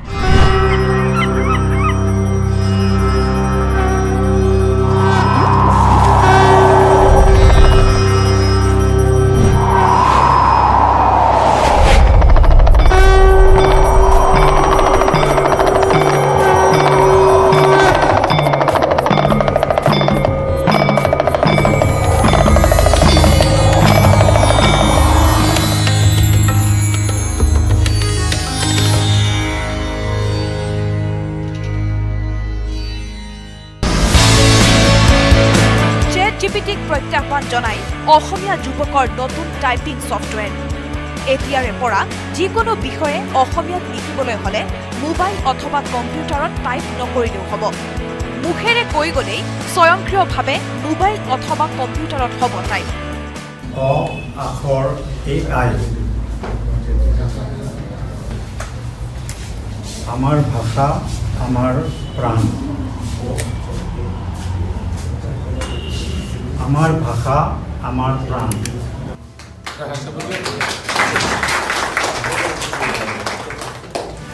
মুকলি হল নতুন টাইপিং ছফ্টৱেৰ। গুৱাহাটীৰ দুই ভাতৃ ইন্দ্ৰনীল তালুকদাৰ আৰু কাব্যনীল তালুকদাৰৰ প্ৰচেষ্টাত মুকলি কৰা হল অ আখৰ আৰ্টিফিচিয়েল ইণ্টেলিজেন্স AI নামেৰে টাইপিং ছফ্টৱেৰ। আখৰ AIত সহজতে অসমীয়া কণ্টেণ্ট ক্ৰিয়েট কৰিব পৰা এটা এপ্লিকেশ্যন হয়। আৰ্টিফিচিয়েল ইণ্টেলিজেন্স ব্যৱহাৰ কৰি কৈ থাকিলে অসমীয়া লিখি থাকে ছফ্টৱেৰ। আমাৰ ছফ্টৱেৰটোৱে তেনেকুৱা এটা চিষ্টেম ডেভেলপ কৰা হৈছে। অসমীয়া লিখোঁতে বহুতে বানান ভুল কৰে, সেই বানানবিলাক আমাৰ ছফ্টৱেৰটোত অট'মেটিক শুদ্ধ হৈ যায়। এতিয়া মই যেনেকৈ অসমীয়া কৈ আছোঁ মাইকৰ সন্মুখত, এইটো যদি আমাৰ এপটো যদি আমি ইনেবল কৰি থওঁ বা অন কৰি থওঁ, সেই মই যিখিনি কথা কৈছোঁ এই গোটেইখিনি টেক্সট আকাৰে আপুনি পাই যাব। মুখেৰে কৈ গলেই স্বয়ংক্ৰিয়ভাৱে এই এপ্লিকেশ্যনৰ জৰিয়তে টাইপ হৈ আহিব। 1.6 মিলিয়ন অসমীয়া শব্দ সংযোজন কৰা হৈছে টাইপিং।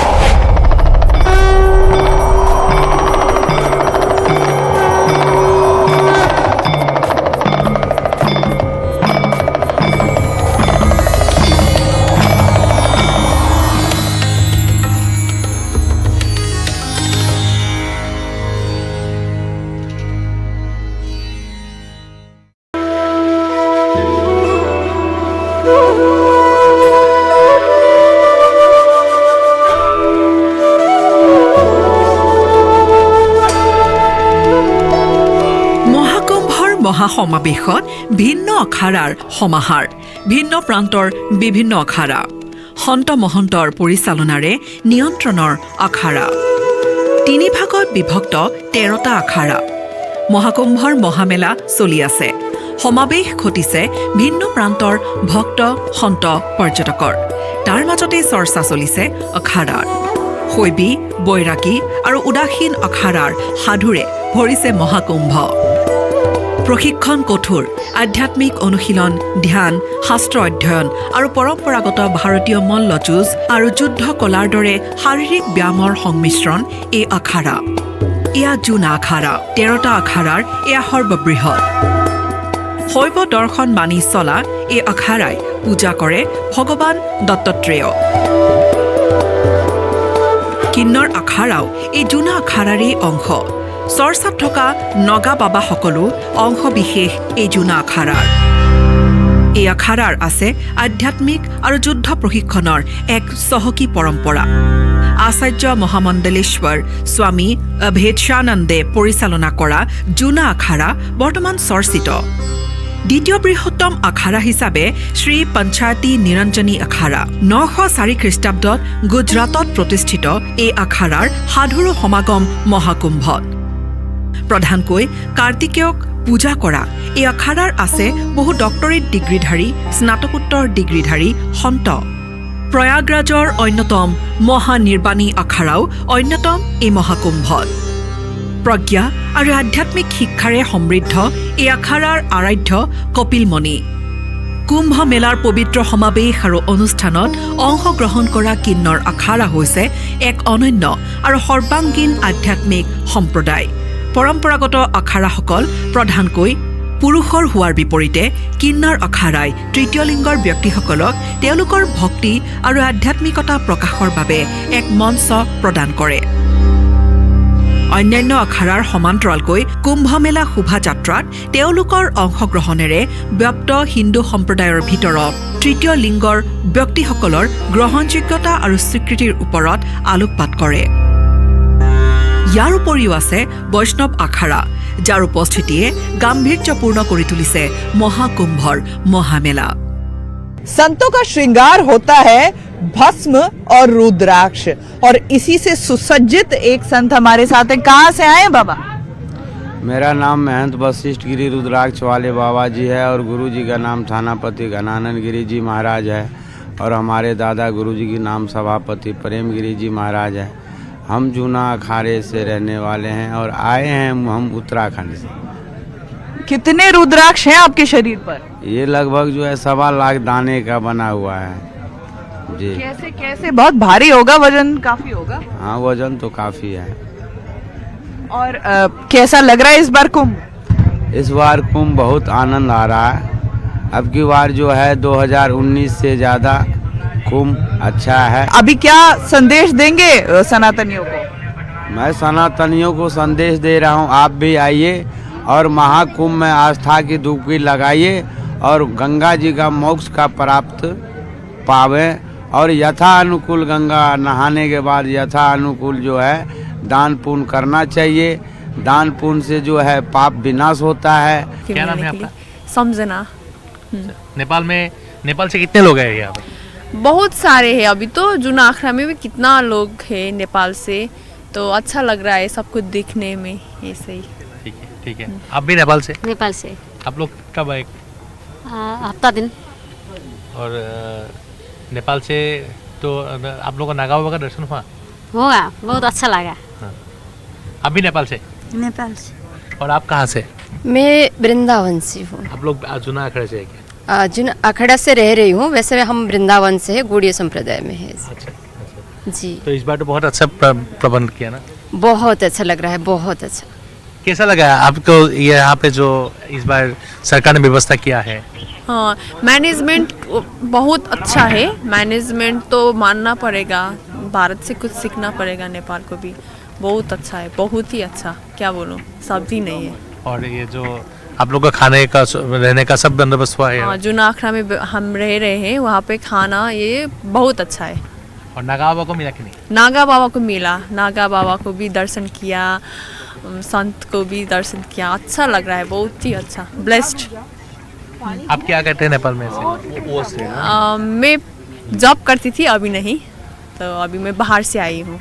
हमारे साथ रुद्राक्ष से परिपूर्ण एक ऐसा शिवलिंग मौजूद है, एक ऐसे महान बाबा मौजूद है जिन्होंने अपने सिर पर इसे धारण किया हुआ है। आप बाबा को हमारे साथ यहाँ पर देख सकते हैं। ये तप है, ये तपस्या है और साथ ही ये वो यशस्वी बाबा हैं जिनके बारे में कहा जा सकता है कि कण कण में महादेव बसे हैं। इसलिए हर हर महादेव की गूंज से आज सबसे पावन भूमि जो है वो लबरेज और गुंजायमान हो चुकी है। बाबा, सबसे पहले हम आपसे यही पूछना चाहेंगे, आपने अपने सिर पर रुद्राक्ष से परिपूर्ण शिवलिंग को धारण कर रखा है, कितने सालों से ये तपस्या? अभी 1 साल में। 1 साल की तपस्या है? जी जी। काशी से। काशी से? काशी से कुंभ में आया हूँ। साधु संतों की यही कठोर तपस्या है जिसकी वजह से तपस्वियों की भूमि प्रयागराज को यहाँ पर कहा जाता है महाकुंभ। महाकुंभ यही तपस्या है। महादेव की कृपा कहते हैं हर उस भक्त पर बरसती है जिसे साधु संतों का आशीर्वाद मिल जाता है। साधु तपस्या किसके लिए करता है? संसार के लिए, संसार के लिए, विश्व कल्याण के लिए। उसने साधु एक परिवार को छोड़ता है, वो अपनी तपस्या करता है। वो किसके लिए करता है? उसके लिए पूरा संसार परिवार है, उसका संसार पूरा परिवार संसार परिवार है। सभी को शिक्षा देता है, सभी को आशीर्वाद देता है, बुरे कर्मों से बचाता है, बुरे कर्मों से बचाता है। साधु संतों का यही काम है। तो जब निद्रा का वक्त होता है तब किसी तरह की या फिर हर हर महादेव के साथ में हर वक्त आप इसी को अपने माथे पर, अपने सिर पर विराजमान रखते हैं बाबा?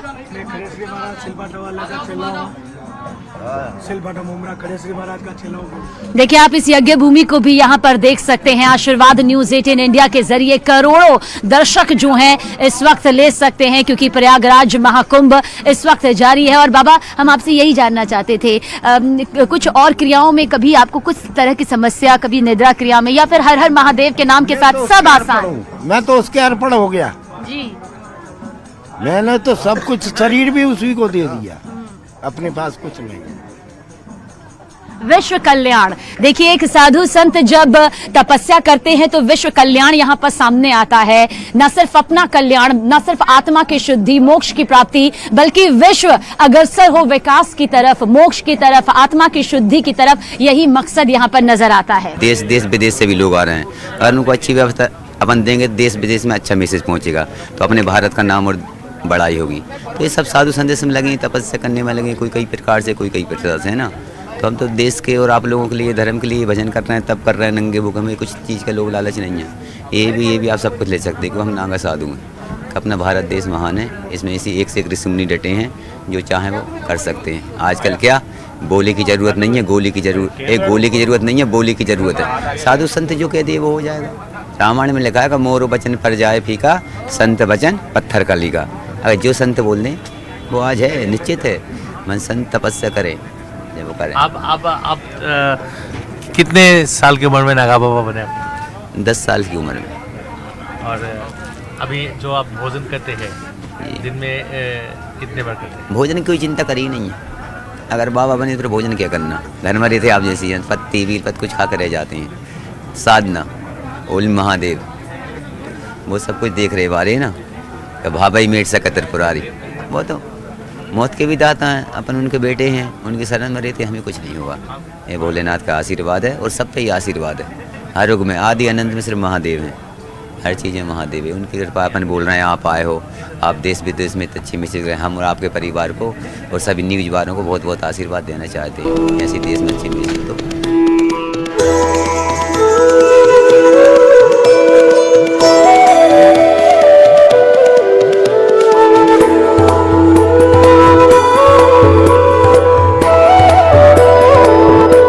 মহাকুম্ভই এইবাৰ ভংগ কৰিছে পূৰ্বৰ সকলো অভিলেখ। সমগ্ৰ দেশৰ লগতে আমেৰিকা, ৰাছিয়া, ইজৰাইল, দক্ষিণ আফ্ৰিকা আদি বহু দেশৰ নাগৰিকে গংগাত কৰিলে অমৃত স্নান। মহাকুম্ভৰ প্ৰতি আস্থা প্ৰদৰ্শন কৰি ইজৰাইলৰ বিজয় কামনাৰে গংগাত স্নান কৰিলে ইছাক নামৰ এগৰাকী ইজৰাইলী প্ৰতিৰক্ষা বাহিনীৰ জোৱানে। অষ্ট্ৰিয়াৰ বান্ধৱীৰ সৈতে ভাৰত ভ্ৰমণ কৰিলে ইছাকে। It was a very special experience, once in a lifetime, like my friend said here. You can just feel the spirituality and like holiness around, and we really enjoyed it. Seeing the sadhu and seeing the Naga Babas and their followers, having a dip in the water, the holy Ganga water. I just feel I'm smiling, you know. And although India and Israel is a very good friend. Yeah. A lot of Israelis here, and we love India, and we love the Indians coming to Israel. And we're all together against terrorism. Yes. No terrorism, only peace and love, you know. এইদৰে খ্ৰীষ্টধৰ্মী হ'লেও মহাদেৱক আৰাধনা কৰে ৰাছিয়াৰ আন্যা আৰু Natalia নামৰ দুগৰাকী Russian যুৱতীয়ে। সেয়ে নাগা বাবাক সেৱা কৰি গংগাত ডুব মাৰিলে দুয়োগৰাকী Russian বান্ধৱীয়ে।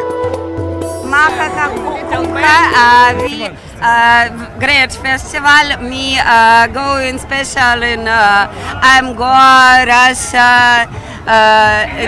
to Russia. And you belongs to Hindu religion. What? You are Hindu. Hindu. Yeah. No. But Shiva, all God. Okay. Shiva is your god. Om Namah Shivaya. Yeah. What do you want to say? He's not. About Shiva and Hindu religion. Good festival, I think. I am very happy and stay here. Okay. And you don't know English? What do you want to know? You believe in Shiva? Yes. Shiva follow me this place, magic away. It was magic away. And I know very great people like Akash Maharaja. It's my brother. Our brother. It's very magic. কেৱল এয়াই নহয়, দেশৰ পৰিধি পাৰ কৰি বিদেশৰ ভক্তৰে ভৰি পৰিছে প্ৰয়াগৰাজ। এয়া সনাতনৰ প্ৰতি আকৰ্ষণ, এয়া সভ্যতাৰ প্ৰতি বিশ্বাস। প্ৰয়াগৰাজৰ পুণ্যভূমিত এইবাৰ নিৰ্মাণ কৰা হৈছে নামঘৰৰ মণিকূট আৰু ৰাঙলী চৰা। সেই নামঘৰৰ মণিকূটত গুৰু আসন প্ৰতিষ্ঠা কৰাৰ উদ্দেশ্যেৰেই উত্তৰ কমলাবাৰী সত্ৰৰ পৰা আৰম্ভ হৈছিল এক যাত্ৰা 18 জানুৱাৰীত শ্ৰীমন্ত শংকৰদেৱ কলাক্ষেত্ৰৰ পৰা আৰম্ভ হোৱা যাত্ৰা 20 জানুৱাৰীত সামৰণি পৰিল প্ৰয়াগৰাজত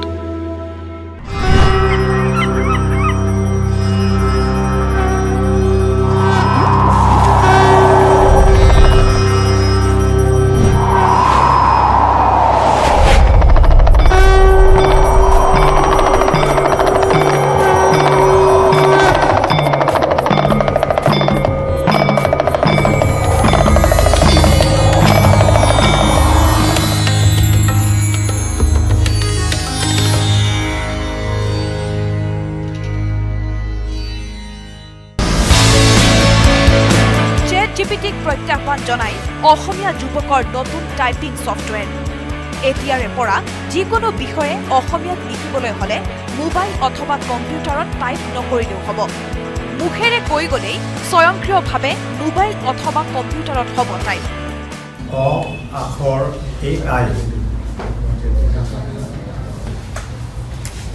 আমাৰ ভাষা আমাৰ প্ৰাণ আমাৰ ভাষা আমাৰ প্ৰাণ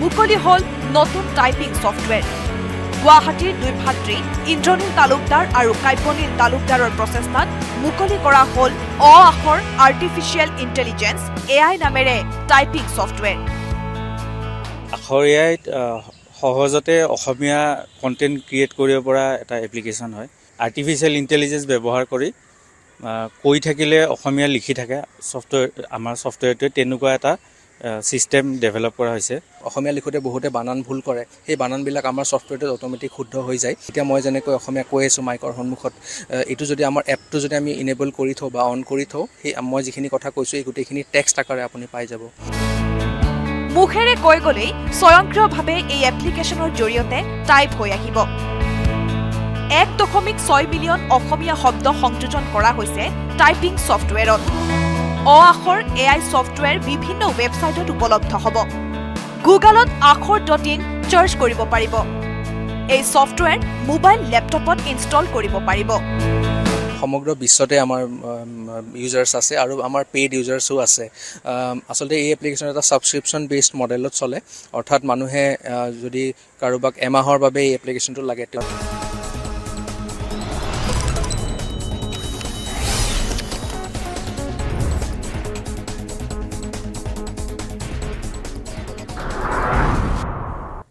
লোকসভা 2025-26 বৰ্ষৰ কেন্দ্ৰীয় বাজেট দাখিল বিৰোধীৰ চিঞৰ বাখৰৰ মাজতে কেন্দ্ৰীয় বিত্তমন্ত্ৰী নিৰ্মলা সীতাৰমণে দাখিল কৰিলে কেন্দ্ৰীয় বাজেট বাজেটত কৃষি ক্ষেত্ৰৰ বিকাশৰ প্ৰথম ইঞ্জিন আখ্যাৰে কৃষক সবলীকৰণৰ লক্ষ্য নিৰ্মলা সীতাৰমণৰ বাজেটত মধ্যবিত্ত কৰদাতালৈ বৃহৎ সকাহ 12 লাখ টকালৈ আয়কৰ ৰেহাই ষ্টেণ্ডাৰ্ড ডিডাকশ্যন অতিৰিক্ত ৭৫,০০০ টকা বছৰি 12.75 লাখ টকা পৰ্যন্ত উপাৰ্জনৰ লোকে দিব নালাগে আয়কৰ নামৰূপৰ সাৰ কাৰখানালৈ ভাল খবৰ নামৰূপৰ সাৰ কাৰখানাৰ উৎপাদন ক্ষমতা 12.7 লাখ মেট্ৰিক টনলৈ বৃদ্ধিৰ লক্ষ্য নামৰূপ সাৰ কাৰখানাত ইউৰিয়াক লৈ বিশেষ প্ৰকল্পৰ প্ৰস্তাৱ নিৰ্মলা সীতাৰমণৰ বাজেটত চিকিৎসা খণ্ডলৈ বহু কেইটা প্ৰস্তাৱ ৩৬টা জীৱনদায়িনী ঔষধৰ আমদানি শুল্ক প্ৰত্যাহাৰ অন্য 6টা জীৱনদায়িনী ঔষধতো হ্ৰাস কৰা হৈছে আমদানি শুল্ক 3 বছৰত দেশৰ প্ৰতিখন জিলাতে হ'ব কেঞ্চাৰ হাস্পতাল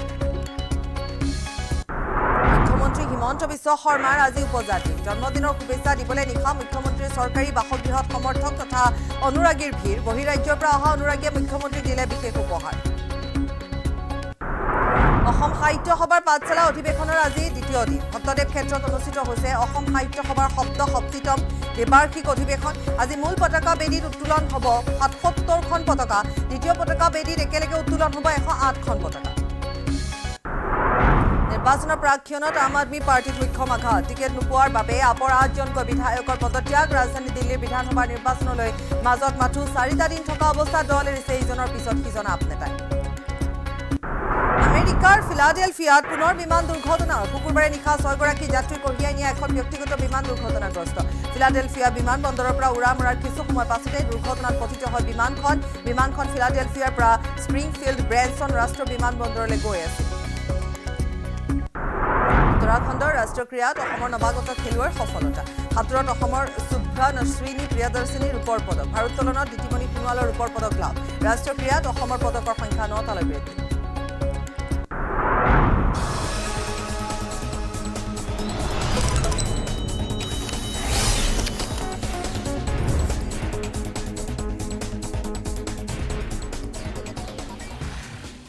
বিয়লি খবৰলৈ স্বাগতম ষ্টুডিঅ'ত মই পাপৰি অসম সাহিত্য সভাৰ পাঠশালাৰ অধিৱেশনত অগ্নিকাণ্ড মূল প্ৰৱেশ দ্বাৰৰ সন্মুখতে ব্যৱসায়িক প্ৰতিষ্ঠানত লাগে জুই অগ্নিকাণ্ডৰ বাবে বন্ধ কৰি দিয়া হৈছে প্ৰৱেশ দ্বাৰৰ পথ অগ্নি নিৰ্বাপক বাহিনীয়ে জুই নিৰ্বাপন কৰিছে এই পৰ্যন্তলৈ পোহৰলৈ অহা নাই অগ্নিকাণ্ডৰ কাৰণ আজি যেহেতু দ্বিতীয়টো দিন কিন্তু তাৰ মাজতে প্ৰৱেশ দ্বাৰতে জুই লাগে অগ্নি নিৰ্বাপনে ইতিমধ্যে অগ্নি নিৰ্বাপক বাহিনী উপস্থিত হৈ জুই নিৰ্বাপন কৰিছে এই পৰ্যন্ত কিন্তু পোহৰলৈ অহা নাই অগ্নিকাণ্ডৰ কাৰণ অগ্নিকাণ্ডৰ ঘটনা সংঘটিত হৈছে সাহিত্য সভাৰ অধিৱেশনত অগ্নিকাণ্ডৰ ঘটনা সংঘটিত হৈছে অসম সাহিত্য সভাৰ পাঠশালাৰ অধিৱেশনত এই অগ্নিকাণ্ড এখন ব্যৱসায়িক প্ৰতিষ্ঠানত জুই লাগে আৰু জুই লগাৰ ফলত সেই স্থানত কিছু হোৱা দুৱাৰো সৃষ্টি হয় অৱশ্যে পৰৱৰ্তী সময়ত তাৎক্ষণিকভাৱে তাত অগ্নি নিৰ্বাপক বাহিনী উপস্থিত হৈ জুই নিৰ্বাপন কৰিবলৈ সক্ষম হৈছে কিন্তু ইয়াৰ আঁৰৰ কাৰণ এতিয়ালৈকে পোহৰলৈ নাই অহা যে কি কাৰণ হয়তো শ্বৰ্ট চাৰ্কিটো হ'ব পাৰে বা অন্য কাৰণো হ'ব পাৰে সেই কাৰণ পোহৰলৈ নাই অহা জুই বৰ এটা বেছি বিয়পিবলৈ নাপালে অগ্নি নিৰ্বাপক বাহিনীৰ তৎপৰতাত জুই নিৰ্বাপিত হৈছে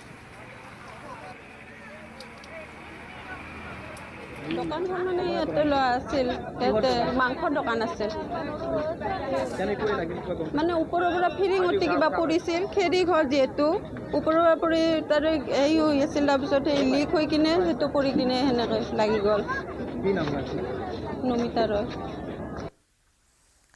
কৈলাশ আছে আমাৰ সৈতে সংযুক্ত হয় আৰু কি কাৰণত আচলতে অগ্নিকাণ্ড সংঘটিত হ'ল স্পষ্ট নহয় কৈলাশ কিন্তু ফিৰিঙতি আহি তেনেধৰণে জুই লগা বুলিয়ে জানিবলৈ পোৱা গৈছে কিন্তু আমি সবিশেষ জানিম আপোনাৰ পৰা নিশ্চিতভাৱে পৰিচয় আজি অসম সাহিত্য সভাৰ যি অধিৱেশনৰ দ্বিতীয়টো দিন আছিল আৰু দ্বিতীয়টো দিনৰ কিছু মুহূৰ্ত পূৰ্বে আচলতে ক্ষেত্ৰৰ যি প্ৰৱেশ দুৱাৰৰ সন্মুখৰ ভাগত থকা এখন ব্যৱসায়িক প্ৰতিষ্ঠানত হঠাতে জুই লাগে আৰু জুই লগাৰ ফলত আচলতে এক খোৱা দোৱাময় পৰিৱেশৰ সৃষ্টি হয় কাৰণ যিখিনি সময়ত ইয়াত অগ্নিকাণ্ডৰ ঘটনাটো সংঘটিত হৈছিল সেই সময়খিনিত আচলতে যথেষ্ট সংখ্যক ইয়ালৈ অহা আচলতে যি সাহিত্য অনুৰাগী ব্যক্তিসকল আহিছিল আৰু সেইকাৰণে আচলতে এক খোৱা দোৱা পৰিৱেশৰ সৃষ্টি হৈছিল আৰু কিন্তু ততাতৈয়াকৈ আচলতে ক'ব লাগিব যে ততাতৈয়াকৈ অগ্নি নিৰ্বাপক বাহিনীৰ লোকসকলে উপস্থিত হৈ আচলতে যি তিনিখনকৈ অগ্নি নিৰ্বাপক বাহিনীৰ গাড়ী উপস্থিত হৈ জুই নিয়ন্ত্ৰণ কৰায় কিন্তু বৰ্তমান সময়ছোৱাত জুই নিয়ন্ত্ৰণ কৰা দেখিবলৈ পোৱা গৈছে আৰু আমি সহযোগী পৰিৱেশটো দেখুৱাব আৰু যাক লৈ আচলতে অসম সাহিত্য সভাৰ যি ইয়ালৈ অহা প্ৰতিগৰাকী লোকৰ মাজতে খোৱা দোৱা পৰিৱেশৰ এই যি জুই আচলতে জুই নিয়ন্ত্ৰণ কৰা হৈছে উল্লেখ কৰিব বিচাৰিছো যে যিখিনি সময়ত আচলতে জুই এই অগ্নিকাণ্ডৰ ঘটনা সপ্তদেৱ ক্ষেত্ৰলৈ সোমোৱাই পথটো গোটেই বন্ধ কৰি দিয়া হৈছিল কিন্তু বৰ্তমান সময়ছোৱাত প্ৰতিগৰাকী লোক আহিব পৰাকৈ মুকলি কৰি দিয়া হৈছে যি জুই নিয়ন্ত্ৰণ হোৱাৰ লগে লগে আৰু এক প্ৰকাৰ কথা ক'ব লাগিব যে এই যি ব্যৱসায়িক প্ৰতিষ্ঠানখনত জুই লগাৰ ফলত যদিও খোৱা দোৱা পৰিৱেশৰ সৃষ্টি হৈছিল সমান্তৰালভাৱে যি ইয়াৰ কাষত থকা কেইবাখনো আচলতে দোকান যদি সহযোগী দেখাই কেইবাখনো দোকান ইয়াৰ আমি দেখুৱাইছো এখন হোটেল তাৰে কাষতে এখন কাপোৰৰ ব্যৱসায়িক প্ৰতিষ্ঠান আছিল কিন্তু এইসমূহ ব্যৱসায়িক প্ৰতিষ্ঠান সৌভাগ্যক্ৰমে ৰক্ষা পৰে আৰু কোনো ধৰণৰ আচলতে এই দোকানখনৰ পৰা কোনো জুই বিয়পাবলৈ আচলতে বিয়পোৱা নাই আৰু হঠাতে যিটো ততাতৈয়াকৈ যিটো অগ্নি নিৰ্বাপক বাহিনীৰ গাড়ী আহিছে তিনিখনকৈ গাড়ীয়ে জুই নিয়ন্ত্ৰণ কৰিছে আৰু বৰ্তমানলৈকে স্পষ্ট হোৱা নাই আচলতে এই জুইৰ কিহৰ কাৰণে সংঘটিত হৈছে যদিও আমাক যিগৰাকী আচলতে মহিলা আচলতে স্বত্বাধিকাৰীগৰাকীয়ে জনোৱা অনুসৰি ফিৰিঙতিৰ পৰা হোৱা বুলি কৈছে কিন্তু বৰ্তমানলৈকে স্পষ্ট নহয় কিহৰ কাৰণে এই অগ্নিকাণ্ডৰ ঘটনা ধন্যবাদ কৈলাশ এতিয়ালৈকে স্পষ্ট নহয় কিহৰ কাৰণে অগ্নিকাণ্ডৰ ঘটনা সংঘটিত হ'ল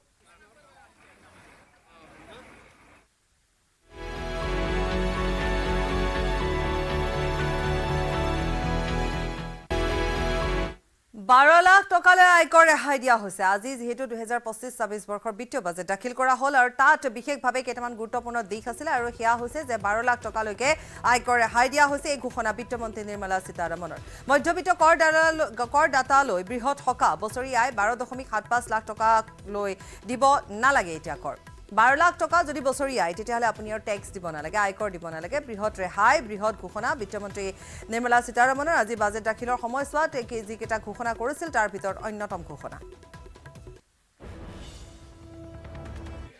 We have periodically reduced the tax burden. Right after 2014, the nil tax slab was raised to 2.5 lakhs of rupees, which was further raised to 5 lakh rupees in 2019 and to 7 lakh rupees in 2023. This is reflective of our government's trust on the middle class taxpayers, I am now happy to announce that there will be no income tax payable up to income of 12 lakh rupees.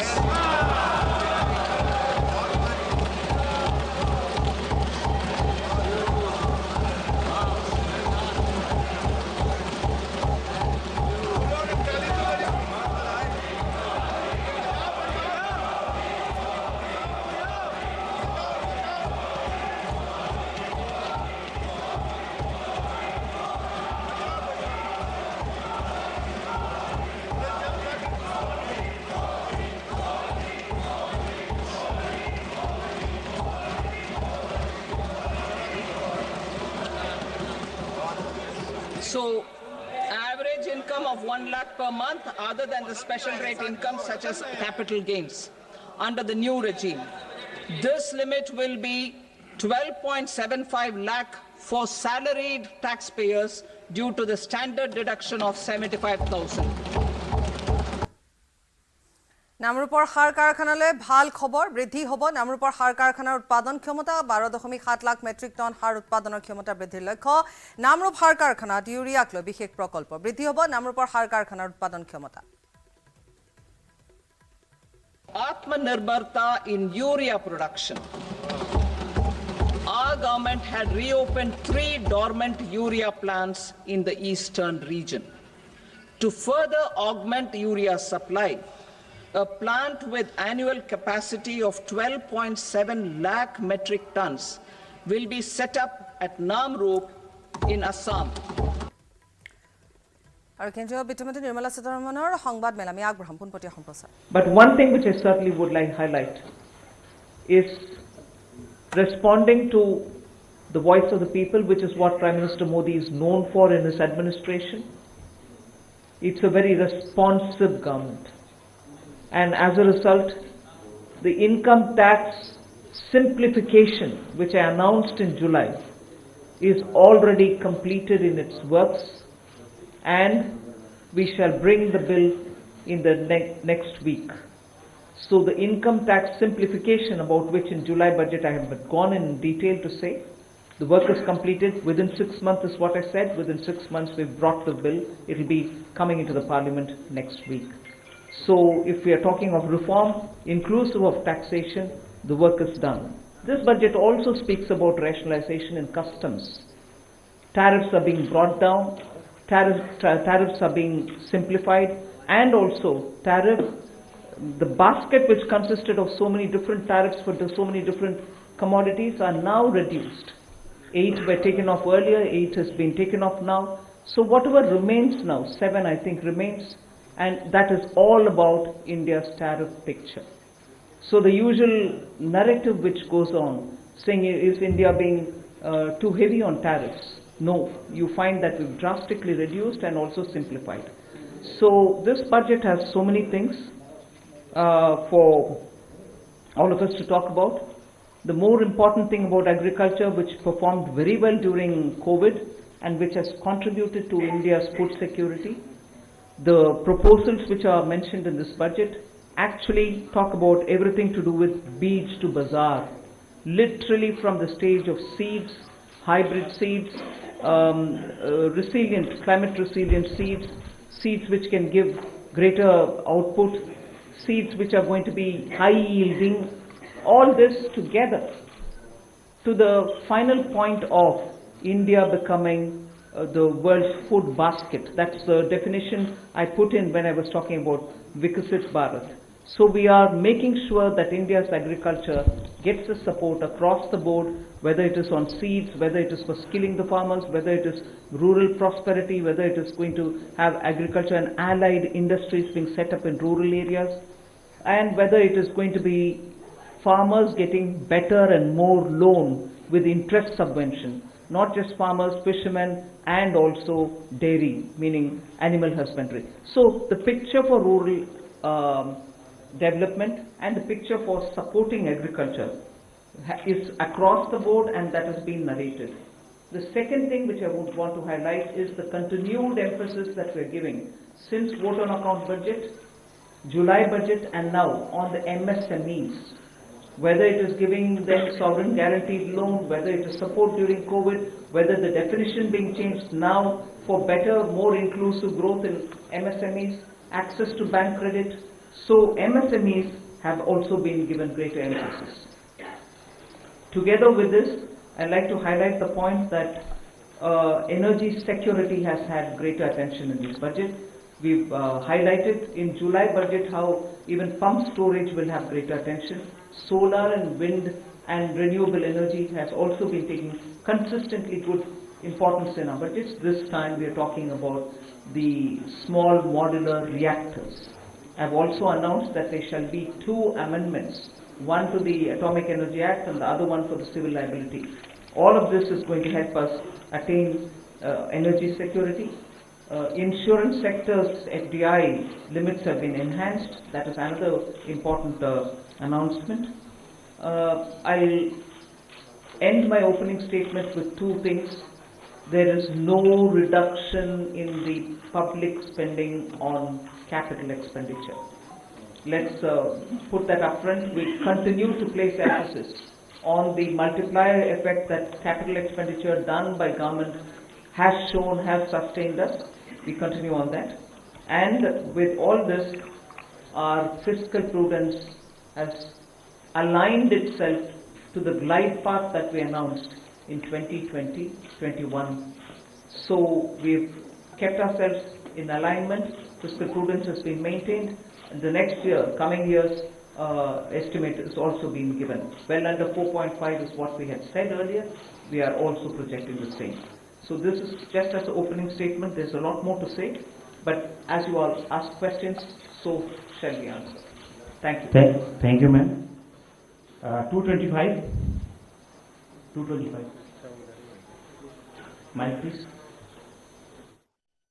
আৰু বাজেটত সাৰ কাৰখানাক লৈ বিত্তমন্ত্ৰীয়ে কৰা ঘোষণাৰ পিছতে নামৰূপত উৎসৱ মুখৰ পৰিৱেশ 2006 চনতে আধাৰশিলা স্থাপন হোৱা সাৰ কাৰখানাৰ চতুৰ্থ গোটটো দীৰ্ঘদিন ধৰি স্থবিৰ হোৱাৰ পাছত কেন্দ্ৰীয় বিত্তমন্ত্ৰীৰ ঘোষণাৰ পিছতে কঢ়ি আহিছে আশাৰ বতৰা বাজেটত ঘোষণা অনুসৰি নামৰূপ সাৰ কাৰখানাৰ উৎপাদনৰ ক্ষমতা 12.7 লাখ মেট্ৰিক টন বৃদ্ধি কৰাৰ লক্ষ্য বাজেটত কেন্দ্ৰীয় মন্ত্ৰীৰ ঘোষণাৰ পিছতে প্ৰতিক্ৰিয়া প্ৰকাশ কৰিছে ইউনিয়ন ফাৰ্টিলাইজাৰ শ্ৰমিক ইউনিয়ন ফাৰ্টিলাইজাৰ ওয়াৰ্কাৰ্ছ ইউনিয়ন আৰু ফাৰ্টিলাইজাৰ ইণ্ডিপেণ্ডেণ্ট ইউনিয়নৰ লগতে আসুৱে উৎপল চলিহাৰ প্ৰতিবেদন আগবঢ়াম এক ইতিবাচক বাৰ্তা কঢ়িয়াই আনিছে নামৰূপ সাৰ কাৰখানাৰ বাবে আৰু নামৰূপ সাৰ কাৰখানাতে এতিয়া যি নামৰূপ সাৰ কাৰখানাৰ যি চতুৰ্থ গোট নিৰ্মাণৰ বাবে দীৰ্ঘদিন ধৰি ইয়াৰ যি শ্ৰমিকসকল আছিলে স্থানীয় যিখন দল সংগঠন আছিলে তীব্ৰ আন্দোলন তেওঁলোকে সৃষ্টি কৰি আহিছিল কিন্তু এটা কথা ক'ব লাগিব 2006 চনতে তেতিয়াৰ সাৰ মন্ত্ৰী ৰামবিলাস পাছোৱানে নামৰূপত উপস্থিত হৈ নামৰূপ সাৰ কাৰখানাৰ যি চতুৰ্থ গোটটো নিৰ্মাণ কৰিবৰ কাৰণে তেওঁলোকে ঘোষণা কৰিছিল কিন্তু সময় সকলো ফুটুকাখানাত পৰিণত হৈছিল শেহতীয়াকৈ নৰেন্দ্ৰ মোদী যি কেন্দ্ৰীয় চৰকাৰ নৰেন্দ্ৰ মোদী কেন্দ্ৰীয় চৰকাৰ তাৰপিছত মুখ্যমন্ত্ৰী হিমন্ত বিশ্ব শৰ্মা তৎপৰতাত শেহতীয়াকৈ দেখিবলৈ পাইছোঁ নামৰূপ সাৰ কাৰখানালৈ এক ইতিবাচক বাৰ্তা কঢ়িয়াই আনিছে যাৰ জৰিয়তে নামৰূপ সাৰ কাৰখানা যদি স্থাপিত হয় চতুৰ্থ গোট স্থাপিত হোৱাৰ লগে লগে দৈনিক যি 12.7 মেট্ৰিক টন ইউৰিয়া তেওঁলোকে উৎপাদন কৰিব পাৰিব মূলত বৰ্তমান উপস্থিত আছে শ্ৰমিক ইউনিয়নৰ বিষয়বোৰ আছে কি ক'ব ইমান দিন আন্দোলন কৰি আছিলে আপোনালোকে তীব্ৰ আন্দোলন আজি আপুনি ভাল ফল এটা পাইছে খুব ভাল খবৰ যে নামৰূপৰ যি সাৰ কাৰখানা এই সাৰ কাৰখানা যি চতুৰ্থ গোটৰ বিষয়টো আছিলে তাতে আমাৰ বাজেটত আজি সন্নিৱিষ্ট হ'ল আমি বহু দিনৰ পৰাই এইটো কথাই আমি সদায় প্ৰত্যেক বছৰৰ বাজেটত আমি এটা কথাই চাওঁ যে আমাৰ নামৰূপ সাৰ কাৰখানাৰ বিষয় কিবা আহিব নেকি কিন্তু তেনেধৰণৰ আমি খবৰ পোৱা নাছিলোঁ কিন্তু এইবাৰ যি আজি বাজেট প্লেচ কৰা হ'ল এই বাজেটত আমাৰ বিষয়টো তাতে স্থান পালে আমি ধন্যবাদ জ্ঞাপন কৰিছোঁ ভাৰত চৰকাৰৰ সন্মানীয় আমাৰ প্ৰধানমন্ত্ৰী নৰেন্দ্ৰ মোদী ডাঙৰীয়া ইয়াৰ পাছতে আমাৰ বিত্তমন্ত্ৰী ডাঙৰীয়ানী ইয়াৰ পাছতে আমাৰ ফাৰ্টিলাইজাৰ আমাৰ যি বিভাগৰ দায়িত্বত আছে জেপি নাড্ডা ডাঙৰীয়া আমি যোৱা মাহত আমাৰ ডিচেম্বৰ মাহত আমি তেখেতক সাক্ষাৎ কৰি আহিছিলোঁ আৰু তেখেতে প্ৰতিশ্ৰুতি দিছিলে যে আমাৰ বিষয়টো নামৰূপ সাৰ কাৰখানাৰ বিষয়টো তেখেতসকলে এইটো কাৰ্যকৰী কৰিব আৰু ইয়াৰ নামৰূপ সাৰ কাৰখানা চতুৰ্থ গোট ইয়াতে স্থাপন কৰিব গতিকে এই কথাবিলাক আগবাঢ়ি গ'ল আৰু আমাৰ আজি এই বাজেটত এই বিষয়টো স্থান পালে মোৰ লগত নামৰূপ ছাত্ৰ সন্থাৰ বিষয়ববীয়া আছে মই পোনে পোনে তেওঁৰ ওচৰলৈ যাব বিচাৰিছোঁ দীৰ্ঘদিনীয়া এক আন্দোলন তাৰপিছত আজি এক সিদ্ধান্ত কেবিনেটে যে নামৰূপত চতুৰ্থ গোটটো হ'ব কি ক'ব হয়, আচলতে নামৰূপ আঞ্চলিক ছাত্ৰ সন্থাৰ নামৰূপৰ দল সংগঠনে আমাৰ এটা দীৰ্ঘদিনীয়া দাবী 2006 চনতে যিটো আধাৰশিলা স্থাপন কৰিছিল নামৰূপ সাৰ কাৰখানাৰ চতুৰ্থ গোট, সেই সাৰ কাৰখানাৰ চতুৰ্থ গোট আচলতে আজি 18টা বছৰে আচলতে হৈ নুঠিল। গতিকে এই কথা আজি এতিয়া যিহেতু কেন্দ্ৰীয় কেবিনেটত নামৰূপ সাৰ কাৰখানাৰ চতুৰ্থ গোটক লৈ যিহেতু বিত্ত প্ৰতিবেদন দাখিল হৈছে, গতিকে আমি চৰকাৰখনক আদৰণীয় এই এটা পদক্ষেপটোক আদৰণীয় হিচাপে আমি গ্ৰহণ কৰিছোঁ। কিন্তু কথাটো হ'ল যে 2015 চনৰ মে' মাহতো এই সাৰ কাৰখানাৰ চতুৰ্থ গোটৰ কাৰণে আচলতে সেই সময়ত থকা চৰকাৰখনে আচলতে ঘোষণা কৰিছিল যে নামৰূপ সাৰ কাৰখানাৰ চতুৰ্থ গোট স্থাপন হ'ব। কিন্তু আমি বিচাৰিছোঁ যে চতুৰ্থ গোট ইয়াত আহি স্থাপন হওক, চতুৰ্থ গোট উৎপাদনমুখী হওক, কিন্তু মাত্ৰ কাগজে কলমে আচলতে যাতে সীমাবদ্ধ হৈ নাথাকক। গতিকে নামৰূপ তথা উত্তৰ পূৰ্বাঞ্চলৰ যিহেতু একমাত্ৰ সাৰ উদ্যোগ, এই সাৰ উদ্যোগটো জীয়াই ৰখাৰ ক্ষেত্ৰত আচলতে যিকোনো চৰকাৰে নহওক কিয়, এই চৰকাৰখন যোনেই চৰকাৰ নাথাকক কিয়, চৰকাৰখনে আচলতে এটা উৎপাদনমুখী এটা পৰিৱেশ গঢ়ি তুলিবৰ কাৰণে আমি আহ্বান জনাইছোঁ। হয়, এটা কথা ক'ব লাগিব, মোৰ লগত আৰু এগৰাকী শ্ৰমিক ইউনিয়ন আছে, তেওঁলোকে দীৰ্ঘদিন ধৰি তেওঁলোকে যি চতুৰ্থ গোট স্থাপনৰ দাবী তেওঁলোকে দিল্লীলৈ তেওঁলোকে গৈছিলে, বিভিন্ন তেওঁলোকে মন্ত্ৰী বিধায়কক তেওঁলোকে লগ কৰিছিলে। মই পোনে পোনে গৈছোঁ তেওঁলোকৰ ওচৰত, আপোনালোকে বহুবাৰ দিল্লীলৈ গৈছে, বহুতবাৰ আপোনালোকে আলোচনা কৰিছে, বহুতবাৰ আপোনালোকে কেন্দ্ৰীয় সামন্ত্ৰীক আপোনালোকে সাক্ষাৎ কৰিছে, তাৰপিছত আজি ইতিবাচক বাৰ্তা আজি নামৰূপ সাৰ কাৰখানালৈ কঢ়িয়াই আনিবলৈ সক্ষম হৈছে, কি ক'ব? প্ৰথমতে মই কেন্দ্ৰীয় চৰকাৰৰ যি বিত্তমন্ত্ৰী আছে তেখেতক মই ধন্যবাদ জ্ঞাপন কৰিছোঁ, কাৰণ কেলৈ সুদীৰ্ঘ বহুদিনীয়া যিটো আমাৰ দাবী আছিল যে নামৰূপ পোৰ্ট অতি শীঘ্ৰে স্থাপন কৰক, তেখেতে আজি ঘোষণা কৰিছে। তো আমি অত্যন্ত সুখী। তাৰ লগতে আমাৰ অসম চৰকাৰৰ যিহেতু 40% যিটো কথা আছিল যে 40% তেখেতে অসম চৰকাৰে যিটো লোৱাৰ কথা যিটো ঘোষণা কৰিছে, তো তাৰ ক্ষেত্ৰত আমি অসম চৰকাৰক আমি ধন্যবাদ জ্ঞাপন কৰিছোঁ। তাৰোপৰি আমাৰ সাংসদ মহোদয় আছে যে সৰ্বানন্দ সোণোৱাল ডাঙৰীয়া, তেখেতেও 2006 চনৰ পৰা আমাৰ নামৰূপৰ লগত জড়িত, গতিকে তেখেতকো আমি ধন্যবাদ জ্ঞাপন কৰিছোঁ। আৰু লগতে আমাৰ স্থানীয় যি বিধায়ক আছে আমাৰ তৰংগ গগৈদেৱ, তেখেতকো আমি ধন্যবাদ জ্ঞাপন কৰিছোঁ, কাৰণ কেলৈ তেখেতেও মানে নেৰানেপেৰা প্ৰচেষ্টাৰ ফলত আজি নামৰূপ পৰ্টৰ যিটো নামৰূপ পৰ্ট যিটো স্থাপনৰ কথা ঘোষণা কৰিছে, গতিকে সকলোবিলাককে আমি ধন্যবাদ জ্ঞাপন কৰিছোঁ। কেন্দ্ৰীয় বাজেটক আদৰণি জনাইছে মুখ্যমন্ত্ৰী ডক্টৰ হিমন্ত বিশ্ব শৰ্মাই। মধ্যবিত্তক অজস্ৰ সকাহ দিছে কেন্দ্ৰীয় বাজেটে। 12 লাখলৈ আয়কৰ ৰেহাই বৃহৎ পদক্ষেপ। প্ৰধানমন্ত্ৰী আৰু বিত্তমন্ত্ৰীক ধন্যবাদ জ্ঞাপন কৰিছে মুখ্যমন্ত্ৰীয়ে। কেন্দ্ৰীয় বাজেটে আমাৰ অসমবাসীৰ বহুদিনীয়া আকাংক্ষা পূৰণ কৰিলে। ডিব্ৰুগড়ক দ্বিতীয় ৰাজধানীৰ কথা আমি ঘোষণা কৰিছিলোঁ। এতিয়া ডিব্ৰুগড়ৰ নামৰূপত প্ৰায় 14,000-15,000 কোটি টকাৰে সাৰ কাৰখানা নিৰ্মাণ হ'ব। ৰাজ্য চৰকাৰে তাৰ 40% পুঁজি ব্যয় কৰিব, কেন্দ্ৰীয় চৰকাৰে 60% পুঁজি ব্যয় কৰিব। ছেমি কণ্ডাক্টৰৰ পিছত ফাৰ্টিলাইজাৰ, এডভান্টেজ আছাম 2.0 প্ৰাক মুহূৰ্তত আমি সম্ভাৱনাৰ নতুন দুৱাৰ এখন মুকলি কৰিব পাৰিছোঁ। আয়কৰৰ সীমা 12 লাখ টকালৈ বৃদ্ধি কৰি প্ৰধানমন্ত্ৰী নৰেন্দ্ৰ মোদী আৰু বিত্তমন্ত্ৰী নিৰ্মলা সীতাৰমণে মধ্যবিত্ত ৰাইজক লৈ এক অজস্ৰ সকাহ কঢ়িয়াই আনিলে। মই প্ৰধানমন্ত্ৰী ডাঙৰীয়া আৰু বিত্তমন্ত্ৰী ডাঙৰীয়াক এই যি মধ্যবিত্ত ৰাইজক সকাহ দিলে তাৰ বাবে তেখেতসকলক মই কৃতজ্ঞতা জনাইছোঁ। কেন্দ্ৰীয় বাজেটত কৃষকক সবলীকৰণৰ লক্ষ্য, বিকশিত ভাৰতৰ লক্ষ্যই আমাক বাট দেখুৱাই নিছে। কৃষি উৎপাদন বৃদ্ধিৰ লক্ষ্য লোৱা হৈছে। পৰৱৰ্তী 5 বছৰ আমাৰ বাবে গুৰুত্বপূৰ্ণ সুযোগ। 100খন কম উৎপাদনশীল জিলাক লক্ষ্য কৰি লোৱা হৈছে। বিহাৰত মাখানা বোৰ্ড গঠন কৰা হ'ব। বিহাৰক লৈ বাজেটত বিশেষ উল্লেখ আছে। কৃষিৰ আত্মনিৰ্ভৰতাক বাজেটত গুৰুত্ব দিয়া হৈছে। কৃষক, যুৱক, মহিলাৰ বাবে বাজেটত ভাল খবৰ আছে। কৃষি ক্ষেত্ৰ বিকাশৰ প্ৰথম engine. Prime Minister Dhan Dhanya Krishi Yojana, developing agri-districts program. Motivated by the success of the aspirational district program, our government will undertake a Prime Minister Dhan Dhanya Krishi Yojana in partnership with states. Through the convergence of existing schemes and specialized measures, the program will cover 100 districts with low productivity, moderate crop intensity, and below average credit parameters. It aims to 1. Enhance agricultural productivity, 2. Adopt crop diversification and sustainable agricultural practices, 3.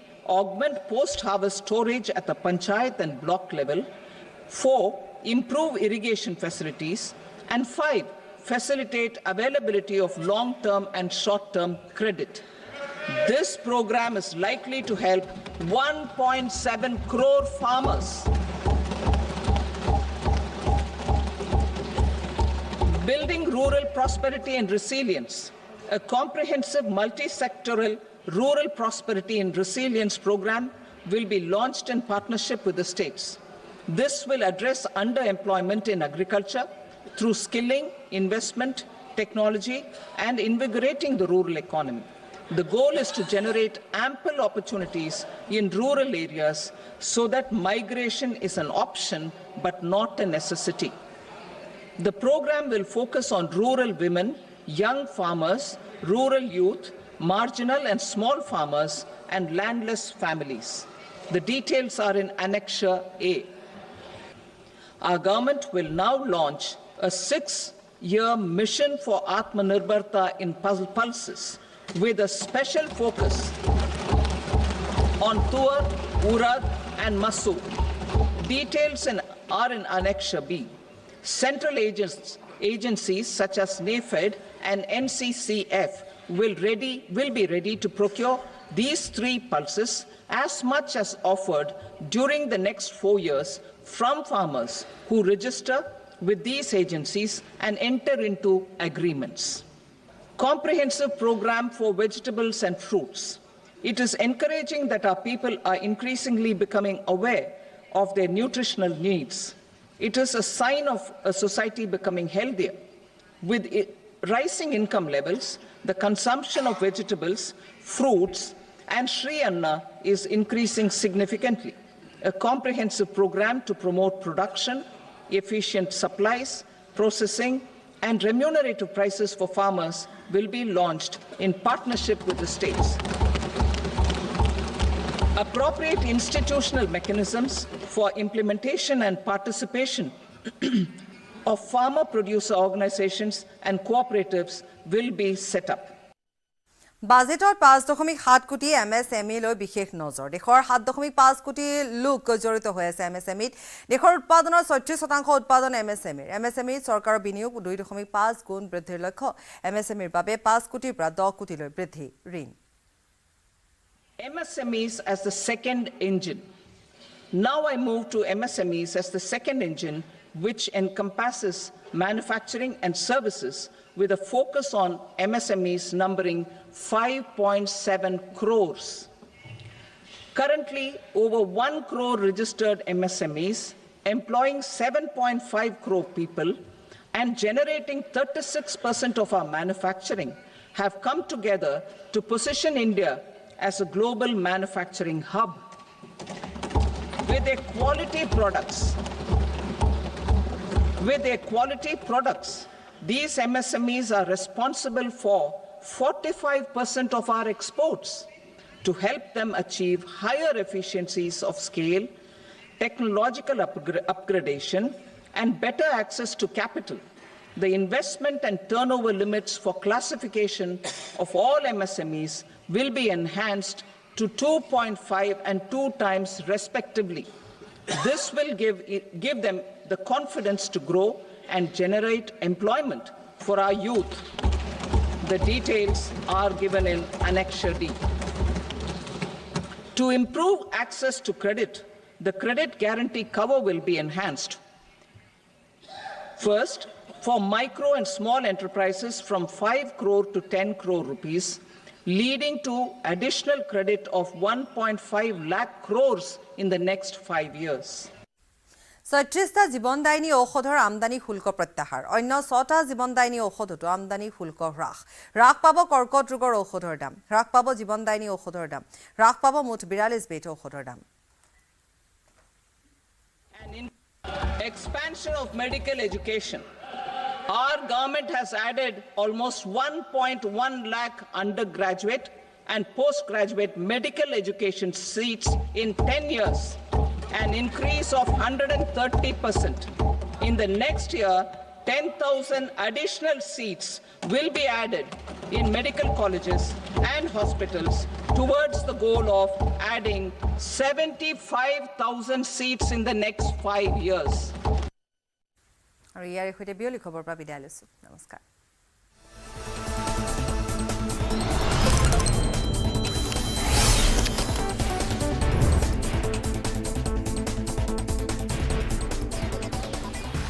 এইটো Maithon still নহয়। ওচৰ চুবুৰীয়াসকলে লগাইছে। Strong মানে Maithan still. Text headlines আগবঢ়াইছে everyday masala.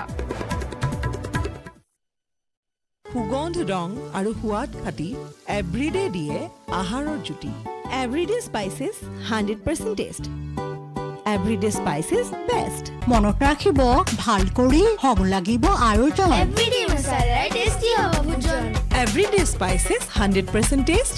Everyday spices best. সুগন্ধ ৰং আৰু সোৱাদ খাটি এভৰিডে জিভাত দিয়ে আচল জুতি। Everyday spices 100% test. Text headlines আগবঢ়াইছে এভৰিডে মছালা।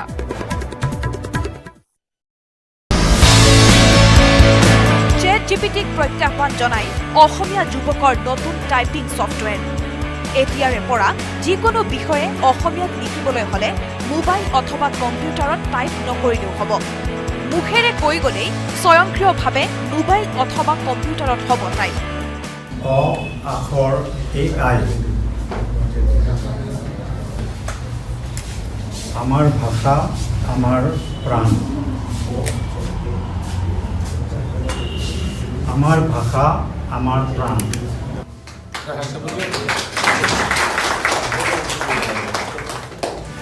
মুকলি হ'ল নতুন টাইপিং ছফ্টৱেৰ। গুৱাহাটীৰ দুই ভাতৃ ইন্দ্ৰনীল তালুকদাৰ আৰু কাব্যনীল তালুকদাৰৰ প্ৰচেষ্টাত মুকলি কৰা হ'ল অ আখৰ আৰ্টিফিচিয়েল ইণ্টেলিজেন্স AI নামেৰে টাইপিং ছফ্টৱেৰ। আখৰ AIত সহজতে অসমীয়া কণ্টেণ্ট ক্ৰিয়েট কৰিব পৰা এটা এপ্লিকেশ্যন হয়। আৰ্টিফিচিয়েল ইণ্টেলিজেন্স ব্যৱহাৰ কৰি কৈ থাকিলে অসমীয়া লিখি থাকে আমাৰ ছফ্টৱেৰটোৱে তেনেকুৱা এটা ছিষ্টেম ডেভেলপ কৰা হৈছে। অসমীয়া লিখোঁতে বহুতে বানান ভুল কৰে, সেই বানানবিলাক আমাৰ ছফ্টৱেৰটোত অট'মেটিক শুদ্ধ হৈ যায়। এতিয়া মই যেনেকৈ অসমীয়া কৈ আছোঁ মাইকৰ সন্মুখত, এইটো যদি আমাৰ এপটো যদি আমি ইনেবল কৰি থওঁ বা অন কৰি থওঁ, সেই মই যিখিনি কথা কৈছোঁ এই গোটেইখিনি টেক্সট আকাৰে আপুনি পাই যাব। মুখেৰে কৈ গ'লেই স্বয়ংক্ৰিয়ভাৱে এই এপ্লিকেশ্যনৰ জৰিয়তে টাইপ হৈ আহিব। ওচৰ চুবুৰীয়াসকলে লগাইছে। ষ্ট্ৰং মানে মাইথান ষ্টিল।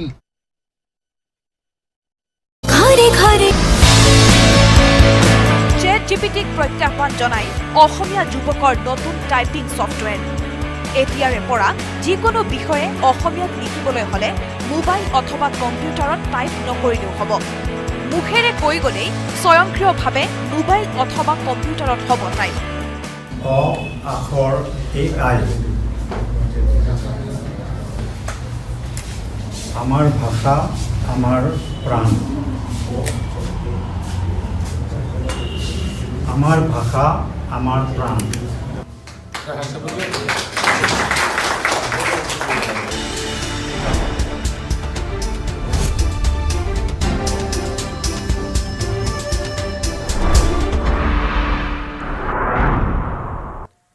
লোকসভাত 2025-26 বৰ্ষৰ কেন্দ্ৰীয় বাজেট দাখিল। বিৰোধীৰ চিঞৰ বাখৰৰ মাজতে কেন্দ্ৰীয় বিত্তমন্ত্ৰী নিৰ্মলা সীতাৰমণে দাখিল কৰিলে কেন্দ্ৰীয় বাজেট। বাজেটত কৃষি ক্ষেত্ৰত বিকাশৰ প্ৰথম ইঞ্জিন আখ্যাৰে কৃষক সবলীকৰণৰ লক্ষ্য। নিৰ্মলা সীতাৰমণৰ বাজেটত মধ্যবিত্ত কৰদাতালৈ বৃহৎ সকাহ, 12 লাখ টকালৈ আয়কৰ ৰেহাই। ষ্টেণ্ডাৰ্ড ডিডাকশ্যন অতিৰিক্ত 75,000 টকা, বছৰি 12.75 লাখ টকা পৰ্যন্ত উপাৰ্জনৰ লোকে দিব নালাগে আয়কৰ।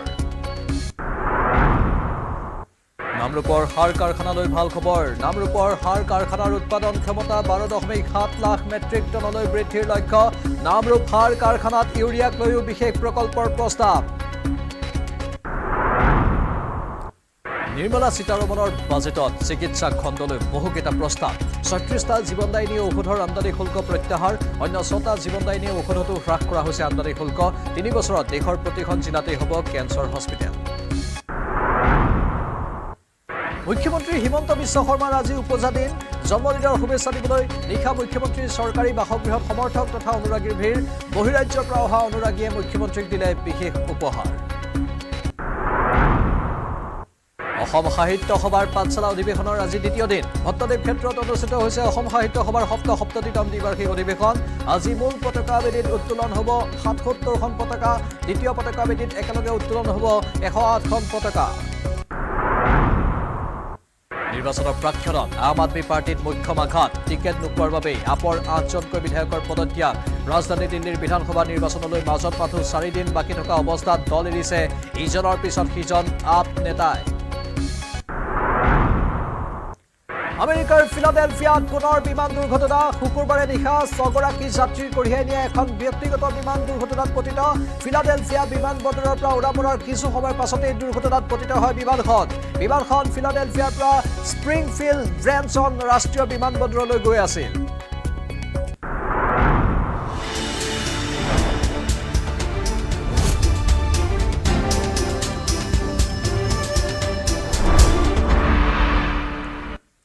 নমস্কাৰ স্বাগতম এয়া হৈছে খবৰ মহানগৰৰ ষ্টুডিঅ'ত মই প্ৰাঞ্চল শুকুৰবাৰৰ পৰা পাঠশালাত আৰম্ভ হৈছে অসম সাহিত্য সভাৰ সপ্তমতম দ্বিবাৰ্ষিক অধিৱেশন দ্বিতীয় দিনা বজালীৰ ভট্টদেৱ ক্ষেত্ৰত উদুলি মুদুলি পৰিৱেশৰ সৃষ্টি কৰে সাহিত্য প্ৰেমীসকলে সাহিত্য সভাৰ অনুৰাগী প্ৰতিনিধিৰে ভৰি পৰিছে ভট্টদেৱ ক্ষেত্ৰ পতাকা উত্তোলনেৰে আৰম্ভ হয় অধিৱেশনৰ দ্বিতীয় দিনাৰ কাৰ্যসূচী মূল পতাকা উত্তোলন কৰে অসম সাহিত্য সভাৰ কেন্দ্ৰীয় সভাপতি ডক্টৰ সূৰ্যকান্ত হাজৰিকাই ইয়াৰ পিছতে পতাকাবিদিত প্ৰথম চক্ৰত 77খন আৰু দ্বিতীয় চক্ৰত 108খন পতাকা উত্তোলন কৰা হয় মূল মঞ্চত স্মৃতি গ্ৰন্থ আৰু অন্যান্য গ্ৰন্থ উন্মোচনী সভা অনুষ্ঠিত কৰা হয় 1400 পৃষ্ঠাজোৰা স্মৃতি গ্ৰন্থখন উন্মোচন কৰে সাহিত্যিক শিক্ষাবিদ তথা দৈনিক অসম কাকতৰ সম্পাদক হিতেশ ডেকাই অনুষ্ঠানত উপস্থিত থাকে বহুকেইগৰাকী সাহিত্যিক আৰু বিশিষ্ট ব্যক্তি ইয়াৰ উপৰি জনগোষ্ঠীয় সাহিত্য সন্মিলন জাতীয় বৌদ্ধিক সন্মিলন কবি সন্মিলনকে ধৰি ভিন্ন অনুষ্ঠান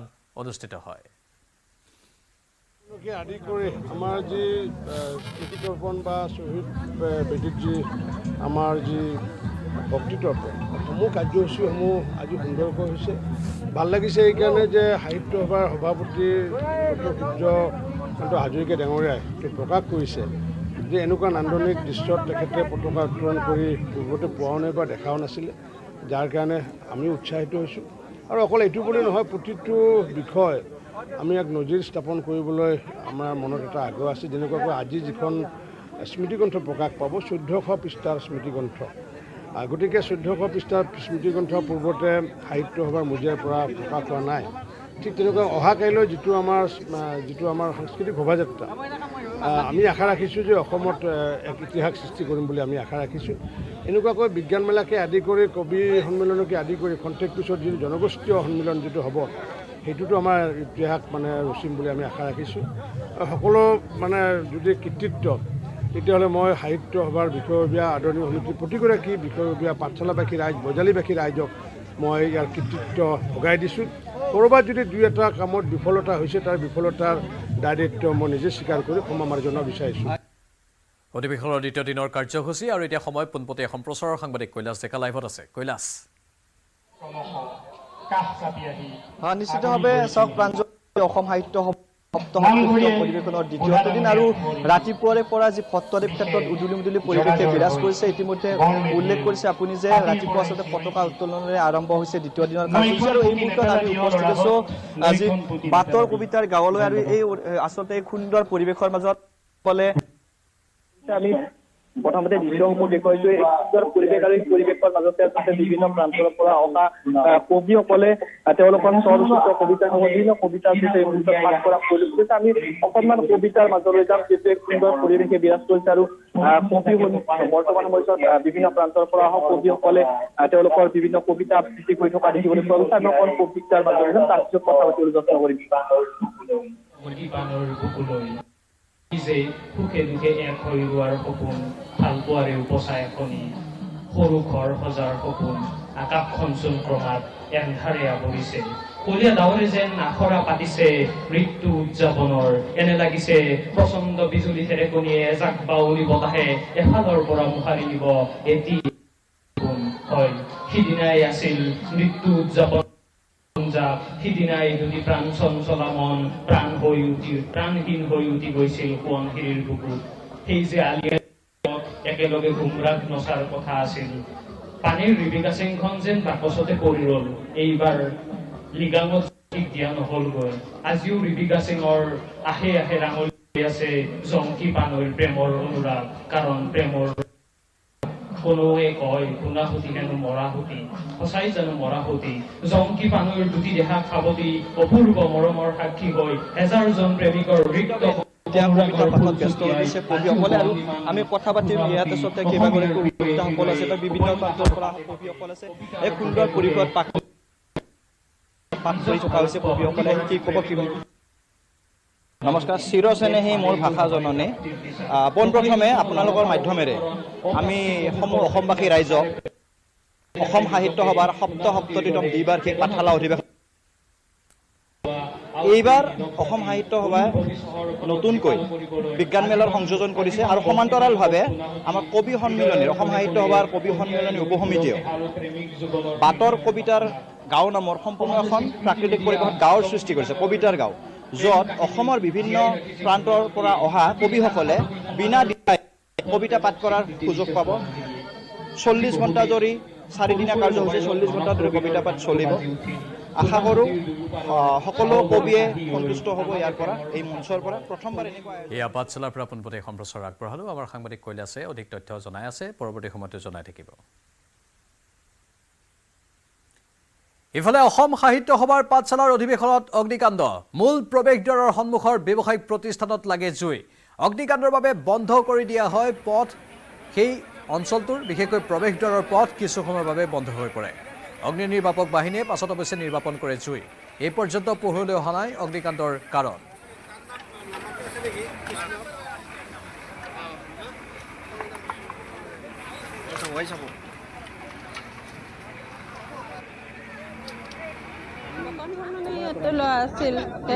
মাংসৰ দোকান আছিল মানে ওপৰৰ পৰা ফিৰিং উঠি কিবা পৰিছিল খেৰি ঘৰ যিহেতু ওপৰৰ পৰা পৰি তাৰে এই হৈ আছিল তাৰপিছত এই লিক হৈ কিনে সেইটো পৰি কিনে সেনেকৈ লাগি গ'ল নমিতা ৰয় জন্মদিনৰ দিনাই জাগিৰোডত মুখ্যমন্ত্ৰী হিমন্ত বিশ্ব শৰ্মাই মুকলি কৰিলে বহু অপেক্ষিত দলং জাগিৰোড আৰু মৰিগাঁওবাসীৰ দশক জোৰা সমস্যা সমাধান কৰি মুকলি হ'ল কপিলিনৰ ওপৰত জাগি ভকত গাঁৱৰ দলং ৰাইজ স্থানীয় দল সংগঠনৰ ধাৰাবাহিক প্ৰতিবাদৰ অন্তত 2022 বৰ্ষৰ ডিচেম্বৰ মাহত মুখ্যমন্ত্ৰী ডক্টৰ হিমন্ত বিশ্ব শৰ্মাৰ নেতৃত্বত ৰাষ্ট্ৰীয় ঘাইপথ প্ৰাধিকৰণে আৰম্ভ কৰিলে প্ৰায় 210 মিটাৰ দৈৰ্ঘ্যৰ এই দলংখন নিৰ্মাণৰ কাম মুখ্যমন্ত্ৰী হিমন্ত বিশ্ব শৰ্মা আৰু জাগিৰোডৰ বিধায়ক পীযুষ হাজৰিকাৰ সবল নেতৃত্বত জাগিৰোড মৰিগাঁওবাসীৰ সপোনে মাত্ৰ 16 মাহতেই লাভ কৰিলে পূৰ্ণতা পূৰ্ণগতিত দলংখনৰ কাম আৰম্ভ হোৱাৰ পিছত আজি মুখ্যমন্ত্ৰীৰ জন্মদিনৰ দিনটোতেই জাগিৰোড মৰিগাঁওবাসীক মুখ্যমন্ত্ৰীয়ে উপহাৰ স্বৰূপে আগবঢ়ালে জাগি ভকত গাঁৱৰ এই দলংখন বন্ধু বান্ধৱীসকল আজি মৰিগাঁও জিলাৰ বাবে এটা অতি গুৰুত্বপূৰ্ণ দিন জাগিৰোড আৰু মৰিগাঁৱক সংযোজিত কৰি নিৰ্মীয়মান জাগি ভকত গাঁৱৰ যিখন দলং তাক আজি আমি সম্পূৰ্ণ কৰিব পাৰিলোঁ আৰু মৰিগাঁও জিলাবাসী ৰাইজৰ বাবে আজি আমি উৎসৰ্গা কৰিলোঁ এই দলংখন নিৰ্মাণত 73 কোটি টকা ব্যয় কৰা হৈছিল আৰু এই দলংখনে মৰিগাঁও আৰু জাগিৰোডৰ মাজত যি সংযোগ ব্যৱস্থা তাক বহু গুণে বৃদ্ধি কৰিব সমান্তৰালভাৱে জাগিৰোডৰ পৰা লাহৰীঘাট হৈ ৰৌতাৰে ওদালগুৰি আৰু ৰৌতাৰে ভূটানৰ লগত জাগিৰোডক সংযোজিত কৰা এক আঁচনিৰো আমি কাম কৰি আছোঁ আৰু সেই আঁচনিৰ অংশ হিচাপে মৰিগাঁও আৰু দৰঙক সংযোজিত কৰি ব্ৰহ্মপুত্ৰৰ ওপৰত নতুন দলং এখন নিৰ্মাণৰ ঘোষণা কেন্দ্ৰীয় চৰকাৰে যিকোনো মুহূৰ্ততে কৰিব তাৰ প্ৰক্ৰিয়া ইতিমধ্যে দ্ৰুত গতিত আগুৱাই আছে আজিৰ দিনটোতে নামৰূপত ভাৰত চৰকাৰে 12 লাখ মেট্ৰিক টনেৰে নতুনকৈ এটা সাৰ কাৰখানা নিৰ্মাণৰ কথাও ঘোষণা কৰিছে আমাৰ ৰাজ্যখনৰ জীৱনলৈ এক বিশাল পৰিৱৰ্তন আৰু সম্ভাৱনাই অপেক্ষা কৰি আছে মই অসমবাসী ৰাইজক আন্দোলন বিবৰ্জিত হিংসা বিবৰ্জিত এটা পৰিৱেশৰ মাজেৰে আমাৰ ৰাজ্যখনক আগুৱাই লৈ যাবলৈ আহ্বান জনাইছোঁ